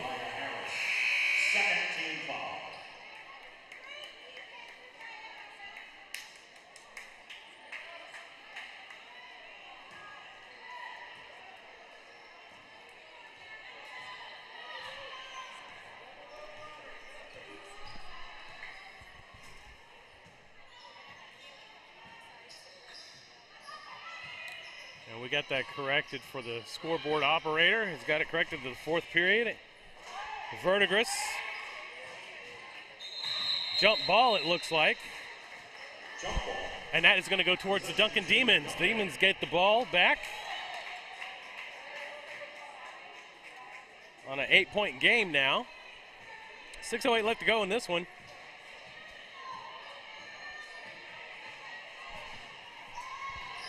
Both teams have got good depth, but they still got their starters out, and a great shot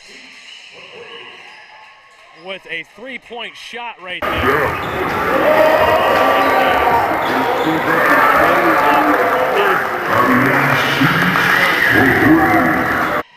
Right back into this one. Verdigris trying to get inside the paint, and they do!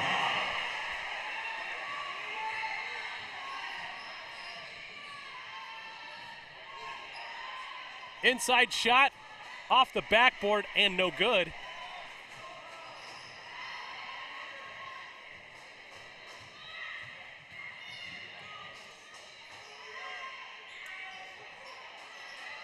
Trying to work the way inside. Bounces it to the outside. You definitely cannot sleep on them being on the outside. They can definitely shoot some 3-point shots.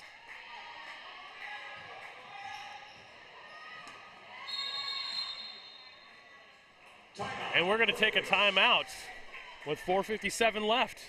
We'll be right back.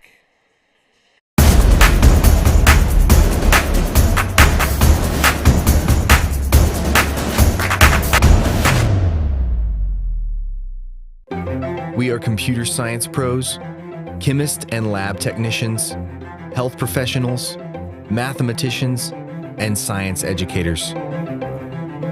We are the Greg Wadley College of Science and Health Professions at Northeastern State University.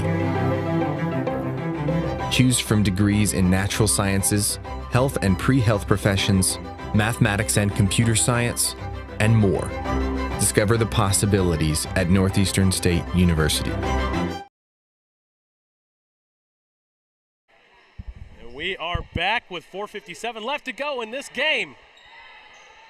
Verdigris still takes a commanding lead and has the ball.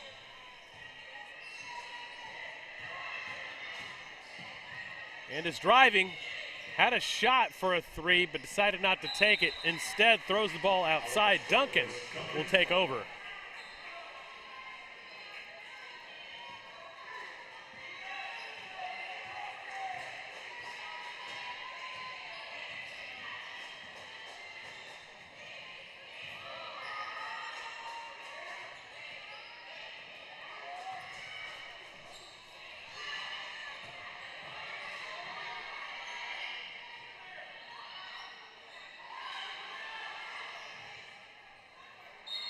And that ball rolls right out. Verdigris will take over again with 4:21.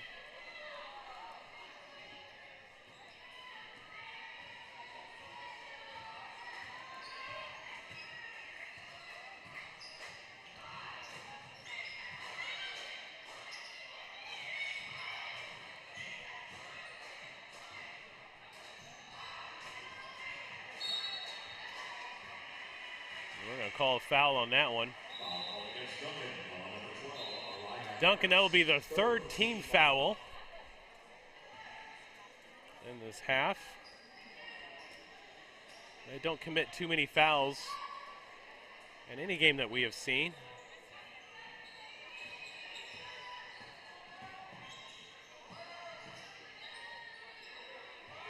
Verdigris backs it up, checks it down, just checking out the defense. no rush on any of this now. They've got complete control of this game. They can take as much time as they want to kill this clock and to get the championship. Long three, no good, but they do get the rebound. Gonna see its way through, and good shot underneath. We got a 10-point game now.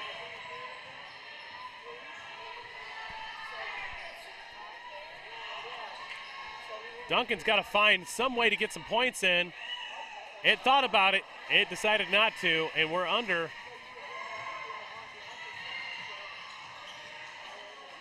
We are under 3 minutes now.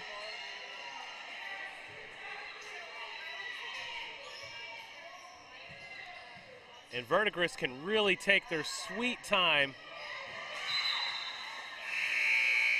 as Duncan knocks the ball out. Verdigris will get the ball back. That killed off another 10 or 15 seconds. Just dribbling it and checking out the defense. There's still a lot of basketball left.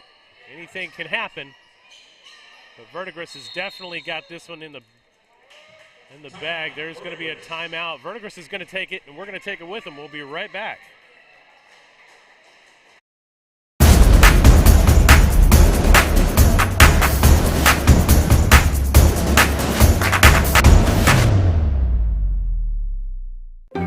We are computer science pros, chemists and lab technicians, health professionals, mathematicians, and science educators. We are the Greg Wadley College of Science and Health Professions at Northeastern State University. Choose from degrees in natural sciences, health and pre-health professions, mathematics and computer science, and more. Discover the possibilities at Northeastern State University. Well, folks, we are under 3 minutes, 2:45 to be precise, in a game that had been back and forth. Had some lead changes, but Verdigris was able to find their mojo and really come away with this one as a 10-point game right now.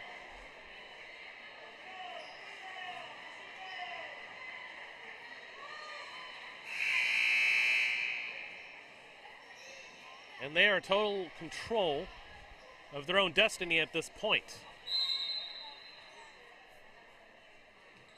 Shoots it in. Throws it in, I should say. Wordstad is trying to make something happen and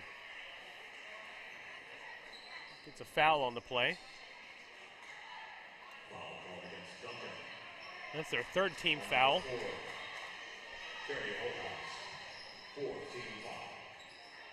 Kearney Hullhouse has got the foul.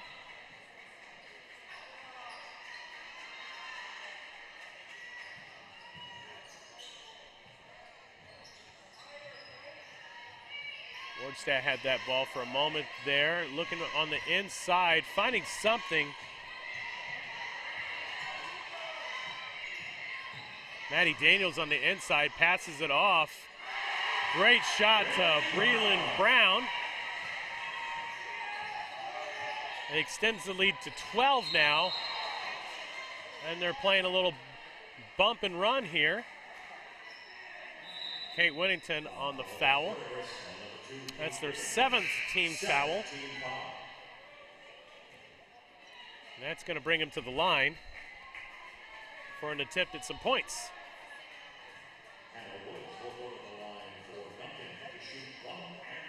And we are on a 1-and-1 attempt here. To cut into this deficit, they desperately need to do so.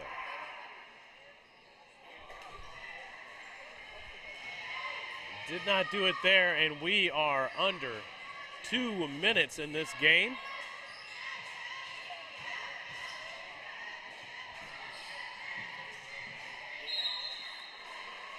We got another foul in play.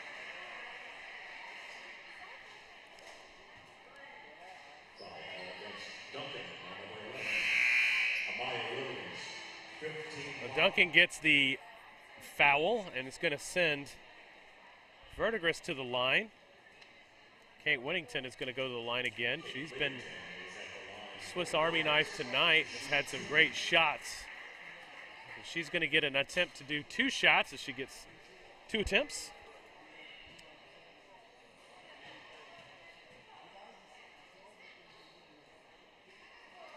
First one decides to drop in, and they've got 40 points on the day.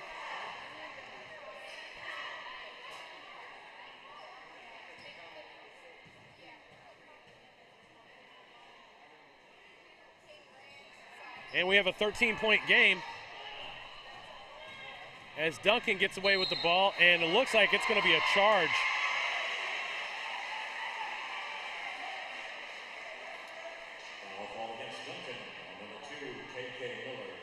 KK Miller on that one. That is their 6th team foul now. They are catching up to Verdigris, who's got 7.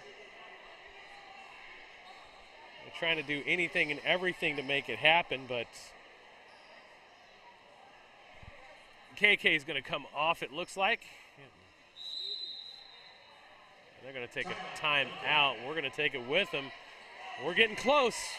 We're going to name a victor here really soon in the championship here at the 57th Annual Port City Classic, and we'll be right back.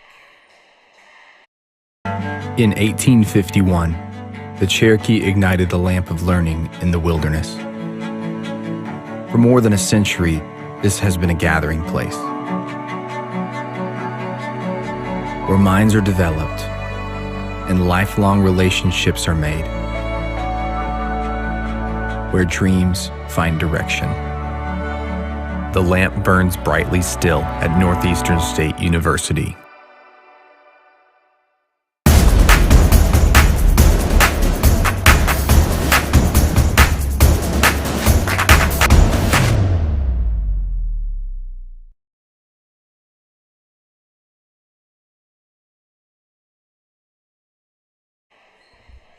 We are back with $1:47 left to go in this one to decide the victor and champion of the Port City Classic. I'm Chris Dodson. Joining right next to me, our camera operator tonight, Tyler McCurdy. I think I added an extra L in there, McCurdy. So I'm rolling my R's, making L's. And that was a kick. Kind of illegal there, you know, they don't like to see kicking.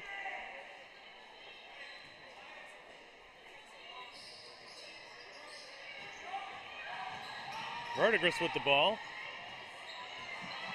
They're going to smooth right through that triple protection there.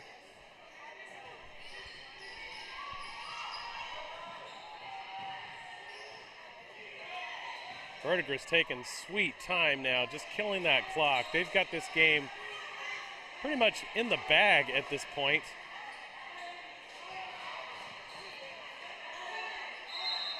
And we're going to see another team foul.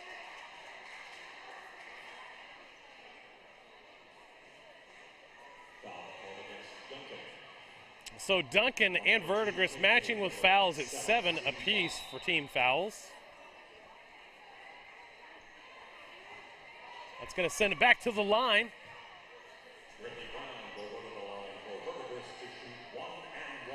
It'll be a 1-and-1 attempt here.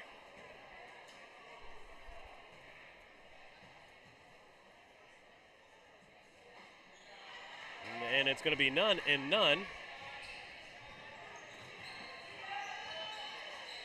Stick around and join us for the last game of the day, where the boys are going to try their attempt to get a championship with the hometown Catoosa Indians taking on the Bishop Kelly Comets, and what's for sure to be an exhilarating game, as that one goes on the inside and is fouled again.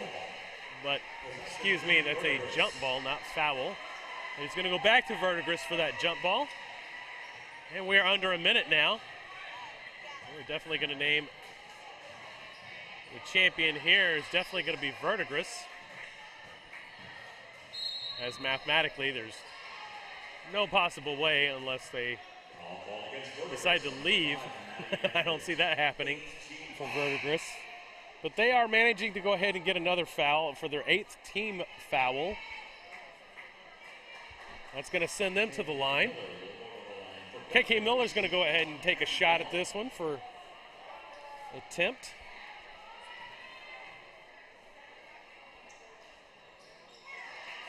Gets the first one down.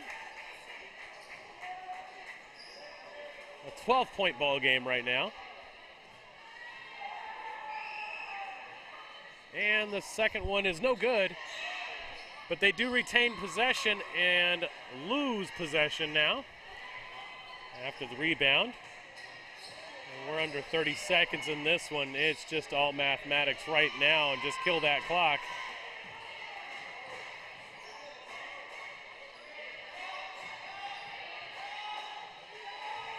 Just toss it around a few times and get ready to accept that trophy.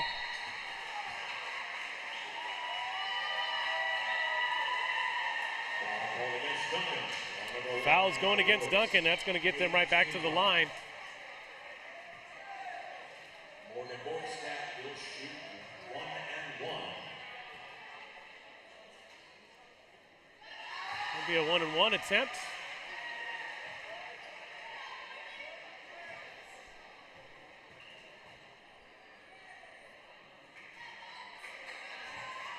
And that one does not sink down.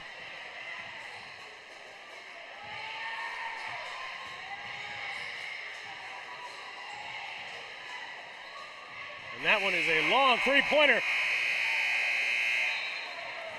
And hits it. And your champion by a score of 41-31. The Verdigris Cardinal come away with this one. And they get the championship.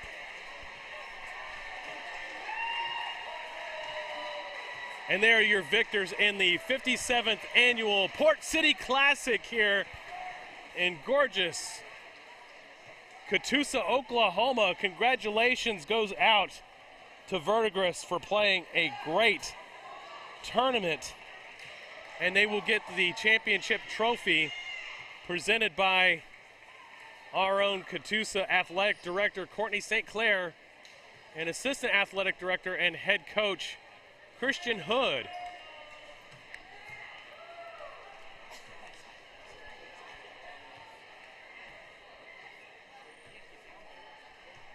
Ladies and gentlemen, please direct your attention to center court as Catoosa Athletic Director Courtney St. Clair presents the 2023 Port City Classic runner-up trophy to the Duncan Lady Demons.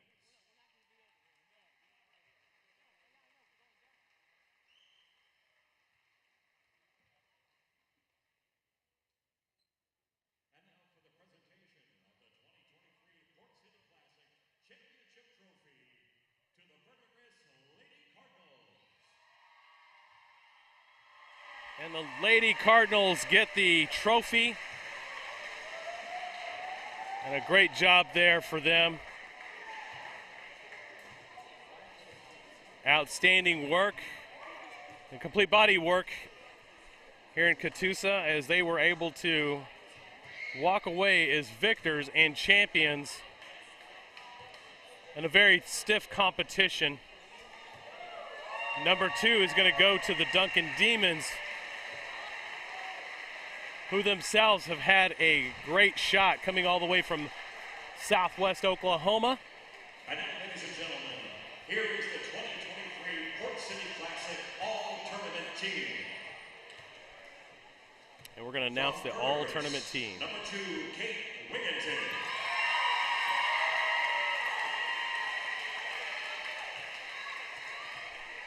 From Victory Christian, number 3, Lacey Scott.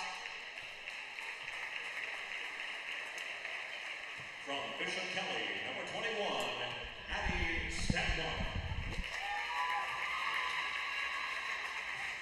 From Duncan, number 2, KK Miller. From Tulsa Central, number 24, Monte Davis. From Duncan, number 33, Addie Seeds. And I had butchered her name all day long. Unfortunately, it is Cease, not Sai. So my apologies. Number 14, Morgan Borstad. Morgan Borstad. He's done a great job out there, too.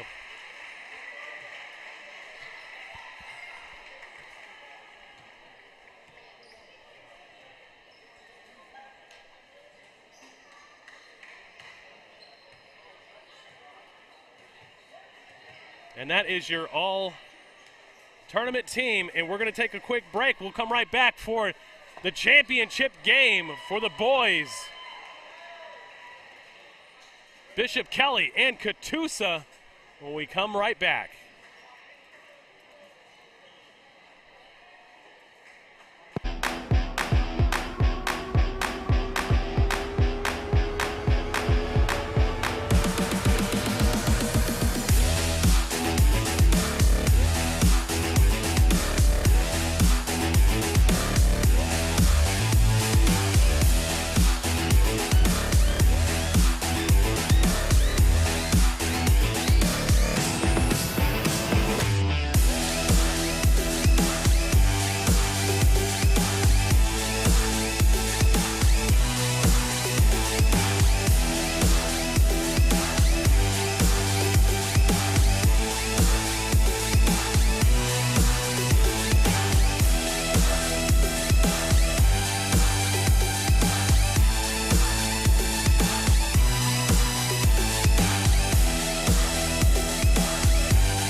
welcome to the final game of the day, the 8th and final game here in beautiful Catoosa, Oklahoma for the 57th annual Port City Basketball Tournament Classic.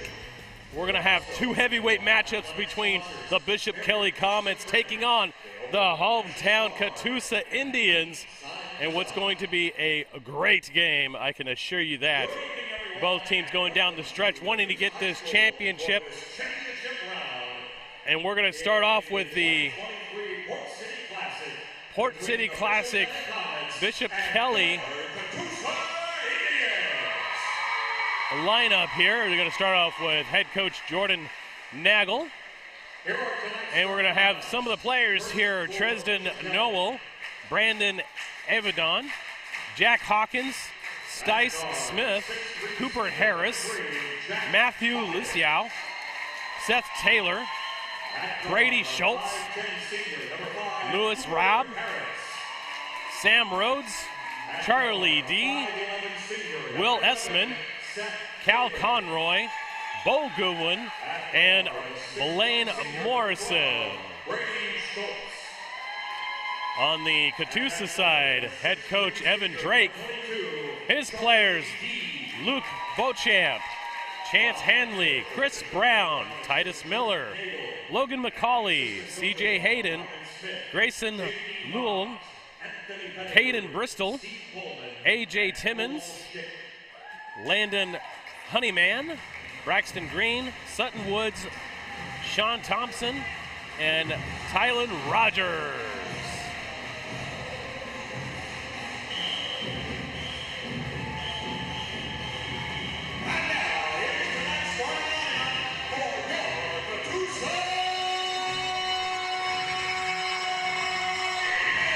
And they are getting hyped up for this game.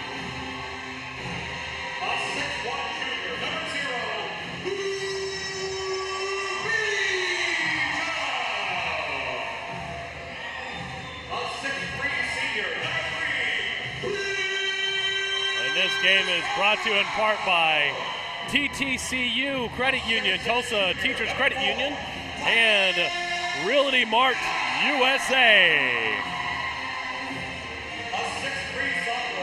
Sideline cams are Burgraff Disaster Restoration and Tulsa Dryer Vents. We're going to bring you some great live action today, as we got a great crowd out here today.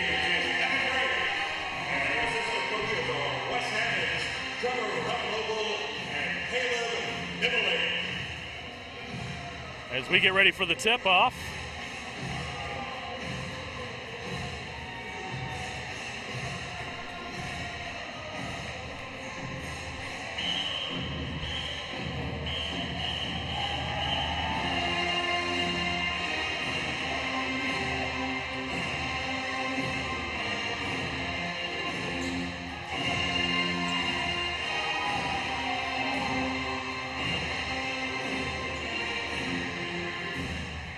we are set for the tip-off here. And Catoosa ends up with the ball.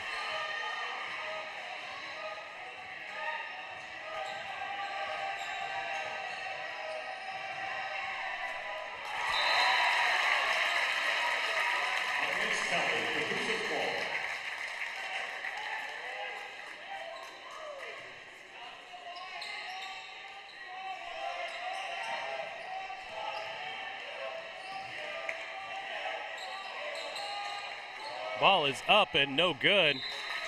That ball's going to go back to Bishop Kelly now.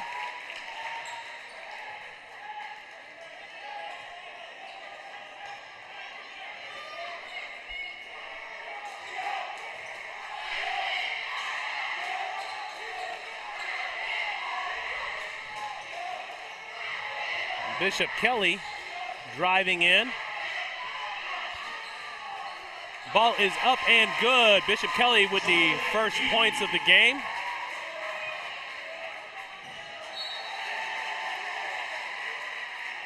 And that's going to go right back to Catoosa.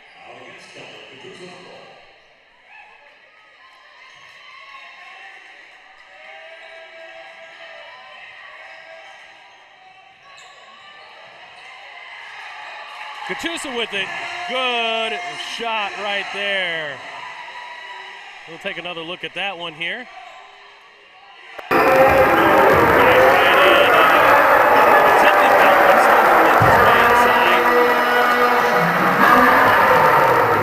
3-point shot attempt is no good. 2-2 is your score right now here. And just like that,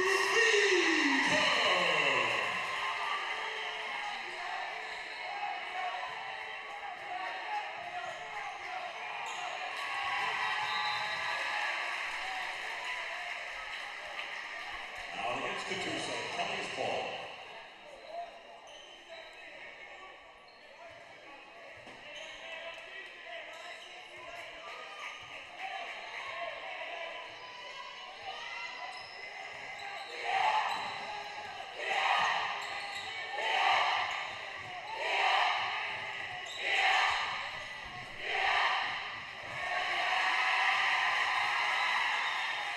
and the score is actually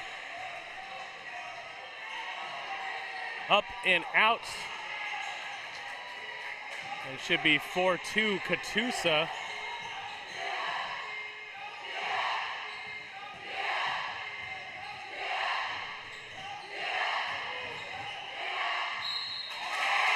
And that is contested right there, but it comes in. And he draws the foul. It's 4-4 now. Against Kelly on number 24, Simon Woods. First team foul. Brady Schultz is at the line to shoot one. Schultz is at the line to shoot the first one.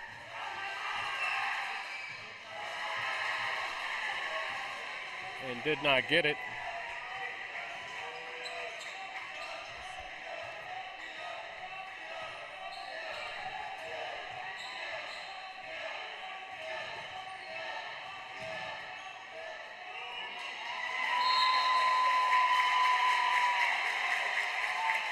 And it looks like foul is against Catoosa. Second team foul.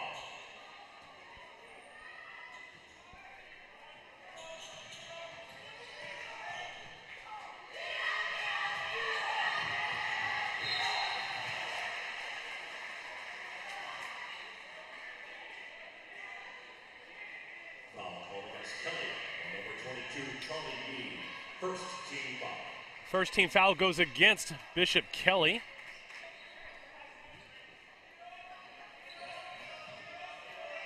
Catoosa in with a easy two.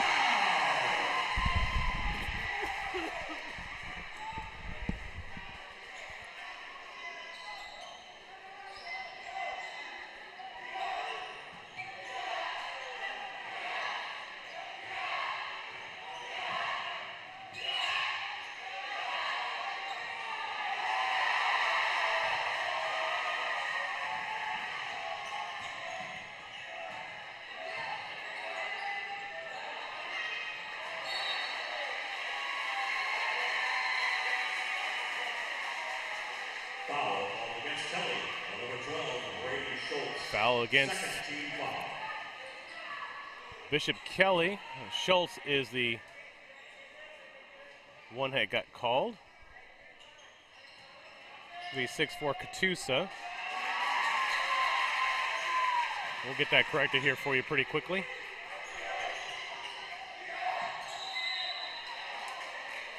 Now against Catoosa, Kelly's ball.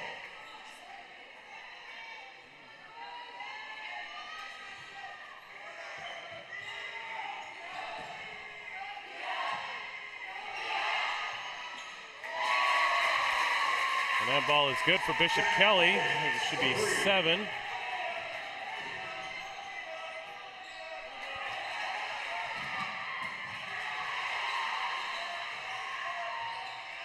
Ball is up. No good, and we got a foul on the play. A push off.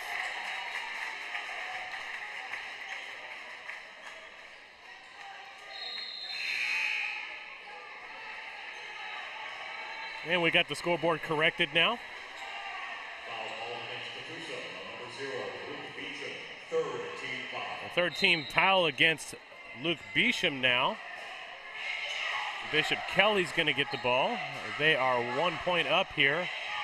4:22 left to go in the first period. And as we expected a 1 point game, this is going to be a tight one.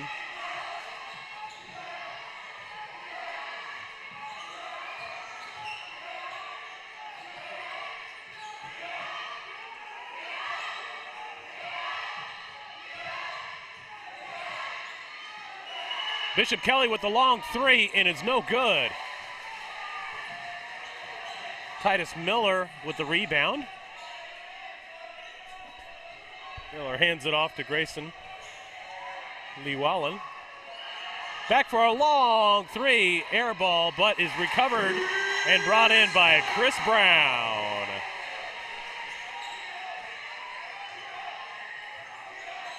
One point game now in Catoosa's favor. That was Bishop Kelly looking for a way in.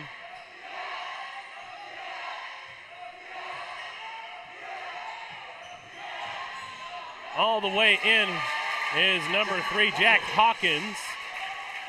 Brings it for another 1 point lead change again. And we've got ourselves a trip right there and fall.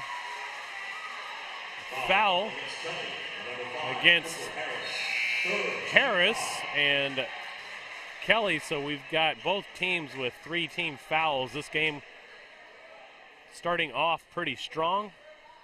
1 point advantage to Bishop Kelly. Ball is going to be given back to Catoosa.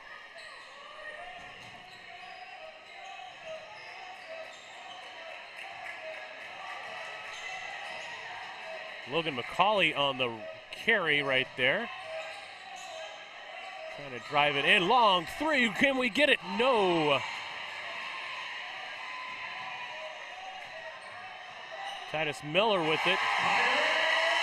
And Miller gets it in on the drive, and there is another lead change. Again by 1 point here. It's gone back and forth. These are two heavyweight champs exchanging blows early on, trying to figure each other out. Long three again, and that one is made. And now it's a 2 point shot, a 2 point game.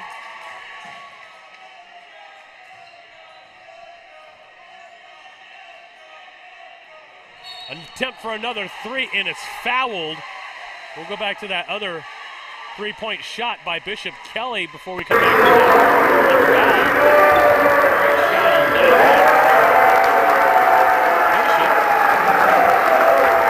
First team foul is going to take to the line. And Chris Brown is going to get a shot. And he's going to get it.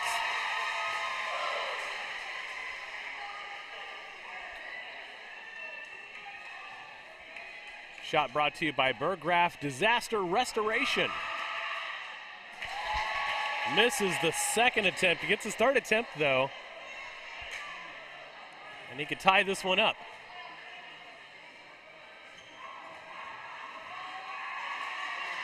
Ball is up and out and no good. 1 point game. Still Bishop Kelly's lead. And we're under 2 minutes to go in the first period, and what's been going back and forth. Neither team is letting the other one get away with this one. Brown shoots it back in. An easy layup, and there it is for Grayson Llewellyn. The lead change again back in Catoosa's favor now.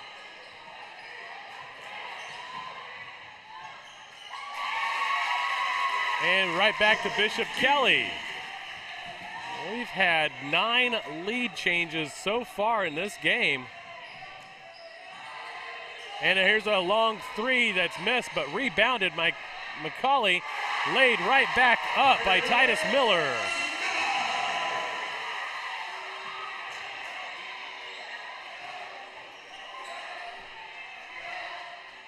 What a game it has been so far, and what a treat for a championship game in the 57th annual Port City Classic here in the port city of Catoosa, Oklahoma.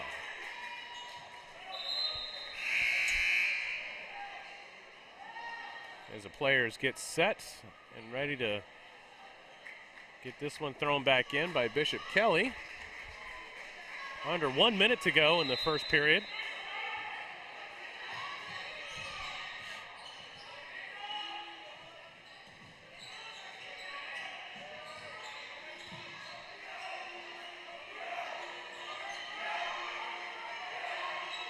Seth Taylor with the ball, trying to get everybody set.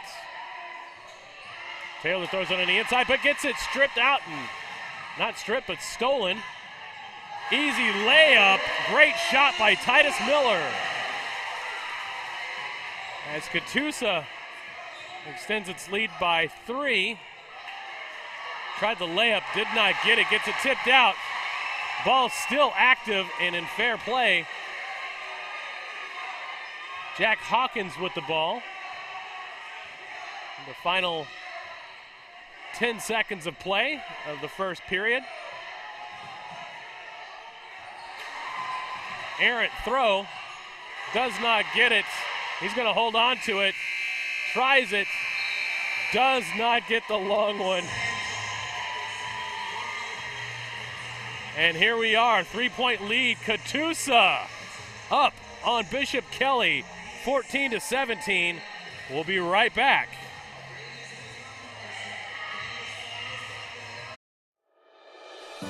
There's no place like home. Whether you live in Oklahoma, Arkansas, or Missouri, Realty Mart USA is your go-to real estate company for residential, commercial, agricultural, or land. We believe in strong connected communities and sponsor local events. Realty Mart USA, supporting our communities, supporting our future. Today's game is brought to you in part by Realty Mart. Licensed in Arkansas, Oklahoma, and Missouri, Realty Mart is your go-to resource for real estate brokerage services. Look them up at realtymart-usa.com.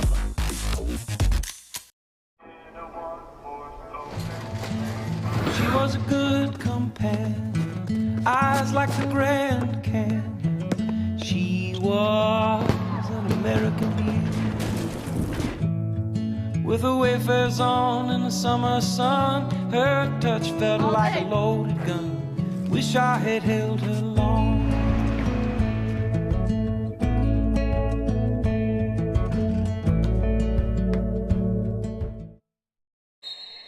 And we are back. 3-point game with Catoosa on the lead.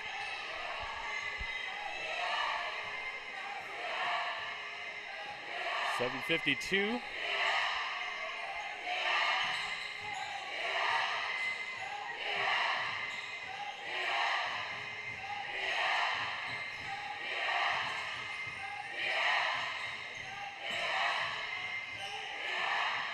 Ball's in the air for a long 3, it does not hit. We'll call a foul against Catoosa on this. It's going to get the ball back underneath the paint. It's the 4th team foul against Catoosa.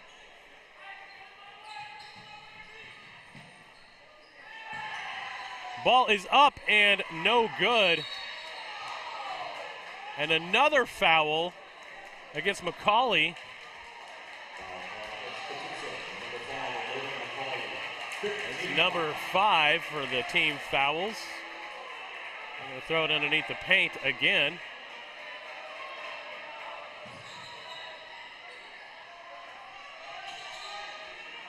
Bishop Kelly retains possession here.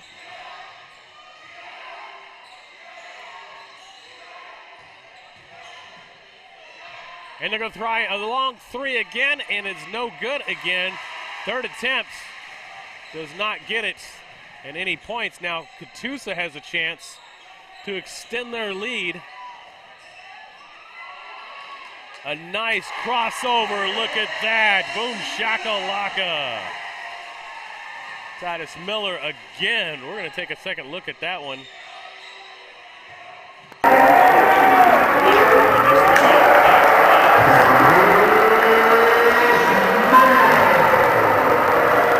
And another attempt right there. That one gets it too. Another three-pointer, and we've got a 2-point game right now. McCauley up underneath, misses it. And we got a fast break here. Bishop Kelly's going to throw it to the outside, trying to get that mismatch, but McCauley was able to close that gap fast.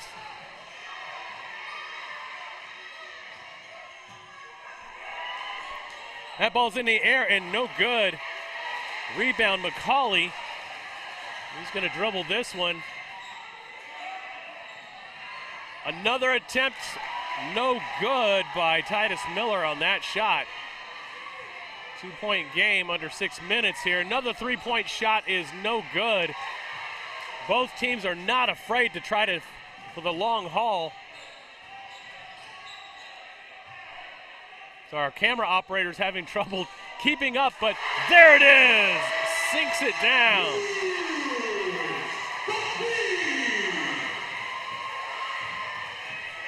And look at that shot. Well,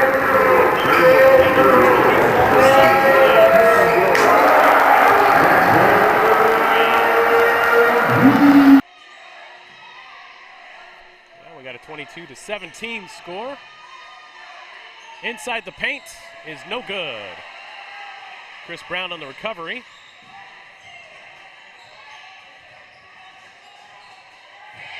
And Chris Brown tries to get it in, unable to, and we're under 5 minutes. Fast break here. They're going to try to get that layup, misses it. Rebounded by Titus Miller. And we're going to try for another three in, sinks it in. Woods again. 4-3. They're going to take a quick timeout. We're going to see that again.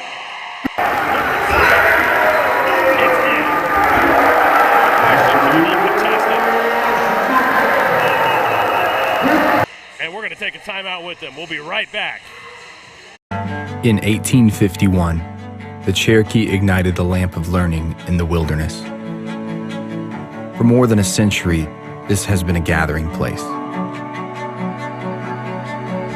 where minds are developed and lifelong relationships are made, where dreams find direction. The lamp burns brightly still at Northeastern State University.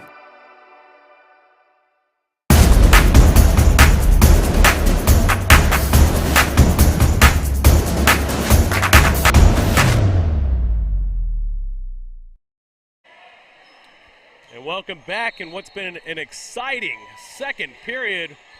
4:44 left to go. Bishop Kelly has the ball, and they're trying to drive fast with the three-point shot. Does not make it. Titus Miller with the recovery. Miller's going to try again for a three. Bounces right off. It's going to be recovered by Bishop Kelly. And Jack Hawkins.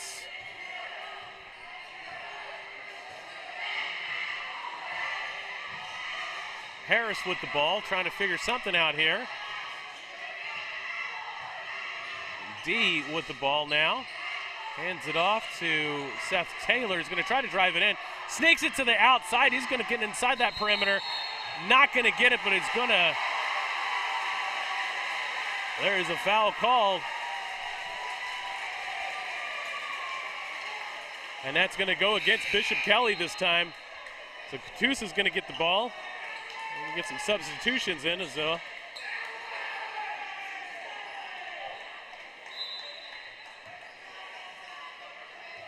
Miller throws it back in and gets it right back to him.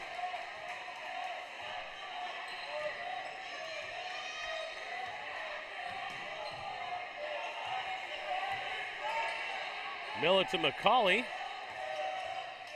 Back to Miller again. One time that back to Woods. Tries it and nothing doing on that one. And on the fast break right here, we're going to try to get on the outside. He's going to tip it right back in. Nothing. And they're saying that that foul is against Catoosa. Jack Hawkins drew that one. They're going to get another attempt here. They're trying to find something on the inside.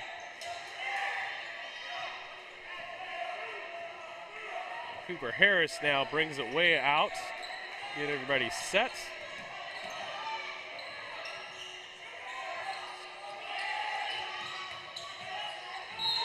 And we're going to get a charging foul against Bishop Kelly as Sutton Woods had his feet planted. There was no question to it. And now Titus Miller is going to be able to bring this ball out. Grayson Llewellyn is on that one.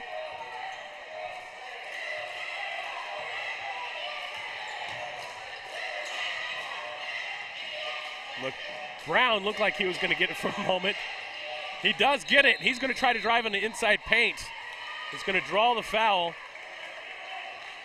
And he's going to get to the line on 7th team foul against Charlie D and the Bishop McKelly Comets. Chris Brown is going to get a shot or two here, as it is a 1-and-1.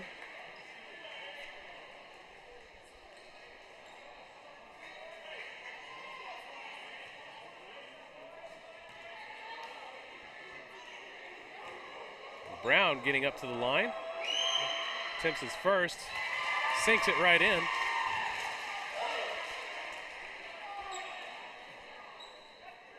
On the Berggraf disaster restoration cam.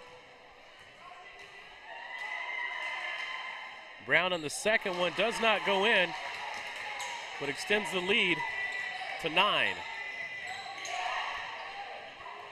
Harris has got the ball, trying to get everybody set, tries to drive inside, dumps it out. Three-point attempt is no good. Back to Brown. And intercepted by Smith again, or excuse me, by Harris. And Hawkins had the ball. That foul is going against Catoosa. That is the 16th foul against Catoosa. And Seth Taylor's going to throw this one in, right back to Cooper Harris.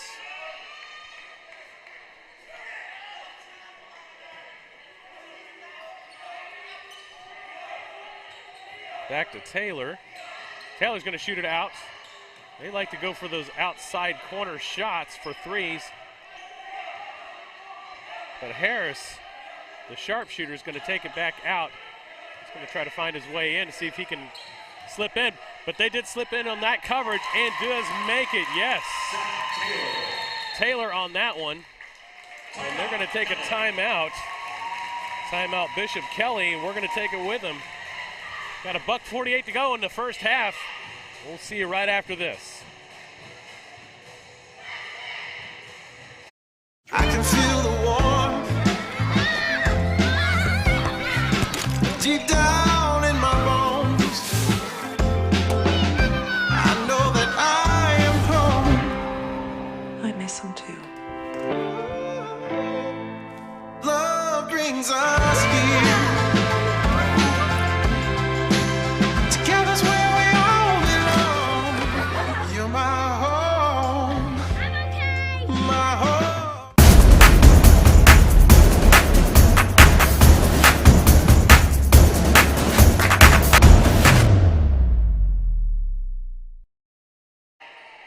And welcome back, folks. What's been an exhilarating, fun game to watch.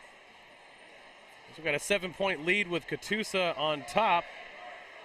$1:48 left to go in the second period, and Catoosa will drive this one out.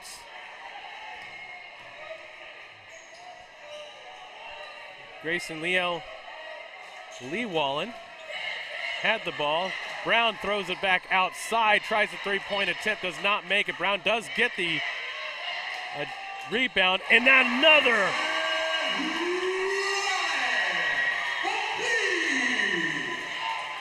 Llewellyn on that one. Gorgeous three-point shot. Extends their lead to 10. Intercepted made by Sutton Woods. Llewellyn again, but no dice on that one. As they're going to do a fast break. And an easy 2 points by Stice Smith. As we're under 1 minute to go here, we are trading blows. McCauley just could not grasp his paws on that ball, and that is unfortunate, but it's still an 8-point lead by Catoosa as we are under 1 minute to go in this first half.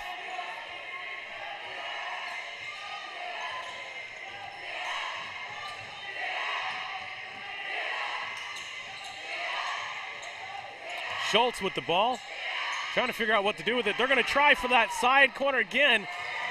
Does not get it, but does get the rebound. Harris again. That jump ball is going to go towards Catoosa, though. With 31.2 seconds left to go in this first half.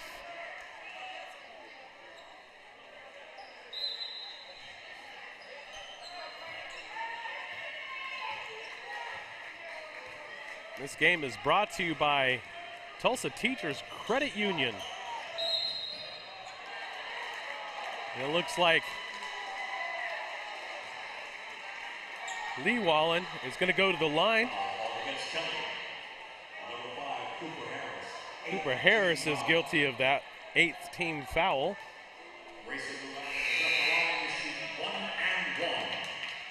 And it's going to be a 1-and-1 attempt with 20.8 seconds, as you can see. On the Burgraff Disaster Restoration Cam. Sinks the first one.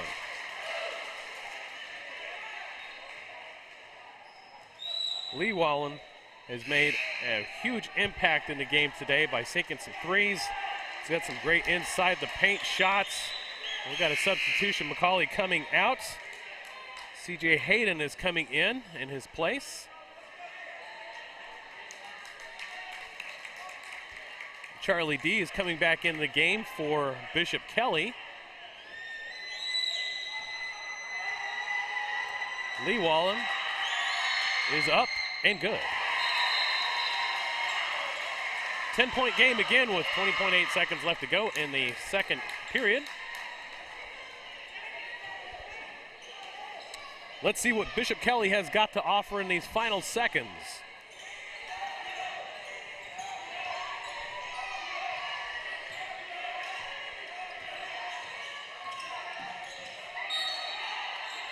And that looks like that's gonna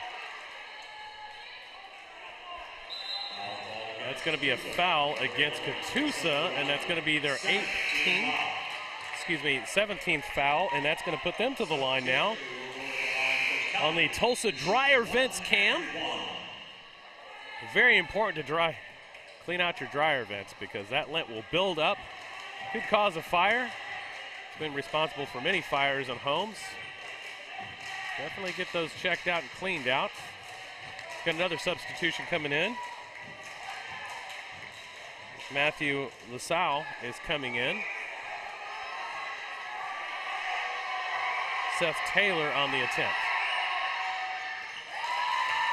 Drops it. 9-point game now. And 10 seconds left to go in this second period, and it's been a back and forth. Let's see if Seth Taylor can drop the next one. In and out. 7 seconds to go. McCauley's got the ball, and we're going to have it traveling against McCauley. Wasn't able to get his feet set, and now that ball is going to go right back to Bishop Kelly with 5.3 seconds left to go in the second period.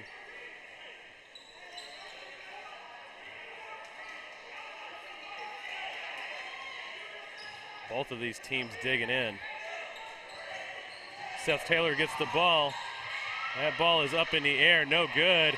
Recovered, but does get the 2 points. Jack Hawkins on that one. As you can see, both of these teams are not giving an inch. As we see them piling out. We'll come right back after halftime to conclude this 57th annual Port City Classic here in Catoosa, Oklahoma.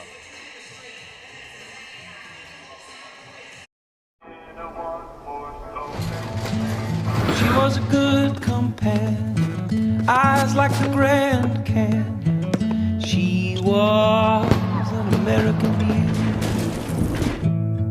with her wayfares on in the summer sun. Her touch felt like a loaded gun. Wish I had held her long.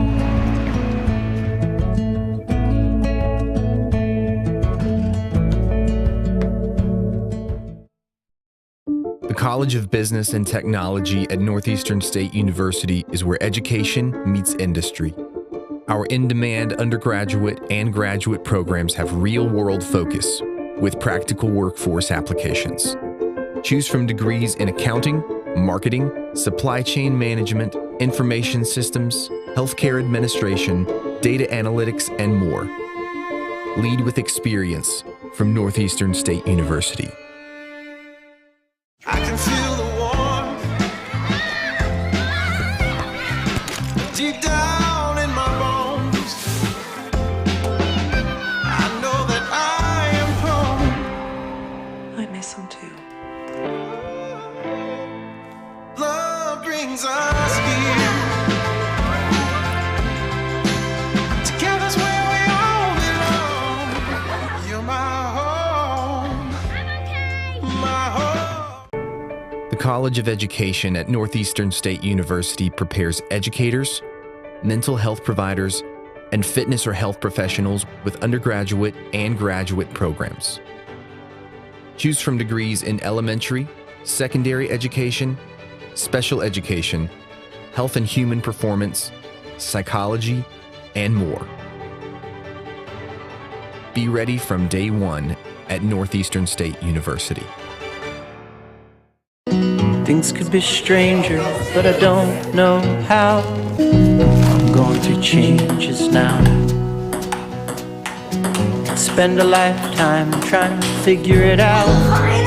I'm going through changes, ripping out pages. I'm going through changes now.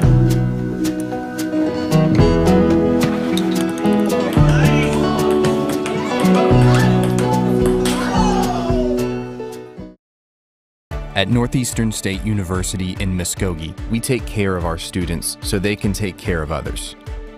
Choose from a variety of healthcare degrees, including physician assistant studies, nursing, occupational therapy, speech-language pathology, and more. Answer the call at Northeastern State University.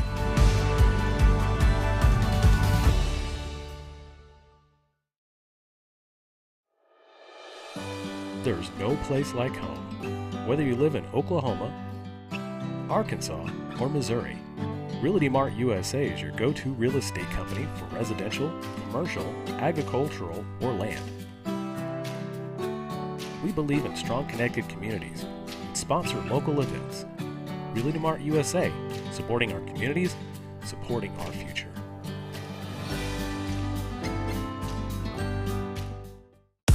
Today's game is brought to you in part by Realty Mart, licensed in Arkansas, Oklahoma, and Missouri. Realty Mart is your go-to resource for real estate brokerage services. Look them up at realtymart-usa.com. My name's Todd Harden, and I am Todd's Coffee. The reason I do this to begin with is because I really want people to experience coffee.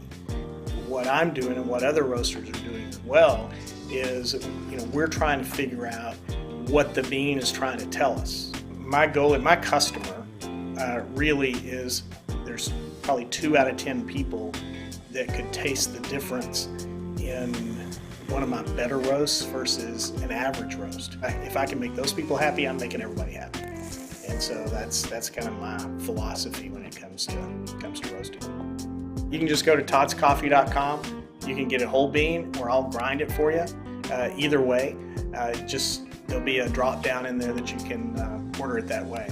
So order some coffee. The College of Liberal Arts at Northeastern State University is innovative, engaging, life-changing, empowering. Choose from undergraduate and graduate degrees in the arts and fine arts, languages, criminal justice, social work, and more. Be inspired at Northeastern State University. The holidays are here, and Dick's Sporting Goods has all the best gifts for everyone on your list. The hottest footwear from Jordan, Nike, and Hoka. And the coolest apparel from all the best brands, plus must-have gifts from Yeti, Callaway, and The North Face. When you're running short on time, shop Dicks.com, where 1 hour pickup is always an option. And with our best price guarantee, if you find a lower price, we'll match it. This season, give the gift of sport. Every holiday starts at Dick's. A tradition of educational excellence, more than a century in the making, continues in Broken Arrow. Here, supportive faculty, in-demand undergraduate and graduate degrees, and affordable tuition make Northeastern State University your transfer destination.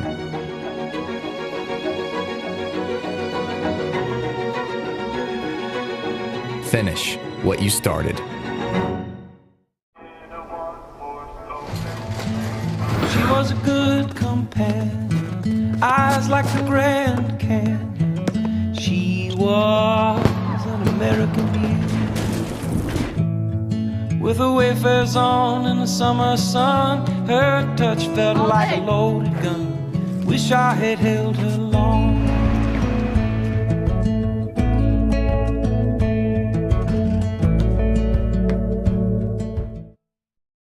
The College of Business and Technology at Northeastern State University is where education meets industry. Our in-demand undergraduate and graduate programs have real-world focus with practical workforce applications. Choose from degrees in accounting, marketing, supply chain management, information systems, healthcare administration, data analytics, and more. Lead with experience from Northeastern State University. I can feel the warmth deep down in my bones. I know that I am home. I miss him too. Love brings us here. Together's where we all belong. You're my home. My home. The College of Education at Northeastern State University prepares educators, mental health providers, and fitness or health professionals with undergraduate and graduate programs. Choose from degrees in elementary, secondary education, special education, health and human performance, psychology, and more. Be ready from day one at Northeastern State University. Things could be stranger, but I don't know how. I'm going to change this now. Spend a lifetime trying to figure it out. I'm going to change this, ripping out pages. I'm going to change this now.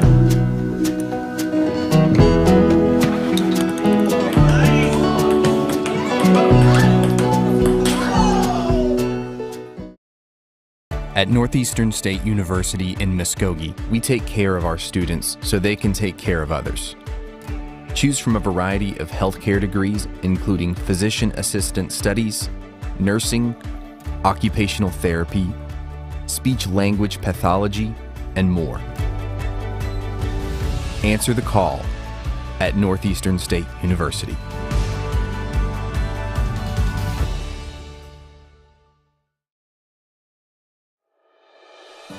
There's no place like home. Whether you live in Oklahoma, Arkansas, or Missouri, Realty Mart USA is your go-to real estate company for residential, commercial, agricultural, or land. We believe in strong connected communities and sponsor local events. Realty Mart USA, supporting our communities, supporting our future.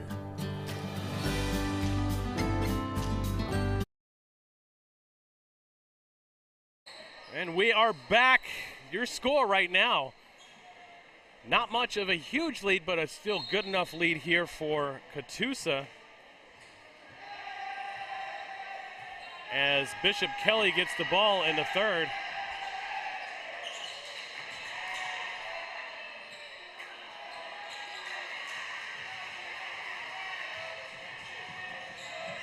And a fast break there.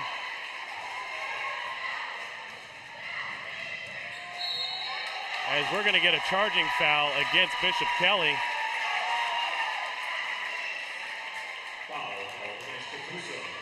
I'm sorry, that's going to be against Catoosa. Did not get his feet set.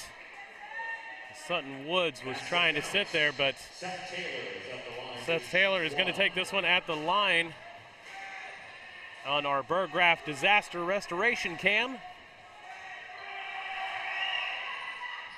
First one is up and in. Cuts this deficit down to 4. And Catoosa back. Dumps it right back off. Ball's in the air and stolen by none other than Cooper Harris. Going to take it in for an easy layup, too, by Seth Taylor. And another steal by Jack Hawkins. And suddenly Bishop Kelly has a chance to tie this one up, and they do. 31 points. All knotted up here in the third period.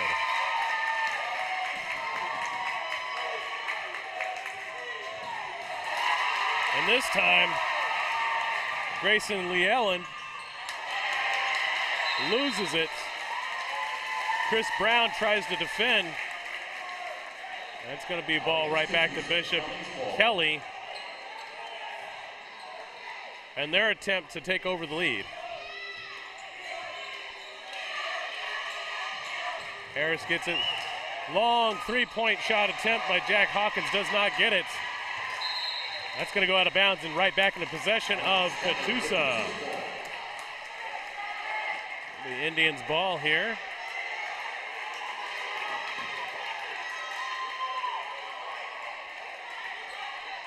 And Coach Jordan Nagel is livid right now. He's going to make a substitution and bring out Charlie D. and sub in Sam Rhodes. He's going to have a few words with him on the sidelines. Catoosa now is going to be bringing this one out. Sutton Woods with the ball is going to drive it in. Chris Brown. And that one's going to be called against Sam Rhodes, who just subbed in. Is reaching in, and it's going to be the first team foul against Bishop Kelly.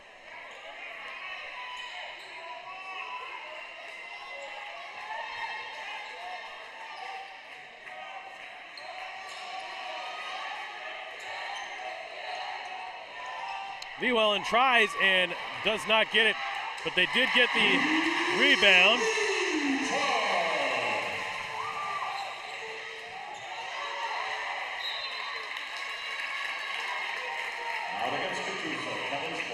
Luke Beauchamp on that dump in. And we got a 2-point game again.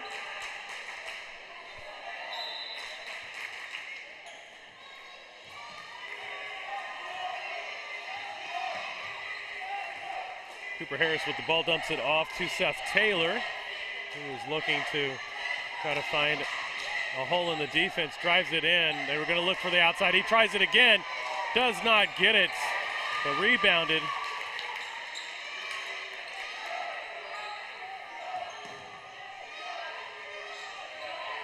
Harris dumps off again to Schultz, trying to find it on the outside. He's going to take it inside the paint. It's going to bounce right off the side, but not before getting hit.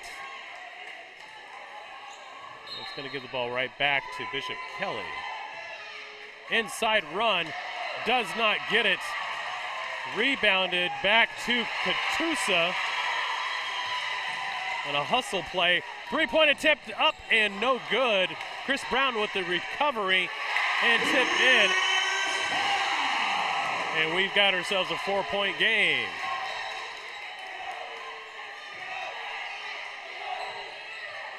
Cooper is going to dump this one off. Try to get it on the inside. He's got it. Charlie D. Sub back in just a minute ago after getting some words from head coach Jordan Nagel. Makes it.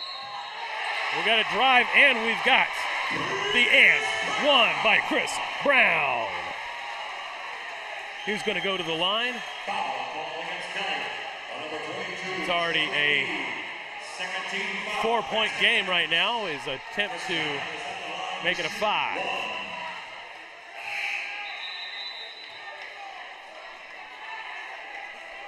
Get some subs in again. We're going to pull Charlie D one more time in favor of Sam Rhodes.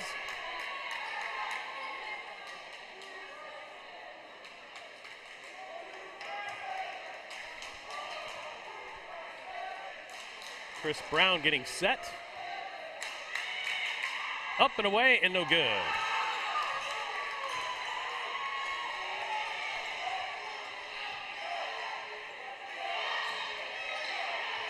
Harris is going to try to get that long floater. Leaps it right back behind him. Stolen by Catoosa, up and in. Titus Miller with a contested layup. And then just like that, it's a 6-point game for Catoosa again. Harris is on the outside trying to look in. Does not get it. Finds an open 3-point shot made by Seth Taylor. They're going to take a quick timeout. We're going to see that 3-point attempt again. It was contested. Just not enough. Beautiful shot, though. And what a game this is. Brought to you by our friends at TTCU, Tulsa Teachers Credit Union, and also by Realty Mart USA. I'd like to thank all of our sponsors for this whole tournament here in beautiful Catoosa, Oklahoma, home of the Indians and the Hard Rock Casino and Resort. I've contributed many of money to the Cherokee at the casino just for fun. All good times. Also has a great golf course out there that I've definitely partaken on and lost several balls on. 3-point game. Catoosa still on top. 4:30 left to go in the third period. As they're trying to get everybody right back to play. Well, we knew this game was going to be a lot of fun to watch, and it certainly has lived up to its name. Two teams that are battle-tested and battle-ready. As we get right back to this one, Catoosa's going to take over.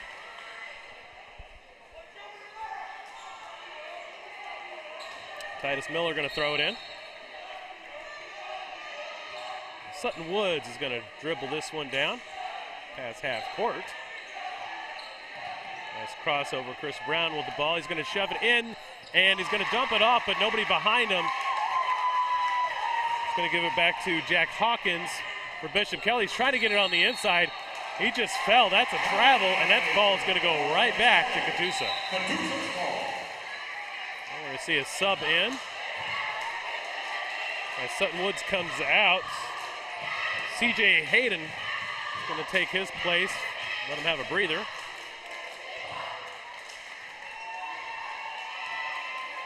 Grayson Llewellyn has got the ball. He's going to dribble it in past half court.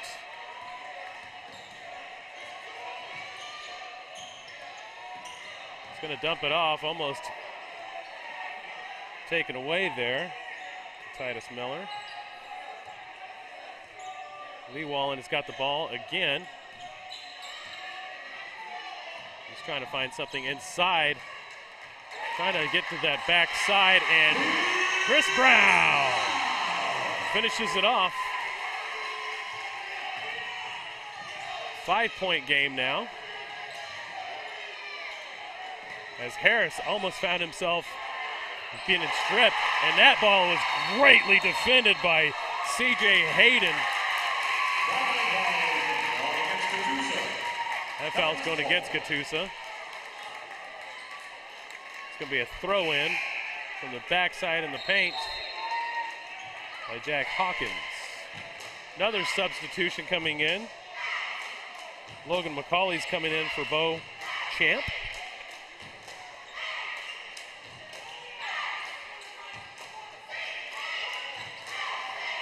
Just feeling it out now. No, he's got it. We got an open shot. Does not sink in. McCauley lost it. Hit the ball. Last was Chris Brown, so that ball's going right back into Bishop Kelly's hands.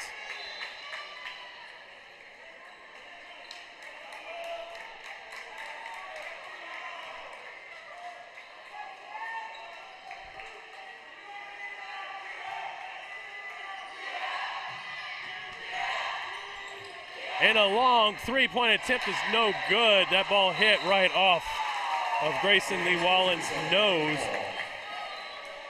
giving him some chin music there.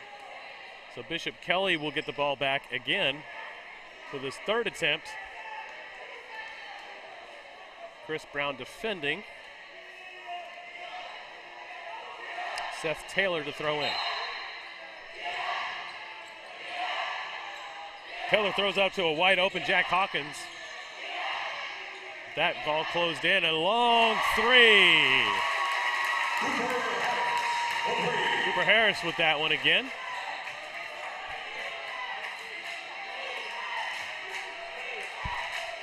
We have a 2-point game now. Chris Brown tries to pivot and throw, but does not get anything in. Bishop Kelly with a chance to tie the game or take the lead with the three. McCauley almost intercepted that ball, as does Grayson Lee Wallen. And he looked like he was in a little bit of pain when he stripped that ball out. Driving on the inside was Titus Miller, but looks like there's going to be a foul on the play.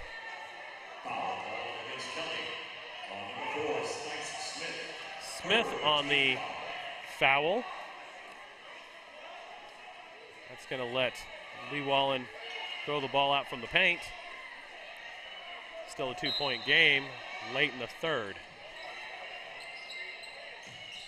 McCauley with a 3-point shot attempt, but no good. Does rebound his own ball. Actually, that was Chris Brown.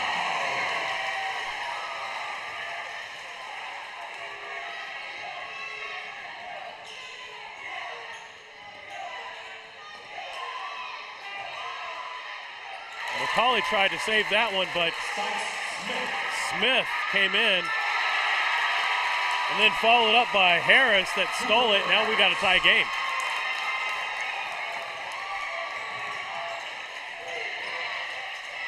McCauley is going to get it off of his foot. That ball's going to go right back to Bishop Kelly. And what's been a back and forth game, Catoosa controlling most of it, but the Comets scrapping their way back into this one and clawing to a tie at the moment. Jack Hawkins with the dribble trying to find his way in. That goes right through the hands of Stice Smith. That ball's going right back to Catoosa.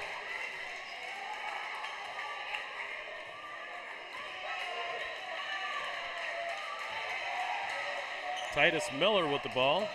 Hands that one right back to Lee Wellen. Lee Wellen with the ball. Trying to set up a pick. That ball is stolen though. On pressure, Seth Taylor has it. Tries to get it with a finger roll on the right side, kind of almost like in a hook, but foul against Catoosa. Second team foul here that's going to allow Seth Taylor to throw it in from the backside of the paint.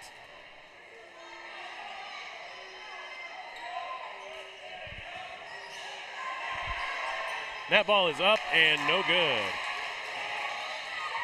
Llewellyn's got the ball, trying to do some shifty moves, going to take a jumper. Not going to happen, though, as we are still tied. Defense has been pretty tough on both teams, but we've got a foul, and that's going to send Bishop Kelly, Jack Hawkins to the stripe. And that's the third team foul for Catoosa. And so that means that Bishop Kelly's got an opportunity to lead this one by 2 if Hawkins can sink both of these.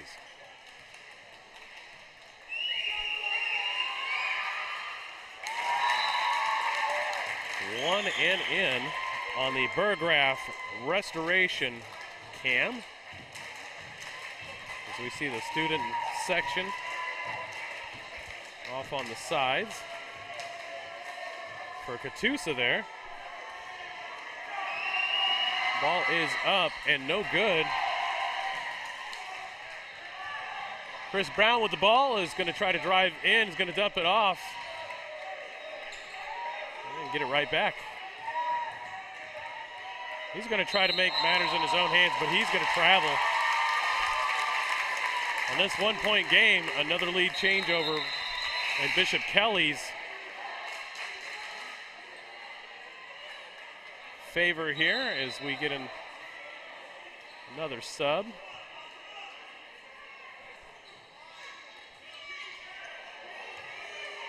Brady Schultz with the ball. Hands it back to Seth Taylor. Taylor trying to find somebody open. It's intercepted by Chris Brown. McCauley comes right back with it. CJ Hayden has it. A nice jumper, but does not net the points, and that's it for the third period. We got a tight one here in Catoosa with your score. Bishop Kelly 44, Catoosa 43. We'll be right back in a few moments.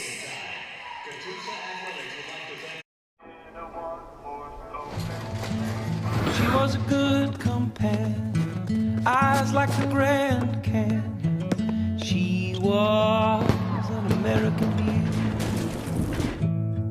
with her wayfares on in the summer sun. Her touch felt like a loaded gun. Wish I had held her long.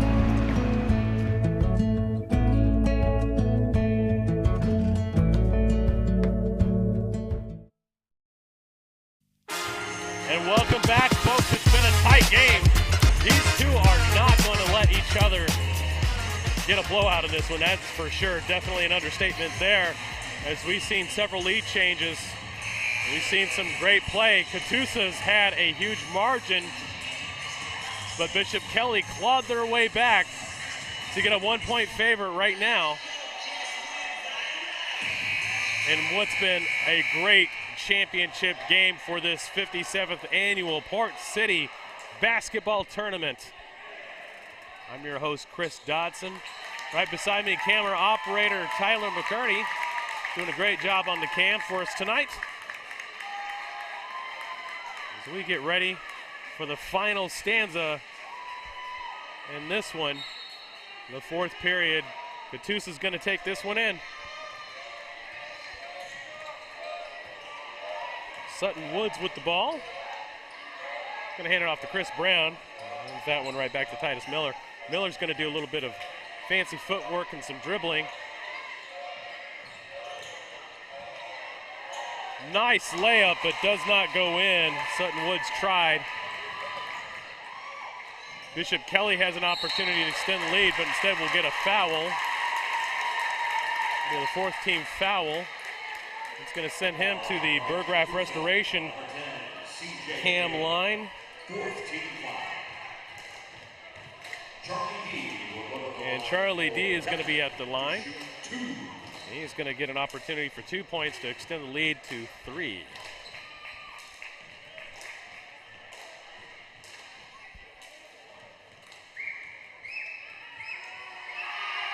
Ball is in the air and good.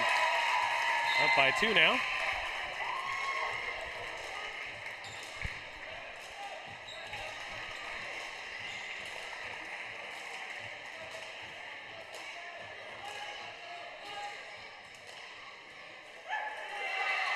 Ball is in the air, and there is the three. So up by 3, Bishop Kelly, who've had to fight their way back from 2 or 3 deficits in this game, is now up by 3.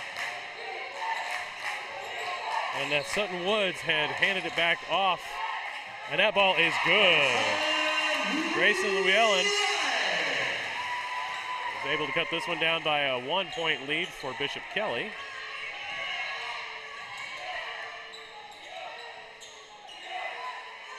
Taylor with the ball. He's going to try to drive this one in. Does not get it. Titus Miller with the ball. He's going to do the same thing. This time he's not able to get it. Long three. No good. Rebounded by Cooper Harris.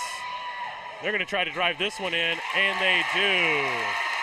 Charlie D on the layup. Back to a 3-point game.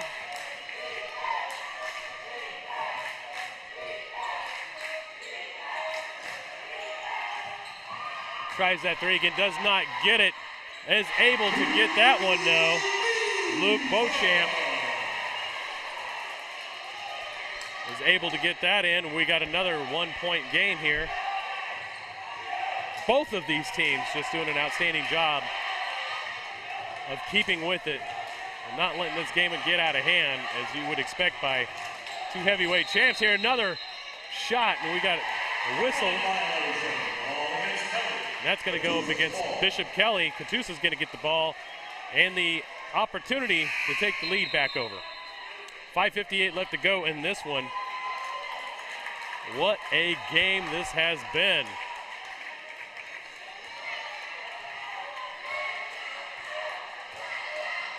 Grayson Llewellyn is got the ball, hands it off to Chris Brown. Llewellyn again, does not get it. Brown tried the attempt to get the recovery here, but instead it goes to Bishop Kelly. Shifty moves there. Seth Taylor is able to retain possession of the ball. Defended by Chris Brown. Behind the back throw, and that one's going to be a travel, and that's going to go against Kelly, and there's going to be a timeout.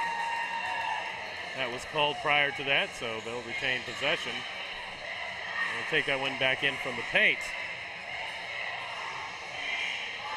5:20 to go, actually 5:34 to go.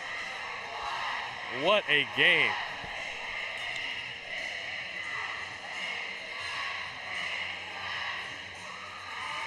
We're definitely excited to do this. We're looking forward to coming back next year and doing the Port City Classic. Spice it up a little bit. Next time we'll bring a full crew, do interviews,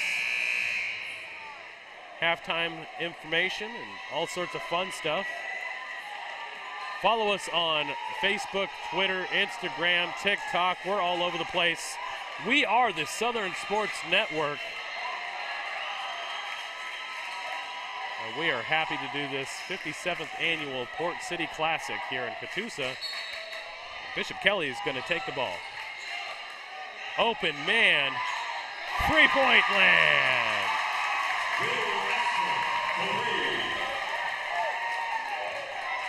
Will Essman on that 3-point shot is now in control of the game. Nice handoff right there, but just unable to make it happen. The ball's a little outside. He's going to wait, take the 3-point shot. Does not get it, but rebounded in. And rebounded again. And this time that is going to be +1. Titus Miller going to get a chance to get some extra points here on a 2-point game. Seth Taylor on the 4th team foul for the Bishop Kelly Comets. Both of these teams have 4 team fouls. And Miller is going to give it a shot. And he gets it. 1-point game again.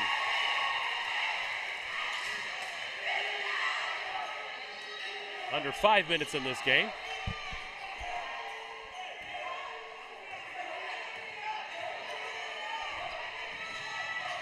Cooper Harris with the ball.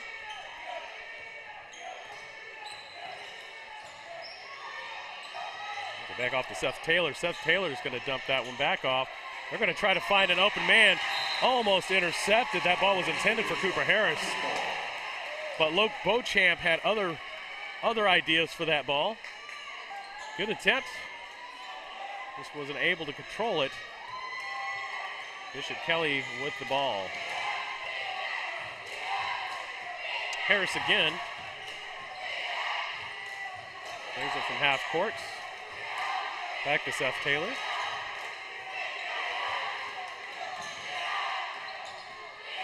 He's going to try to drive on the inside, and it does. Jack Hawkins on the layup. And that was an errant pass that just got away from C.J. Hayden. And now this three-point favor under 4 minutes for Bishop Kelly could be huge.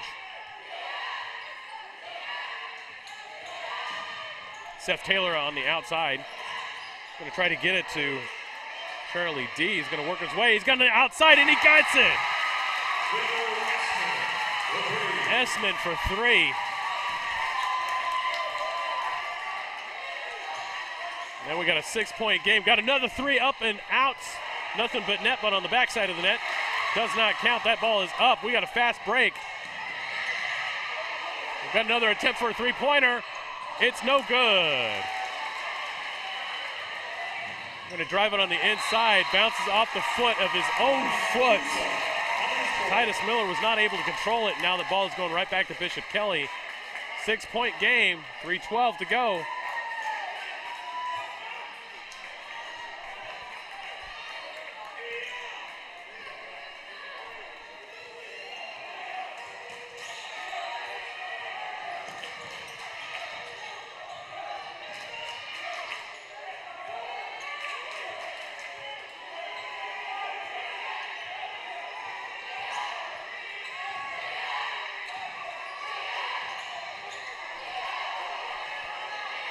That ball is up. No good. And our scoreboard is just a little off.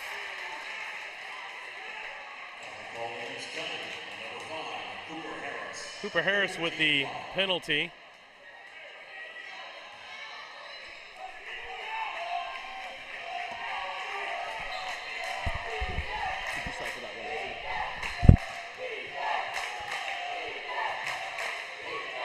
Chris Brown loses the handle. Bishop Kelly is going to try to get that opportune, and they do. It is now an 8-point game, 58-50. And that's a 15th foul against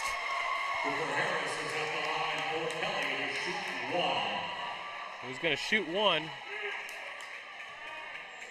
58-50 is your score with 2:26 left to go. We're going to try to cycle this scoreboard one more time. And one does not go. That ball's going right back to Bishop Kelly. On the inside. Tries to go to the outside. He's got an open man, but nothing doing on that one. That's going to be against Catoosa. It's an 8-point game, 58-50. As Catoosa is letting this slip out of their hands with 2:09 left to go. They've got to figure something out here really soon. Bishop Kelly had clawed their way back in from 3 deficits and was able to keep it going. There's an open guy. And he's got it. This is now a 10-point game, 60-50, with $1:52 left to go in this game. Catoosa does not have too many opportunities left. That is good.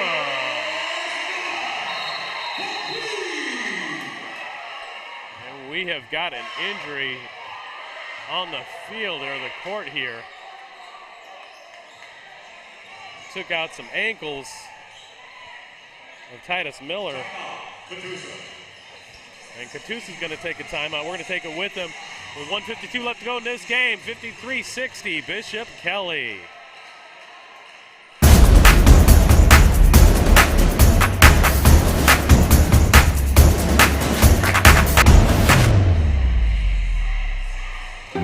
We are computer science pros, chemists and lab technicians, health professionals, mathematicians, and science educators. We are the Greg Wadley College of Science and Health Professions at Northeastern State University. Choose from degrees in natural sciences, health and pre-health professions, mathematics and computer science, and more. Discover the possibilities at Northeastern State University. And we are back. Your score 60-53. Bishop Kelly has done everything they can to not only get back into this game, but have taken over the lead with 7 points late into the fourth. 1:52 left to go.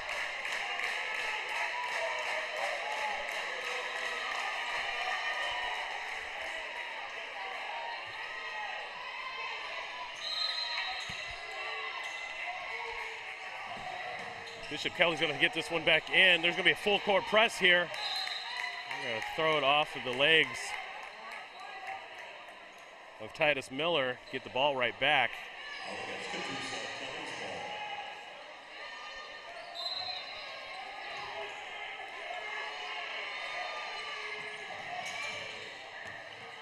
Bishop Kelly now with the open shot. Chris Brown tried to get that one back. They're trying to intercept this ball with $1:30 left to go in this one. Chris Brown with the reach and hits Charlie D on the hand. That's going to send Charlie to the line on the Burgraff Disaster Restoration Cam. It is a 1-and-1 attempt. That is the 7th team foul against Catoosa. No good. Catoosa with not a lot of time to spare in this one. He's got to keep their composure, figure out how to get some points on the board. And this is